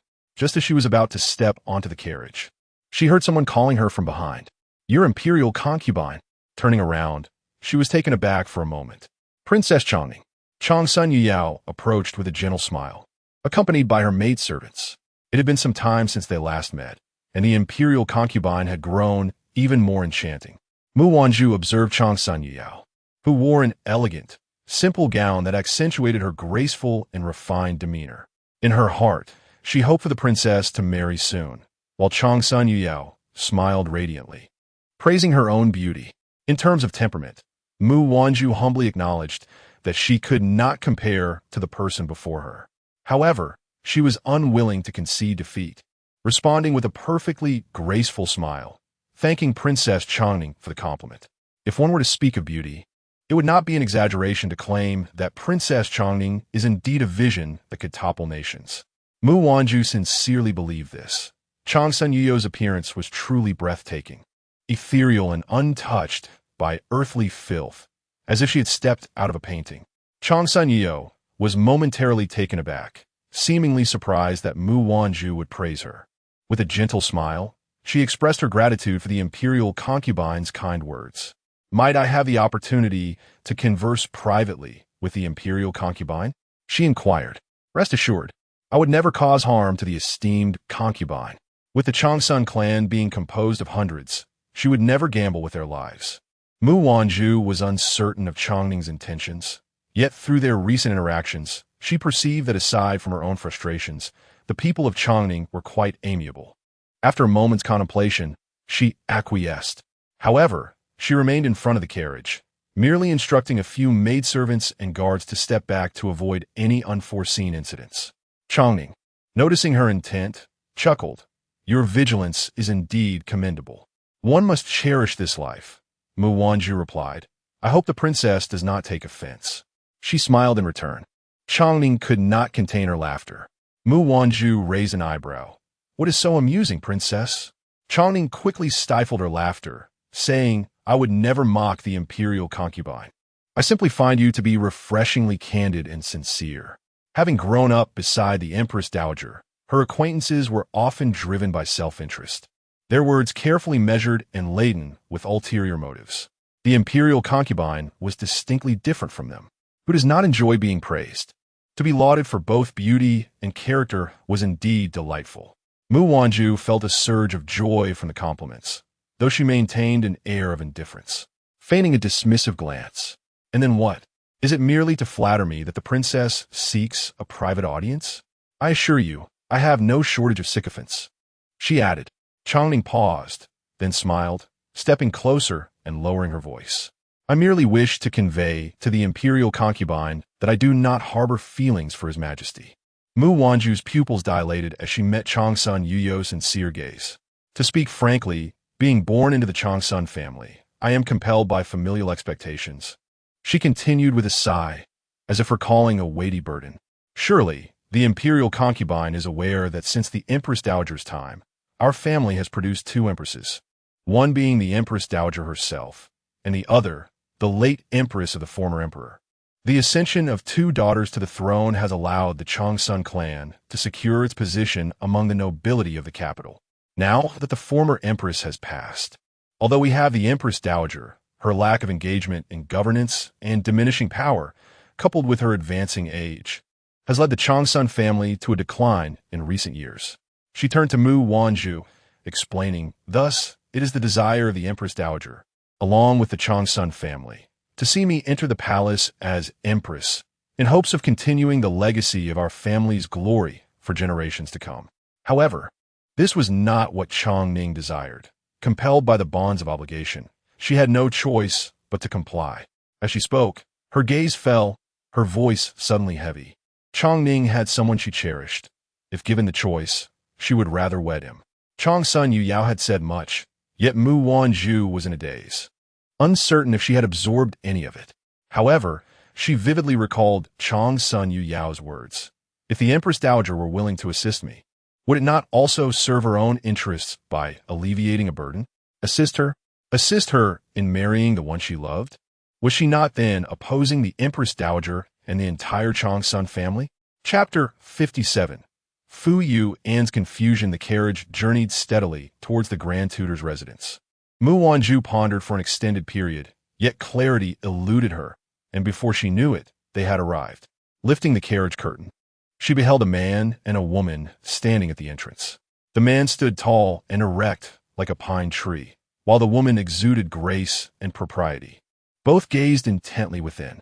Hearing movement, they turned their heads, and Mu Wanzhu finally recognized their features. The man was Fu Qian, and the woman was unexpectedly Qin Mingyu. Since Qin Mingyu's injury 2 months prior, Mu Wanzhu had not encountered her again. Recalling what she had heard from Xiao Cheng regarding their relationship, her gaze fell upon their intertwined hands, and she raised an eyebrow. Had they reconciled? I have met the Empress Dowager, Fu General. Mu Wanzhu nodded at Fu Qian, her gaze shifting to Qin Mingyu, who had her hair elegantly styled in a married woman's bun, radiating warmth and dignity, an exemplary image of a virtuous wife and mother. It was hard to fathom that she was the very culprit who had caused such harm to little Yuan. Mu Wanzhu's emotions were tumultuous as she raised a slight smile and inquired whether she should address Qin Mingyu as Miss Qin or Madame Fu. Qin Mingyu hesitated, glancing at the person beside her, and offered Mu Wanzhu a faint smile. This humble servant greets the Empress Dowager. Understanding dawned upon Mu Wanzhu. Madame Fu it was. Her gaze returned to Fu Qian, who, in a surprising turn, appeared no longer the cold, expressionless figure she had once perceived. Instead, his eyes were fixed upon Qin Mingyu with an intensity that sparkled with fragmented affection, ardent and profound, nearly overflowing. Ahem! Mu Wanzhu quickly interjected, interrupting Fu Qian's compelling gaze. Are you two here to see little Yuan? Fu Qian and Qin Mingyu exchanged glances, and Qin Mingyu replied, Your Highness, we have come to take an heir back home. Take little Yuan back? Mu Wanzhu exclaimed, unable to contain herself. What for? I have been caring for him. During these days, having little Yuan by her side had become a comforting routine. The thought of his departure left her uncertain of how to find joy within the palace thereafter. Then she noticed the couple exchanging a glance, their expressions laden with unspoken words. "What is it?" she asked, but they remained silent. Alone in her reluctance, she was taken by surprise when Fu Yuan appeared. Upon seeing Fu Qian, he initially seemed eager to rush forward, but upon noticing Qin Mingyu by his side, a flash of terror crossed his eyes. He swiftly redirected himself, gracefully sidestepping, and leaped directly into Mu Wanzhu's embrace. "Your Highness, hold little Yuan." During this time, Mu Wanzhu had been accompanying Fu Yuan, helping him with his studies and calligraphy, and he had grown quite fond of her. Moreover, Mu Wanzhu taught Qi Ying the art of combat. Yet Qi Ying was a mischievous spirit, often teasing the young Yuan. While Yuan was practicing his horse stance, Qi Ying would poke him in the armpit. During his fist training, he would press down on Yuan's forehead, sending him sprawling to the ground. And when Yuan wielded his wooden sword, Qi Ying would cleverly tie a string to it, causing the sword to slip from Yuan's grasp. Such antics were countless, keeping Yuan in a state of exasperation. Frequently, he would find himself chasing Qi Ying around the palace, wielding a stick in frustration, unable to win or even keep up. The little one would sit in a corner of the steps, quietly weeping. At this juncture, Mu Wanzhu would invariably intervene, leading Yuan to confront Qi Ying. Over time, Yuan grew increasingly fond of Mu Wanzhu, his demeanor becoming more cheerful. Fu Qian gazed in astonishment at his son, who was nestled affectionately in Mu Wanzhu's embrace, seeking comfort. He recalled a time when his son was constantly in tears, his large, round eyes perpetually glistening with sorrow. The sight tugged at his heartstrings, filling him with guilt. Yet, today, his son appeared remarkably brighter. His disbelief was palpable, and tears of joy brimmed in his eyes. Qin Mingwei understood that her son feared her, and even though she had anticipated this, her heart still ached, particularly when she witnessed him so tenderly leaning into another woman's arms. She recognized that it was her actions that had led to this rift. "Yuan, your parents have come to fetch you. Do you wish to return?" Mu Wanzhu felt reluctant. Yet they were indeed his parents, and she lacked the authority to refuse. Furthermore, during Yuan's stay in the palace over these past months, Fu Qian had bestowed countless gifts upon the palace, leaving her with no grounds to retain him against his will. Yuan clung to Mu Wanzhu's neck. Glancing back momentarily before burying his face in her neck, his voice laced with sorrow. "Mother, Yuan doesn't want to go back. Please don't forsake me." Even a child deserves the right to make his own choices. If Yuan was unwilling, Mu Wanzhu would not compel him. Thus, she led him back to the palace. Upon their return to the Zhongsue Palace, the sunset bathed the entire palace in a golden glow, enveloping it in a dreamy, regal ambience. To her surprise, Xiao Qingyi was not in Jinjiang Palace attending to state affairs, but rather leisurely sipping tea in a pavilion, awaiting Mu Wanzhu's arrival. However, upon noticing the child by her side, his smile faltered. Hadn't he ordered Fu Qian to take the boy back? How had this impudent child returned? That little rascal took every opportunity to monopolize his wife in his absence, displaying an audacious lack of shame. From a distance, Mu Wanzhu remained oblivious to Xiao Qingyi's sour expression as she approached, leading Yuan along the jade pathway by the lotus pond. "Your Majesty, you have arrived quite early today. Have you completed your state affairs?" Xiao Qingyi suppressed his irritation, taking Mu Wanzhu by the left hand and Yuan by the right, separating the two. He playfully tousled Yuan's hair, admonishing, "You little rascal, stop trailing after my wife all day. Don't you have schoolwork to attend to? Dinner is ready. Hurry and eat before you tackle your studies." Yuan's head was firmly held down, his chubby little face trembling in response. Reluctantly, he followed Qi Ying and Chun Xiao, glancing back with every step. He did not wish to leave. He longed to be with the Empress Dowager, who was more nurturing than his own mother. Yet, Master Qi Ying had asserted that the Empress Dowager belonged to His Majesty, not to him. Moreover, Master Qi Ying warned that the emperor was possessive and easily provoked, advising him not to cling to the Empress Dowager too closely. Why, at such an advanced age, did the emperor still feel the need to be so attached to her? Did he, like himself, perceive the Empress Dowager as a maternal figure? Chapter 58. The Flood in Yongzhou. Why are you being so fierce, Xiao Yuan? Why has he returned? After Fu Yuan's departure, Both expressed their dissatisfaction in unison. Xiao Qingyi lamented, "I have been quite gentle," while Zhu Zhu questioned, "How could this be considered gentle? You must not know how to write the word gentleness. What do you mean by saying I brought him back again?" She sensed an underlying meaning in his words. Xiao Qingyi took Zhu Zhu's hand and seated her in the pavilion, lamenting how long he had been there, monopolizing her time. "Fu Qian is truly audacious.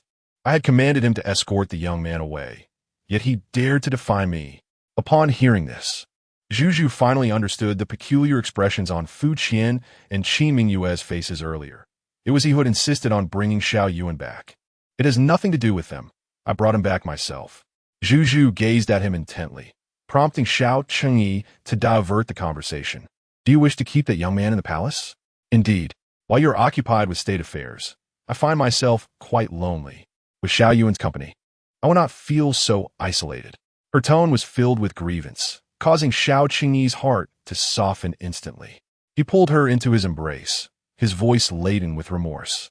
"I am sorry, Zhu Zhu, for making you feel slighted. I promise to spend more time with you."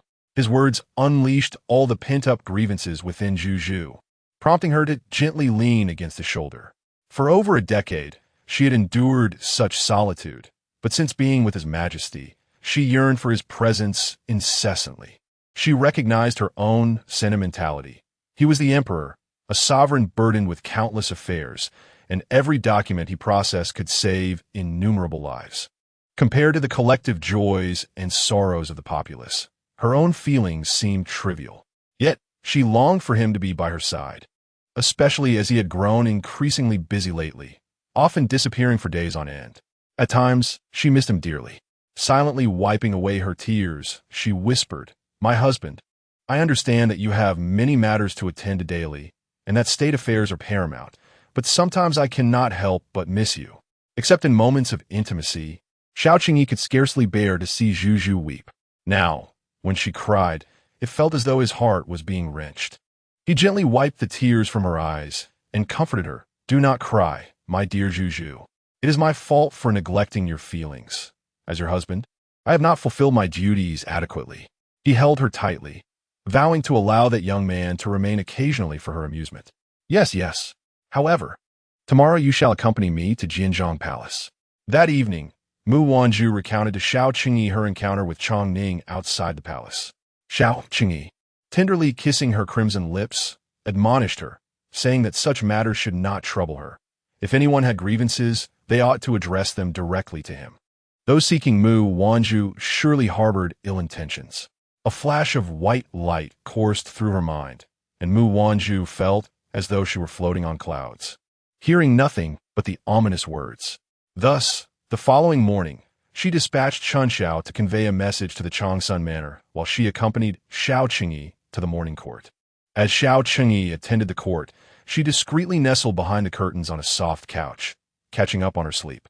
This couch, newly added that morning, was brought from Jianzhong Palace by Li Shun, who was mindful that Mu Wanzhu would not have had sufficient rest after waking early. The place where she slumbered was a fair distance from the Golden Lawn Hall, allowing her to remain undisturbed by the commotion. When she awoke, the court session was still ongoing. She rose and approached, faintly hearing officials discussing matters concerning Yongzhou. The Dragon Boat Festival was yet to arrive, yet floods had come early, causing numerous houses to collapse and leaving countless citizens displaced. From her vantage point behind the screen, she could just make out Xiao Qingyi standing on the high platform, clad in a deep purple dragon robe, his stature regal and commanding, while beneath him the civil and military officials bowed in deference. Even though their figures were somewhat blurred, it did not diminish his imposing presence. He appeared grand and formidable. The officials deliberated on how to address the situation.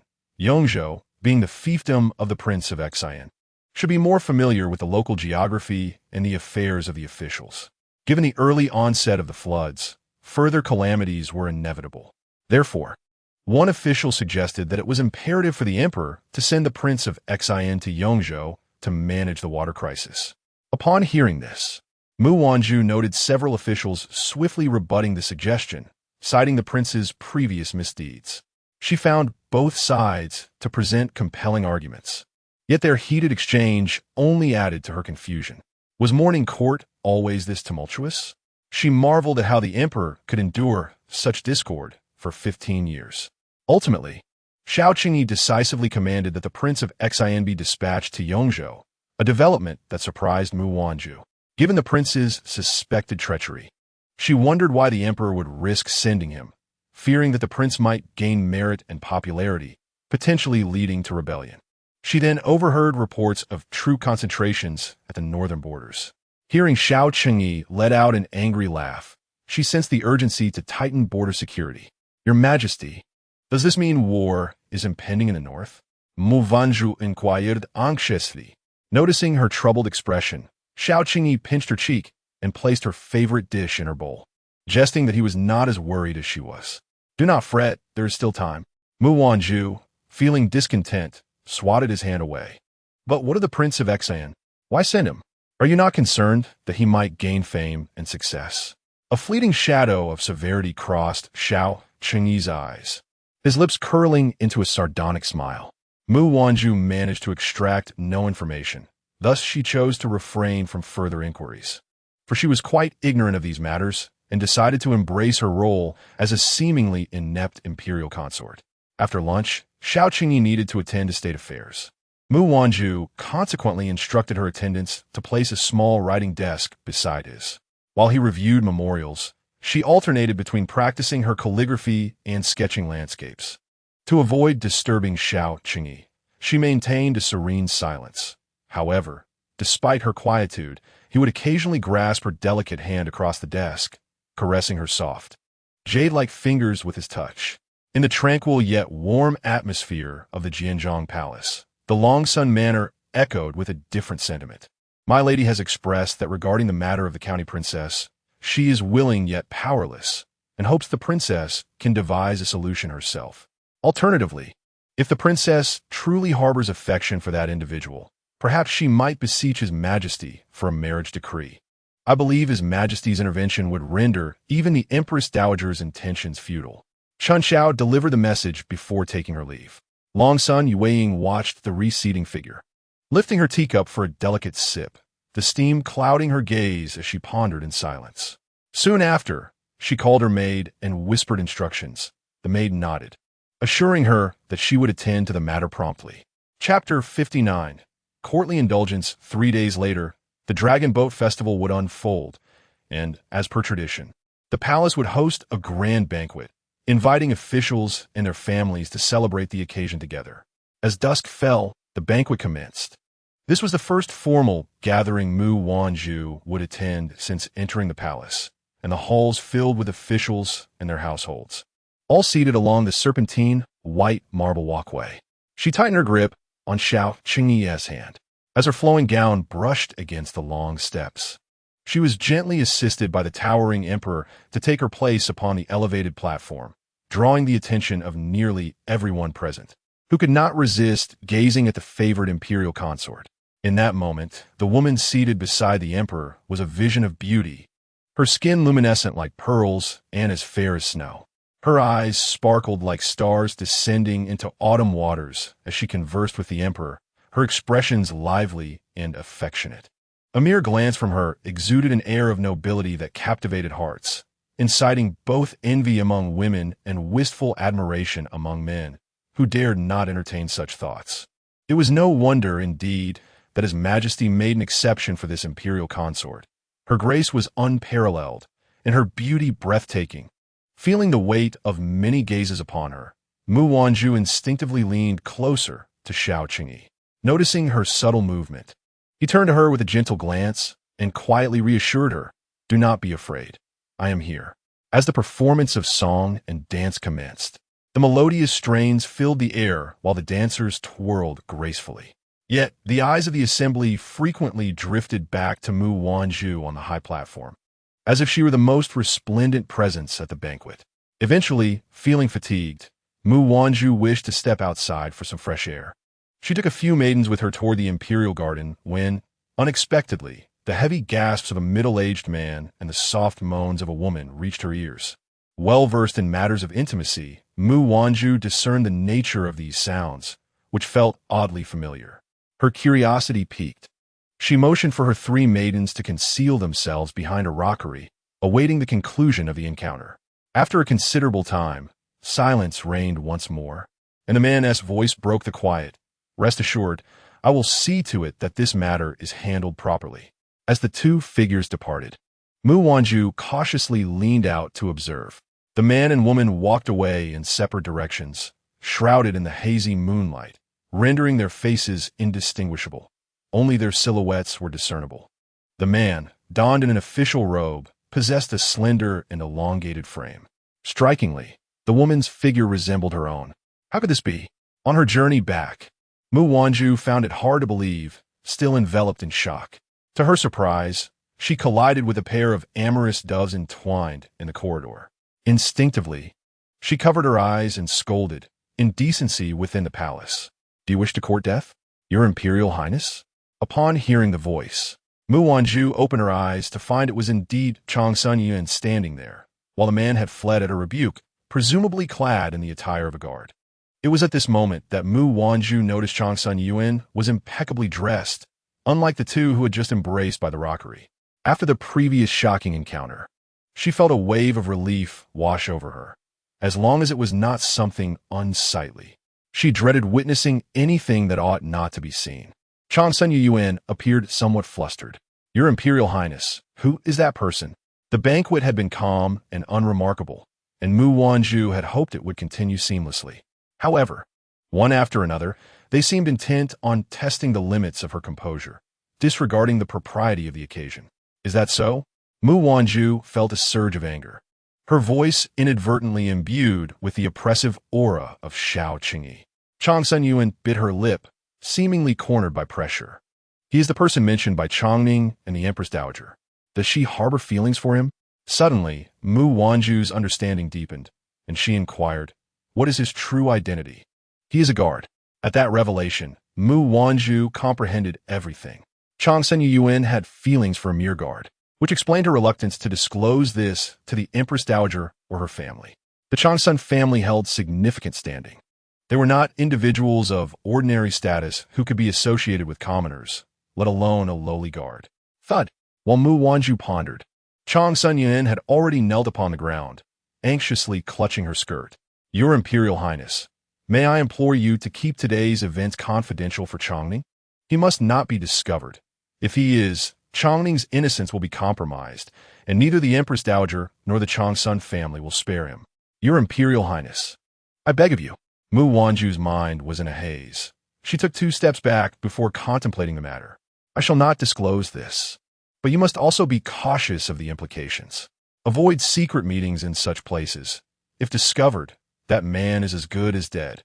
"Thank you, Your Imperial Highness." Mu Wanzhu was not one to meddle.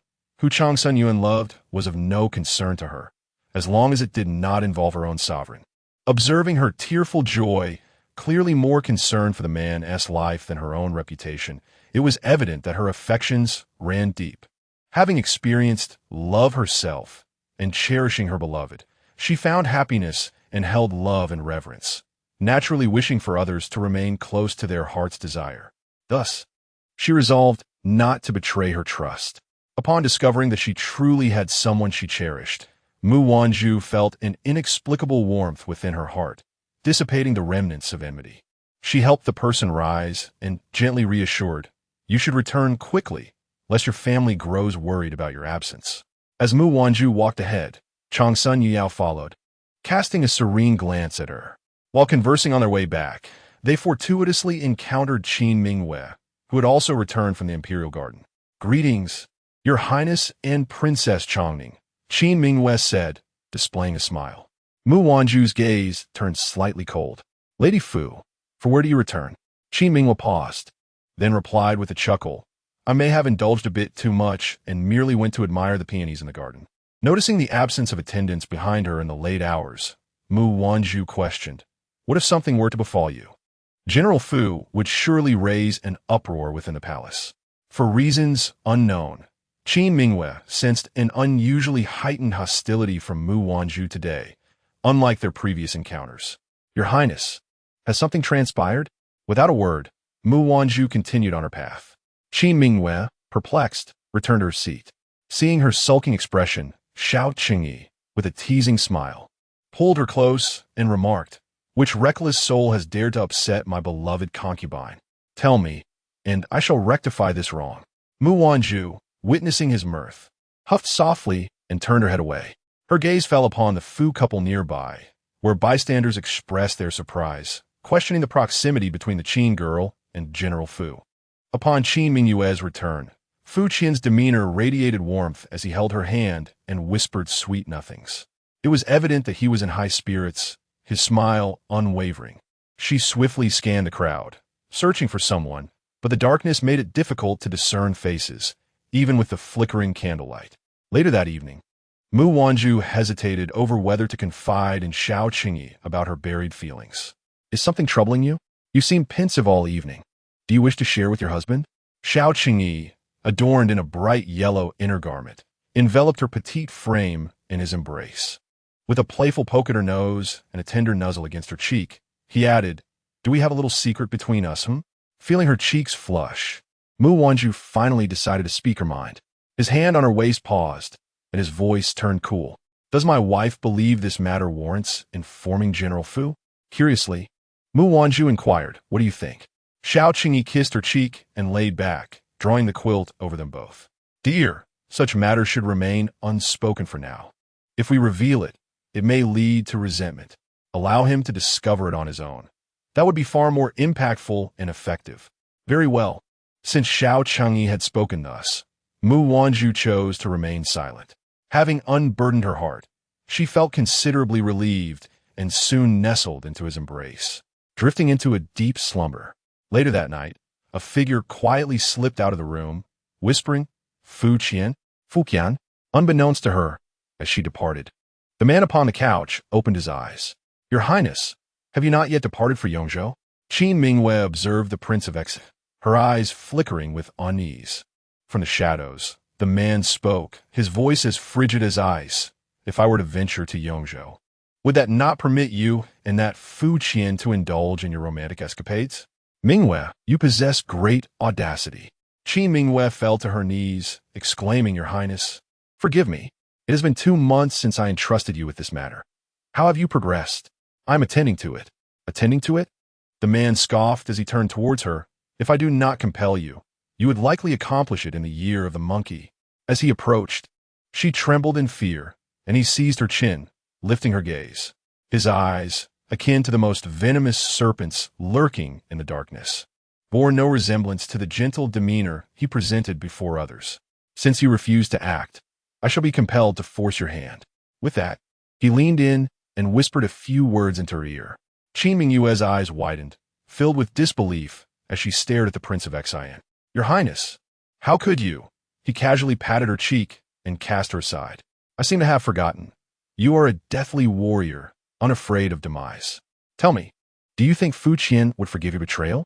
Yet, if he were to learn of your infidelity, would he not despise you?" Qin Mingyue vehemently countered, "I have not." She had never betrayed him. The man smiled coolly. "But do you believe he would trust you? Let me reveal a truth. Everything you did behind the fake mountain at today's banquet was witnessed by the imperial concubine and the princess of Chongning. I cannot assure you they will remain silent." Qin Mingyue's heart sank in realization. So that was why she had sensed the sudden hostility from the imperial concubine, her gaze laden with suspicion. It all made sense now. Overwhelmed by despair, she collapsed to the ground, the chilling words echoing in her ears. Why must she be coerced in such a manner? The time I grant you is limited. While I attend to flood control in Yongzhou, you must expedite your task. Otherwise, as Qin Mingyue returned, her heart burdened with fatigue, she found Fu Qian's steady breaths in their chamber. Moonlight streamed through the window, casting a pale glow across the floor and illuminating the contours of the room as furnishings. She climbed onto the couch, nestling closely beside him. His chiseled features, accentuated by the moonlight, appeared even more defined and resolute. Memories of their first encounter in the canyon flooded her mind. He had been a spirited young general, undeterred by his disheveled appearance, exuding an aura ready to draw his bow against a great eagle. Years had passed, and his demeanor had matured, becoming more reserved and tender towards her.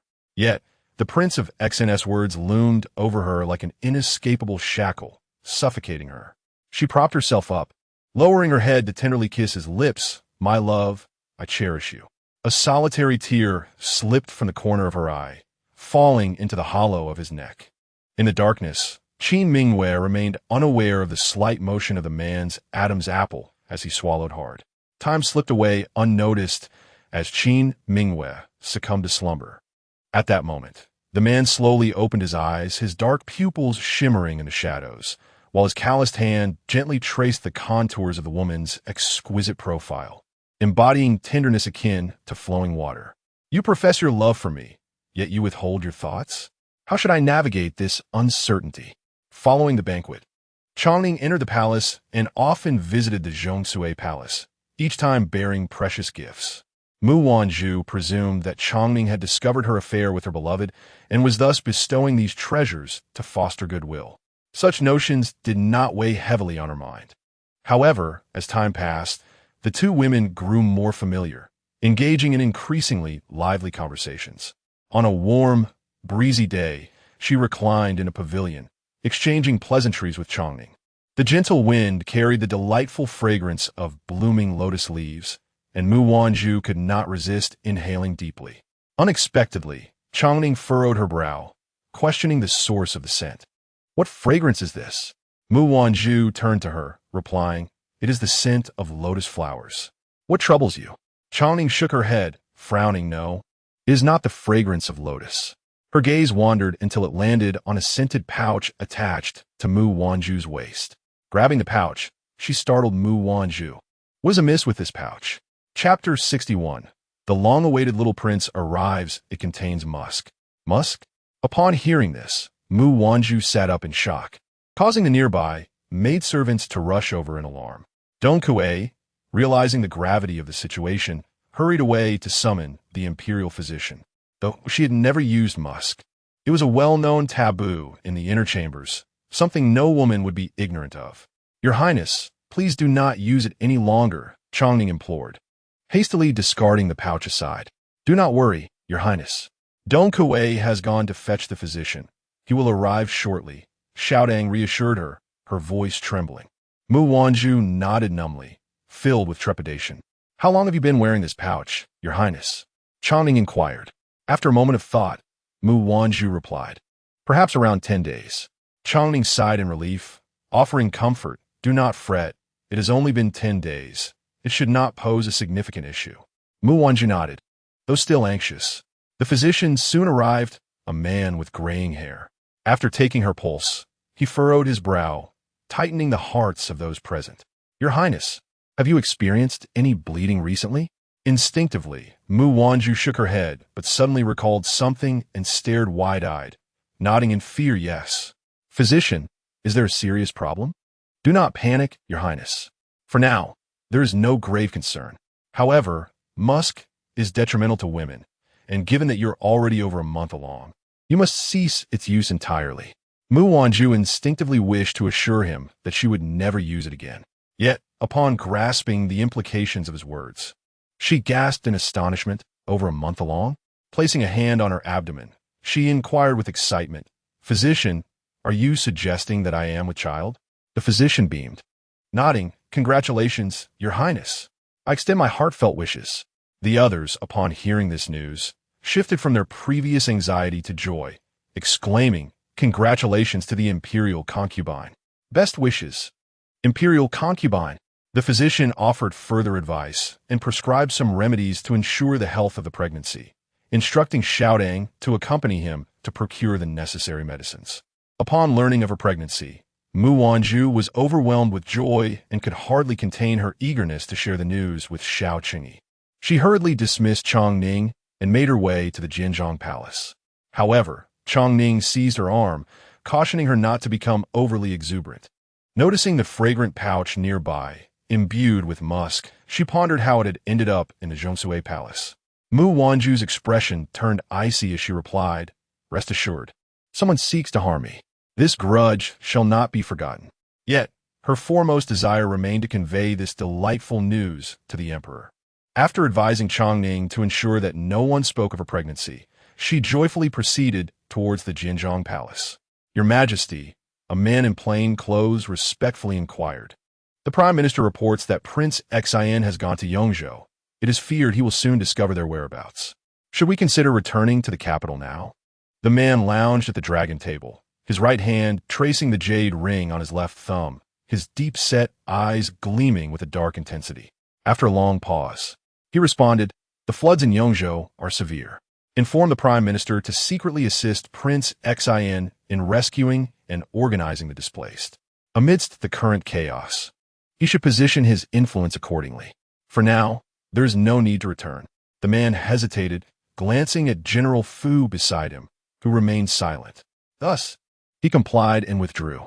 The Prime Minister had nearly completed his plans. With Prince Xian away, his network in the capital was relatively weak. If the Prime Minister returned, it would provide an opportunity to jointly dismantle Prince Xian's influence in the court. Fu Qian disagreed, saying, "Your Majesty, this may not be wise." With no one else around, Xiao Qingyi turned and shot him a glare. "Return? If he does, my wife may be lost to me." Fu Qian scolded. "Whose fault is that for failing to act like a decent person?" At this, Xiao Qingyi grew displeased, hurling a memorial at him. "You think you're so righteous. You're nothing but a sycophant. When others stab you in the heart, you still plead for their return. When they betray you, you dare not utter a word for fear they might leave. How dare you expect to live a life together while leaving your son in my wife's care?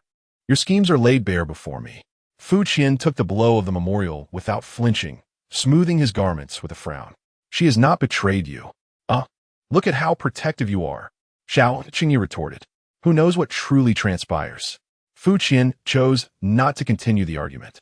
He understood that any criticism of the empress would lead to a torrent of insults from Xiao Qingyi, cursing him and his own wife. The sovereign's pettiness was indeed astonishing. If confrontation was futile, he opted for evasion instead. Yet, this cannot be the solution.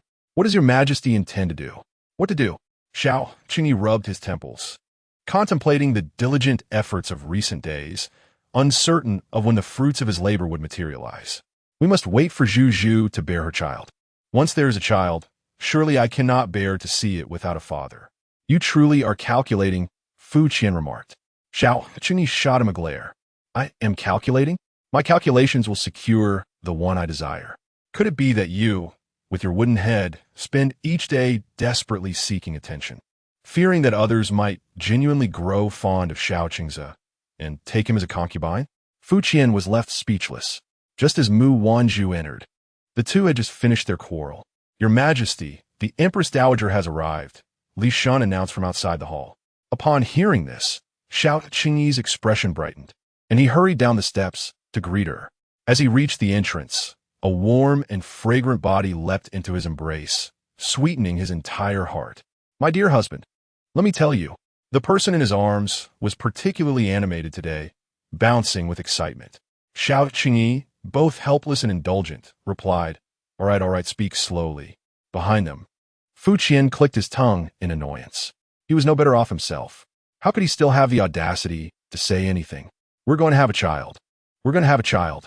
The words nearly caught in his throat as Xiao Qingyi's encouraging response was abruptly halted.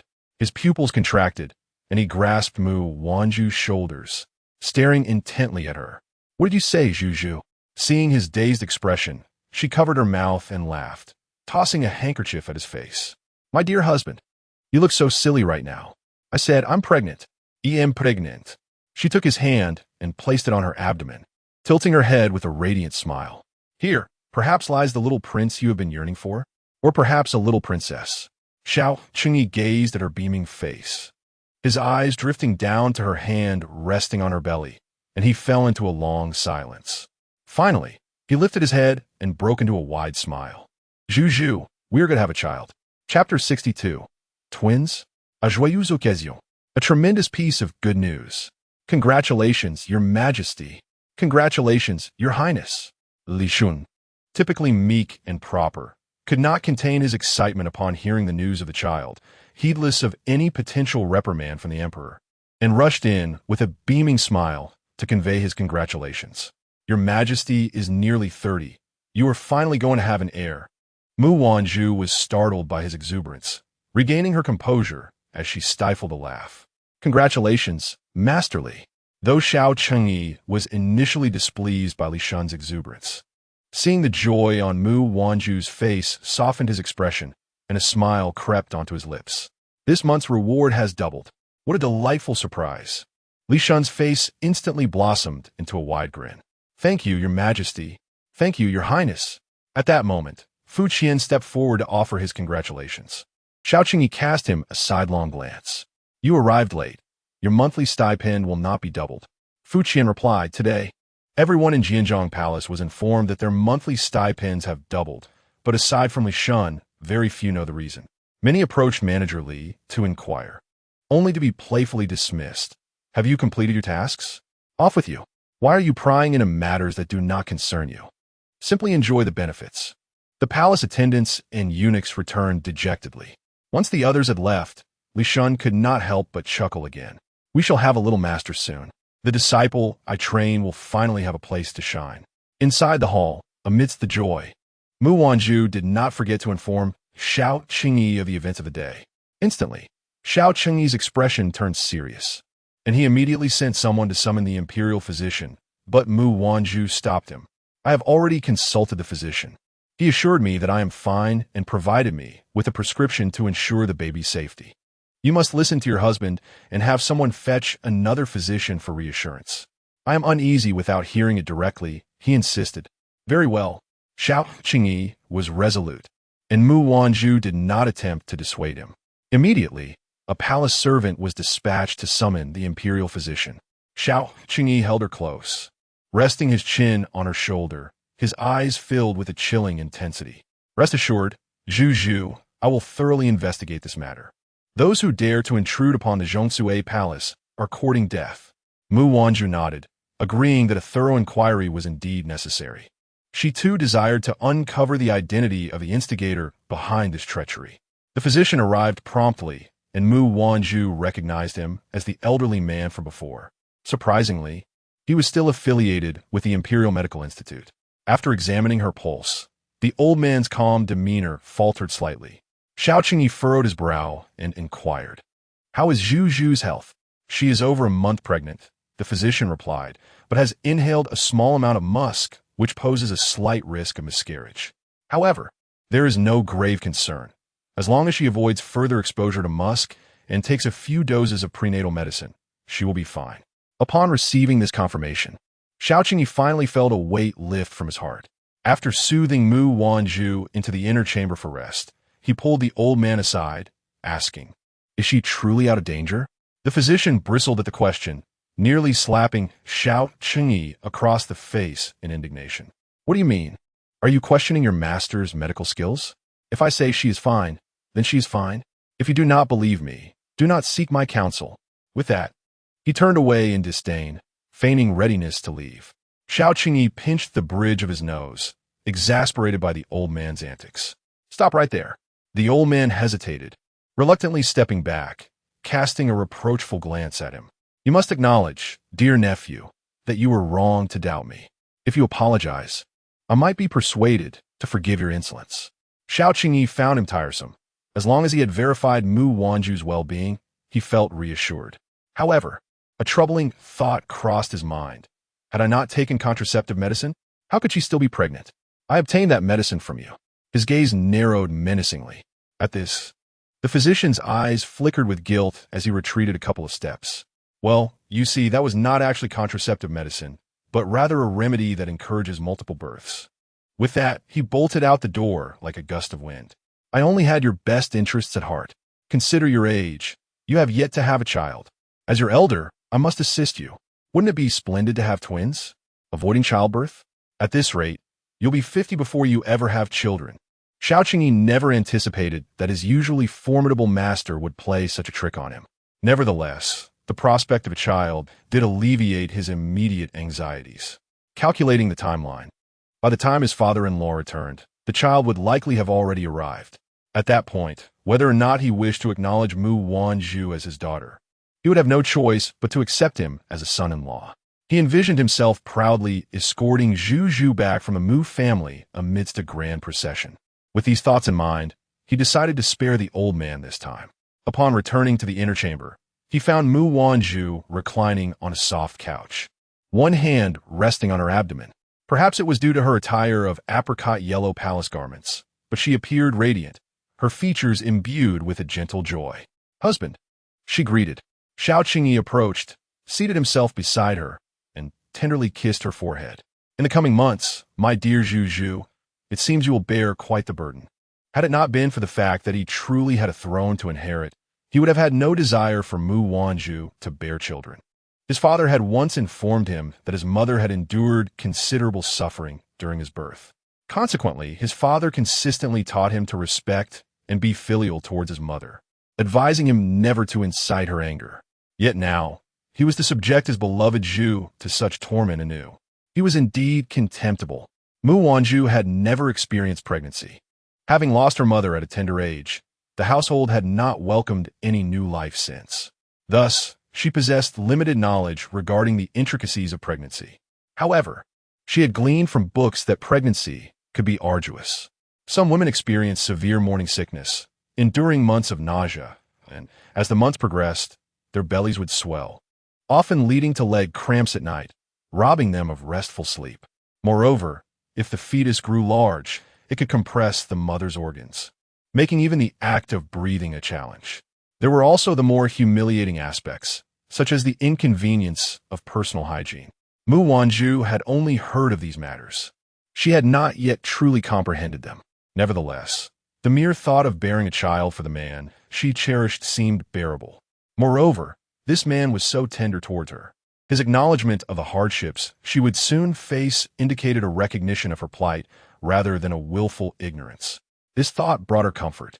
Thus, she wrapped her arms around his neck and playfully pouted, "I too believe it will be quite arduous and exhausting. So I shall rely on my husband to care for me and our child." Xiao Qingyi smiled, lowering his head to affectionately kiss her. "Indeed, I shall cherish you, my Zhu, above all, followed by our child." They exchanged a knowing smile. Xiao Qingyi refrained from disclosing to Mu Wanzhu the possibility of 2 children, fearing it would only cause her unnecessary anxiety, and besides, it was still too early to ascertain such a detail. Chapter 63. Capturing the intruder, Mu Wanzhu remained in the Jianzhong Palace, accompanied by Dong Kuei and Xia Tang, who attended to her, while Qi Ying and Chun Xiao returned to the Zhongshui Palace with a contingent of Imperial Guard. Upon entering, the palace maids were busy cleaning and whispering amongst themselves, the subject of their gossip being the pregnancy of the imperial concubine. The maids, engrossed in their tasks, initially failed to notice Chun Xiao's arrival. However, her keen gaze swept over each person's expression, momentarily pausing on a distracted maid in the corner, sweeping absent-mindedly. Suddenly, someone recognized Chun Xiao. "Sister Chun, Xiao has returned." The other maids, upon hearing this, flocked towards her. In the past, Chun Xiao had been one of the second-class maids, but now she had ascended to the position of a first-class maid beside the imperial concubine, eliciting a mix of envy and admiration among her former peers, who now sought to ingratiate themselves with her. As they noticed Qi Ying and the squad of armored soldiers following her, they instinctively drew closer to Chun Xiao. "War Qi Ying, why have you brought the Imperial Guard?" Qi Ying and Chun Xiao exchanged glances as she smiled lightly. "Do not be afraid, everyone is here now." While she reassured them, it was difficult to remain unperturbed in the presence of the Imperial Guard. However, after surveying the scene and confirming the numbers, one maid responded, "Yes. Sister Chun Xiao, everyone is present." "Good," Chun Xiao replied, her expression turning serious. She rummaged through her sleeve and tossed an object onto the stone table. "Now speak. Who placed the musk in this sachet? Confess." In the evening, Xiao Qingyi and Mu Wanzhu had just finished their dinner when Chun Xiao approached them. "Your Majesty, Empress, we have apprehended the individual, but she remains tight-lipped. Neither Qiang nor I could extract any information." Chun Xiao briefly recounted how she discovered the musk hidden in the crevice behind the cabinet of the palace maid Xing'er. Xiao Qingyi gently took a handkerchief and wiped Mu Wanzhu's hands with tenderness, his voice icy. "Bring her in." Qiang promptly entered with 2 imperial guards, leading the captive. "I am innocent. I truly know nothing." The maid pleaded, "Your Majesty." "Empress, I swear I'm not involved. Kneel. Xingye, a young woman with delicate features but slightly darkened skin, upon seeing the emperor and the empress, was overwhelmed with fear and began to weep. Your Majesty. Empress, the musk is not mine. Mu Wanzhu exchanged a glance with Chun Xiao, who leaned in and seized the maid's fingertips, fixing her with a cold stare. Not yours. Then why does the scent of musk linger between your fingertips? Upon noticing the remnants of musk under her nails, Xing'er recoiled in panic, her face turning pale. Confess now. Xiao Qingyi's sharp, elongated gaze swept across the room, stifling the atmosphere. Xing'er lowered her head, trembling, suppressing her words. Qiang stepped forward. Your Majesty is asking you a question. To his surprise, as he pushed her, she stumbled and fell to the ground. Alarmed, Qiang stepped back and approached her cautiously, only to find dark blood seeping from her eyes and nose. Poisoned? Placing his fingers beneath her nose and pry her mouth open for inspection, he shook his head gravely at Xiao Qingyi. There's poison hidden in her teeth. She has already lost her breath. Mu Wanzhu gasped in shock and stood up, but Xiao Qingyi embraced her, gently patting her back. Do not be afraid. His brows knitted with concern, he gestured for them to take the maid away. Once seated again, Mu Wanzhu, filled with trepidation, asked, Husband, what shall we do now? Xing'er cannot possibly be the true culprit. As a mere palace maid, how could she have obtained musk without someone directing her? I understand, he replied. An ordinary maid lacks such capabilities. Then what now? With Xing'er dead, we have lost our lead. Now that she was pregnant, Mu Wanzhu feared for her child's safety. Without capturing the mastermind, she would be left in unrest. Sensing her anxiety, Xiao Qingyi softly reassured her, do not worry. From this moment on, you shall dine and sleep with me every day.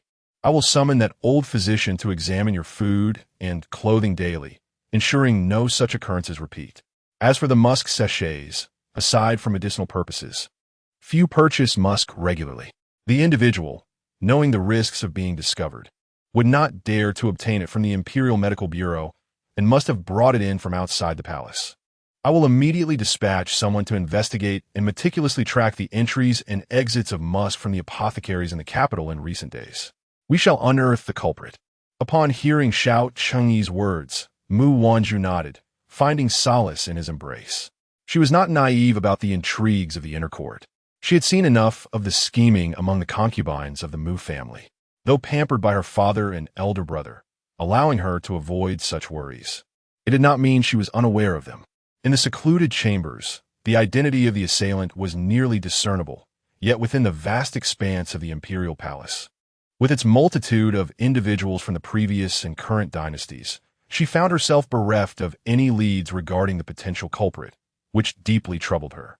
Today, Mu Wanzhu experienced significant fluctuations in her emotions, succumbing to fatigue early and soon drifting into slumber.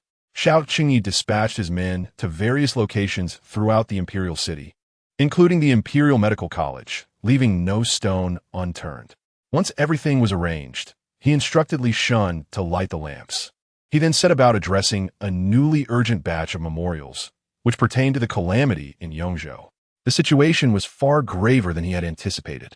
Acknowledging Li Shun's advanced age, Xiao Qingyi permitted him to sit, and he settled upon the steps beneath the dragon throne. The dim candlelight cast a steady, resolute glow upon the emperor's face, accentuating his formidable presence. It seemed that as long as this sovereign stood, the heavens themselves could not collapse. Observing this, Li Shun felt a pang of sorrow, turning his gaze away to discreetly wipe away tears. All proclaimed that power is a splendid asset. After nearly 4 decades in this secluded palace, having risen from a despised eunuch, enduring humiliation and mockery, he finally attained a position where others respectfully referred to him as Chief Stewardly, even if such respect was superficial. Indeed, who does not crave power? Yet the emperor, standing atop this pinnacle of authority, held dominion over the lives and deaths of the eastern populace. Since the tender age of 3, he had never known ease. Engaging in studies and martial arts, regardless of the sweltering heat or biting cold, his days were filled with ceaseless toil. The late emperor even sent him to Waishan at the tender age of 4. As he grew older, he was summoned back, and in addition to his studies and martial training, He had to assist the former emperor in managing state affairs and attending to the welfare of the people across the realm. His days were perpetually engulfed in busyness. Even today, upon learning of the imperial consort as pregnancy, he could not afford the luxury of a restful slumber. Who claims that power is merely power? Behind authority lies the burden of greater responsibilities. Yet many in society shun such responsibilities, content to savor only the benefits that power bestows, instinctively choosing to overlook the weight it carries. Nevertheless, the emperor is a commendable sovereign, a worthy ruler. Chapter 64. Journey to Yongzhou. Once events transpire within the palace, maintaining absolute secrecy becomes nearly impossible. Soon, the matter of the fragrance pouch spread throughout the inner court. Is she dead? Yes, replied Ruogu.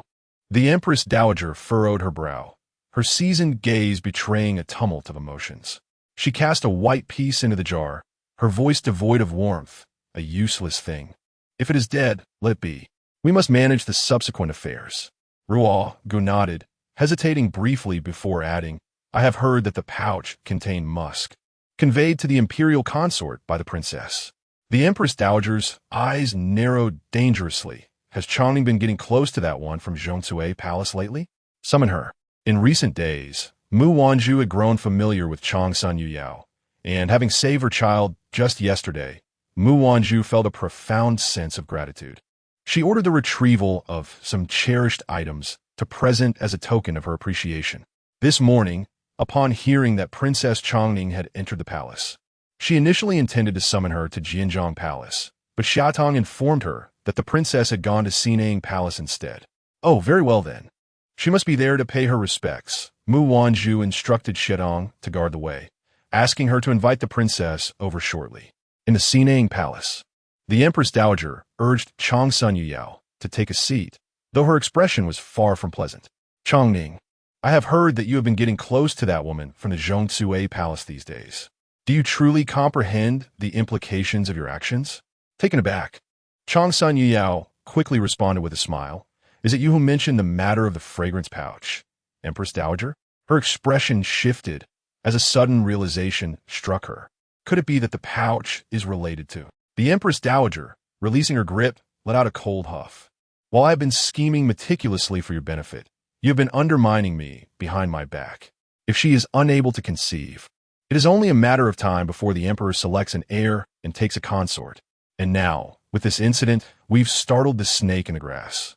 They will surely be on high alert, making it much more difficult for us to achieve our goals.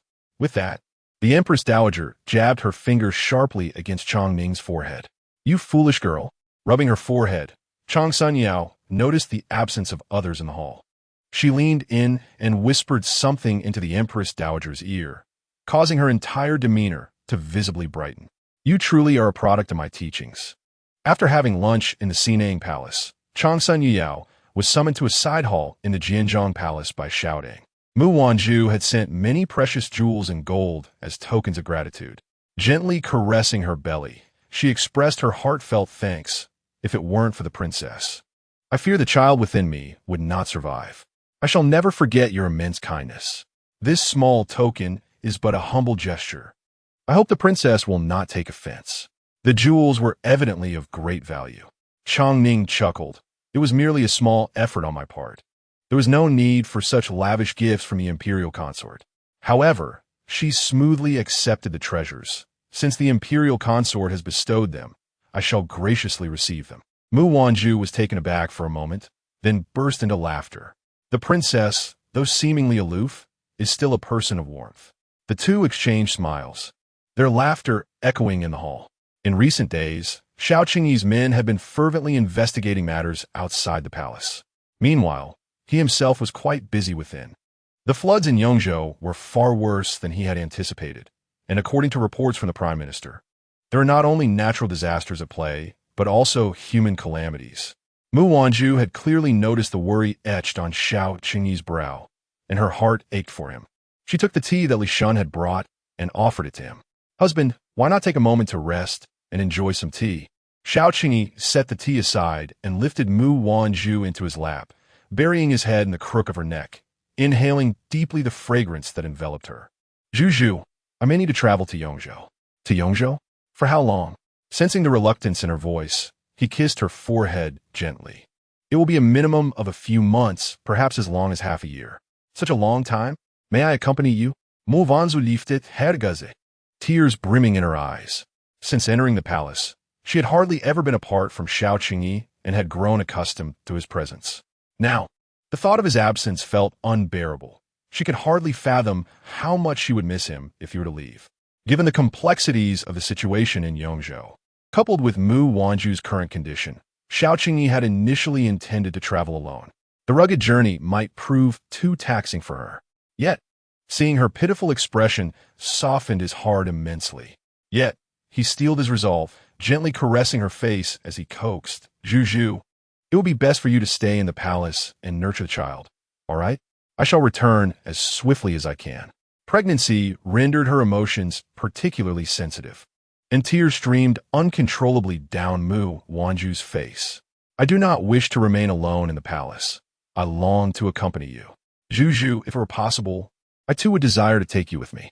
However, the journey to Yongzhou is fraught with peril, and your fragile state cannot endure such hardships. Moreover, the area is currently beset by floods and public outrage. Should anything happen to you, what would I do?" Xiao Qingyi spoke soothingly. Mu Wanzhu understood the gravity of his words, yet her heart still yearned to follow him, her tear-filled eyes gazing at him with a sense of injustice. Xiao Qingyi remained resolute, unwilling to relent. Angered, Mu Wanzhu leapt from his lap and dashed into the inner chamber.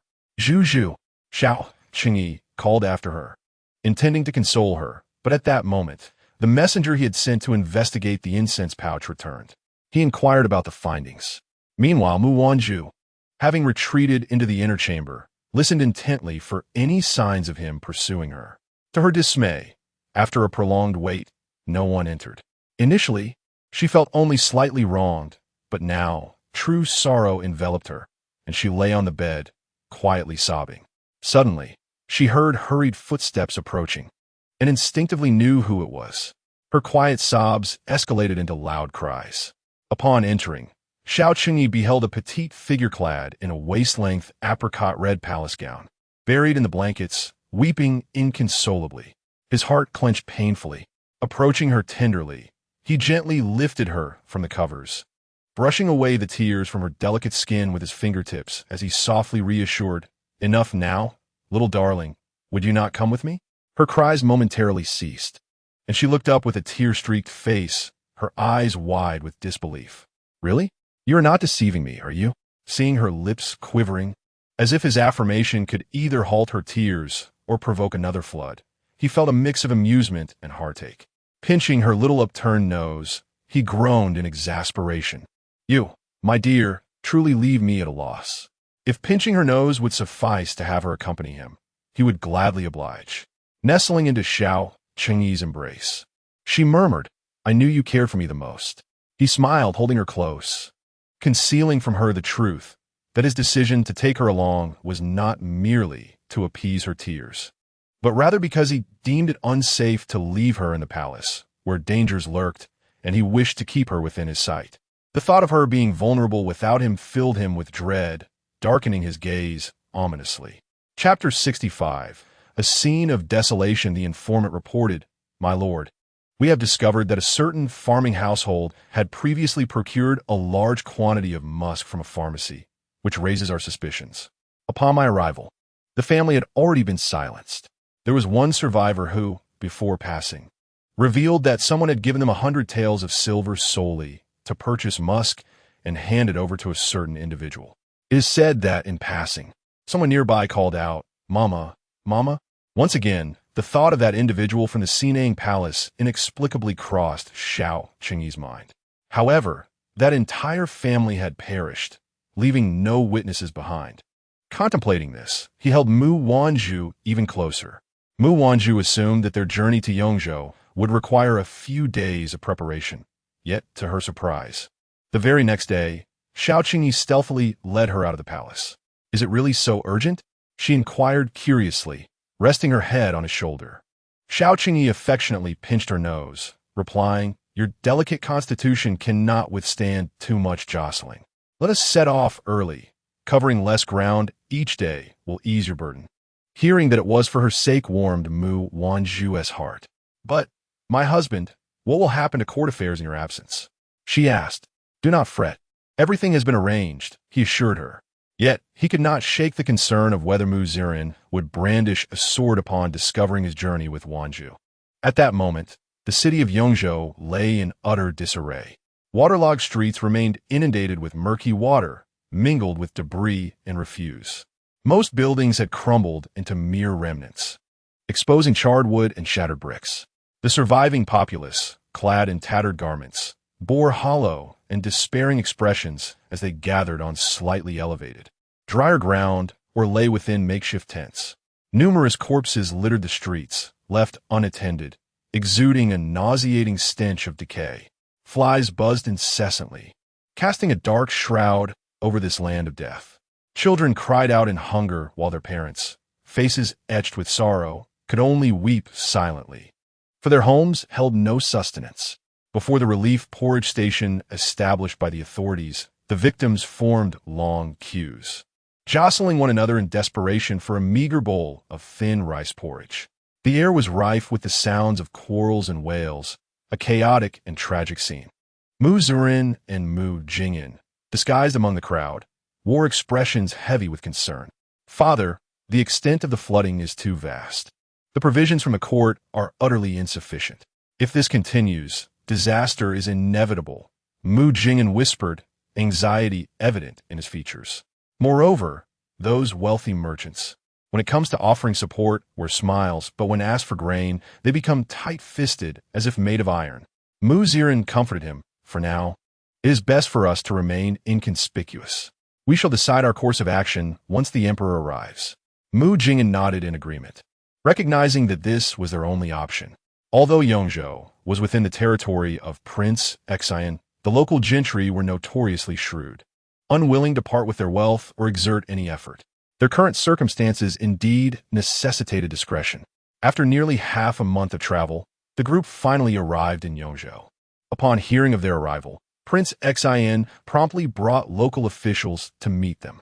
As soon as Xiao Qingyi laid eyes on Prince Xian Xiaoqingze, he seized the memorial from the table and unleashed a torrent of reproach. Fool! You inept creature! You cannot even manage this simple matter. Your status as a royal is utterly wasted on you. It seems granting you Yongzhou as a fief is a colossal mistake. The emperor's wrath left the local officials in a state of trepidation, for he showed no mercy to Prince Xian, publicly berating him with the memorial, compelling everyone to lower their heads in fear of incurring his displeasure. Xiao Qingze clenched his fist tightly within his sleeve, wearing a courteous expression as he spoke. Your Majesty speaks truly. I believe the pressing matter at hand is for you to expedite the release of grain. Grain? Xiao Qingyi scoffed coldly. Only a few years have passed since the war, and calamities have persisted in recent years. The national treasury is already in a state of impoverishment. And with the borders in turmoil, if we distribute the grain now, what will the hundreds of thousands of soldiers at the frontier eat and drink once war breaks out? The Prince of Xian fell silent for a moment. A local governor stepped forward and declared, Your Majesty, the immediate priority is to resolve the current flooding crisis. Although neighboring nations have remained watchful, they have yet to take action, and it is unlikely that war will erupt in the short term. I suggest we first address the flooding and then prepare collectively for potential conflict. Several officials quickly voiced their agreement, affirming that the sentiments of the Prince of Xian and the governor were indeed sound. Xiao Qingyi surveyed the chamber filled with ministers and felt a mix of amusement and frustration. With no money or grain, you seek assistance from those who possess both. Xiao Qingze, I entrust Yongzhou to you.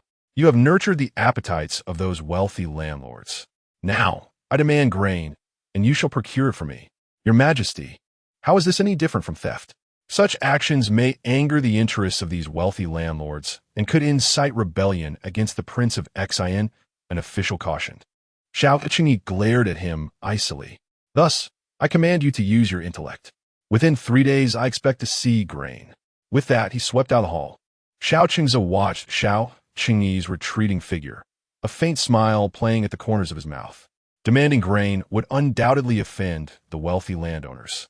Even as the emperor, one could not forcibly seize it. Yet, Xiao Qingyi, I know you all too well. With the borders fraught with peril, you dare not draw from the treasury supply. And while you cannot neglect the citizens of Yongzhou, it seems their interests may have to be sacrificed. But do you believe they will acquiesce? As soon as they arrived in Yongzhou, Mu Wanzhu and her entourage were assigned to an inn. Fearing for her safety, Xiao Qingyi discreetly dispatched additional personnel for protection. Through the window, she observed the muddy streets, still bearing the scars of flooding, where emaciated figures walked with a numbness. Some even slumped against the storefronts. The innkeeper, having just tidied up, was infuriated to see a group of dirty individuals dirtying the entrance again and brandished a broom to shoo them away. Yet for those who remained, survival had become a mere breath, and death was inevitable. It mattered little where one perished. Regardless of the innkeeper's efforts, the people would not disperse. Mu Wanzhu could no longer bear to watch and closed the window, taking a seat.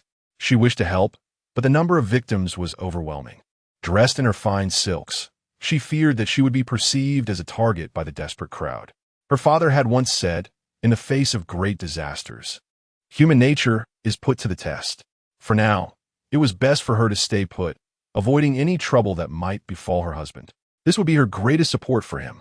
What Mu Wanzhu did not realize was that the moment she closed the window, a pair of eyes gazed up at her from below.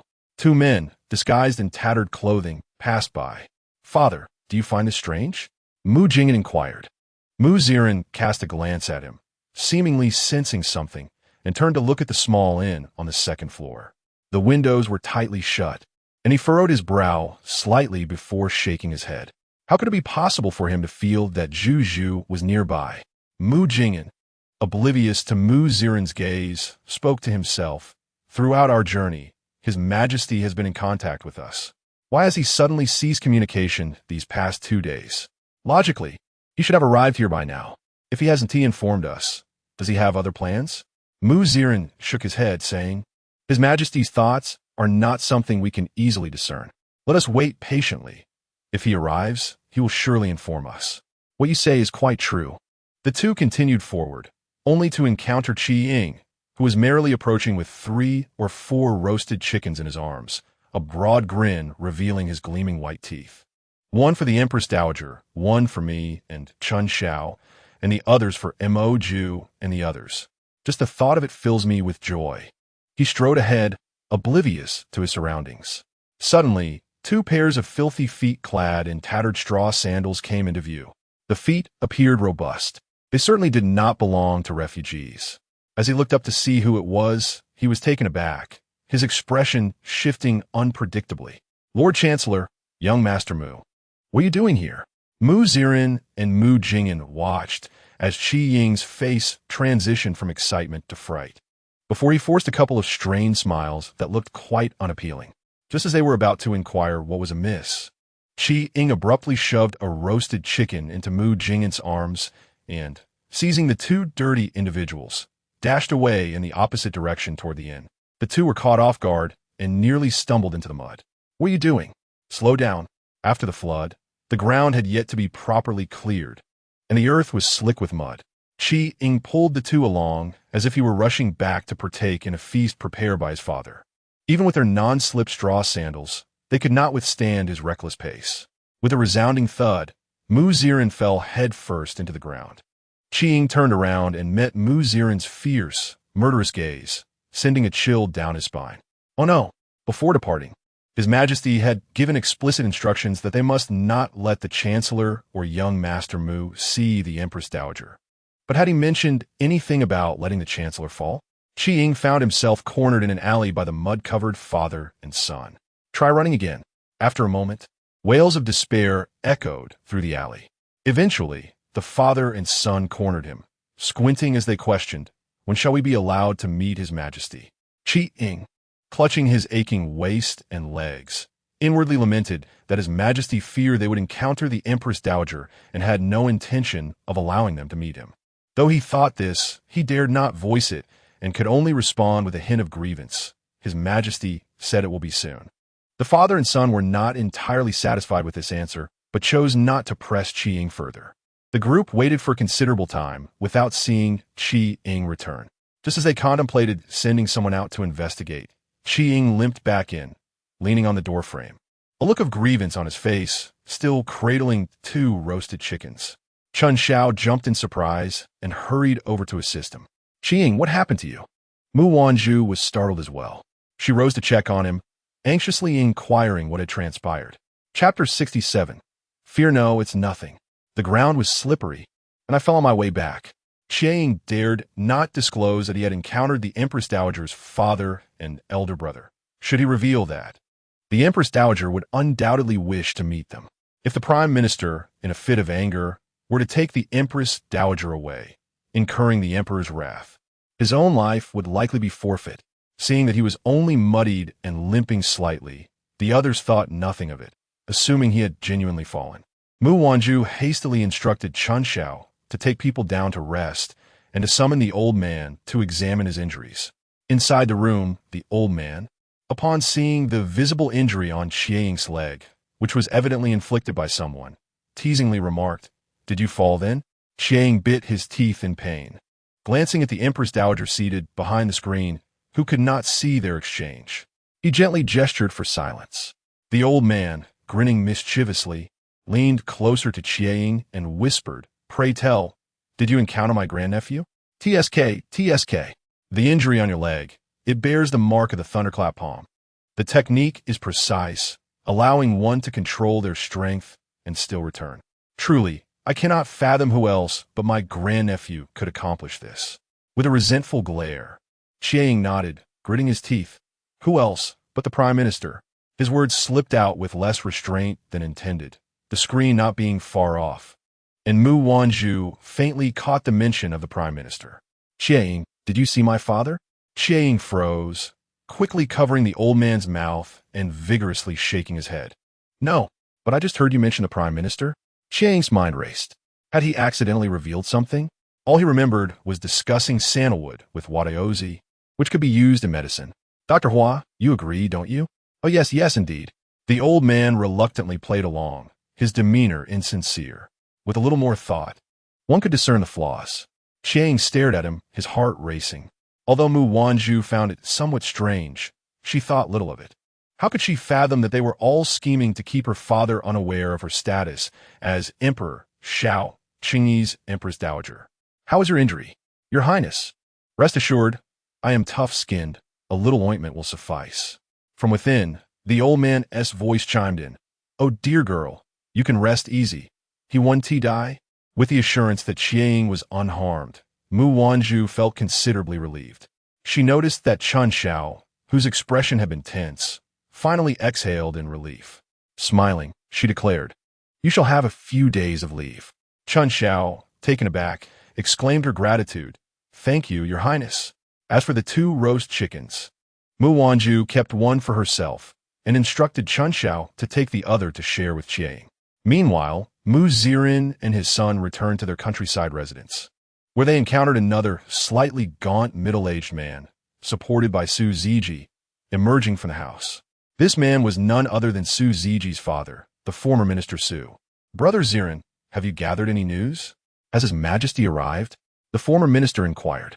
The father and son exchanged glances, and Mu Zirin sighed. "Today, on our return journey, we encountered the 7 shadows by His Majesty's side.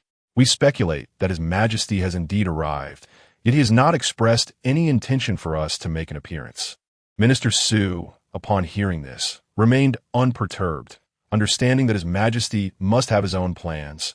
"We merely need to await quietly." The others nodded in agreement.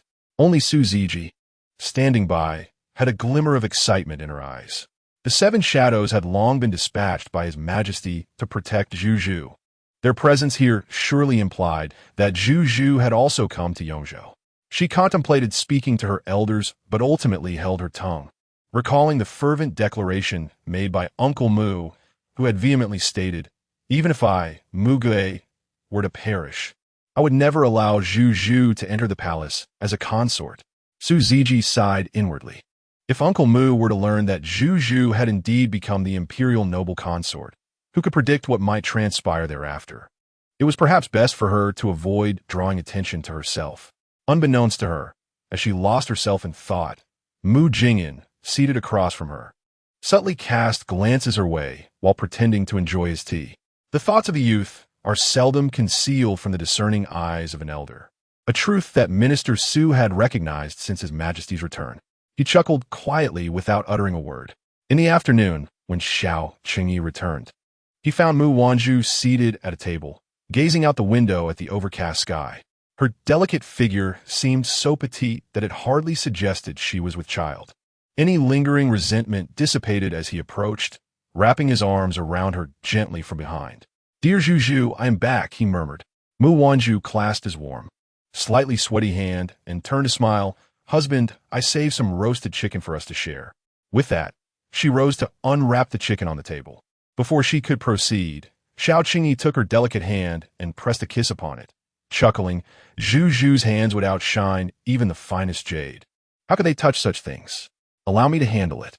He guided her back to her seat, summoned someone to bring water for hand-washing, and took it upon himself to prepare the meal. Mu Wanzhu smiled in acquiescence, resting her chin on the table as she watched him roll up his sleeves. His sun-kissed, muscular arms revealed prominent veins, and with a bold motion, he tore off a chicken leg, exuding a remarkable presence even in such a simple act. "Open your mouth," he instructed. Mu Wanzhu complied, taking a bite from his hand. As she chewed, her eyes narrowed in delight. "Husband, it's delicious. You should have some too." She playfully pushed his hand back towards his lips. Without the cumbersome palace attire and ornate hairpins, she appeared even sweeter in her simple satin garments, especially as she smiled. Her eyes crescent-shaped. Xiao Qingyi was utterly enchanted. He had no desire for the chicken leg. All he craved was her. Leaning down, he swept her into his embrace and pressed his lips fiercely against hers. Unexpectedly, Mu Wanzhu found herself taken aback. Even while eating, he sought to kiss her. A mix of sweetness and exasperation flooded her heart as she thought, "He is so persistent with the kisses. My lips might wear out." She instinctively pushed him away. But to her surprise, he not only persisted but also delved deeper into her mouth, exploring her tongue with fervor. A wave of tingling sensations overwhelmed her, leaving her mind in a whirl. The man finally released her, and she gazed at him with hazy eyes, noticing the movement of his Adam's apple as he swallowed something. Instantly, she felt a mix of embarrassment and anger, and she struck his chest with her hand, exclaiming, "You scoundrel! How dare you, to snatch food from my mouth? How shameless!" "Shameless? What shame is there? How many times have I tasted your saliva?" Xiao Qingyi looked at her with amusement. Mu Wanzhu turned her head away, fuming and refusing to acknowledge him. Xiao Qingyi pulled out a large chicken leg and offered it to her once more, saying, "Zhu, have another bite." Angrily, Mu Wanzhu turned away again, declaring she wouldn't eat anymore. A glint of mischief sparkled in Xiao Qingyi's eyes. He was intentionally provoking her. Earlier, upon returning, Qi Ying had informed him of the events that transpired that afternoon. Hearing about the Chancellor must have stirred up her longing for her father and elder brother, which explained why she sat alone by the window, lost in thought. He did not wish for her to experience even a moment of unhappiness. But the matter of her seeing her father was not viable at the moment. He was certain that if that old scoundrel learned of her whereabouts now, he would recklessly take her away, potentially even using the power of his sect to hide her away. As the eldest disciple, he had inherited his master's legacy and influence. At that time, even he would find it difficult to locate her. No, he absolutely could not allow that. Zhu belonged to him. He had meticulously plotted for so long, finally bringing her under his wing and winning her affection. How could he let her go? It was inconceivable. Thus, he incited her anger to capture her attention. Xiao Qingyi mused as he wiped his hands, stepped forward, and embraced her, feigning grievance. The world says that men are heartless, that once they win a woman's heart, they do not cherish it. But Zhu, you seem to have stopped cherishing me, making you the heartless one. Heartless one? Mu Wanzhu exclaimed, her eyes wide as she pointed at herself. Xiao Qingyi squatted before her, his gaze filled with sorrow. You ignore me and do not cherish me. Isn't that heartless? Before Mu Wanzhu could become angry, he buried his head in her embrace, nuzzling against her waist and refusing to let go. Zhu, you are not heartless, but I fear being abandoned. What have I done wrong? Please tell me, But do not ignore me, all right? All along, Xiao Qingyi had been the esteemed emperor, poised and dignified at all times. Yet today, he resembled a petulant child, persistently seeking her warmth. Mu Wanzhu was taken aback, her mouth slightly agape as her lingering anger gradually dissipated. The corners of her lips involuntarily curled upwards, and she gently stroked his head. Your Majesty, I have not ignored you. I simply thought your earlier behavior was. Before she could finish, Xiao Qingyi interrupted, tightening his hold around her waist. Then promise me, Zhu, that no matter what happens in the future, you will never ignore me, never abandon me, and never leave me alone. Mu Wanzhu thought to herself that such words should rightfully come from her. He was the emperor, sovereign of the realm, while she merely relied on his affection. Shouldn't he be the one afraid? Shouldn't he fear losing her love? Shouldn't she be the one apprehensive about his indifference or abandonment? Xiao Qingyi noticed her silence and playfully pinched the flesh at her waist, exclaiming, Did you hear me? All right. Mu Wanzhu nodded, a sigh escaping her lips. Surprisingly, the emperor too experienced moments of unease, which only attested to the depth of his affection for her. She resolved to cherish him earnestly.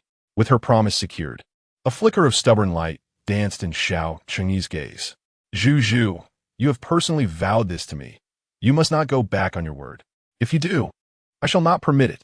3 days later, under Xiao Qingyi's directive, all officials and soldiers in Yongzhou mobilized to dig ditches and canals, draining water and removing filth, restoring the streets to their former state prior to the deluge. Though the city had reverted to its pre-flood appearance, the people remained those who had suffered after the calamity. The officials of Yongzhou seemed unperturbed, with only Xiao Qingyi and his entourage feeling the urgency of the situation. In 3 days, the Prince of Xian had managed to gather less than 30,000 stones of grain. With nearly 1 million citizens in Yongzhou, the 10,000 stones could barely suffice for 10 days if consumed as rice, and even with porridge, it wouldn't last beyond a month. They could not wait for the autumn harvest to replenish the treasury. I grant you 3 days. This is the result you present me. Xiao Qingyi slammed the memorial onto the table with force.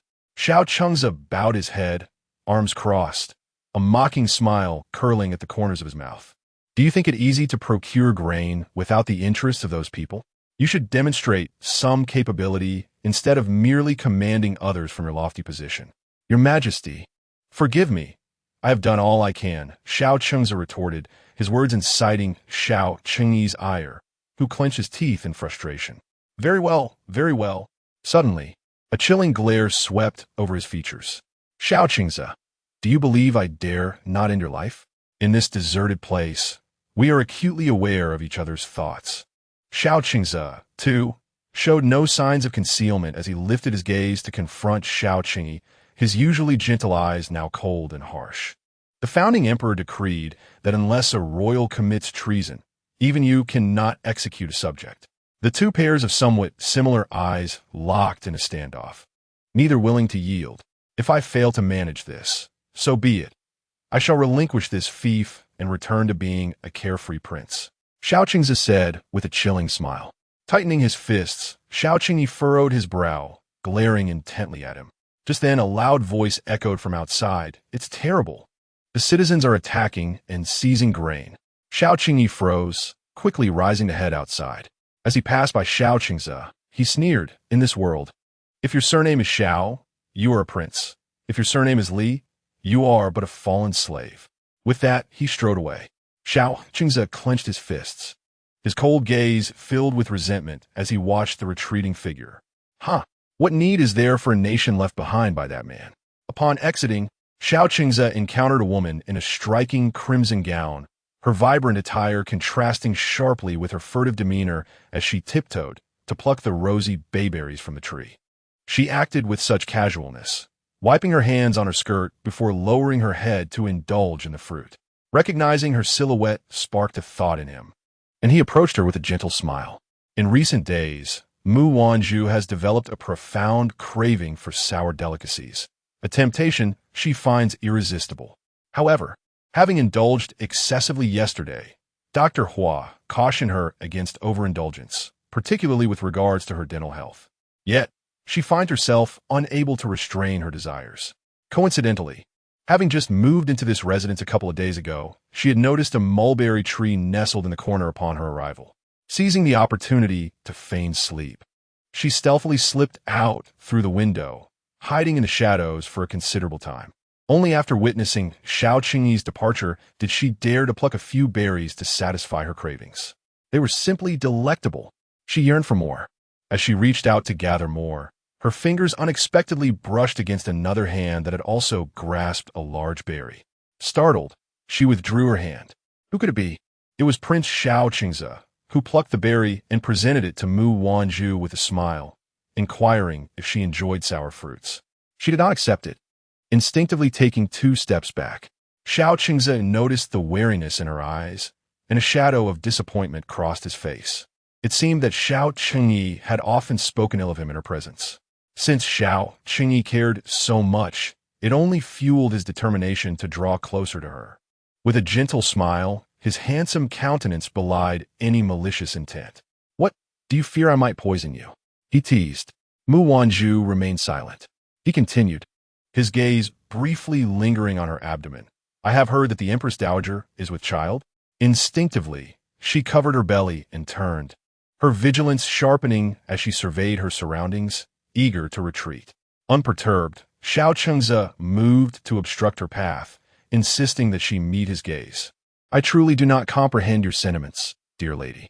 How can you carry a child for Xiao Qingyi, the very man who murdered your father and elder brother? Your capacity for forgiveness is indeed remarkable. I have heard that your father and brother cherished you greatly. Are you not concerned that they may rise from their slumber in the afterlife to seek you out?" Under Xiao Qingyi's persistent reminders, Mu Wanzhu believed she had long since grasped his intentions.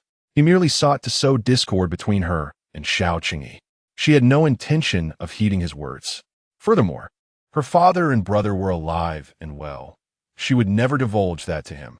However, given her current vulnerability, displaying indifference towards her father and brother's demise might only incite Prince Zhao's suspicions regarding their true fate, potentially bringing further calamity upon them. Even now, her ability to escape remained uncertain. Lowering her gaze, she discreetly wiped away her tears with a handkerchief, enveloped in an aura of sorrowful resignation. She remained silent, stifling her sobs, merely bowing her head to conceal her grief. Xiao Qingze observed her closely.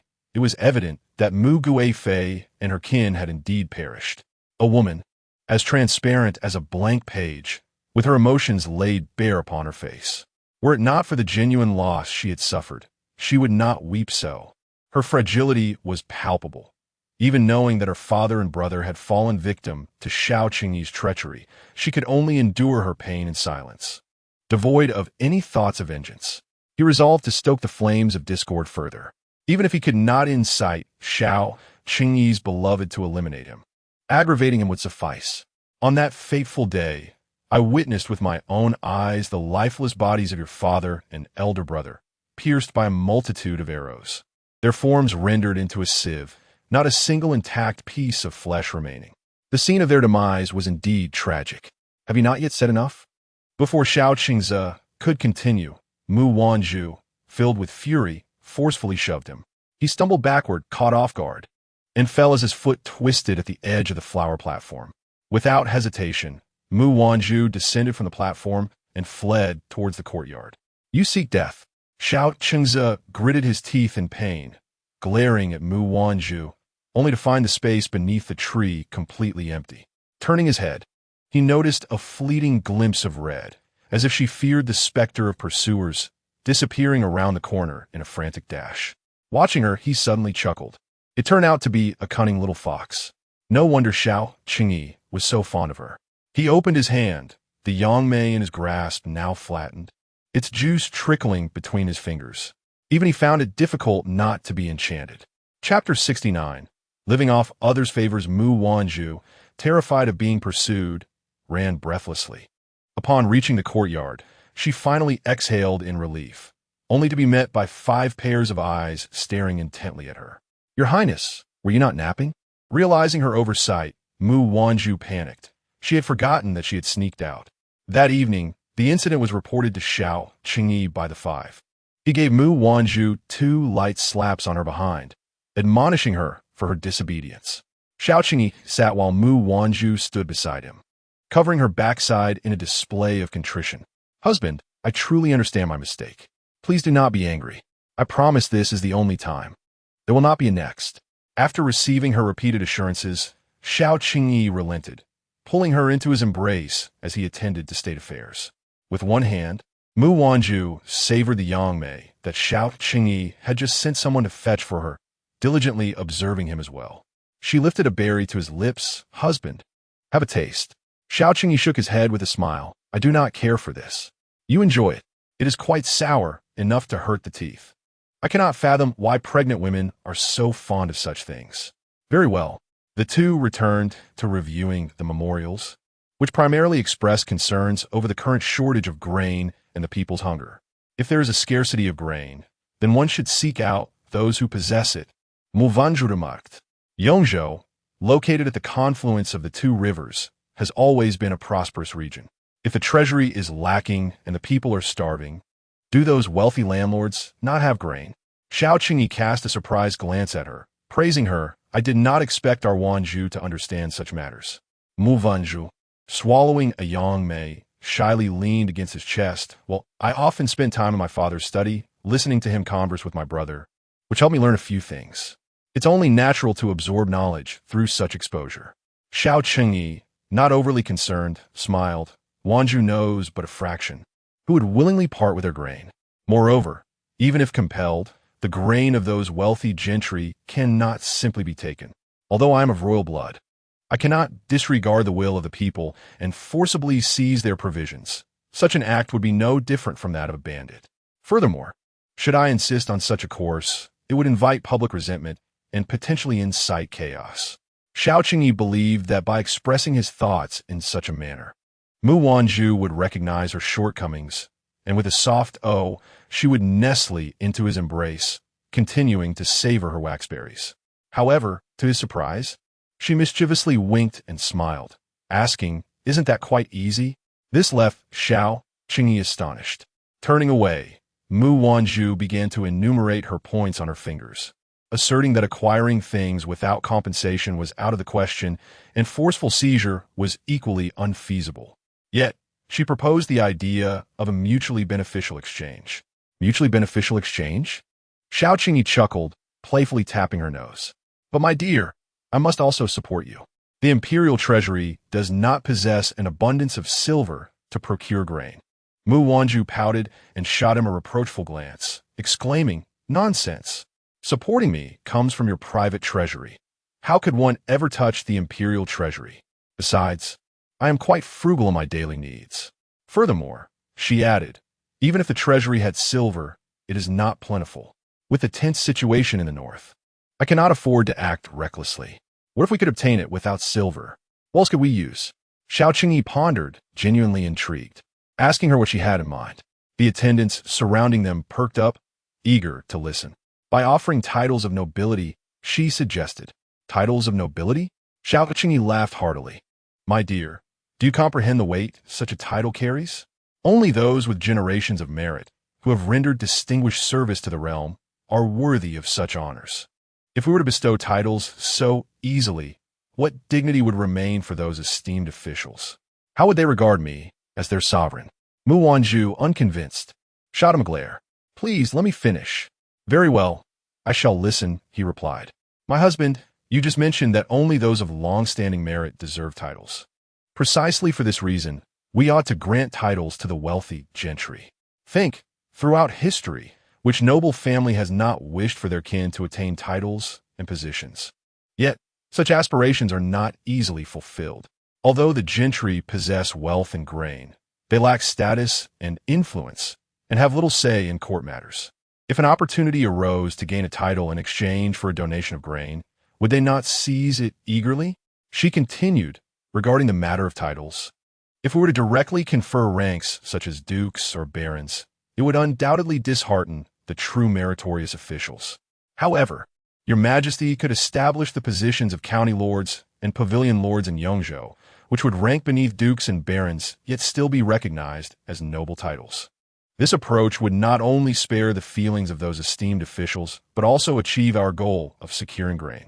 Moreover, Mu Wanzhu added, in Yongzhou alone, there are at least 1,000 wealthy households. If each were to contribute a portion of grain in exchange for a county lord or pavilion lord title, the value would diminish rapidly, and such titles would soon proliferate.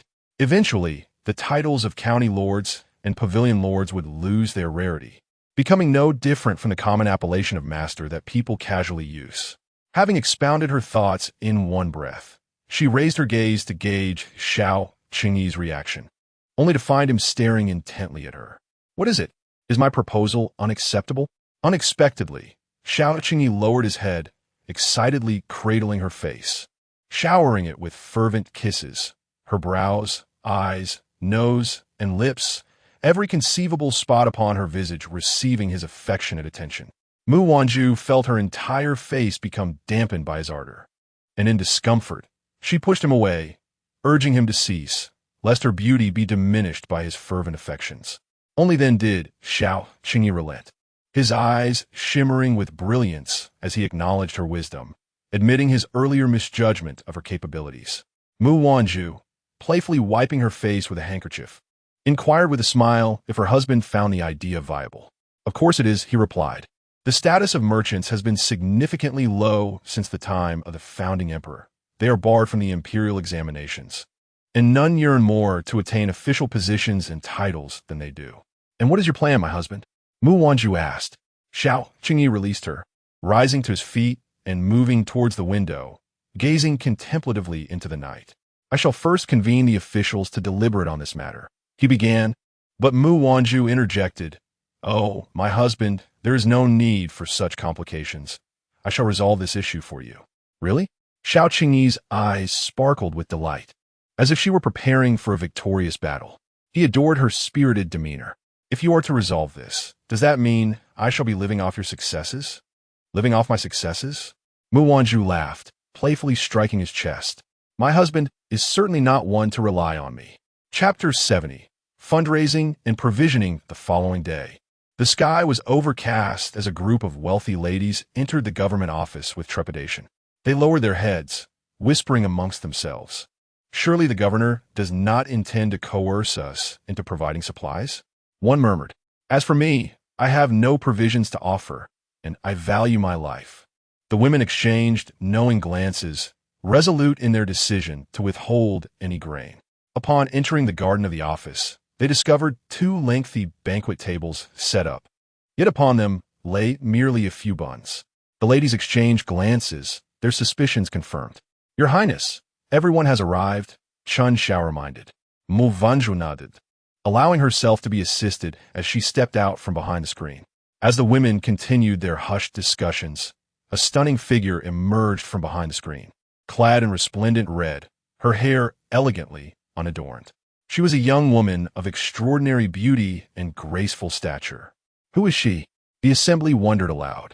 Just as their curiosity piqued, Mu Wanzhu spoke with a radiant smile. I appreciate each of you taking the time from your busy schedules to gather here. The ladies exchanged glances, thinking gather, had it not been for the soldiers' forceful arrival, who would willingly come to this county office. However, they were left wondering about the identity of this exquisite woman, whose demeanor suggested she was no ordinary person. A bolder lady ventured to ask, May I inquire as to your identity?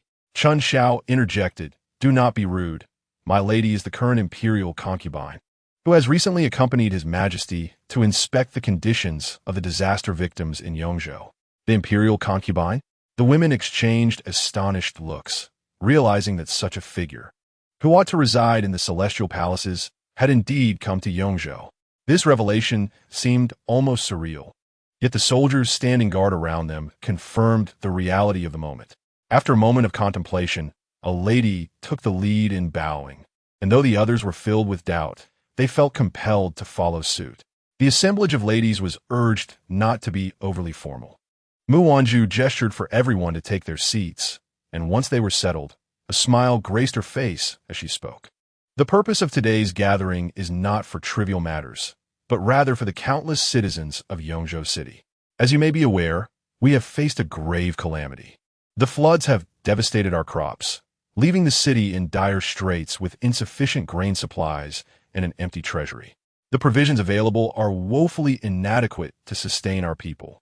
Hence, I implore you all to contribute grain to help these citizens navigate through this trying time. Mu Wanzhu did not beat around the bush, but stated her intent plainly. Upon hearing her words, a sense of heaviness enveloped the assembly, as it became clear that the appeal was for grain. A woman adorned in a vibrant, embroidered robe, approximately in her 20s, offered a strained smile and questioned, "Your Majesty, what do you mean by asking us, the common folk, to donate grain? We too are part of the populace, and while others suffer, we are not faring any better. Our fields and farms lie in ruins, and this year has yielded no harvest. If you possess compassion, why do you only see the plight of others and exclude us from your considerations?" Many nodded in agreement, expressing their grievances. "Indeed, my family has thousands of acres will surely yield nothing this year." The earlier remarks had stirred the collective frustration among the women, who began to murmur their discontent as they realized the true purpose of Mu Wanzhu's gathering. "Everyone, please be quiet," Mu Wanzhu interjected, and the crowd, under the weight of imperial authority, fell silent. Natural disasters and man-made calamities are formidable foes. The crops in question were cultivated through the labor of your hired hands, and I deeply empathize with the losses you have endured. Her eyes swept across the room, filled with sorrow. The attendees felt a sense of relief that the Empress was finally speaking candidly, yet they remained acutely aware of her ulterior motive, each one on guard. However, when compared to the destitute faces of the refugees on the streets, their current condition was notably better. At the very least, they were still adorned in gold and silver, wearing jade bangles and enjoying nourishing delicacies, their health appearing robust. As they walked through the streets and encountered those afflicted by the disaster, did they not feel even a twinge of compassion? These individuals were human beings, living souls who had reached the brink of despair, yearning only for sustenance. Consider, if you were in their position, with hunger gnawing at your insides, what would your heart feel? Would you not wish for someone to extend a hand to assist you? Some empathetic souls felt a pang of shame at Mu Wanzhu's words and lowered their heads in silence. Naturally, there were those unaffected by her appeal who retorted, "Your Majesty, why do you not turn this sentiment upon yourself? You reside within the palace, where every necessity is met with money. Why not save some of that to purchase grain for the people? Instead, you burden us with this request, as if you are permitted to set fire while we, the common folk, may not even light a lamp." Upon her utterance, those who had been swayed by Mu Wanzhu were abruptly returned to their senses. Indeed, if the Empress Dowager truly possessed sincerity, how could she not lead by example? Madame Su's words resonated with truth. If the Empress were genuinely earnest, why did she not set a precedent herself? The others, upon hearing this, echoed the sentiment, yet some remained soft-hearted, silenced by the resoluteness of their peers. Mu Wanzhu had anticipated that these individuals would not easily part with their grain.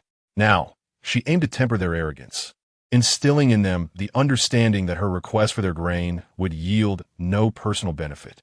With this foundational stance established, she would later promise titles, making them perceive that exchanging money and grain for nobility was a far more favorable bargain than risking their lives. Conversely, had she initially proclaimed that His Majesty would bestow titles, they would only have sought more. Mu Wanzhu was well prepared with a strategy. "Chun Xiao, bring it forth," she instructed. "Yes." The ladies exchanged glances, uncertain of what schemes the Empress Dowager had in mind. Soon, Chun Xiao and Dong Kuei presented 2 trays, one laden with a thick stack of silver notes, the other adorned with glimmering jewelry. "You are correct, esteemed ladies," Mu Wanzhu expressed with a tone of humility. "As I reside within the depths of the palace, I have been blind to the hardships faced by the common folk, mistakenly believing that they lived in peace and prosperity. Little did I know, upon venturing out, I would witness such a hellish reality. Therefore, I arose early and instructed my maidservants to donate all the hairpins and jewelry I brought, along with 200,000 taels of silver, in hopes of providing an additional bowl of porridge for the citizens of Yongzhou." At that moment, the assembly began to take note of Mu Wanzhu's own adornments, Aside from her neatly coiffed hair, she bore not even a single jade hairpin. Her ears were devoid of earrings, and her fair wrists were bare. As the crowd scrutinized her, a dozen or so maidservants appeared, presenting empty trays before them. The intention was unmistakable. The ladies were taken aback. Just moments ago, they had criticized the Empress Dowager for not leading by example, unaware that she had been awaiting this very moment. Having reached such a point, with her jewelry and silver notes donated, even those reluctant to comply dared not rebut her at this juncture. Under mutual gazes, they had no choice but to remove their hairpins and cast them into the trays. In the garden, over 100 women bowed their heads, relinquishing hairpins and bracelets. Even the plain silver jewelry worn by the nearby maidservants did not escape their scrutiny. After approximately a quarter of an hour, the maidservants returned with trays brimming to the brim. The trays were substantial, each comparable to half a table, collectively presenting 10 trays piled high, gleaming in gold. Yet this was merely a drop in the bucket, woefully inadequate. Mu Wanzhu gestured for the individuals to step aside. Rising, she performed a deep bow before them. Esteemed ladies, your compassion is commendable. I extend my heartfelt gratitude on behalf of the citizens of Yongzhou. In the hierarchy of the court, where class distinctions were strictly observed, particularly with regard to the disdain held by noble clans towards merchants, it was truly remarkable for Mu Wanzhu, as the Empress Dowager, to bow to a gathering of women. This can undoubtedly be considered a rare and extraordinary gift. The assembly was taken aback by the unexpected courtesy displayed by Mu Wanzhu, leaving everyone in a state of astonishment. Some hastily knelt, exclaiming that the Empress Dowager was being overly gracious, and that for the common folk to alleviate her worries was indeed a blessing. Regardless of their true feelings, their words were laced with politeness. Rest assured, I shall remember the contributions you have made today for the people of Yongzhou. One day, I will repay your kindness. Mu Wanzhu assured the ladies, who felt their spirits lifted by her grand gesture and promise. After all, these were merely trinkets of gold and silver, not of great worth, so they were willing to part with them. Furthermore, there was no need to wait for that distant day. A delightful piece of news was at hand, and she wondered if those present were inclined to hear it.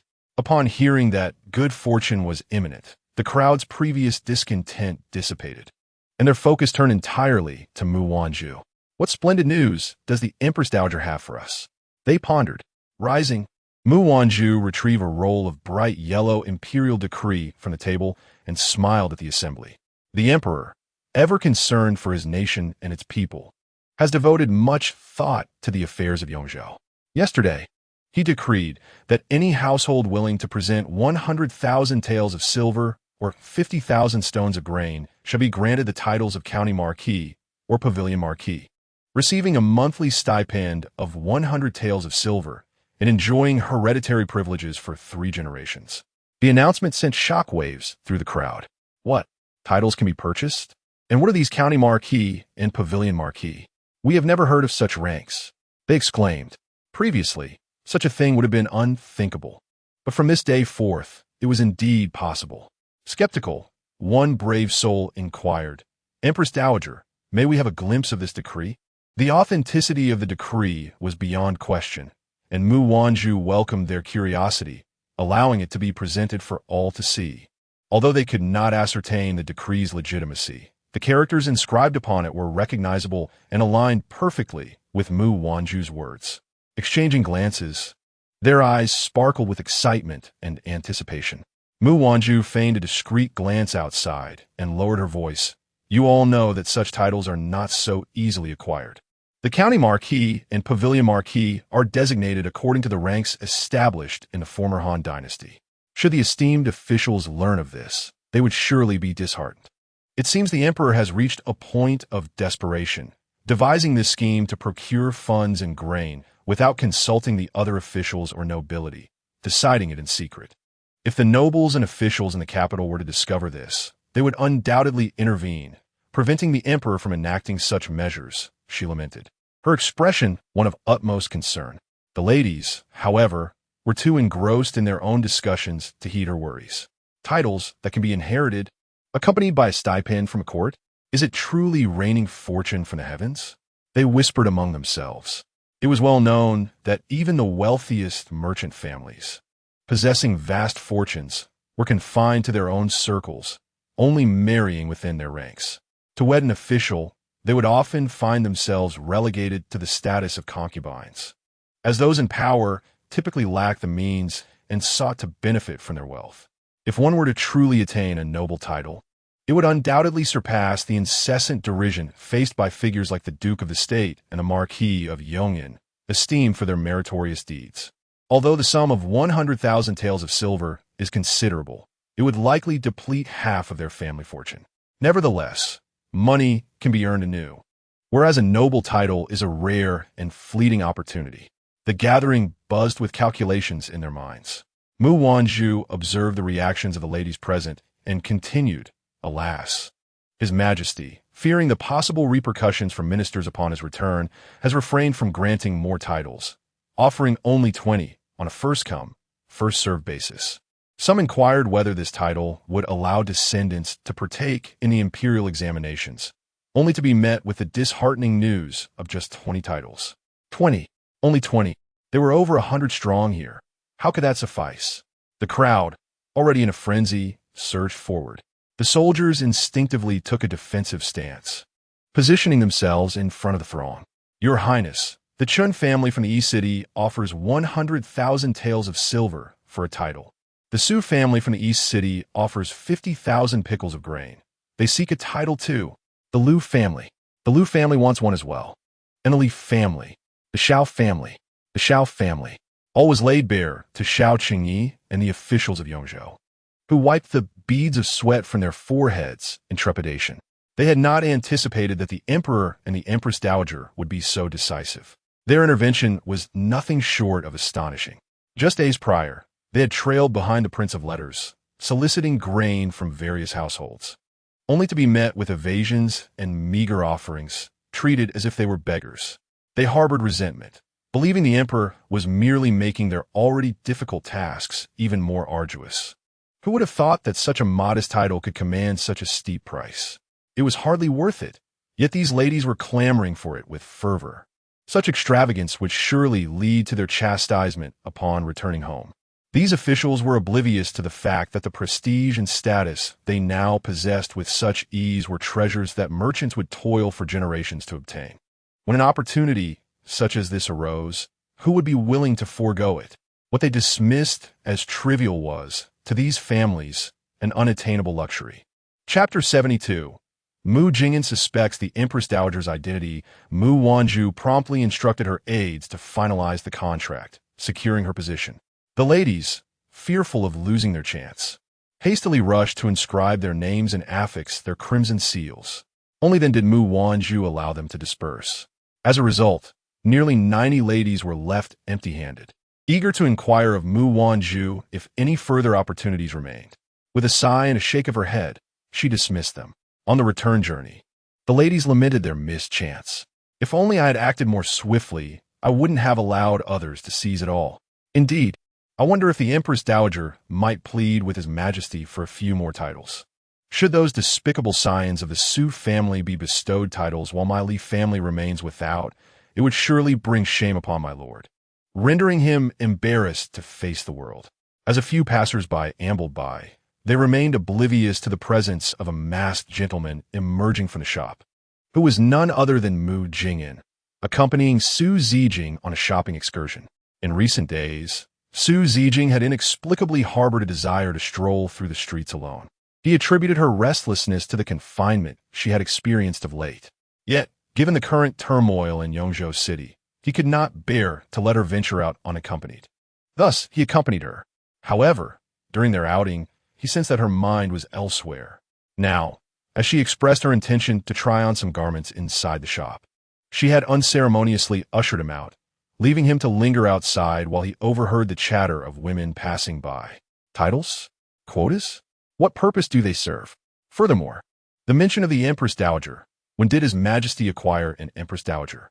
In the preceding years, there had been no women in the palace, and suddenly, an Empress Dowager had appeared. For reasons unknown, he suddenly recalled the sister he had entrusted to His Majesty. Could it be that she was involved? Realizing the implications of his thoughts, Mu Jingyan was taken aback, reassuring himself that it could not be so. The emperor and his father were sworn brothers, making him a senior to Zhu. The emperor is a benevolent ruler and a gentleman, unlikely to engage in such morally reprehensible actions. Despite his self-reassurance, unease lingered in Mu Jingyan's heart. No, he must visit the county office tonight to ascertain the situation. Meanwhile, Su Zijing had searched the shop extensively, but found no back exit. Ever since learning that Mu Wanzhu might have arrived in Yongzhou, she had longed to see her. She had planned to use shopping as an excuse to venture out, yet Mu Gu insisted on accompanying her. Now, this wretched shop had no back door, leaving her unable to slip away. Frustrated, Su Zijing stomped her foot and, upon exiting, spotted Mu Jingyan lost in thought against the doorframe. Mu Gu, what occupies your mind? She inquired. Mu Jingyan turned to see Su Zijing still clad in the same attire as before, shaking his head with a furrowed brow. Did you not like that outfit? I did not, she replied, for her intentions were never to purchase clothing. Let us return, Mu Gu. With Mu Gu by her side, it seemed impossible for her to visit Zhu. Thus, she decided to forego the visit for now. Mu Jingyan affectionately tousled her hair. Very well. Blushing, Su Zijing mumbled as she walked away. Every time you pat my head, you've grown quite adept at it. On another note, Xiao Qingyi instructed his confidants to seal the news, ensuring that the matter of the Empress Dowager did not reach the ears of the Chancellor and his son. Rest assured, my lord. Once they departed, Xiao Qingyi returned to the residence where he and the Empress Dowager were currently staying, a space specially arranged by the governor for them. The courtyard was fresh and elegant, with lush bamboo and grass, exuding a unique charm. Xiao Qingyi found Mu Wanzhu and embraced her, planting a kiss on her cheek. My Zhu, you are truly remarkable. You have managed to procure such a fortune and provisions from those tight-fisted officials. Mu Wanzhu giggled, wrapping her arms around his neck. But, my husband, what if those ladies return to speak of it with the officials? What if the officials disapprove? That shall not happen. Xiao Qingyi shook his head, his tone imbued with unwavering certainty. Since he believed that Zhu's idea was indeed excellent, it must surely be feasible. As he spoke, a glimmer of cunning flashed in his eyes, and he added that he believed they could procure even more silver and grain. For what reason, one might ask? Did Mu Wanzhu propose this? Xiao Qingyi articulated his thoughts. Initially, he had only offered 20 positions to create a scenario of scarcity. Once some individuals obtained titles, they would inevitably consider themselves superior. They were all once equals. Now, with titles, certain individuals might feel a twinge of jealousy and resentment. Jealousy could lead to either ruin or a desire to acquire for oneself. While the former seemed implausible at present, the latter was certainly an option. However, having stated that one could acquire a title for 100,000 taels of silver, and with only 20 titles available, the demand would undoubtedly persist. They would surely come seeking more. Thus, he contemplated granting them special exceptions. Surely, the price must rise further. Mu Wanzhu was left speechless, her small fist playfully thumping against Xiao Qingyi's chest as she squinted and grinned. Husband, your heart is rather dark. Xiao Qingyi's expression darkened instantly, his gaze coolly fixed on her. Do you find my heart dark? Mu Wanzhu shivered, then leapt into his embrace, laughing heartily. Husband, you may have a dark heart, but so do I. We are destined to be a pair. As she savored the phrase, a destined pair, a smile crept onto Xiao Qingyi's lips. His large hand rested gently on her abdomen, and he recalled a common saying, those who are not of the same family do not enter the same door. He felt that he and Zhu were fated to be family. Indeed, as Xiao Qingyi had predicted, those who had secured the coveted positions were elated upon learning of this splendid opportunity to shed their merchant status and directly enjoy the privileges of nobility. Each of them was overjoyed, praising their wives for their capabilities, eagerly seeking to withdraw silver notes to present at the county office the following morning.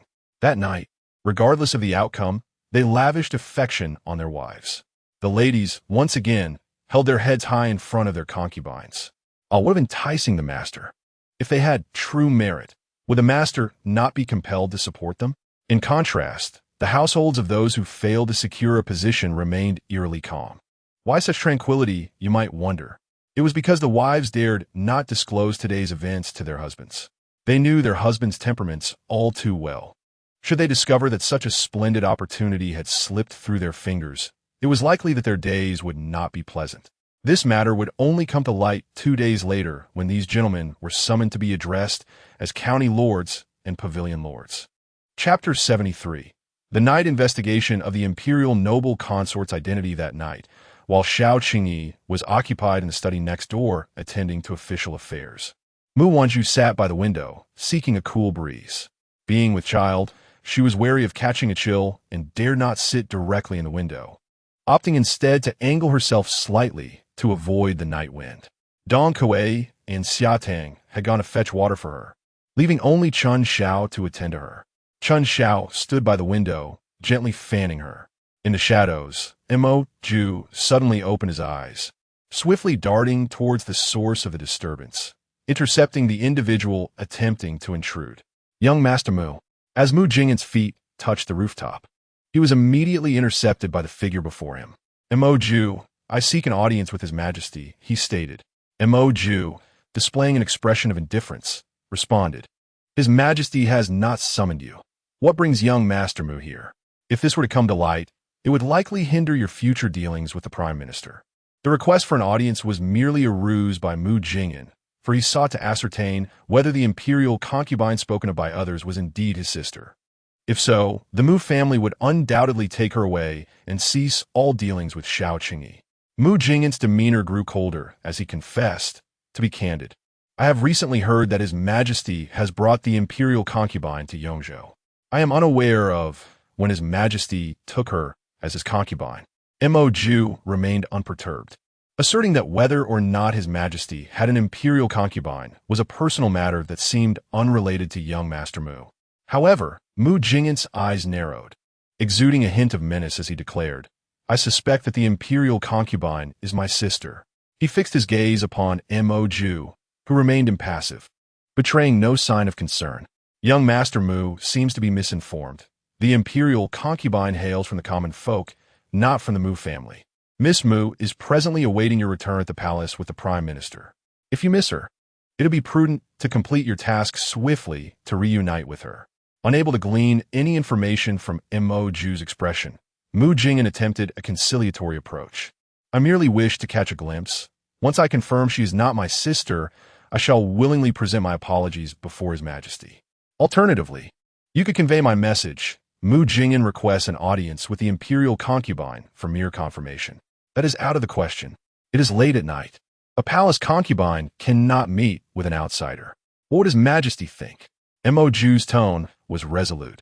Realizing Mu Wanzhu's refusal, Mu Jingyan's eyes glimmered with a dark light, and he slightly cupped his fists, uttering an apology. Yet, as he raised his gaze, a fierce intent blazed within, and he lunged towards Mu Wanzhu.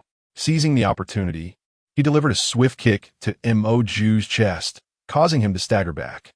In this brief moment, Mu Jingyan deftly utilized his lightness skill to dart in a chosen direction. Mu Wanzhu promptly pursued him, grasping the hem of Mu Jingyan's robe and pulling him back as they prepared to exchange blows. The sounds of their altercation resonated even within the confines of the room, where Mu Wanzhu distinctly recognized the familiar voice amidst the chaos. Was that her brother? Just as she contemplated calling out to him, a robust figure suddenly pressed against her from behind. A pair of firm hands turned her body around, and before she could utter a sound, her lips were silenced by a warm, intoxicating kiss. Husband? Is that you, my brother? Mu Wanzhu's eyes implored Xiao Qingyi, yearning to see her brother. She resisted, attempting to signal him to cease his advances, yet the man seemed oblivious to her discomfort, holding her tightly and kissing her fervently, as if he wished to consume her entirely. The rich scent of wine enveloped her senses. You been drinking? Mu Wanzhu assumed it was Xiao Qingyi who had imbibed excessively, explaining his fervent behavior today. In such matters, she found herself succumbing to the moment, fearing that Xiao Qingyi might hurt her. Thus, she instinctively wrapped her arms around his neck, muffling her sounds of protest, unable to voice anything beyond soft murmurs. Mu Wanzhu believed that Xiao Qingyi's affection would soon wane. To her surprise, he continued to hold her close, capturing her lips and pinning her against the bed. The sounds of the outside world faded into the distance, yet the man atop her showed no intention of releasing her. "Oh dear, my husband, you are intoxicated." Xiao Qingyi, with dazed eyes, lowered his head and seized Mu Wanzhu's lips, silencing her with his kiss as he murmured indistinctly, "I'm not drunk.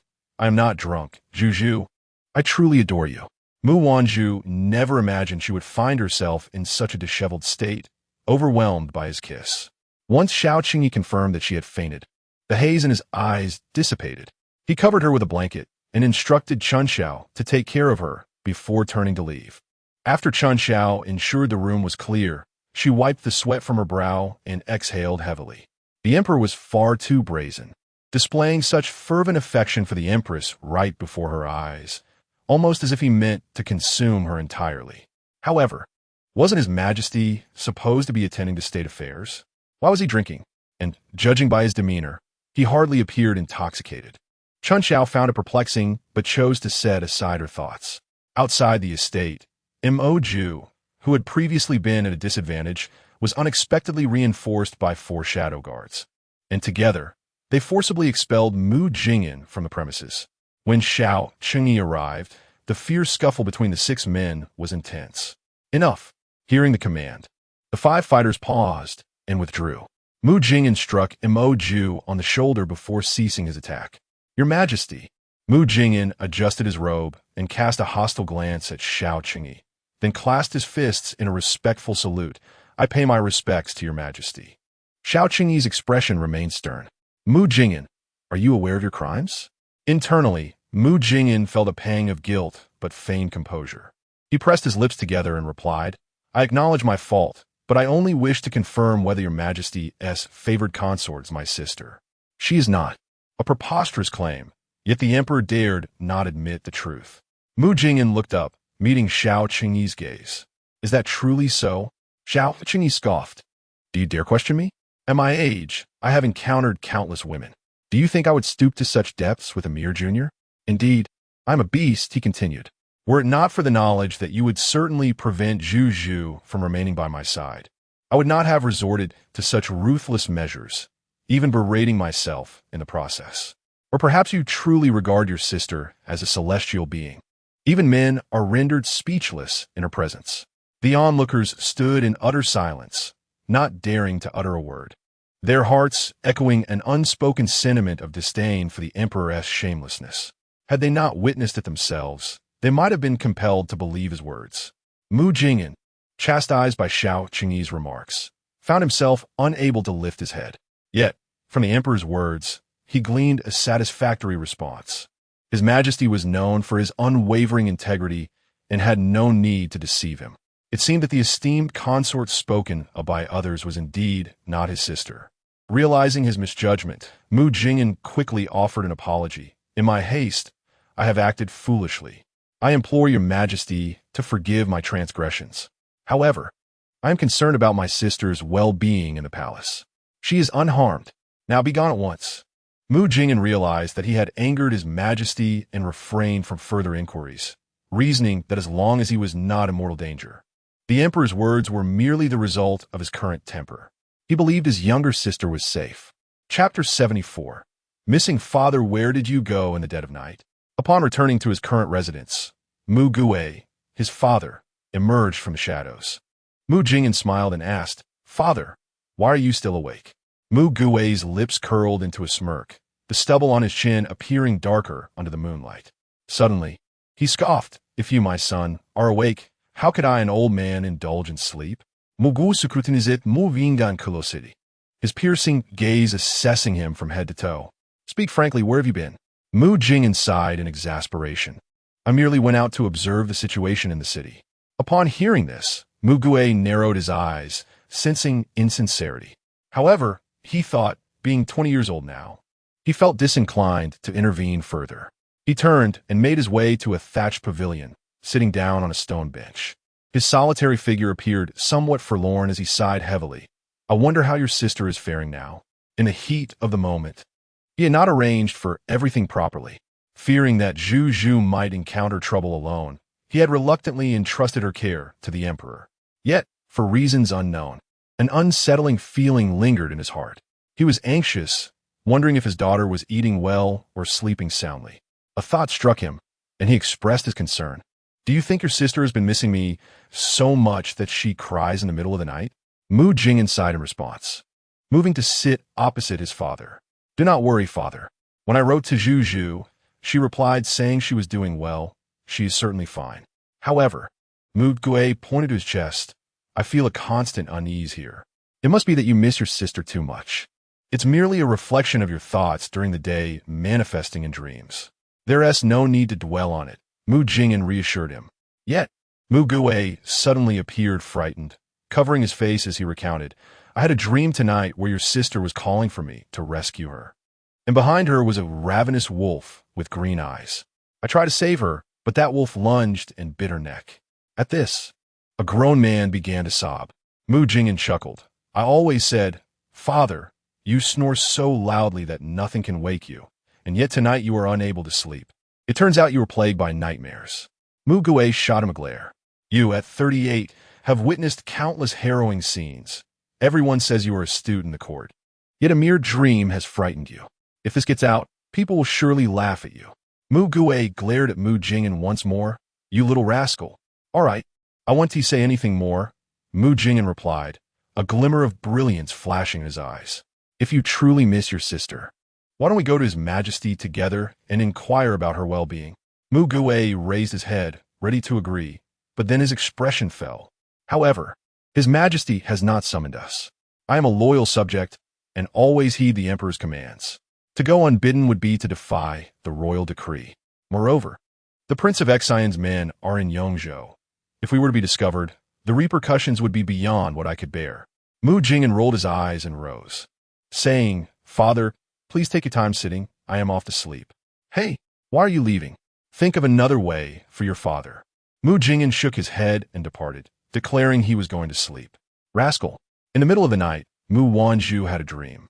In her dream, her father was present, but behind him lurked a fierce-eyed wolf, its gaze glimmering green, with sharp fangs, fixated upon her, as if she were succulent prey. What a fright! She exerted all her strength to run towards her father, desperately calling for his help. The wolf relentlessly pursued her, closing in, and just as her father reached out to save her, she felt a sharp snap, as if her neck had been bitten. Her legs jerked, and with a gasp, she awoke in shock. "Did you have a nightmare?" Xiao Qingyi, startled awake, sat up in the darkness and embraced her, gently patting her back. "Do not fear. Do not fear. I am here." Feeling the tender hand caressing her back and hearing the familiar voice, Mu Wanzhu leaned her head against Xiao Qingyi's chest, gradually processing the remnants of her dream. "Dearest, I just dreamed of a wolf." "A wolf?" Mu Wanzhu nuzzled against his chest softly, replying, "Yes. That wolf bit through my neck." Xiao Qingyi was taken aback for a moment, then comforted her. "If I had been in that dream, I would have surely slain that wolf and turned it into a stew for daring to bully my Zhu. They shall pay dearly for it." The candles had long since extinguished in the dark of the night. Mu Wanzhu gazed up at the man, his jawline appearing even more elegant and sharp in the dim light. She bit her lip, remaining silent, her fingers tracing the jade ring on his thumb. How could she convey to him that the wolf donned a dragon robe, wore a purple gold crown, and even bore the jade ring, which was the very one she had touched? That wolf was unmistakably his incarnation. It was merely a nightmare, so Mu Wanzhu chose not to mention it. However, the dream did stir up her longing for her father and elder brother, whom she had not seen in a long while. Contemplating this, she stared at the man holding her, wondering if her brother had arrived that night. "Why did you kiss me back then? I didn't even get a chance to see my brother." In the darkness, the man's eyes darkened, and with an innocently curious tone, he replied, "When did my brother-in-law arrive? How come I was unaware? I only recall drinking some wine and then being helped to sleep." "Brother-in-law?" Mu Wanzhu's face flushed at those words. "Who is your brother-in-law? How shameless." She was not yet his wife. Xiao Qingyi smiled indulgently. "It is only a matter of time." Mu Wanzhu's cheeks turned even redder. When her husband had kissed her, he indeed reeked of alcohol, having undoubtedly consumed quite a bit, so forgetting was entirely understandable. "All right, I shall not hold it against you." Thus they moved past that incident. Dearest, I miss my father and elder brother. If my brother has come, does that mean his visit will not disrupt any plans? May I see them? A moment of silence filled the air. The man's gaze paused in the darkness, while he could deter her father and brother-in-law from seeing her. What should he do now that she wished to meet them? He awaited an answer, feeling quite anxious. After a moment of contemplation, he remarked that it was unwise for his father-in-law and elder brother-in-law to reveal themselves at this juncture. Should their interactions become too frequent, it would undoubtedly draw unwanted scrutiny. Upon hearing this, his beloved responded with a subdued, "Oh, very well." A pang of sorrow gripped Xiao Qingyi's heart. After some thought, he proposed, "Perhaps I could ask them to pen a letter to you, where you could write to them." Mu Wanzhu lifted her head, her eyes sparkling with hope. Is that permissible? Of course it was not. If she were to write, a reply would inevitably follow. Knowing Mu Jingin's character, should he harbor any doubts, he would not easily place his trust unless he verified it personally. He would undoubtedly seek further information. If he were to inquire in his letter whether Mu Wanzhu had become his imperial consort, what then would he do? Despite the myriad concerns swirling in his mind, he could not bear to disappoint her. Very well. Chapter 75. He interferes. Mu Wanzhu, unable to sleep, sprang from her bed and insisted on watching Xiao Qingyi send the letter before she would relent. After soothing her into slumber in the early hours of the morning, Xiao Qingyi donned his garments and stepped outside to the corridor. "Come out." A figure clad in black emerged from the shadows, presenting the letter to Xiao Qingyi. He opened it, meticulously reconsidering the phrasing within, and found no indication of having abducted anyone's daughter, thus returning it to the cloaked figure. "Send it in 5 days." "Master, what is the reason for this delay?" Xiao Qingyi cast a cold glance at him, vexed by the man's lack of discernment. Previously, he had informed Mu Jingin that Wanzhu was in the capital. If the father and son were to receive the letter now, they would likely suspect that Wanzhu was not in the capital, but rather in Yongzhou, with only the imperial consort by his side. It would be difficult for them not to connect the dots. Even if he managed to send the letter to the capital and have it returned, whether by carrier pigeon or otherwise, it would still take 2 or 3 days in transit. If Wanzhu was indeed in the capital, the reply would also require 2 or 3 days to reach him. Thus, sending the letter in 5 days would be just right. Once the cloaked figure departed, Xiao Qingyi stepped back inside, finding his beloved soundly asleep on the bed. He gently brushed his fingers across Mu Wanzhu's forehead, fearful that one day she might blame him for this. Yet, he could not fathom a life without her. The mere thought of the Chancellor discovering the truth and taking her away ignited an uncontrollable rage within him. "Wanzhu, will you resent me?" The following day, before Mu Wanzhu had risen, the entrance to the estate was already bustling with officials delivering silver. After placing a wad of cotton in her ear, Xiao Qingyi left to attend to matters. When Mu Wanzhu finally awoke, it was well past noon, and everything had settled. As she stepped into the courtyard, she could hear jubilant cheers from afar. The imperial consort is truly remarkable. With this influx of silver and grain, the common folk can finally have their fill. Xiao Dang bounced into the courtyard, and Mu Wanzhu inquired, "Have the ladies brought the silver and grain?" "Yes, miss. They have all arrived," exclaimed Xiao Dang, brimming with excitement. However, the provisions were not sent by the ladies, but rather by the merchants. His Majesty has already dispatched individuals to distribute the grain. As she spoke, she pouted and remarked, "You have no idea how those merchants indulge themselves. They are truly plump and robust." She gestured with her hand, drawing a large circle on her belly, exclaiming that Mr. Su's belly alone was this big. Upon hearing the news of the deliveries, Mu Wanzhu felt a sense of relief as she watched Xia Tang vividly illustrate the merchant's lavish feasts with exaggerated gestures and tones, struggling to suppress her laughter. Turning her head, she noticed Mo Ju standing a short distance away and called him over. To her surprise, she noticed a distinct bruise around his right eye, which startled her. "Who struck you?" "Oh, Brother Mo." Mo Ju quickly lowered his head and replied, "Your Highness, I accidentally sustained this minor injury while practicing with others last night. It is nothing serious." Mo Ju had already been punished by Xiao Qingyi for his previous negligence, bearing a grotesque scar on his face. And now, with a bruise on his eye, he appeared both alarming and pitiable. Mu Wanzhu could not help but recalled the sounds of fighting from the previous night, wondering if her brother was involved. This thought brought an uncomfortable sense of guilt to her heart. After lunch, while Dr. Hua was checking her pulse, she inquired, "Dr. Hua, do you have any scar-removing ointment?" Dr. Hua paused momentarily, then stroked his beard and asked with a smile, "Little girl, what do you need scar ointment for?" Since their first meeting, Dr. Hua had consistently referred to Mu Wanzhu as little girl. Although she did not recognize him, he seemed quite familiar with her, addressing her as such even in the presence of His Majesty. Mu Wanzhu understood that his relationship with the emperor was quite significant, and he had an air of an elder. Yet, he often urged her to become his apprentice and inherit his medical knowledge, which greatly annoyed her. Nevertheless, she needed his assistance and decided to adopt a more amiable demeanor. "Dr. Hua, just tell me, is there any or not? I truly have a use for it." Dr. Hua stroked his beard and, with a smug expression, pointed to himself and declared, "Who am I but the renowned little Hua Tao of the martial world? Surely, I possess a mere scar ointment." He grinned mischievously, adding, "If you wish for it, that could be arranged." Sensing his cunning demeanor, Mu Wanzhu anticipated a catch. Sure enough, he continued, "If you agree to study medicine under me and inherit my knowledge, I shall gift you the treasured scar ointment I have preserved for years." She had anticipated this. Old rascal, trying to trick me. The two exchanged glances, neither willing to relent. "Fine, I agree." "What?" Dr. Hua, recovering from his astonishment, exclaimed, "Little girl, you have agreed?" Mu Wanzhu nodded. Since someone was eager to teach her medicine, she figured she might as well learn, as she was often bored and could use something to occupy her time. "Now, give it to me." Outside the courtyard, Qi Ying had injured his leg a few days prior and had been resting since, leaving only Mo Ju to watch over him. At first, the young maid, viewing him from behind, noted his tall and imposing stature, prompting many to harbor thoughts of approaching him. However, when he turned around, she gasped.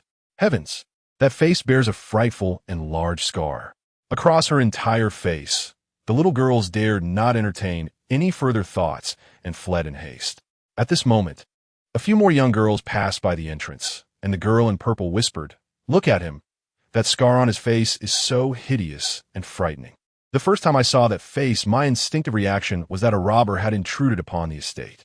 Another girl in pink pointed at Mo Ju, her expression full of disdain, exclaiming, "I truly do not understand how someone with such an unattractive visage can serve so closely to the royal family.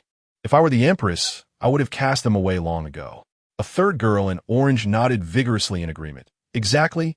Mo Ju remained expressionless, as if he had grown accustomed to such discussions. He merely stood there, his gaze fierce and indifferent. When Mu Wanzhu emerged, she overheard the maids gossiping about Mo Ju. Angered, she shouted, "Stop right there." The girls, startled by her voice, turned to find Mu Wanzhu's cold, piercing gaze upon them. They exchanged glances, fear settling in their hearts. Did the empress hear their earlier remarks and come to confront them? Having met the empress before, they were frightened but dared not tarry, quickly stepping forward to pay their respects.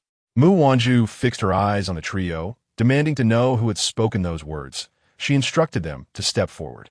The three maids were taken aback, realizing that Mu Wanzhu had indeed heard their earlier conversation and appeared ready to punish them. Panic ensued, and they lowered their heads, too frightened to come forward. Mo Ju looked up in surprise at Mu Wanzhu, who stood gracefully before the maids, radiating an aura reminiscent of the emperor. "What is this? Just moments ago, you had much to say, and now you are all rendered mute," she declared. "My people, I have never mistreated in the slightest. How dare you bully them?" With a stern countenance, the three maids approached, ready to administer punishment. "Each of you shall receive 20 slaps." "Yes," they replied. The three maids, kneeling on the ground, were taken aback and hurriedly confessed, "Your Majesty, forgive us. We were wrong. We understand our mistakes." Mu Wanzhu paid no heed to their pleas and called for Mo Ju to enter the courtyard. She had not anticipated that he would endure such disdain, yet he had not retaliated. She could not tolerate this. Since the emperor had appointed Mo Ju to protect her, he was indeed hers. How could she allow others to mistreat him? "This ointment will eliminate the scar within a month," she said, presenting him with a scar removal cream. "Montak yua hesitatit." pursing his lips as he replied, "Your Majesty, it was bestowed by the Emperor. Even a scar should be retained as a mark of his grace. You need not concern yourself with that." Mu Wanzhu understood that a scar could not be removed lightly. All favors, whether harsh or gentle, were bestowed by the Emperor. A scar, too, was a token of his generosity. If the remedy were so simple, why would he not seek it for himself? Yet Mu was a human being. Bearing such a prominent scar was ultimately disadvantageous. She did not think it shameful to have him by her side, but she felt that he should not have to bear the burden of such a mark, subjected to whispers wherever he went. Even a man possessed of pride would find it increasingly difficult to endure repeated remarks about his appearance. Moreover, it seems that Qiang has already secured Chunshao by his side. With him and Qiang protecting her, it is only fitting that he seeks a bride of his own. With such a countenance, it is indeed challenging to find a suitable match. Observing Mu's hesitation, Mu Wanzhu extended the vial towards him, assuring him that he need not concern himself with anything else, as she would personally speak to his Majesty. "Do you truly wish to bear such a conspicuous scar upon your face indefinitely?" Mu lowered his gaze, naturally wishing to avoid such a fate. Yet, having erred, he must endure the consequences. He had resigned himself to the notion that he would carry this scar for a lifetime, only to be unexpectedly provided with medicine by the imperial noble consort. Mu clasped his fists in gratitude, his eyes brimming with appreciation, thanking the noble lady profusely. Mu Wanzhu waved her hand dismissively, instructing him to rest and take care of himself. Outside, the sound of a maid's muffled sobs could be heard, prompting Mu Wanzhu to scoff coldly before returning to her quarters. Those who dared to bully her must surely pay a price. Mu also harbored hopes for his scar to heal, yet without the emperor's approval, he would not dare to pursue it. Thus he sought out Xiao Qingyi to relay the matter of the medicine bestowed upon him by the imperial noble consort. Xiao Qingyi regarded him intently, affirming that if Zhu had granted permission, then he should certainly make use of it. Mu was taken aback, promptly expressing his gratitude. However, Xiao Qingyi continued, stating that Zhu was kind-hearted, caring for everyone around her. Her compassion extended not only to him, but to others as well. Their gazes met, and Mu hurriedly lowered his eyes, acknowledging the lady's benevolence. "It is good that you understand," Xiao Qingyi concluded, signaling for him to depart. Once the others had left, Xiao Qingyi was lost in thought, observing the retreating figure. A person who has dwelt in darkness for an extended period will inevitably feel a sense of greed when a ray of light pierces through. He himself felt this way, and it was reasonable to assume that those beneath him might too. He must tread carefully and impose some discipline. Mu Wanzhu, however, was oblivious to Xiao Qingyi's contemplations, as she had only brought up the matter in the afternoon. Xiao Qingyi nodded in agreement, and the two basked in the evening sun upon the corridor. With provisions secured, the officials in Yongzhou City dared not delay, promptly distributing the grain. Xiao Qingyi also made a proclamation. Whoever dared to tamper with the funds and provisions would find themselves in dire straits regarding their esteemed positions. With His Majesty stationed in Yongzhou, no one would dare to act recklessly, regardless of prior behavior. The citizens of the city finally enjoyed their first hearty meal since the flood. In contrast, the expression on the face of Prince Xin was far from pleasant. Who would have thought that his woman possessed such capabilities? She appeared delicate and gentle, yet she proved to be quite astute. No wonder Xiao Qingyi dotes on her so. Such a woman is difficult not to find captivating. Recalling their encounter at the manor, she had seemed exceptionally obedient. Yet, she was merely a cunning little fox, skillfully pushing him off balance when he least expected it. Intelligent and shrewd, her cleverness could provoke even him to consider claiming her for himself. Xiao Shangji, how is it that fortune seems to favor you so consistently? To be born into the embrace of his mother, basking in a paternal love he had never known. A mere illegitimate son had risen to become the sovereign of this vast empire, just when he thought he would remain without a woman in his twilight years. Mu Wanzhu unexpectedly emerged. I initially believed this woman to be a mere decorative vase, devoid of any depth. Little did I anticipate that she would silently assist Xiao Qingyi in accomplishing such a tremendous feat. Each occurrence is indeed full of surprises, leaving one astonished. Xiao Qingzi suppressed the simmering anger within him, and when he opened his eyes once more, they sparkled with intensity. The matter of the nobility soon stirred widespread gossip throughout Yongzhou, precisely as Xiao Qingyi had predicted. Within 2 days, visitors began to arrive, seeking to secure a title. The number of hopefuls continued to rise, all yearning for a nobility rank. Xiao Qingyi had a firm grasp on the people's hearts, displaying not a hint of imperial authority, merely expressing regret that no further titles could be conferred. If only he had shown a colder demeanor. Those who had only ever encountered minor officials would likely have been reduced to trembling in fear. Observing the emperor's gentle disposition, they hesitated to relent, fervently increasing their offers, raising the price for a title from 100,000 taels to 200,000 taels. As the hours passed, the required silver only escalated. Thus, within less than a month, the issue of the people's sustenance was effectively resolved, and the streets gradually regained their vitality. Following this, efforts were made to construct levees to prevent the torrential rains of July from wreaking havoc in Yongzhou once more. Since arriving in Yongzhou, Mu Wanzhu had rarely ventured outside. Today, taking advantage of the mild weather, she wished to take a stroll. However, she was halted by Xiao Qingyi. Confused, she blinked. Why? Xiao Qingyi positioned himself at the door, blocking her path with one hand while the other encircled her waist, affectionately nuzzling her cheek.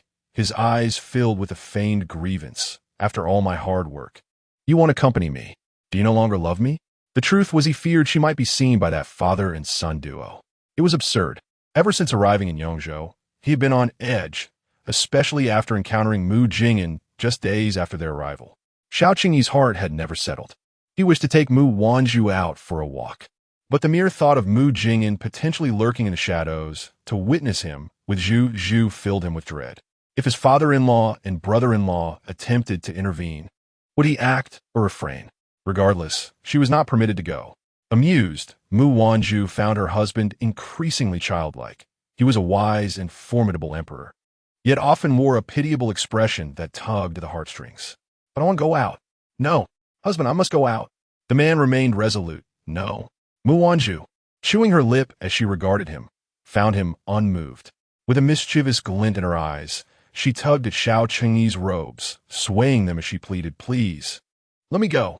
After all, I love you most dearly, but I know you no longer love me. With a playful pout, she continued, now that the child hasn't even been born, you've begun to restrict my freedom. Indeed, men are all the same. Once they possess something, they no longer cherish it. This was clearly an instance of turning the tables. Xiao Qingyi rubbed his forehead helplessly. Zhu, my dear, it's too perilous outside. Given that the people are well-fed and clothed, and you are here to protect us, how could it be dangerous? How could he explain to her that it was not she who was in danger, but rather himself? In an effort to prevent Mu Wanzhu from venturing outside, Xiao Qingyi exerted all his charm, claiming that the sweltering heat would darken her delicate complexion. Mu Wanzhu pointed an accusatory finger at him, exclaiming, how dare you curse me with sunburn? Are you beginning to find me displeasing? Xiao Qingyi tenderly grasped her fingers and pressed a kiss upon them. His voice laced with affection as he replied, a promise from the emperor is as steadfast as a mountain. I shall never find fault with you, dear Zhu. When I grow old, it will be you who finds me tiresome. Let us stay in today, shall we? Keep me company. I too require companionship, he pleaded. Relenting to his pitiful demeanor, Mu Wanzhu pursed her lips and reluctantly agreed. Very well, I shall accompany you, but only because I cannot bear to see you so forlorn. With that, she returned to fetch a slice of cheesecake, leaving Xiao Qingyi to exhale a heavy sigh of relief. Thankfully, his little darling was still obedient. Yet, he realized that this situation could not persist indefinitely. That evening, after lulling Mu Wanzhu to sleep, he summoned Qi Ying, Imo, Zhu, and several other shadow guards to his study to confide in them his troubling thoughts and seek their counsel. Qi Ying scratched his head, chuckling awkwardly, my lord. Why not simply discuss it openly with the Chancellor and Master Mu? It seems rather unfair. She is clearly the Empress. After all, yet the secrecy weighs heavily upon us.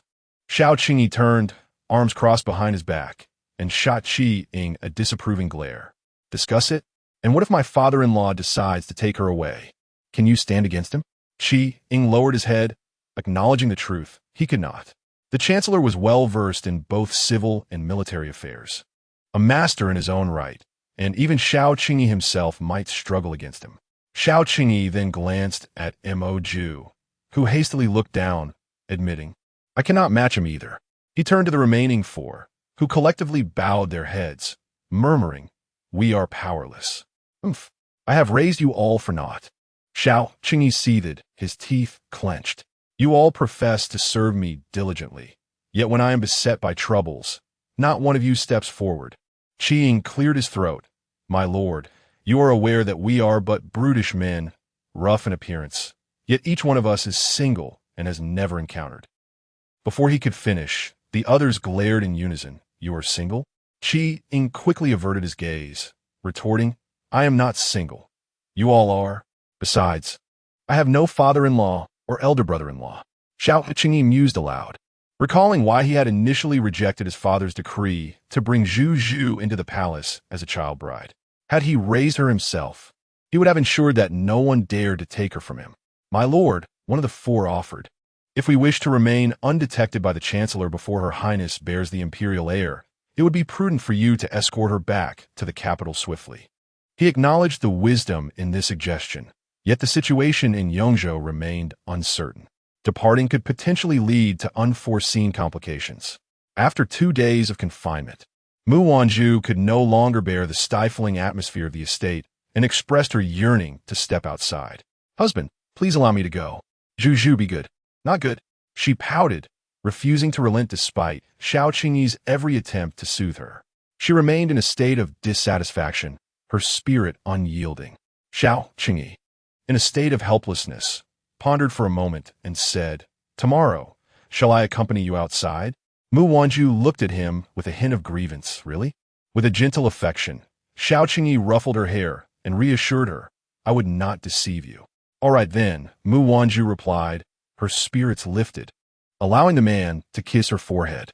Seizing the moment while Mu Wanzhu was distracted, Xiao Qingyi discreetly instructed his hidden guards to deliver a task to the Mu family. His Majesty suspected that Prince Xian was hoarding a significant arsenal of weapons in Anhui County, under the jurisdiction of Yongzhou. This matter was of grave importance, and His Majesty requested that the Chancellor and young Master Mu investigate and clarify this within half a month. Mu Gui and Mu Jing'an exchanged glances. Anhui County holds a considerable stockpile of weapons. They had been in Yongzhou for quite some time without uncovering any such evidence. Yet His Majesty seemed to have discovered a clue so swiftly. Noticing that the envoy awaited their response, the father and son did not delay and nodded in agreement. After the messenger departed, Mu Gui turned to see his son lost in thought, pondering something inscrutable.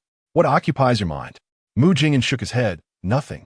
In truth, although Mu Jing'an's suspicions had somewhat diminished since their last investigation, they had not been entirely dispelled, especially after the recent letter from his sister. What a remarkable coincidence it was. Just as he contemplated confirming whether that imperial concubine was indeed his sister, her letter arrived from the capital. It felt too coincidental, as if everything were orchestrated with deliberate intent, lending a sense of concealment that only heightened his suspicions. There had been several subsequent occasions when he wished to investigate further, only to find that the guards at the government office had been reinforced. Did this not suggest something was amiss? Mu Jing'an felt that the truth might be one he could not bear to accept. Apologies, dear readers. From today until the 10th of March, I will be engrossed in my thesis. I will update with 1,500 words daily, and once my draft is complete, I will gradually make up the remaining 2,500 words. Chapter 77. A battle of wits with the brother-in-law. What kind of place was Huayan County? Having come here with his father for so long, which county beneath Yongzhou had he not thoroughly investigated? What arsenal could Prince Xian possibly possess in Huayan County? He suspected that His Majesty intended to mislead both him and his father. With uncertainties lingering, Mu Jing'an feared that his father's fiery temperament would lead him to take drastic actions, brandishing a sword in confrontation. Thus, he suppressed his unease. Mu Jing'an resolved that he would not go to Huayan County. Instead, he sought to ascertain whether that imperial concubine truly was his beloved Zhu Zhu. However, who was Xiao Qingyi? This matter was beyond his control, as 4 individuals had been dispatched to assist them in their investigation. In truth, this assistance was merely surveillance. The more this transpired, the deeper Mu Jing'an's suspicions grew, filling him with a seething resentment. He could only hope that his fears were unfounded. Otherwise, since Xiao Qingyi had sent people out, he anticipated the risk of exposure. After all, Mu Jing'an's intellect was notably sharp. Nevertheless, as Mu Wanzhu yearned to take a stroll, he, as her husband, found himself unable to grant her even this small freedom. What the promises he had once made? Were they all mere empty words? Thus, even if exposure was inevitable, he accepted it. At that moment, upon hearing the report from the envoy, had he not dispatched someone to keep an eye on things, Mu Jing'an might have contemplated defying the imperial order. He sensed that this matter was likely to unravel beyond the point of concealment. Xiao Qingyi gently caressed the slightly plump belly of Mu Wanzhu, his gaze filled with an undercurrent of emotions. It had been confirmed that she was carrying 2 children.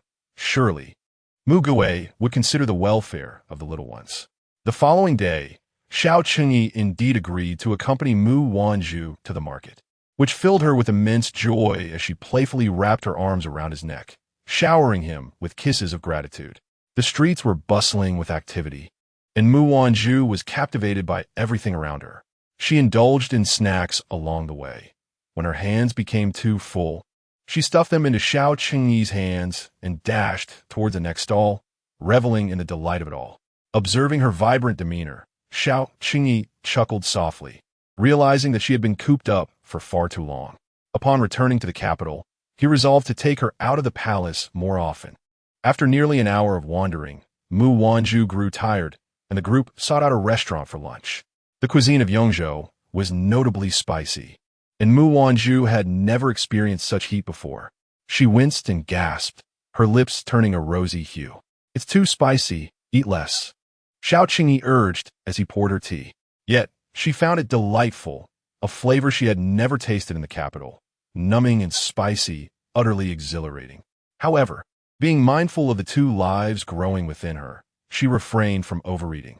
During their meal, Qi Ying leaned in anxiously to whisper something in Xiao Qingyi's ear, causing his expression to shift dramatically.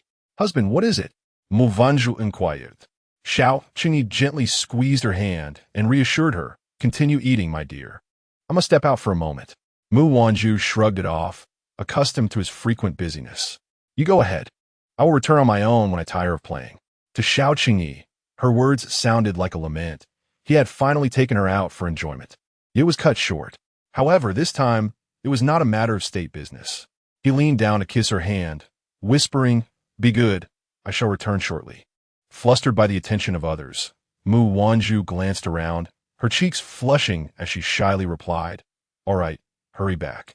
As Xiao Qingyi exited, an undercover guard approached him swiftly. The guard, assigned to monitor Mu Gui and his son, reported, Young Master Mu has gone to the county office." It turned out that Xiao Qingyi had previously dispatched 4 individuals to keep an eye on Mu Gui's family, fearing that Mu Jing'an might return unexpectedly. To his dismay, those 4 had allowed Mu Jing'an to slip away, and now he was at the county office. Fortunately, Xiao Qingyi had managed to bring Mu Wanzhu out. Had he not, they would have been discovered. Without delay, he arranged for someone to protect Mu Wanzhu and hurried back. He felt as though he were guarding against thieves, determined to remain undiscovered for as long as possible. Meanwhile, after finishing her lunch, Mu Wanzhu rested briefly before heading back out into the streets, where the myriad of trinkets dazzled her senses. From Liu Ban locks to fox masks and storybooks, everything caught her fancy. "Do you like it? Then buy it," she exclaimed, her handmaids burdened with an array of purchases. Just as Mu Wanzhu was savoring a sugar figurine, she turned around and unexpectedly collided with a familiar face. The imperial noble consort is here playing alone? Is His Majesty not accompanying you? Xiao Qingzi teased with a warm smile, his tone playful and provocative. Mu Wanzhu took 2 steps back, glancing at the 3 maidservants and 2 guards behind her. Was the Prince of Xian blind, unable to see such a multitude? Xiao Qingzi chuckled softly, preparing to step forward, but Qiang and Mo Ju interposed themselves before Mu Wanzhu, warning, "Your Highness, please maintain your dignity." Their expressions were grave, their eyes glinting with a murderous intent. Xiao Qingze retreated slightly, considering them the most loyal hounds of their master. The two did not react to his verbal jabs. Rather, it was Mu Wanzhu who felt vexed by his presence. She held a strong disdain for the prince, especially after discerning his intentions, perceiving him as utterly insincere.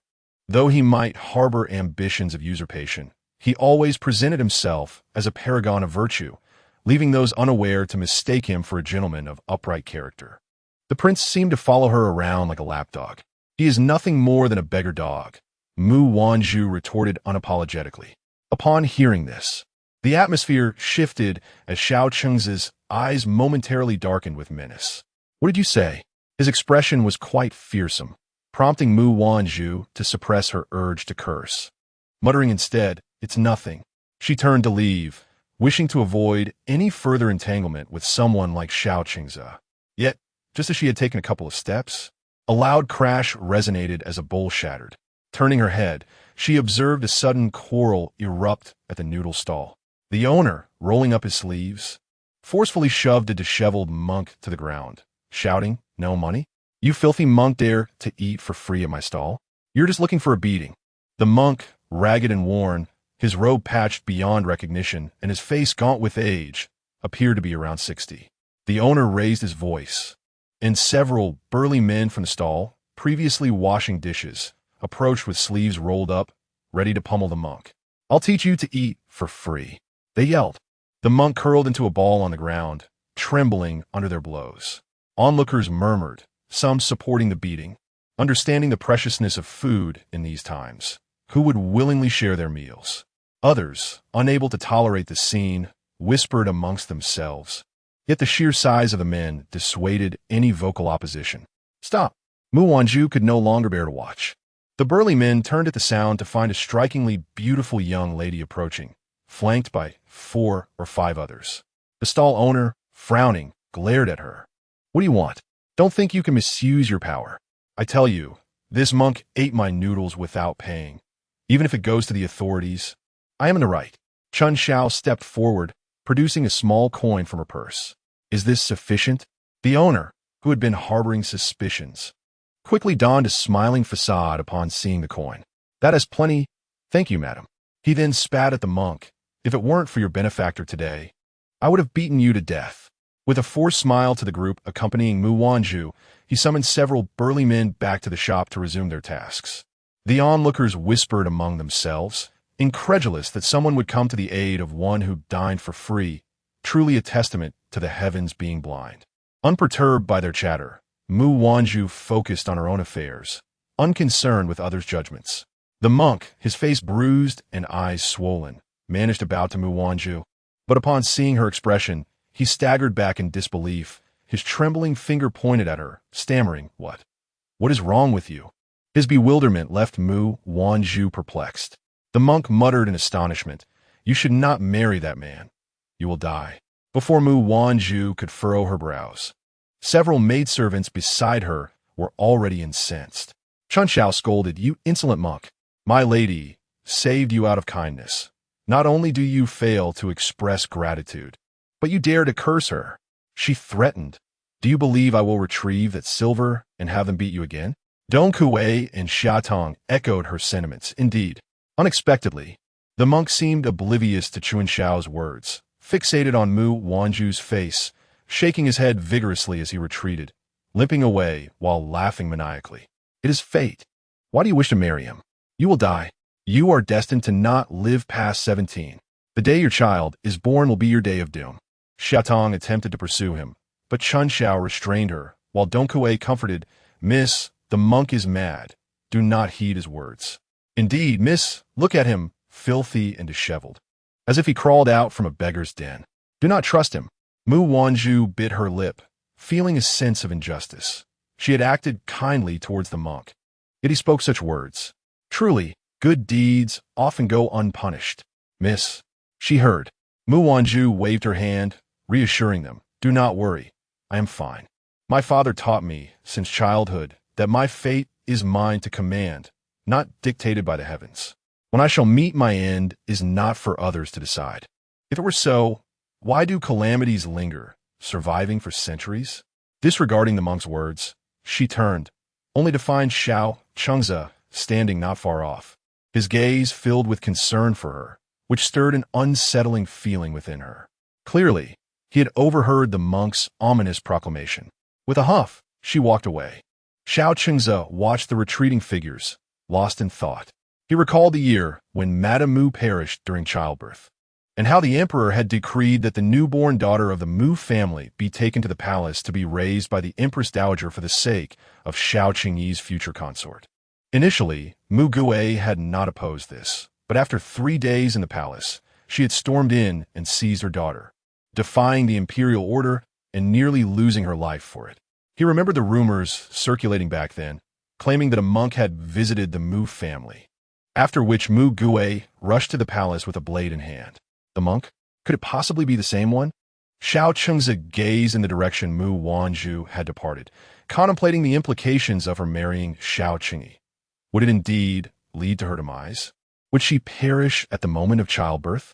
Such a vibrant and intriguing woman has met her untimely demise. How lamentable. Xiao Chengze's gaze fell, a flicker of brilliance flashing in his eyes. Along the way, several maidens continued to berate that despicable monk, asserting that from a dog's mouth, ivory could never emerge. Mu Wanzhu paid little heed to the man's words. Today, she felt quite joyous, her eyes fixed upon the setting sun, and she yearned to return home. Upon reaching the entrance of the magistrate's office, she inquired of the gatekeeper whether His Majesty had returned. The gatekeeper replied that the emperor was indeed within. With a cunning glint in her lively eyes, she snatched the rabbit mask from Qi Ying's hands and stealthily made her way inside.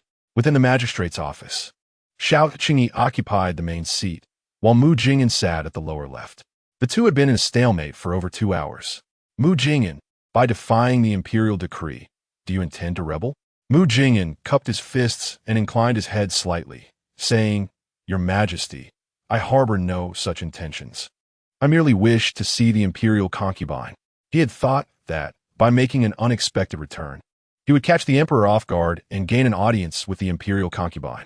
To his dismay, he had not seen her and instead had spent 2 hours sparring with this obstinate man. The more he was obstructed, the more he suspected foul play. I have declared that my women are not for you to see at your leisure. Xiao Qingyi's gaze was frosty, his countenance one of unyielding authority. Mu Jingyan, however, stood his ground, a light laugh escaping him, his eyes glinting with a hint of menace. Your Majesty may not be aware of why my father willingly assisted you. Xiao Qingyi's eyes narrowed further, turning icy. What do you mean by that? Mu Jingyan adjusted his robes with a mocking smile. Years ago, the late emperor invited my father out of retirement 3 times, and my father, moved by the late emperor's desire for talent, agreed to assist him. Yet, he only promised to support the late emperor, never pledging his allegiance to you, Your Majesty. The late emperor, fearing a decline in the national fortunes, deliberately orchestrated a situation to entice my father into aiding you. However, my father did set forth a condition. Xiao Qingyi frowned, surprised to learn that he had always regarded Mu Gui as a loyal supporter, while the truth was that he had only agreed out of obligation to his father. What condition? That is, Your Majesty, you shall never marry my sister, the daughter of the Mu family. Should Your Majesty consent, my father will support you. Should you refuse? He paused. You must understand that the late emperor surely agreed to this, or else my father and I would not be here, serving you today. Mu Jingyan fixed his gaze upon Xiao Qingyi, unable to discern any emotion in his eyes. Thus, Your Majesty, if you dare to harm a daughter of the Mu family, do not blame us for withdrawing our support. Are you implying that you would rebel? Xiao Qingyi's eyes turned frigid. Mu Jingyan chuckled derisively. Rebellion is not our aim. My family has no interest in the throne. However, assisting others in their rebellion is not out of the question. With a loud crash, a teacup was hurled to the ground, and Xiao Qingyi glared fiercely at Mu Jingyan, his voice booming with rage. You dare, Mu Jingyan? Do you think I would hesitate to end your life? Mu Jingyan calmly offered his untouched tea to Xiao Qingyi, lifting it slightly, and asked with a disingenuous smile, Is Your Majesty confessing to a crime? Xiao Qingyi's expression darkened considerably. Your Majesty, Where's my sister? Mu Jingyan pressed forward, demanding answers. At that moment, a man hurriedly approached and whispered something in Xiao Qingyi's ear. A subtle change crossed Xiao Qingyi's face, and he motioned to dismiss the man. Mu Jingyan, I shall not hold today's events against you. Leave at once. Mu Jingyan, adept at reading lips, understood that the man had said, the Empress has returned. A cold smile crept upon Mu Jingyan's lips. He had to ascertain the truth today. Without hesitation, he turned and swiftly made his exit. Xiao Qingyi's eyes narrowed sharply as he stepped forward and seized Mu Jingyan's arm. In response, Mu Jingyan retaliated with a swift strike, but Xiao Qingyi deftly evaded, countering with a kick aimed at Mu Jingyan's face, who merely tilted his head aside. Seizing the opportunity, Xiao Qingyi signaled to the man, who hurried away, evidently intent on preventing anyone from approaching. Mu Jingyan pursued, but Xiao Qingyi was quicker, grasping his shoulder. The two engaged in a fierce exchange of blows, neither yielding ground, trampling the surrounding flora in their tumult. The local magistrate, who had been entertaining a few friends within his residence, rushed outside upon hearing the commotion, only to witness his cherished plants being ravaged. His heart ached as he lamented to the heavens, "My flowers, my plants, what a travesty! What injustice!" As the two men fought, the magistrate's ire was swiftly quelled upon recognizing one of the combatants as His Majesty. All anger dissipated, leaving only a sense of grievance. However, the sight of the other combatant sent a shock wave through his mind. Was that not Mu Jingyan? Had he not perished? Meanwhile, Mu Wanzhu had just turned a corner when she was intercepted. "Your Highness, His Majesty is aware of your return and requests that you return to your quarters. He will join you for dinner shortly after seeing off the guests," reported the respectful Dark Guard. Mu Wanzhu, vetting a mesk, paused, guests. Who? She had intended to frighten him, yet it seemed he was already privy to her presence the moment she entered the estate. Clearly, she could not escape his keen perception. Unimportant individuals, the Dark Guard replied after a moment's thought. With a pout, Mu Wanzhu acquiesced, very well. She then returned to the quarters where they were residing. Meanwhile, the magistrate and his companions had hastily exited the estate. The two men exchanged glances, and Xiao Qingyi kicked Mu Jingyan's calf, sneering, "You've been exposed. Are you satisfied now?" Mu Jingyan pressed his lips together. "I shall kill them." Xiao Qingyi's brows furrowed as he glared at him. "What wrong have they committed that warrants death? If you do not eliminate them, this matter cannot be concealed." Cannot be concealed? Now you realize this? Why did you not consider it before you sneakily came to engage me in combat? Xiao Qingyi spat, his teeth clenched as he pointed an accusatory finger at Mu Jingyan. "You have jeopardized my carefully orchestrated plans. Do you believe you have done right by me?" Mu Jingyan fell silent. "Speak," Xiao Qingyi demanded. "I acknowledge my wrongdoing. To acknowledge your guilt is one thing, but to jeopardize the intricate strategy one have devised is quite another. If earlier, Mu Jingyan had merely desired to confirm whether it was indeed his sister, guilt now overwhelmed him. Their elaborate scheme, painstakingly constructed, now teetered on the brink of ruin due to his impulsive actions. "Get out! I do not wish to see you now," Xiao Qingyi shouted, pointing towards the door. Burdened by guilt, Mu Jingyan had no choice but to withdraw. Mu Jingyan was unaware that as soon as he departed, the previously furious Xiao Qingyi immediately tempered his rage, a sly and calculating glimmer dancing at the corners of his mouth. He had orchestrated so much, expending considerable manpower and resources to obtain this person, and he would never relinquish them, even unto death. However, one aspect took him by surprise: Mu Gui's willingness to assist him, which unexpectedly bore the hand of his father. The emperor, having studied under the same master as Mu Gui, he knew of Mu Gui's remarkable talents. He was the most favored disciple of their teacher.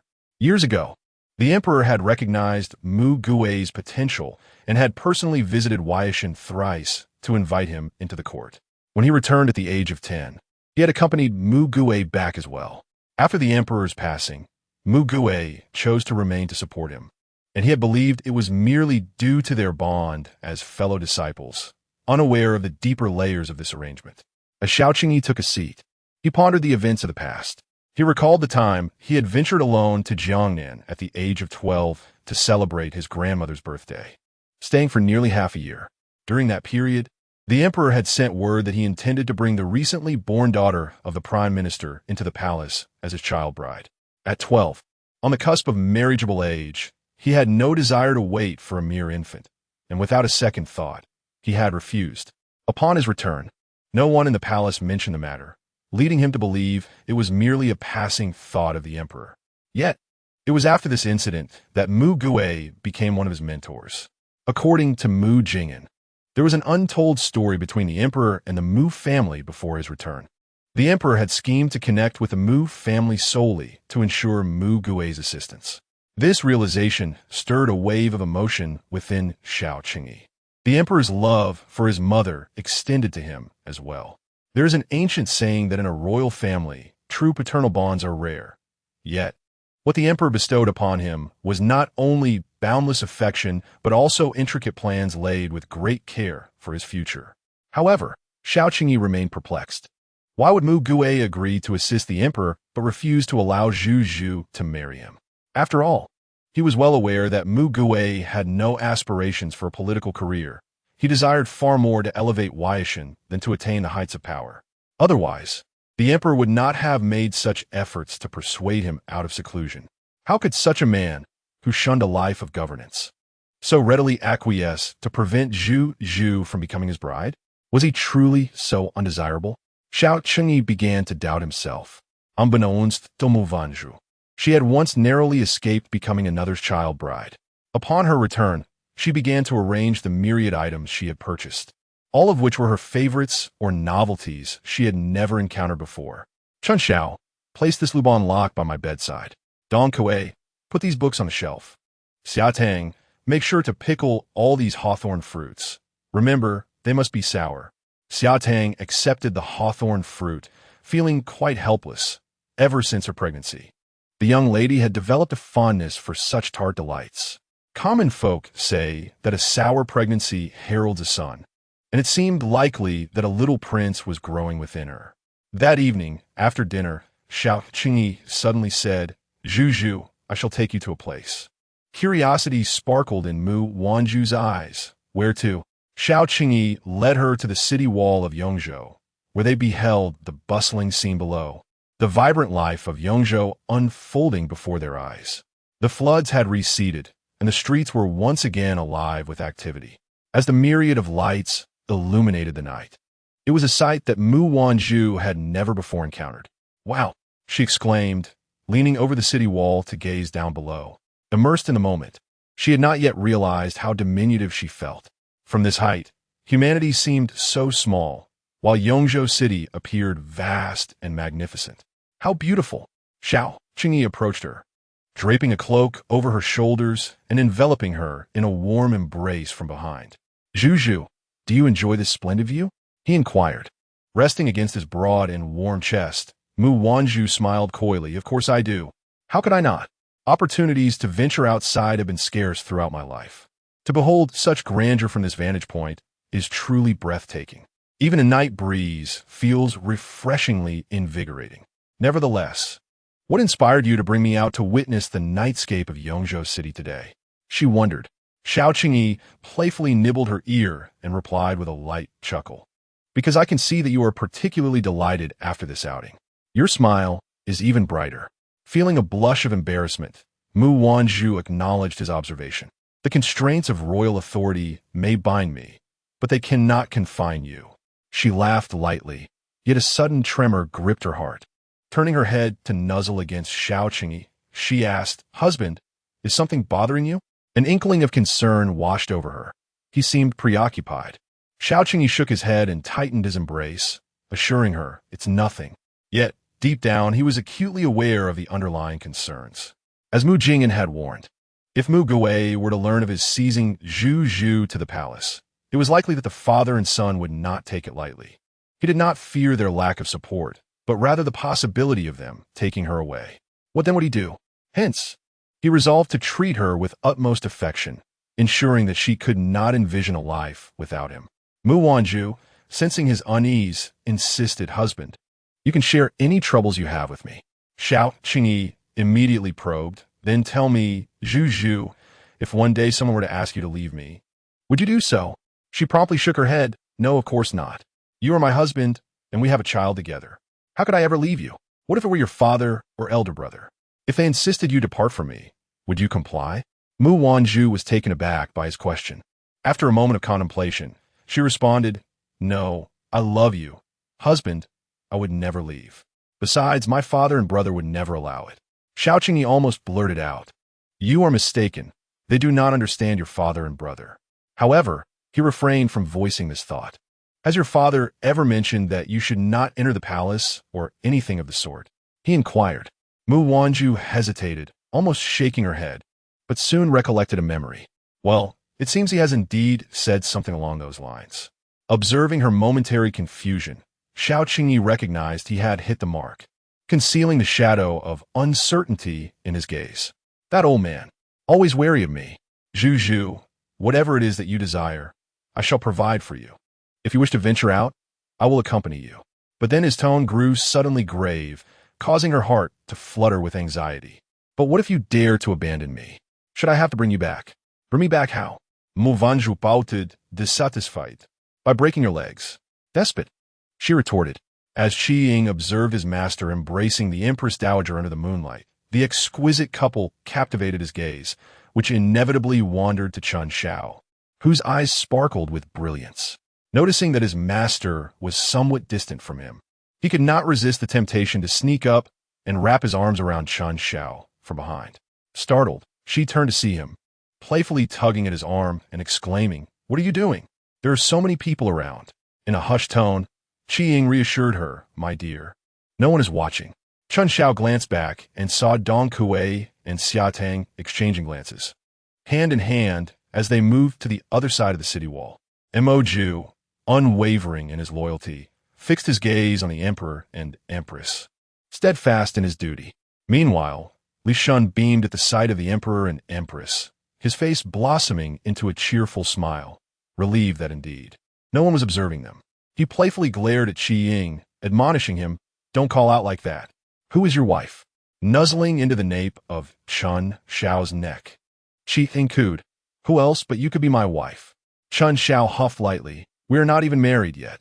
To which Qi Ying replied, Then I shall request the emperor's consent. Would you marry me? Her cheeks flushed. She turned away, retorting, Do as you please. I certainly won't be asking the emperor. I will ask myself, Qi Ying replied with a cheeky grin. Suit yourself, she replied. Mo Ju watched his master's tall figure enveloping the empress, his eyes slightly downcast as he absent-mindedly touched the scar on his face. Li Shun, turning around with a jovial demeanor, noticed Mo Ju lost in thought, an air of melancholy lingering about him. The medicine from Hua Daozi had proven effective. Over a month had passed, and the scar on Mo Ju's face had nearly vanished, leaving only a faint trace. His previously stern visage regained its vitality, and with another 10 days of treatment, the scar would completely dissipate. However, while the scar might fade, some matters are not so easily relinquished. Having navigated the intrigues of the palace for over 30 years, Li Shun was well acquainted with the complexities of human emotions. He swiftly pulled Mo Ju aside, cautioning him, Mo Ju, some things are not worth your concern. Mo Ju merely acknowledged with a subdued, Li Shun sighed, unable to fathom the situation at hand. Upon returning to the county office, it was already the early hours of the evening.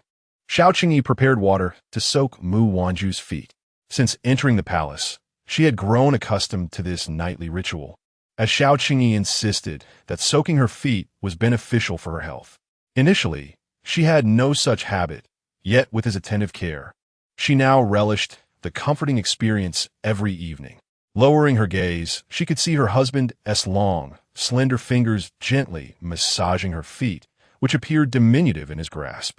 He was so meticulous, his angular face half illuminated by candlelight and half shrouded in shadow. Each time she witnessed this, her cheeks would inevitably flush. What a handsome husband I have, she mused. He even asked her if she would ever leave him. With a husband who was wealthy, influential, handsome, and doting, why would she ever consider departing? Is this comfortable? Xiao Chengyi inquired as he pressed on certain acupressure points, but upon receiving no response, he looked up to find Mu Wanzhu gazing intently at him, her face still tinged with red. With a subtle smile at the corners of her lips, It seems that Zhu Zhu is indeed enamored with his handsome visage. Chapter 79. Expelled from the bedroom, Mu Wanzhu regained her composure and met his teasing gaze, her cheeks flushing as she pulled the blanket over her head, mumbling, "It's really not handsome. Truly not handsome? Not handsome. If I were to say he is, then staring at him like this would make me nothing but a lovesick fool. I refuse to admit to being infatuated." Listening quietly to the sounds outside, Mu Wanzhu noticed that the man had ceased his inquiries, just as she began to breathe a sigh of relief. An unexpected tickling sensation surged from the soles of her feet. "Ha ha, how ticklish! My lord!" She attempted to wriggle free, but the man held her feet firmly, rendering her immobile. "Ha ha ha! Do tell me, am I truly handsome? Do you like me or not? Ah, my lord, you are terrible. Hurry and say so." At times, Mu Wanzhu could be rather timid, and she quickly surrendered. "Ah, my lord is handsome. Please, stop tickling me. I am most sensitive to tickles." "Then do you like me?" "Oh, my lord, please spare me. It tickles so much." Mu Wanzhu lifted her foot in an attempt to kick Xiao Qingyi, but the strength of the man was far beyond what a sheltered girl could contend with. "Speak quickly." Resigned, she could only laugh through her tears and exclaim, "I like you. I like you the most, my lord." Xiao Qingyi, satisfied, poured some water, washed his hands, dried them, and then pulled the disheveled girl from under the blanket, kissing her fervently before relenting. "That's more like it." He turned to sit on the couch, but before he could settle, he was unexpectedly thrust down, landing with a thud, his hair disheveled. Xiao Qingyi looked up in disbelief to see the girl on the couch, hands on her hips, huffing, "You bullied me. Tonight, you shall sleep on the floor." The noise within the room was not subtle, causing those waiting outside to tremble, particularly at her final declaration. How audacious of the lady to command His Majesty to sleep on the floor. It became evident that they had underestimated their lady. After a brief protest from within, moments later, they witnessed the door swing open, revealing His Majesty in his undergarments, clutching a thin blanket, being unceremoniously pushed out by the lady. Their traditionally delicate mistress was indeed displaying remarkable fierceness today. Then, with a resounding thud, the door slammed shut, stirring up a cloud of dust. "Since you do not wish to sleep on the floor, you shall sleep outside." Mu Wanzhu's voice echoed with playful anger. "Zhu Zhu, you shall not enter the room for a day." "Zhu Zhu, I was wrong. 2 days without entering." "Zhu Zhu, I truly acknowledge my mistake. Will you not forgive me this once?" 3 days without entering. "Zhu Zhu, for days."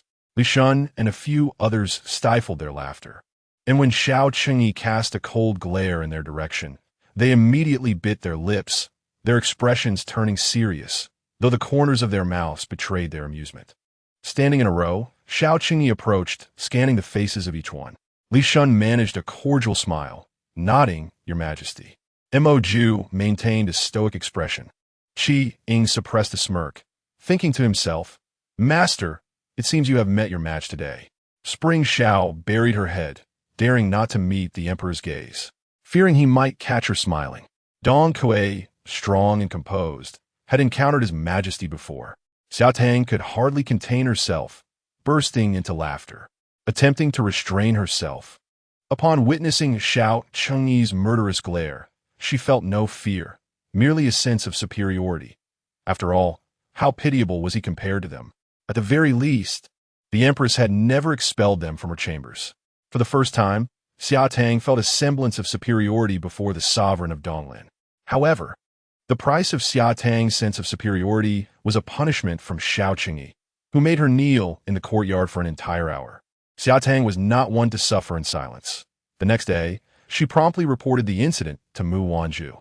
Upon casting a glance toward the entrance and seeing Xiao Qingyi's eyes filled with murderous intent directed at Xiao Tang, Mu Wanzhu slammed her hand on the table, declaring, 5 days, 6 days, replied Zhu Zhu. Xiao Qingyi thought to himself, is he seeking death? 6 days without being able to sleep with his wife? Just then, Qi Ying, who was rather oblivious, approached Xiao Qingyi to request a marriage grant. With a cold smile, Xiao Qingyi replied that a marriage grant was of no use. It was far easier to grant death. Would he like to give a try? Qi Ying awkwardly declined, suggesting they could wait until His Majesty was able to return to his chamber for rest. Not dead? Xiao Qingyi stood in shock. Your Highness, I assure you I am not mistaken. Every year during the court's duty report, I would see that remarkably talented Master Mu. How could I possibly mistake him? Suppressing his expression, Xiao Qingze waved his hand, signaling the official to withdraw. Noticing Xiao Qingze's darkening countenance, the official quickly retreated. Xiao Qingze sneered, Xiao Qingyi, do you find amusement in playing with this prince? The same concern weighed heavily on the Mu family. Mu Gue, fuming with anger, exclaimed, I told you to be cautious. What were you doing at the county office? Do you wish to drive me to my grave?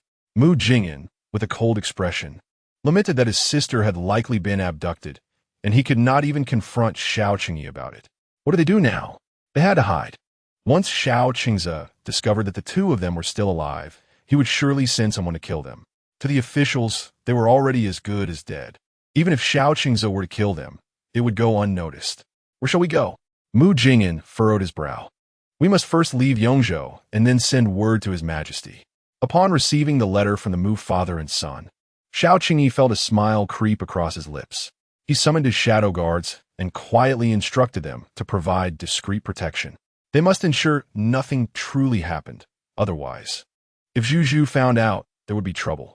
The shadow guards exchanged glances with their master, feeling overwhelmed.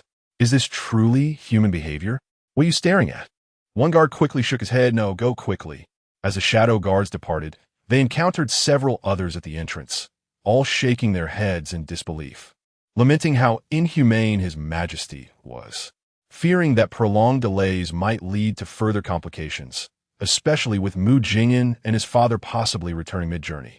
Xiao Qingyi hastened back to the capital after concluding matters in Yongzhou at the end of July. Little did he know, he would encounter an ambush on the way back to the capital.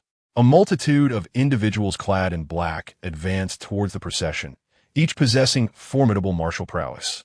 On this occasion, Xiao Qingyi had brought along only a small retinue, further diminished by his decision to allocate a portion of his men to safeguard Mu Gue and his son. Consequently, they found themselves at a disadvantage. Upon vanquishing a dozen black-clad assailants and returning to the carriage, he was met with the disconcerting sight of several unconscious figures from the Seven Shadows, sprawled in disarray. He hastily pulled aside the curtain of the carriage, only to discover it utterly vacant, devoid of any trace of Mu Wanzhu. Rage surged within Xiao Qingyi, his eyes igniting with the tempest of fury. Just then, a guard approached, supporting his injured arm, to report, Your Majesty, the assassins have retreated. We have suffered no fatalities, having slain 15 and lightly wounded 17. Hua Daozi, nursing a wounded arm, hurried over to assess the condition of the Seven Shadows, his expression shifting to one of bewilderment. This, it seems to be a soul-confounding powder. The potency of this drug is immense. A single dose could incapacitate even 10 oxen. The crucial point is, aside from those emerging from Huaishan, no one possesses such a substance. Hua Daozi's heart trembled at the realization. Instantly, a figure materialized in Xiao Qingyi's mind. He struck the carriage with a fierce punch, blood splattering forth. Mu Jingyan, I shall see you dead.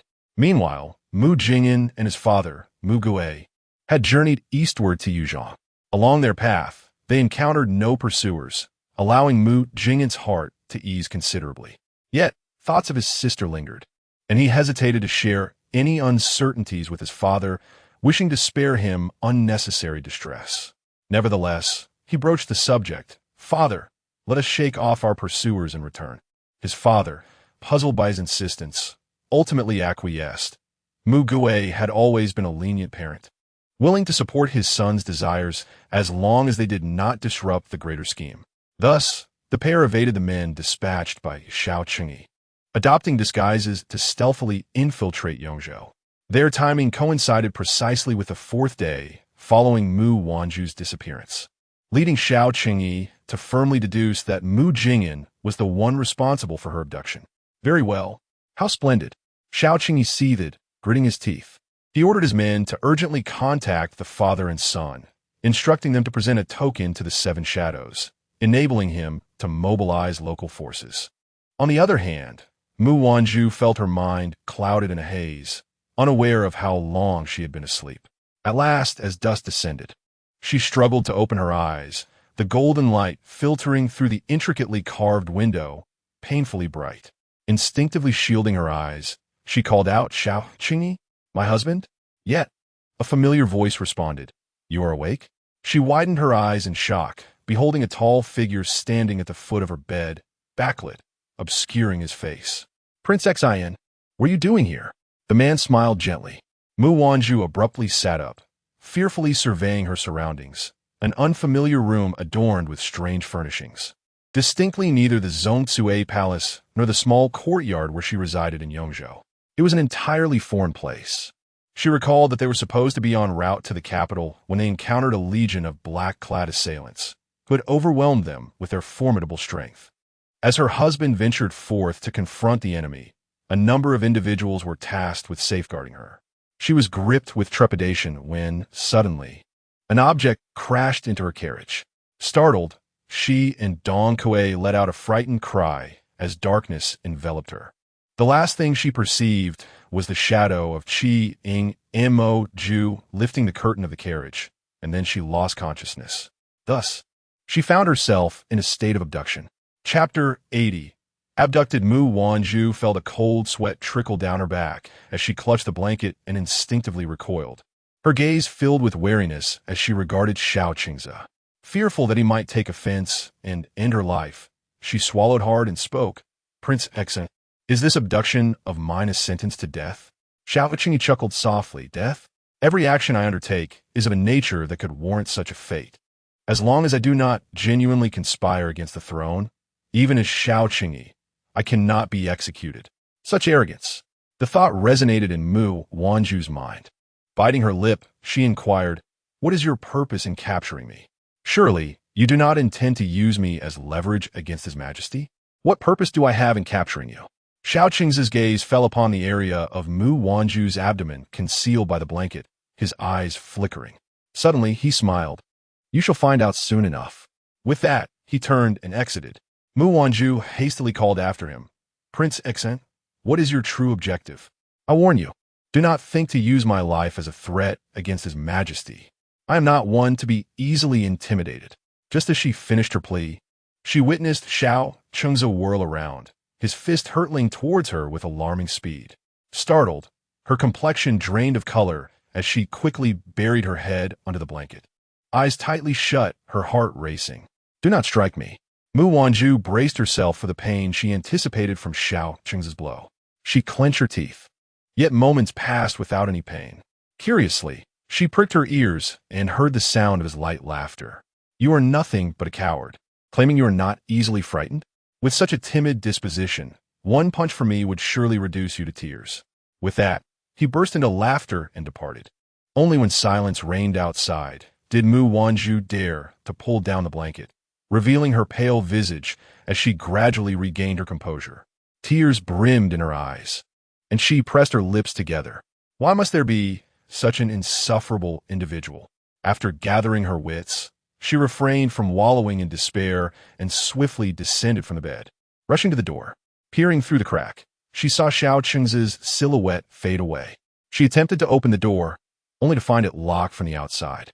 She dashed to the window, pushing against it, but it was evidently sealed shut. Frustrated, she tried several other windows, but none yielded to her efforts. Defeated, she sank back onto the bed, biting her lip and quietly weeping. What could Xiao Qingzi possibly want? Throughout her life, apart from the incident involving her father and elder brother, she had never felt such fear, alone in an unfamiliar place, surrounded by no familiar faces, with a sworn enemy of her husband nearby. After exhausting her tears, Mu Wanzhu's emotions settled, and she began to devise a plan. Stealthily, she observed the outside through the window, noting that this was an exquisitely designed courtyard, reminiscent of the small courtyard where she had previously resided in Yongzhou County. No one was present outside, and within the room, various adornments were available. She spotted a long hairpin atop the dressing table, and an idea sparked in her mind. A hairpin in hand, she approached the door, which was secured by a heavy chain and a substantial lock. As she pulled the door, a small gap appeared. Although Mu Wanzhu's fist could not fit through, her fingers, gripping the hairpin, could extend beyond the threshold. She recalled her father and brother mentioning that a hairpin could be used to pick locks. Curiosity stirred within her. She wished to test its efficacy, not with the intent of escaping, but to ease her anxiety with the knowledge of a potential means of exit. As Xiao Qingze carried food down the corridor, he was startled by a series of soft poking sounds. Leaning against the eaves, he entered to find two slender fingers protruding from within, deftly manipulating the hairpin at the lock's keyhole, accompanied by a low murmur of frustration. "What is the matter? Why won't it open?" Xiao Qingze nearly stifled a laugh, covering his mouth with a fist as he observed her silently. With a sudden click, a delightful exclamation resonated from within. It opened. Xiao Qingze raised an eyebrow, genuinely surprised at her success. Evidently, he had underestimated her capabilities. On the other side of the wall, Mu Wanzhu's heart brimmed with joy. Yet she hesitated to fully open the door, fearing the creak might attract unwanted attention. She endeavored to realign the lock, but alas, it fell to the ground with a clatter. Startled, Mu Wanzhu feared discovery and cautiously pushed the door open, reaching for the lock to secure herself inside. However, a strong hand grasped the lock before she could. Her heart raced as she found herself half outside the door, peering up to see Xiao Qingze standing, shaking the lock in his grip, a playful smirk gracing his lips. "Quite resourceful, are we?" he remarked, amusement dancing in his eyes. Panic surged within her, she thought. Surely he wouldn't resort to violence. Yet, she was not ready to face such a fate. As she slowly retreated into the room, an unexpected grip seized her collar, lifting her as easily as one would a chick. Mu Wanzhu gaped in shock, her feet flailing in the air. "Let me go," she protested. Xiao Qingze glanced at the lock in his hand, then back to the hairpin in hers, snatching it away with a derisive laugh. "I didn't expect you possessed such skills. Truly, you are the daughter of that cunning fox. What a splendid performance. Almost deceived me entirely." Mu Wanzhu stared at him, feigning ignorance. "I do not understand what you are saying." "Do you not?" he replied with a cold chuckle, dragging her inside and unceremoniously tossing her onto the floor. He approached the vanity, collecting all the jewelry and hairpins before casting a glance at her. With a disdainful snort, he exited, locking the door behind him once more. Mu Wanzhu watched helplessly as the door slowly closed, her desire to escape intensifying. Outside, Xiao Qingze's loathsome visage faded into obscurity, leaving only a sliver of light. Everything had returned to its original state. Frustrated, she pounded the ground in anger. Xiao Qingze's disdainful voice echoed from beyond the door. "Your father and brother are not dead. They conspired with your father and brother to deceive me. Even you played a part in this ruse." His words dripped with venom. "I had intended to spare you from hunger, but since you cannot remain compliant, you shall endure a few meals without sustenance." Upon finishing her words, Mu Wanzhu only heard Xiao Qingze emit a cold snort, followed by an unsettling silence. A wave of apprehension washed over her after digesting Xiao Qingze's words. What did he mean? Did he know that her father and elder brother were alive? Did this imply he intended to assassinate them? In her mind, she had already sketched a scenario where Xiao Qingze, aware that the entire scheme was orchestrated by Xiao Qingyi along with her father and brother, was filled with resentment and sought to eliminate them, thus capturing her as a hostage to leverage against them.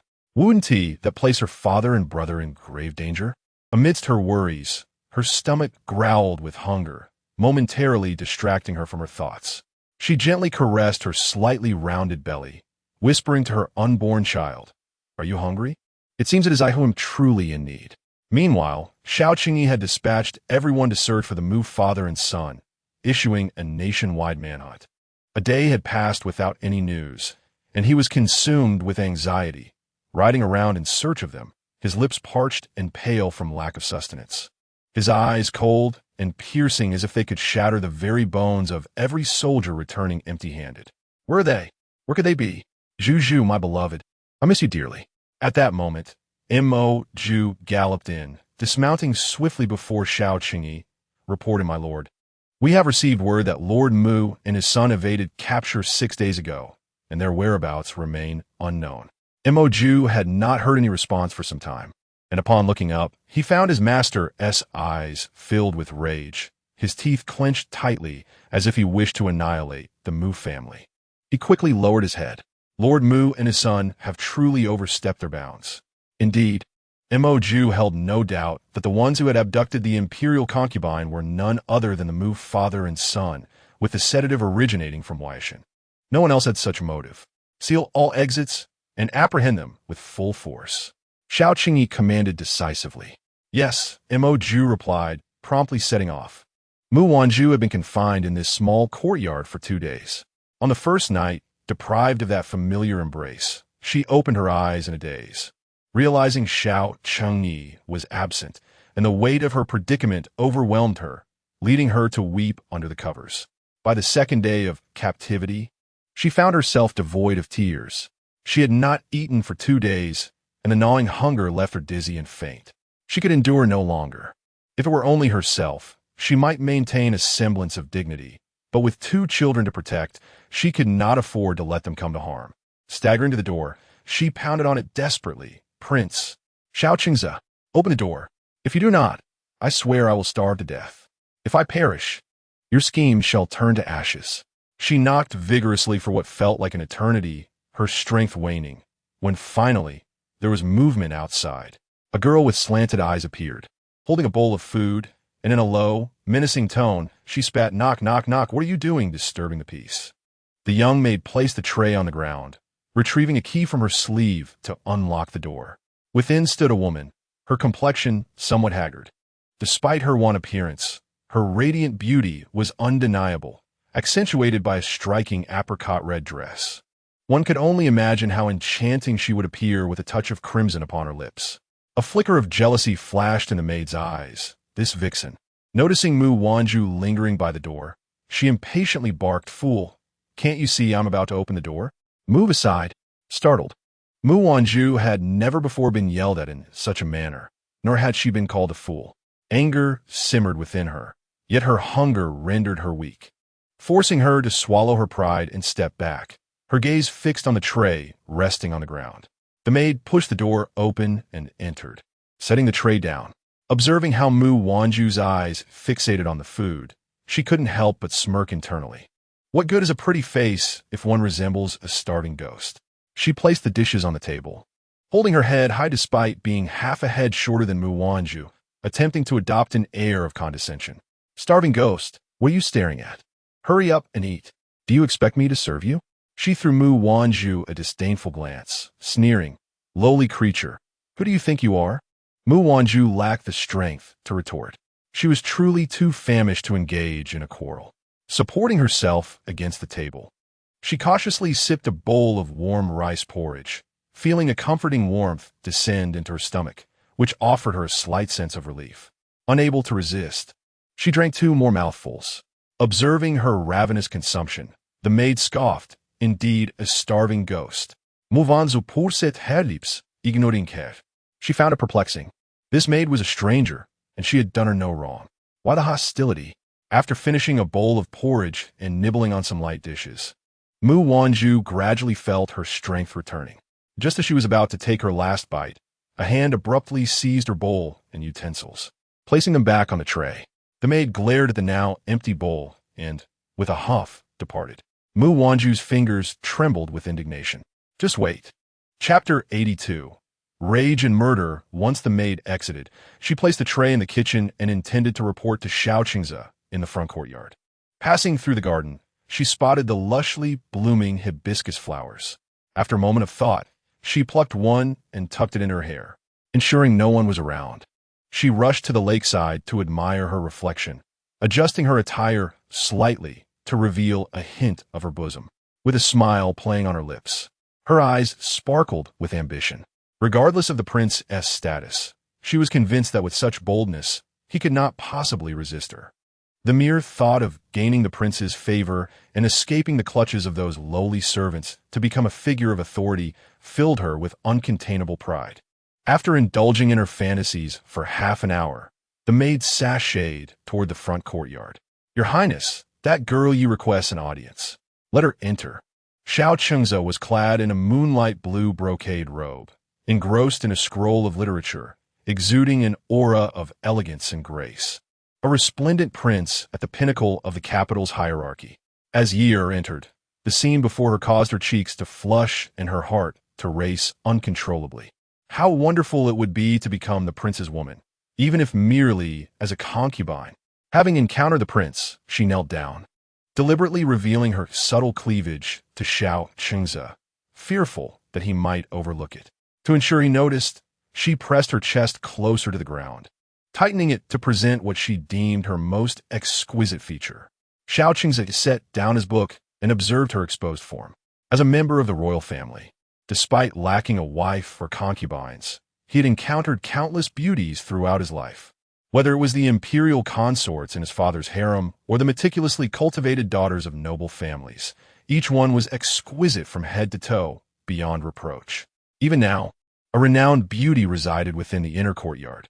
How could he possibly be attracted to a mere wildflower when he had seen the most stunning of blossoms? Such individuals, in their pursuit of climbing the social ladder, failed to recognize their own limitations. A flicker of disdain crossed Xiao Qingze's eyes. If one could not dress appropriately, he would not hesitate to bestow her upon the servants of the estate. His dismissive remarks startled Yi, and when she met his gaze, she was met with palpable disgust, devoid of the admiration she had envisioned. In a panic, she hastily adjusted her clothing, pleading for the prince's forgiveness, acknowledging her misstep. Xiao Qingze, uninterested in quarreling with someone beneath him, inquired if she had eaten. Yi sensed a noticeable softening in his tone when he spoke of her, which only fueled her jealousy. Why did the prince show such concern for that other woman while barely acknowledging her existence? Why, indeed, she felt an overwhelming sense of indignation. Despite her countless grievances, she clenched her teeth and replied in a delicate voice, replying to the prince, "I have finished eating." Xiao Qingze chuckled, remarking that after 2 days of hunger, even the hardest of bones would soften. Truly, she was both demanding and self-pitying, yet he found it difficult to harbor any disdain for her. The words fell upon Yi's ears like a sweet melody, warming her heart. Later that evening, she continued to deliver meals, ensuring he would not truly go hungry, for his intention was never to see her perish. After a meal was served at noon, Mu Wanzhu indulged in a deep slumber that afternoon, finally replenishing the energy she had lost over the past 2 days of hunger. She could no longer endure the discomfort of an empty stomach. The sensation of acidity churning within was unbearable. Now, Mu Wanzhu's greatest concern was how her husband was faring, as well as her father and elder brother. Will they send dinner tonight? While she could not ascertain the answers to the first 2 questions, she was certain of the last. The meal would be delivered. Dinner was slightly more lavish than lunch, featuring 3 dishes and a soup, along with a stir-fried meat dish, which delighted Mu Wanzhu. She promptly took her seat to await the meal. However, the young maid beside her, with an expression that was neither here nor there, dampened her spirits. Nevertheless, eating remained her priority, and she began her meal. Yi, having faced humiliation at the hands of the Prince of Exile, was filled with pent-up frustration. Sitting beside Mu Wanzhu and repeatedly nudging the table with her foot, causing it to sway precariously. Soup spilled everywhere, and she muttered to herself, "That vixen, a shameless creature. All she knows is how to seduce men." In a fit of wrath, Mu Wanzhu glared at her. "If you are so capable, why don't you sell yourself to a brothel and become a courtesan?" Yi scoffed. "Oh, you dare to glare at me. Am I mistaken? Are you not a woman who has been ridden by countless men?" Despite the provocation, Mu Wanzhu, determined not to spoil her appetite, turned away to grab some stir-fried meat. Yi deliberately lifted the dish away, prompting Mu Wanzhu to glance at her momentarily before redirecting her efforts to another plate. Yet Yi, seemingly intent on opposing her, snatched that dish away as well. As Mu Wanzhu attempted to reach for a 3rd plate, Yi once again obstructed her, lifting it from the table. Frustration boiling over, Mu Wanzhu slammed her chopsticks down, stood up, and with a chilling gaze, seized the dish and forcefully dumped its contents on her face, oil dripping down. In a swift motion, Mu Wanzhu grabbed a large tray and smashed it against Yi's face, taking advantage of her momentary disorientation to raise her stool and bring it crashing down upon her head. "You wretched creature, do you truly believe me to be a sickly cat just because I have not asserted my dominance? This morning, I chose not to engage with you.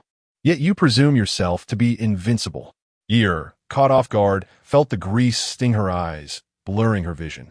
Before she could react, a wooden plank struck her, and she sensed her features flattening under the impact. You insolent wretch! She attempted to retort, but her head was met with another vicious blow, sending her sprawling to the ground. Since you seek your demise, I shall oblige. Without hesitation, Mu Wanzhu targeted the most vulnerable part of Yi's head, blood quickly oozing down and staining the ground.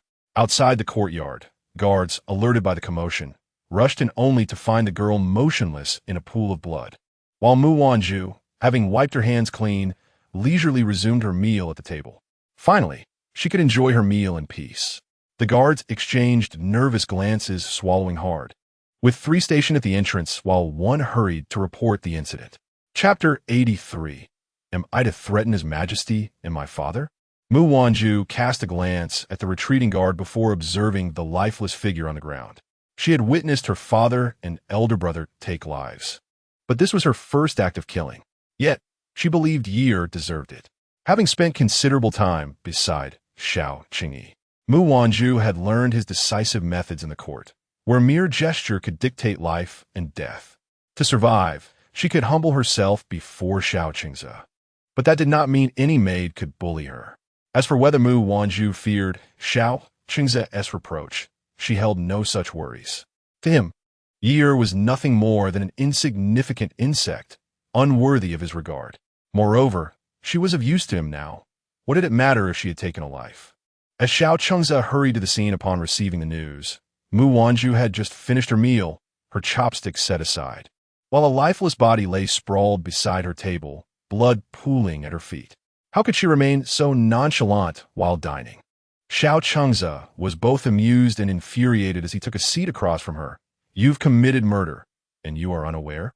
Mu Wanzhu furuteret herlasis. Did I kill him? How could I possibly not know? Such audacity! Xiao Qingyi observed her, his gaze shifting to one of profound admiration and affection. Truly, she was a woman worthy of being taken into the palace, captivating even after 28 years of Xiao Qingyi's bachelorhood. Xiao Qingyi, however, was met with discomfort as Mu Wanzhu squirmed under his intense stare, fidgeting with her fingers. He gestured for the room to be cleared before instructing his attendants to prepare a new courtyard for her residence. Mu Wanzhu was taken aback by this unexpected kindness. Noticing her astonishment, Xiao Qingyi's usually gentle visage broke into a rare, mischievous smile. What is this? Are you smitten by my generosity? If you have indeed fallen for me, I could be persuaded to marry you.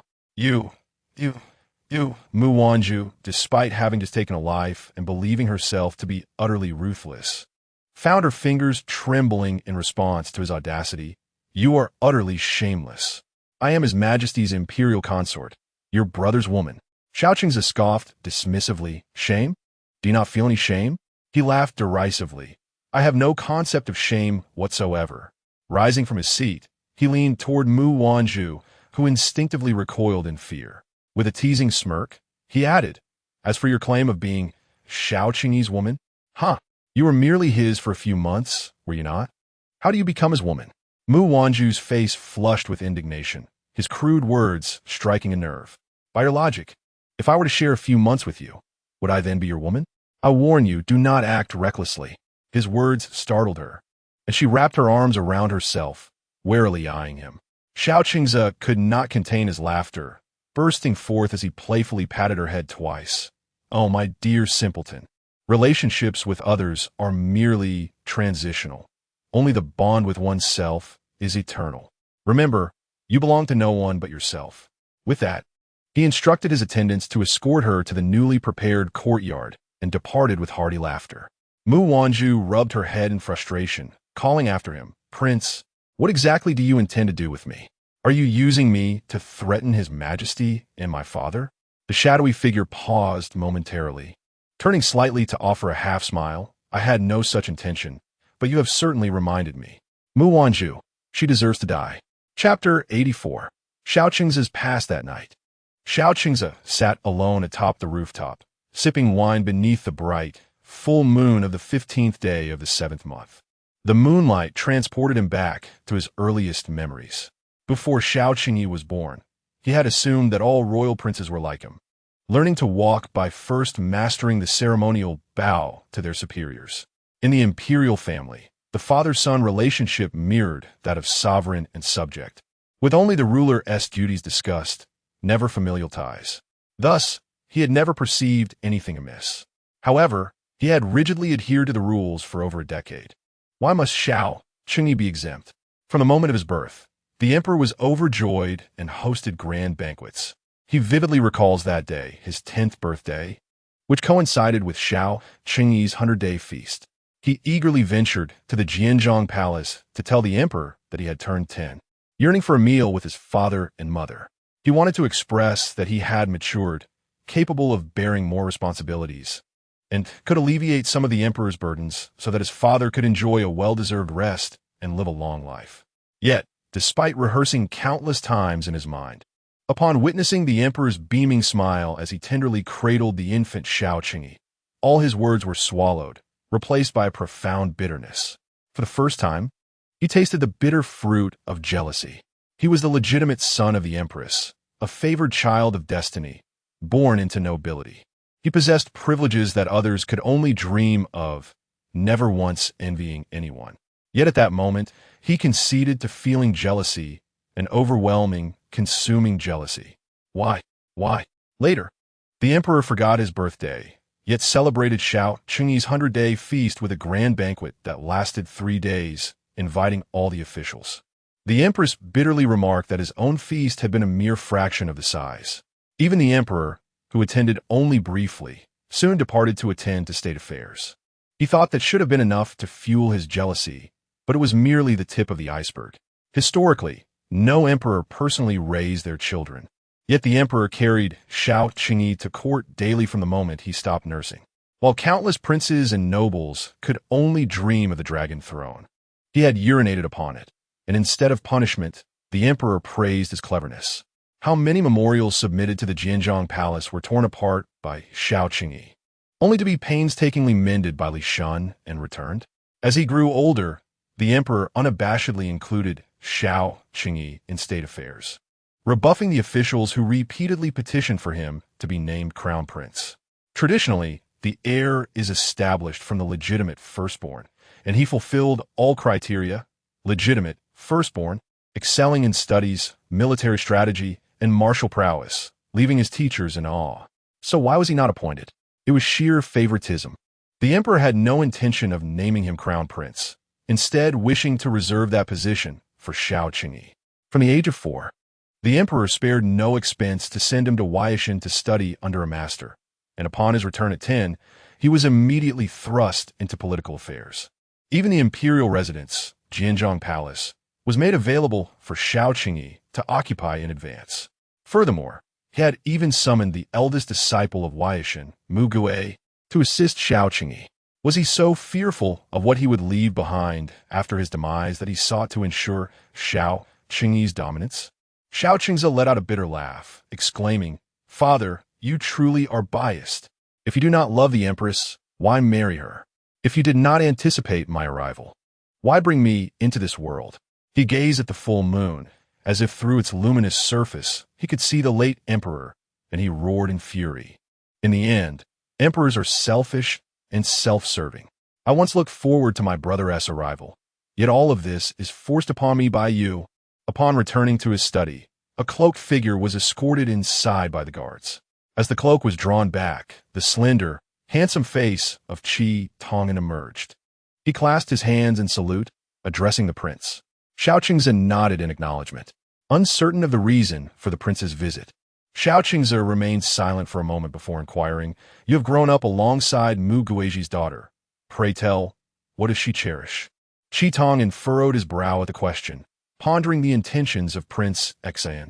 Could he be seeking to exploit Mu Wanzhu's preferences to bring her harm? Yet, observing the prince's gentle demeanor with a slight, inviting smile and soft, starry eyes, he pondered if such a notion was unfounded. What does the prince imply? Xiao Qingzi's expression turned cold as he demanded, "Answer my question without needless prattle." Qi Tong'an, uncertain of Xiao Qingzi's true intentions, contemplated briefly before relaying several mild preferences of Mu Wanzhu. Having done so, he took his leave. Upon exiting the estate, he cast a backward glance at the residence. Now that Prince Xin had returned to the capital, why did he not return to the royal palace, but instead come to this secluded location? Moreover, with his majesty yet to return, why was the prince already here? After Qi Tong'an's departure, another guard entered. "My lord, the physician has been found, and the prescription is ready." Xiao Qingze accepted the prescription offered by the guard and, after thoroughly confirming its minimal harm, handed it back to the guard with instructions to prepare the medicine. Meanwhile, Qi Tong'an hastily returned home. When night fell and silence enveloped the surroundings, he stealthily entered his study. After a flurry of writing, he retrieved a small cage from beneath a soft couch, gently extracting a pigeon from within. He expertly secured a small scroll of paper to the bird's leg before discreetly releasing it into a hidden location. All of this transpired unbeknownst to Xiao Qingze.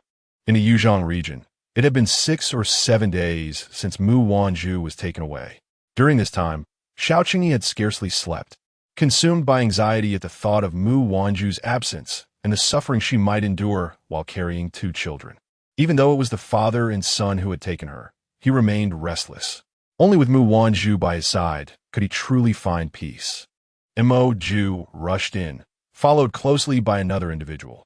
"My lord." Upon seeing Mu Jing'an, Xiao Chengyi's eyes widened in shock as he lunged forward. Seizing Mu Jing'an by the collar, his gaze dark and menacing. "Where is she? Bring her back to me at once." Mu Jing'an forcefully brushed off Xiao Chengyi's hand, his expression turning grave. "What does your majesty mean?" He had traveled a great distance not to witness the discord between the two, but to ascertain whether the person in question was indeed his sister. If so, he would not hesitate to act. "Do not feign innocence. How dare you deny that you were the one who took Zhu?" Xiao Qingyi glared fiercely at Mu Jing'an, as if he longed to tear flesh from his face. "Humph." Mu Jing'an's gaze turned icy. "So, your majesty acknowledges it? You seized my Mu family's daughter at your convenience. Truly, such behavior is beneath contempt." He had not overlooked the implications of Xiao Qingyi's words. "What do you mean when you say Zhu has been taken? By whom? Stop pretending." Xiao Qingyi, filled with rage, swung his fist toward Mu Jing'an. Enraged, Mu Jing'an retaliated. "Are you out of your mind, Xiao Qingyi? I have yet to demand my sister back. Yet you dare to accuse me of losing her. It seems you have a death wish." The two individuals engaged in a back-and-forth exchange, while the surrounding guards exchanged glances. Hesitant to intervene, they looked towards Mo Ju, who had distanced himself somewhat. A few of them remarked, "Since Commander Mo has left, we should take our leave as well." Although the emperor is sovereign, young Master Mu is the elder brother of the imperial concubine. Should the imperial concubine return and discover they had assisted the emperor in confronting her own brother, even if they dare not blame the emperor, they would certainly bear the brunt of her ire. Time passed, and the two finally ceased their struggle. "You truly did not take Zhu away?" No matter how furious Mu Jing'an might be, nothing was more significant than his sister. Sensing Xiao Chengyi's firm grip, he realized the truth in his words. His sister was indeed missing. Xiao Chengyi recounted the events that transpired on the journey to the northern capital, explaining how the guards he dispatched to protect them had returned with reports of their disappearance, compounded by the fact that Shi Ying and the others had fallen victim to the mesmerizing powder from Weishan, leading to the assumption that he was responsible. Inwardly, Mu Jing'an cursed Xiao Chengyi, deeming him a fool. Externally, he scoffed, "If I had truly taken my sister, would I return to ensnare myself? My father and I would have long since returned to Weishan with her. Matters of the court, our Mu family's affairs, are not something we will concern ourselves with." "You." Xiao Chengyi gritted his teeth. Mo Ju stepped in to prevent the two from clashing again. "Your Majesty, young Master Mu, the priority is to locate the imperial concubine. Regardless of past grievances, they could be addressed later." Xiao Chengyi took a deep breath, massaging his throbbing temples. Who else could possibly have taken Zhu? Just as the two were engulfed in confusion, Qi Ying hurried in, cradling a carrier pigeon. "Your Majesty, we have received news from the capital." At that moment, Xiao Chengyi's thoughts were solely occupied with Mu Wanzhu and he had no desire to attend to court matters. Nevertheless, after a moment's contemplation, he impatiently took the letter and opened it. It was indeed from the capital. However, when he read its contents, he quickly handed it to Mu Jing. Mu Jing took the letter and read that Qi Tong had mentioned that the prince had inquired about Zhu Zhu's preferences. His eyes narrowed. Could it be that Zhu Zhu has been taken by him? After a brief moment of reflection, Xiao Cheng mounted his horse and commanded, "Return to the capital."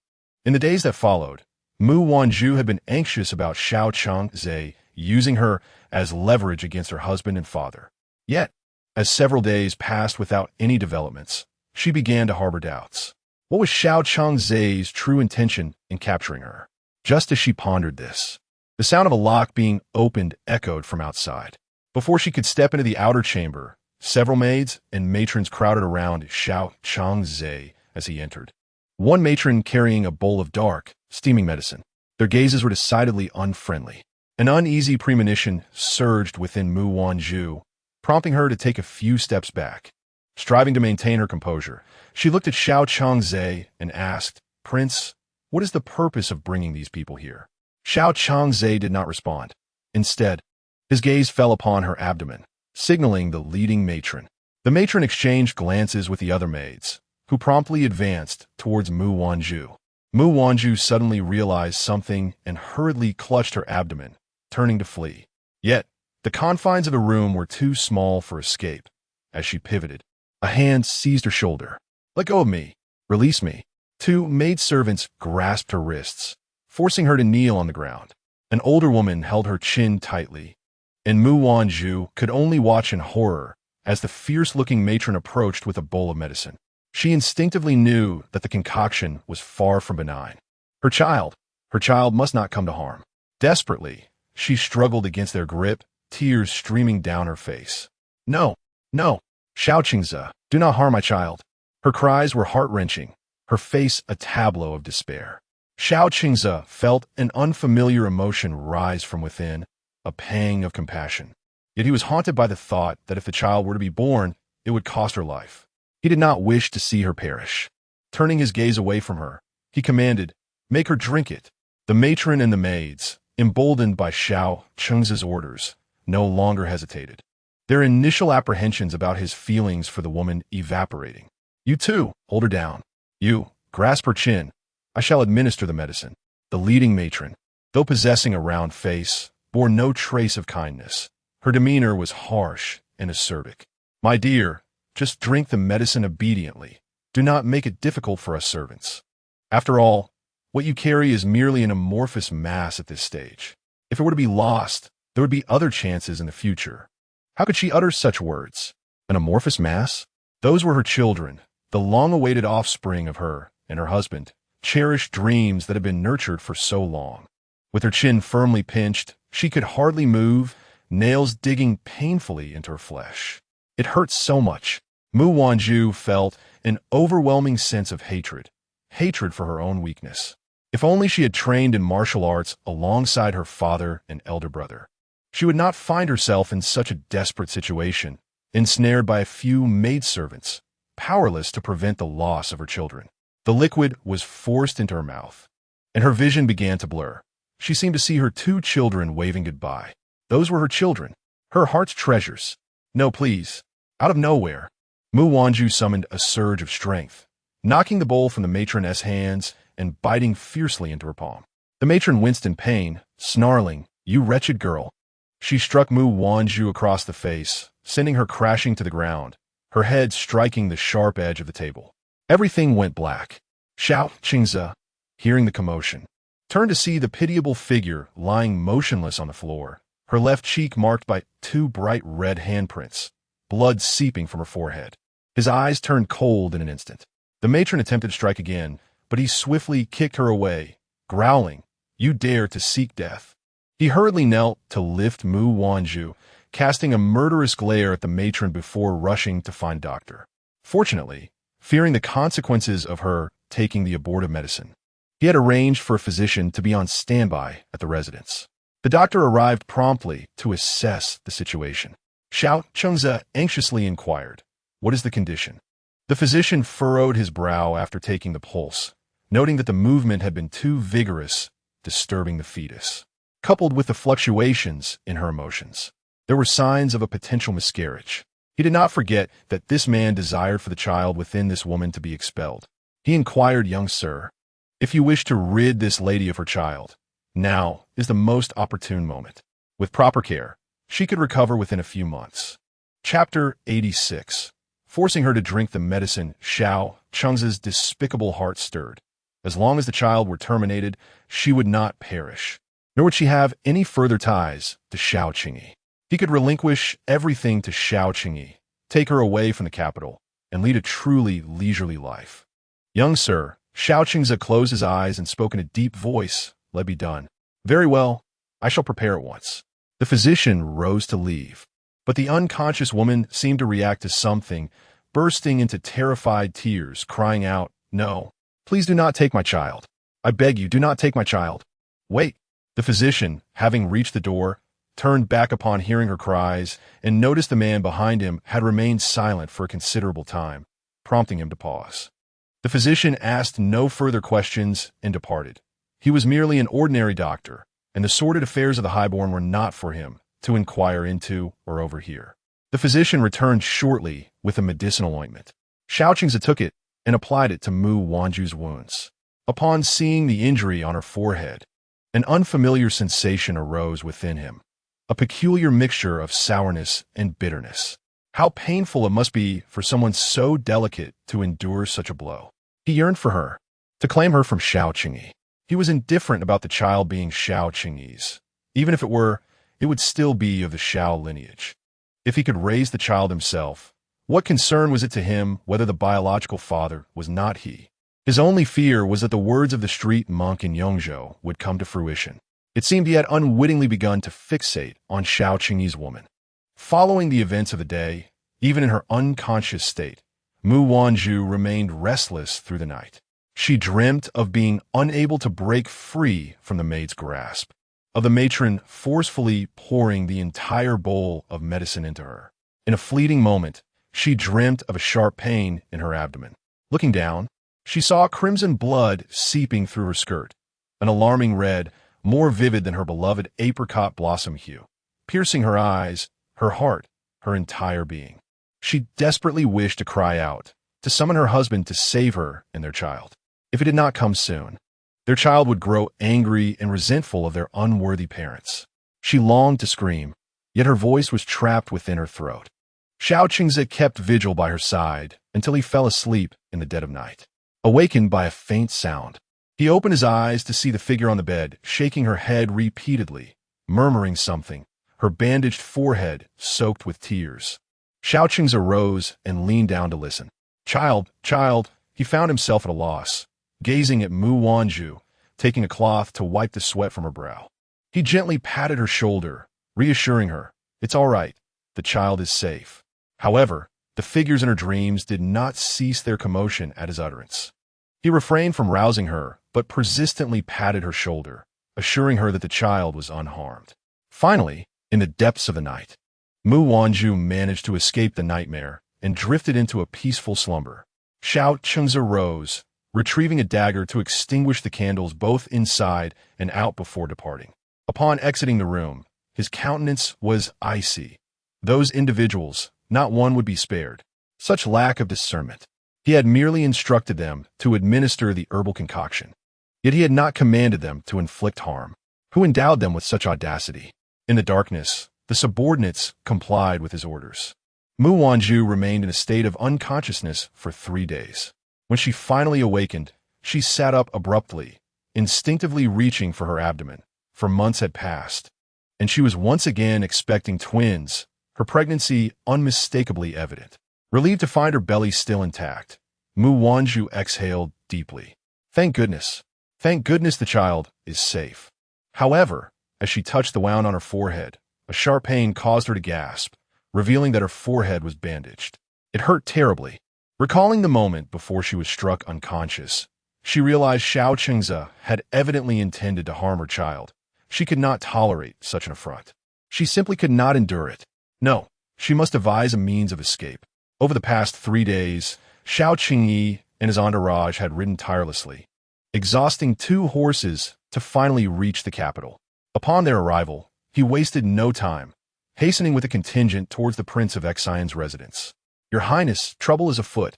As Xiao Chengze was engrossed in reading, a guard rushed in, exclaiming, "Your Highness, trouble is afoot." Setting down his book, Xiao Chengze furrowed his brow, inquiring, "What is the matter?" The guard swallowed hard before reporting, "There are rumors outside that His Majesty has surrounded the prince's residence with an entourage." Xiao Chengze's brow furrowed deeply. Had they discovered his whereabouts so quickly? What remarkable skill! Yet, he could not believe there were no traitors among them. Suddenly, a sinister expression crossed his typically gentle features. Qi Tong'an, Xiao Qingyi, leading his men, directly besieged the Prince of Xian's residence, demanding to see the man. They searched every nook and cranny of the estate, yet Xiao Chengze was nowhere to be found. Where was Xiao Chengze? Xiao Qingyi pressed the blade of his sword against the butler's throat, demanding answers. The butler's face turned pale, yet he remained silent. With narrowed, cold eyes, Xiao Qingyi swiftly slashed the butler's throat, blood gushing forth, causing the servants and maidens within to turn ashen and collapse, wailing for mercy en masse. Surveying the scene with a cold smile, Xiao Qingyi stated, "If you wish to live, you will inform Xiao Chengze to return safely, or I shall take his life." With that, he departed, commanding that the prince's residence be guarded against any escape. Not even a fly was to be allowed to flee. Without delay, Xiao Qingyi ordered Qiang and the others to discreetly seek out Qi Tong'an, who promptly revealed the location of the residence. Xiao Qingyi and Mu Jing'an wasted no time, hastening towards the abode. However, upon their arrival, the premises had already been deserted. Inside, Mu Wanzhu called out several times, yet silence greeted her. Confirming that no one was outside, she tore down the bed curtain's hook and attempted once more to pry open the lock. Having gained experience from her initial attempt, she felt more adept this time, cautious not to create a commotion that might attract attention. With a soft click, the lock yielded. Mu Wanzhu was overwhelmed with a mix of shock and joy, carefully holding onto the lock to prevent it from clattering to the ground and gradually nudging the door open. At last, she emerged. Lifting her skirts, she dared not venture forward. If captured, Xiao Chengze would surely confiscate any tools that might have assisted her in the lock-picking, rendering her escape impossible. She circled to the back of the house, initially seeking merely a hiding spot, when unexpectedly, she discovered a ladder leaning against the wall. Ecstatic, Mu Wanzhu felt as though the heavens were aiding her. The ladder, crafted from dry bamboo, was lightweight enough for her to maneuver, though the bamboo joints left her hands slightly scraped. Yet, she had no time to dwell on her minor injuries. Her only concern was to escape. Just as Mu Wanzhu managed to climb out, Xiao Qingyi entered the residence. Frustrated, he searched room by room, and upon entering one exquisitely adorned chamber, it was evident that a woman had once inhabited it, as the air was tinged with a lingering fragrance. Almost instinctively, he recognized it as belonging to his beloved Zhu. Mu Jing'an furrowed his brow, realizing that Xiao Chengze had likely fled with his sister. As Xiao Qingyi emerged, weariness and despair weighed upon him, yet the thought of Zhu still being in Xiao Chengze's possession gnawed at his mind, compelling him to mount his horse and pursue without delay. The city gates would be sealed. No one would escape. Meanwhile, Mu Wanzhu, having narrowly escaped, found herself in a disheveled state. Her clothing was torn, and her face smeared with dirt from the tiles above.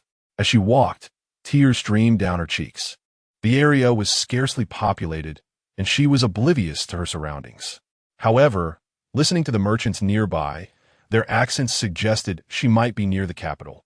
Could this be the outskirts of the capital? Having seldom ventured outside her home since childhood, aside from a few main streets, she was completely unfamiliar with the alleys. After a moment as contemplation, she approached a kindly elderly woman carrying a basket of vegetables to inquire, "Excuse me, madam, where am I?" The woman, startled by her disheveled appearance, quickly deduced that the girl was indeed beautiful and suspected she had encountered misfortune. Grasping her arm, she asked, "My dear, you are in the capital. Were you perhaps sold into servitude? But your accent suggests you hail from this region." The woman kindly offered her assistance. But Mu Wanzhu shook her head in refusal, her mind racing with thoughts of the two words, the capital. She was indeed in the capital. Quickly, she grasped the woman's arm once more, imploring, "Madam, which direction leads to the palace?" The woman regarded her with skepticism. "What business do you have at the palace? It is not a place for ordinary folk. However, you certainly do not appear to be of common stock. Could you perhaps be a fallen noble?" She jested with a smile. Mu Wanzhu shook her head, clarifying that she was no noble, though she mused that if she were to bear a daughter, that child would indeed be of noble lineage. The kind old woman pointed the way for Mu Wanzhu, who then navigated through the winding streets until she arrived at the main thoroughfare of the capital. Upon seeing the familiar sights, tears streamed down her face uncontrollably. She was finally able to return. Her husband would surely be worried sick. Rising, she set off in the direction of the imperial city. Not long after, a group on horseback burst forth from another street onto the main road, led by Xiao Chengyi and Mu Jingyan, who were pursuing the city gates. Meanwhile, Mu Wanzhu made her way towards the palace gates. The bustling crowd obstructed the view of both parties. Sensing something, Xiao Chengyi turned slightly to glance back. Apart from the throngs of common folk, there was nothing amiss. He turned back, spurred his horse, and continued towards the city gates. Chapter 87. Entering the palace. Rejected, the main street led directly to the city gates and the imperial city. After nearly an hour of walking, Mu Wanzhu finally reached the palace gates. Upon seeing the grand, familiar entrance adorned with red walls and golden tiles, she wiped away her tears and approached. However, before she could utter a word, there was a clang of metal as two long spears were thrust directly in her path. This was the imperial city, the residence of the emperor, and entry was prohibited. Mu Wanzhu hurriedly explained, "I am Mu Wanzhu, the Empress Dowager appointed by His Majesty. Has the emperor returned? I wish to see him." To her surprise, the guard sneered at her claim. "Empress Dowager? You look like a beggar who crawled out from some corner. Have you no shame to call yourself that?" One soldier mocked. "If you're the Empress Dowager, then I must be a noble prince." He raised an eyebrow at his companion, who cast a disdainful glance at Mu Wanzhu as well. It dawned on Mu Wanzhu that the guards at the palace gates were not the same as those she had encountered before, which explained their failure to recognize her. At that moment, she remained oblivious to the underlying issues, attributing their lack of acknowledgement to her disheveled appearance. "Please, I truly am the Empress Dowager. Has the emperor returned?" she implored. One of the soldiers grew impatient and shoved Mu Wanzhu, saying, "You speak of the emperor as if you are worthy. Who do you think you are? With your appearance, you dare to associate with His Majesty? Scram! Don't make us use force." Stumbling a few steps back from the push, Mu Wanzhu attempted to approach again, only to be met with the sharp points of their spears glinting menacingly in the sunlight. Confused about the change in guards, she realized that entering directly was unlikely. Perhaps she could seek assistance from General Fu. He might still be able to help her. Just as she turned to leave, a carriage slowly emerged from the palace gates. Hearing the guard's call, Princess Changning, she turned to look and saw Changsun Yuyao lifting the curtain to peer outside. Their eyes met, and Mu Wanzhu was overwhelmed with joy as she hurriedly lifted her skirts and rushed forward. Princess Changning. However, upon seeing Mu Wanzhu, Changning's eyes narrowed in surprise, and Mu Wanzhu sensed that something was amiss, halting her steps abruptly. "Princess?" she tentatively called out. Changsun Yuyao cast a glance at Mu Wanzhu before turning her attention to the gatekeepers. "You are all fools. In broad daylight, someone dares to impersonate the imperial consort, and you do not seize her? If such a person is allowed to roam freely and brings shame upon the imperial consort, can you bear the consequences when the emperor and the consort learn of it?" After exchanging glances, the gatekeepers approached to apprehend her. Sensing the shift in the atmosphere, Mu Wanzhu turned to flee. "Seize her!" Mu Wanzhu was bewildered by how the situation had escalated. Just previously, Changning had aided her and even saved her unborn child. Why did everything change after her trip to Yongzhou? Despite her desperate attempts to escape, she could not outrun the agile soldiers and was quickly captured. "Release me. Let go of me." The soldiers dragged Mu Wanzhu before Changning. "Princess Changning, this person has impersonated the imperial consort. How should we proceed?" Before Changsun Yuyao could speak, Mu Wanzhu shouted in fury, You dare to claim I am an impostor based solely on your own judgment? Allow me to inform you. If I am indeed a false consort, it is fortunate. However, if I am the true consort, and in the future the emperor discovers that you have been misled and that I have protection from Chongning, then it will be you who face dire repercussions. Her voice, filled with desperation, startled the two guards holding her. Chongning narrowed her eyes and admonished them. You, who are supposed to be the palace guards, have been easily deceived by a pretender. If she were truly the imperial consort, why would she not be by the emperor's side? Use your wits. I have a good rapport with the imperial consort. Would I fail to recognize her? I swear on the Chongsun family name that if I am wrong, I shall bear the consequences. Chongsun Yuyo's emphatic declaration steadied the wavering hearts of the guards. They had long heard of the close relationship between Princess Chongning and the imperial consort, so if she said this was not her, then it surely was not.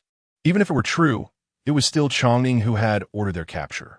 The two guards tightened their grip on Mu Wanzhu. You have all been deceived, Mu Wanzhu yelled, but her words fell on deaf ears as they dragged her toward the prison. When she refused to move, one of them kicked her leg harshly, causing her to stumble and collapse to the ground. How audacious, you fools! You dare to lay hands on her? You must be seeking death. At that moment, Qin Mingyue appeared, soaring through the air to deliver a powerful kick to the faces of the two guards, sending them crashing to the ground. With someone assisting her, Mu Wanzhu managed to rise unsteadily. Turning around, she was taken aback by the identity of her rescuer. Why are you here? Seeing the bandage on her forehead, the dirt on her face, and the redness at her nose, Qin Mingyue furrowed her brow and gently wiped Mu Wanzhu's face with a handkerchief. Do not be afraid, my lady. I will take you to the emperor. As Qin Mingyue spoke, she attempted to lead Mu Wanzhu away, but Mu Wanzhu, filled with doubt, hesitated to follow. Just as she opened her mouth to voice her concerns, Chongning's voice rang out behind them. How dare you, Qin Mingyue? You are harboring a criminal. Do you not realize your offense? With the aid of others, Chongning disembarked from the carriage, standing tall on her mount, a seal in her hand. With the Empress Dowager's seal in my possession, Qin Mingyue, how dare you harbor a criminal? I suspect this individual is your accomplice, intended to beguile His Majesty and achieve your nefarious secrets. Come forth, obey my command, seize her. Upon uttering these words, the guards stationed at the palace gates, clad in armor, swiftly encircled the two women. Mu Wanzhu's heart tightened in fear, while Qin Mingyue, sensing her trepidation, shielded her. Do not fear, Your Highness. Hold on to my garment tightly. Mingyue will ensure your safety. Mu Wanzhu gazed at Qin Mingyue's back,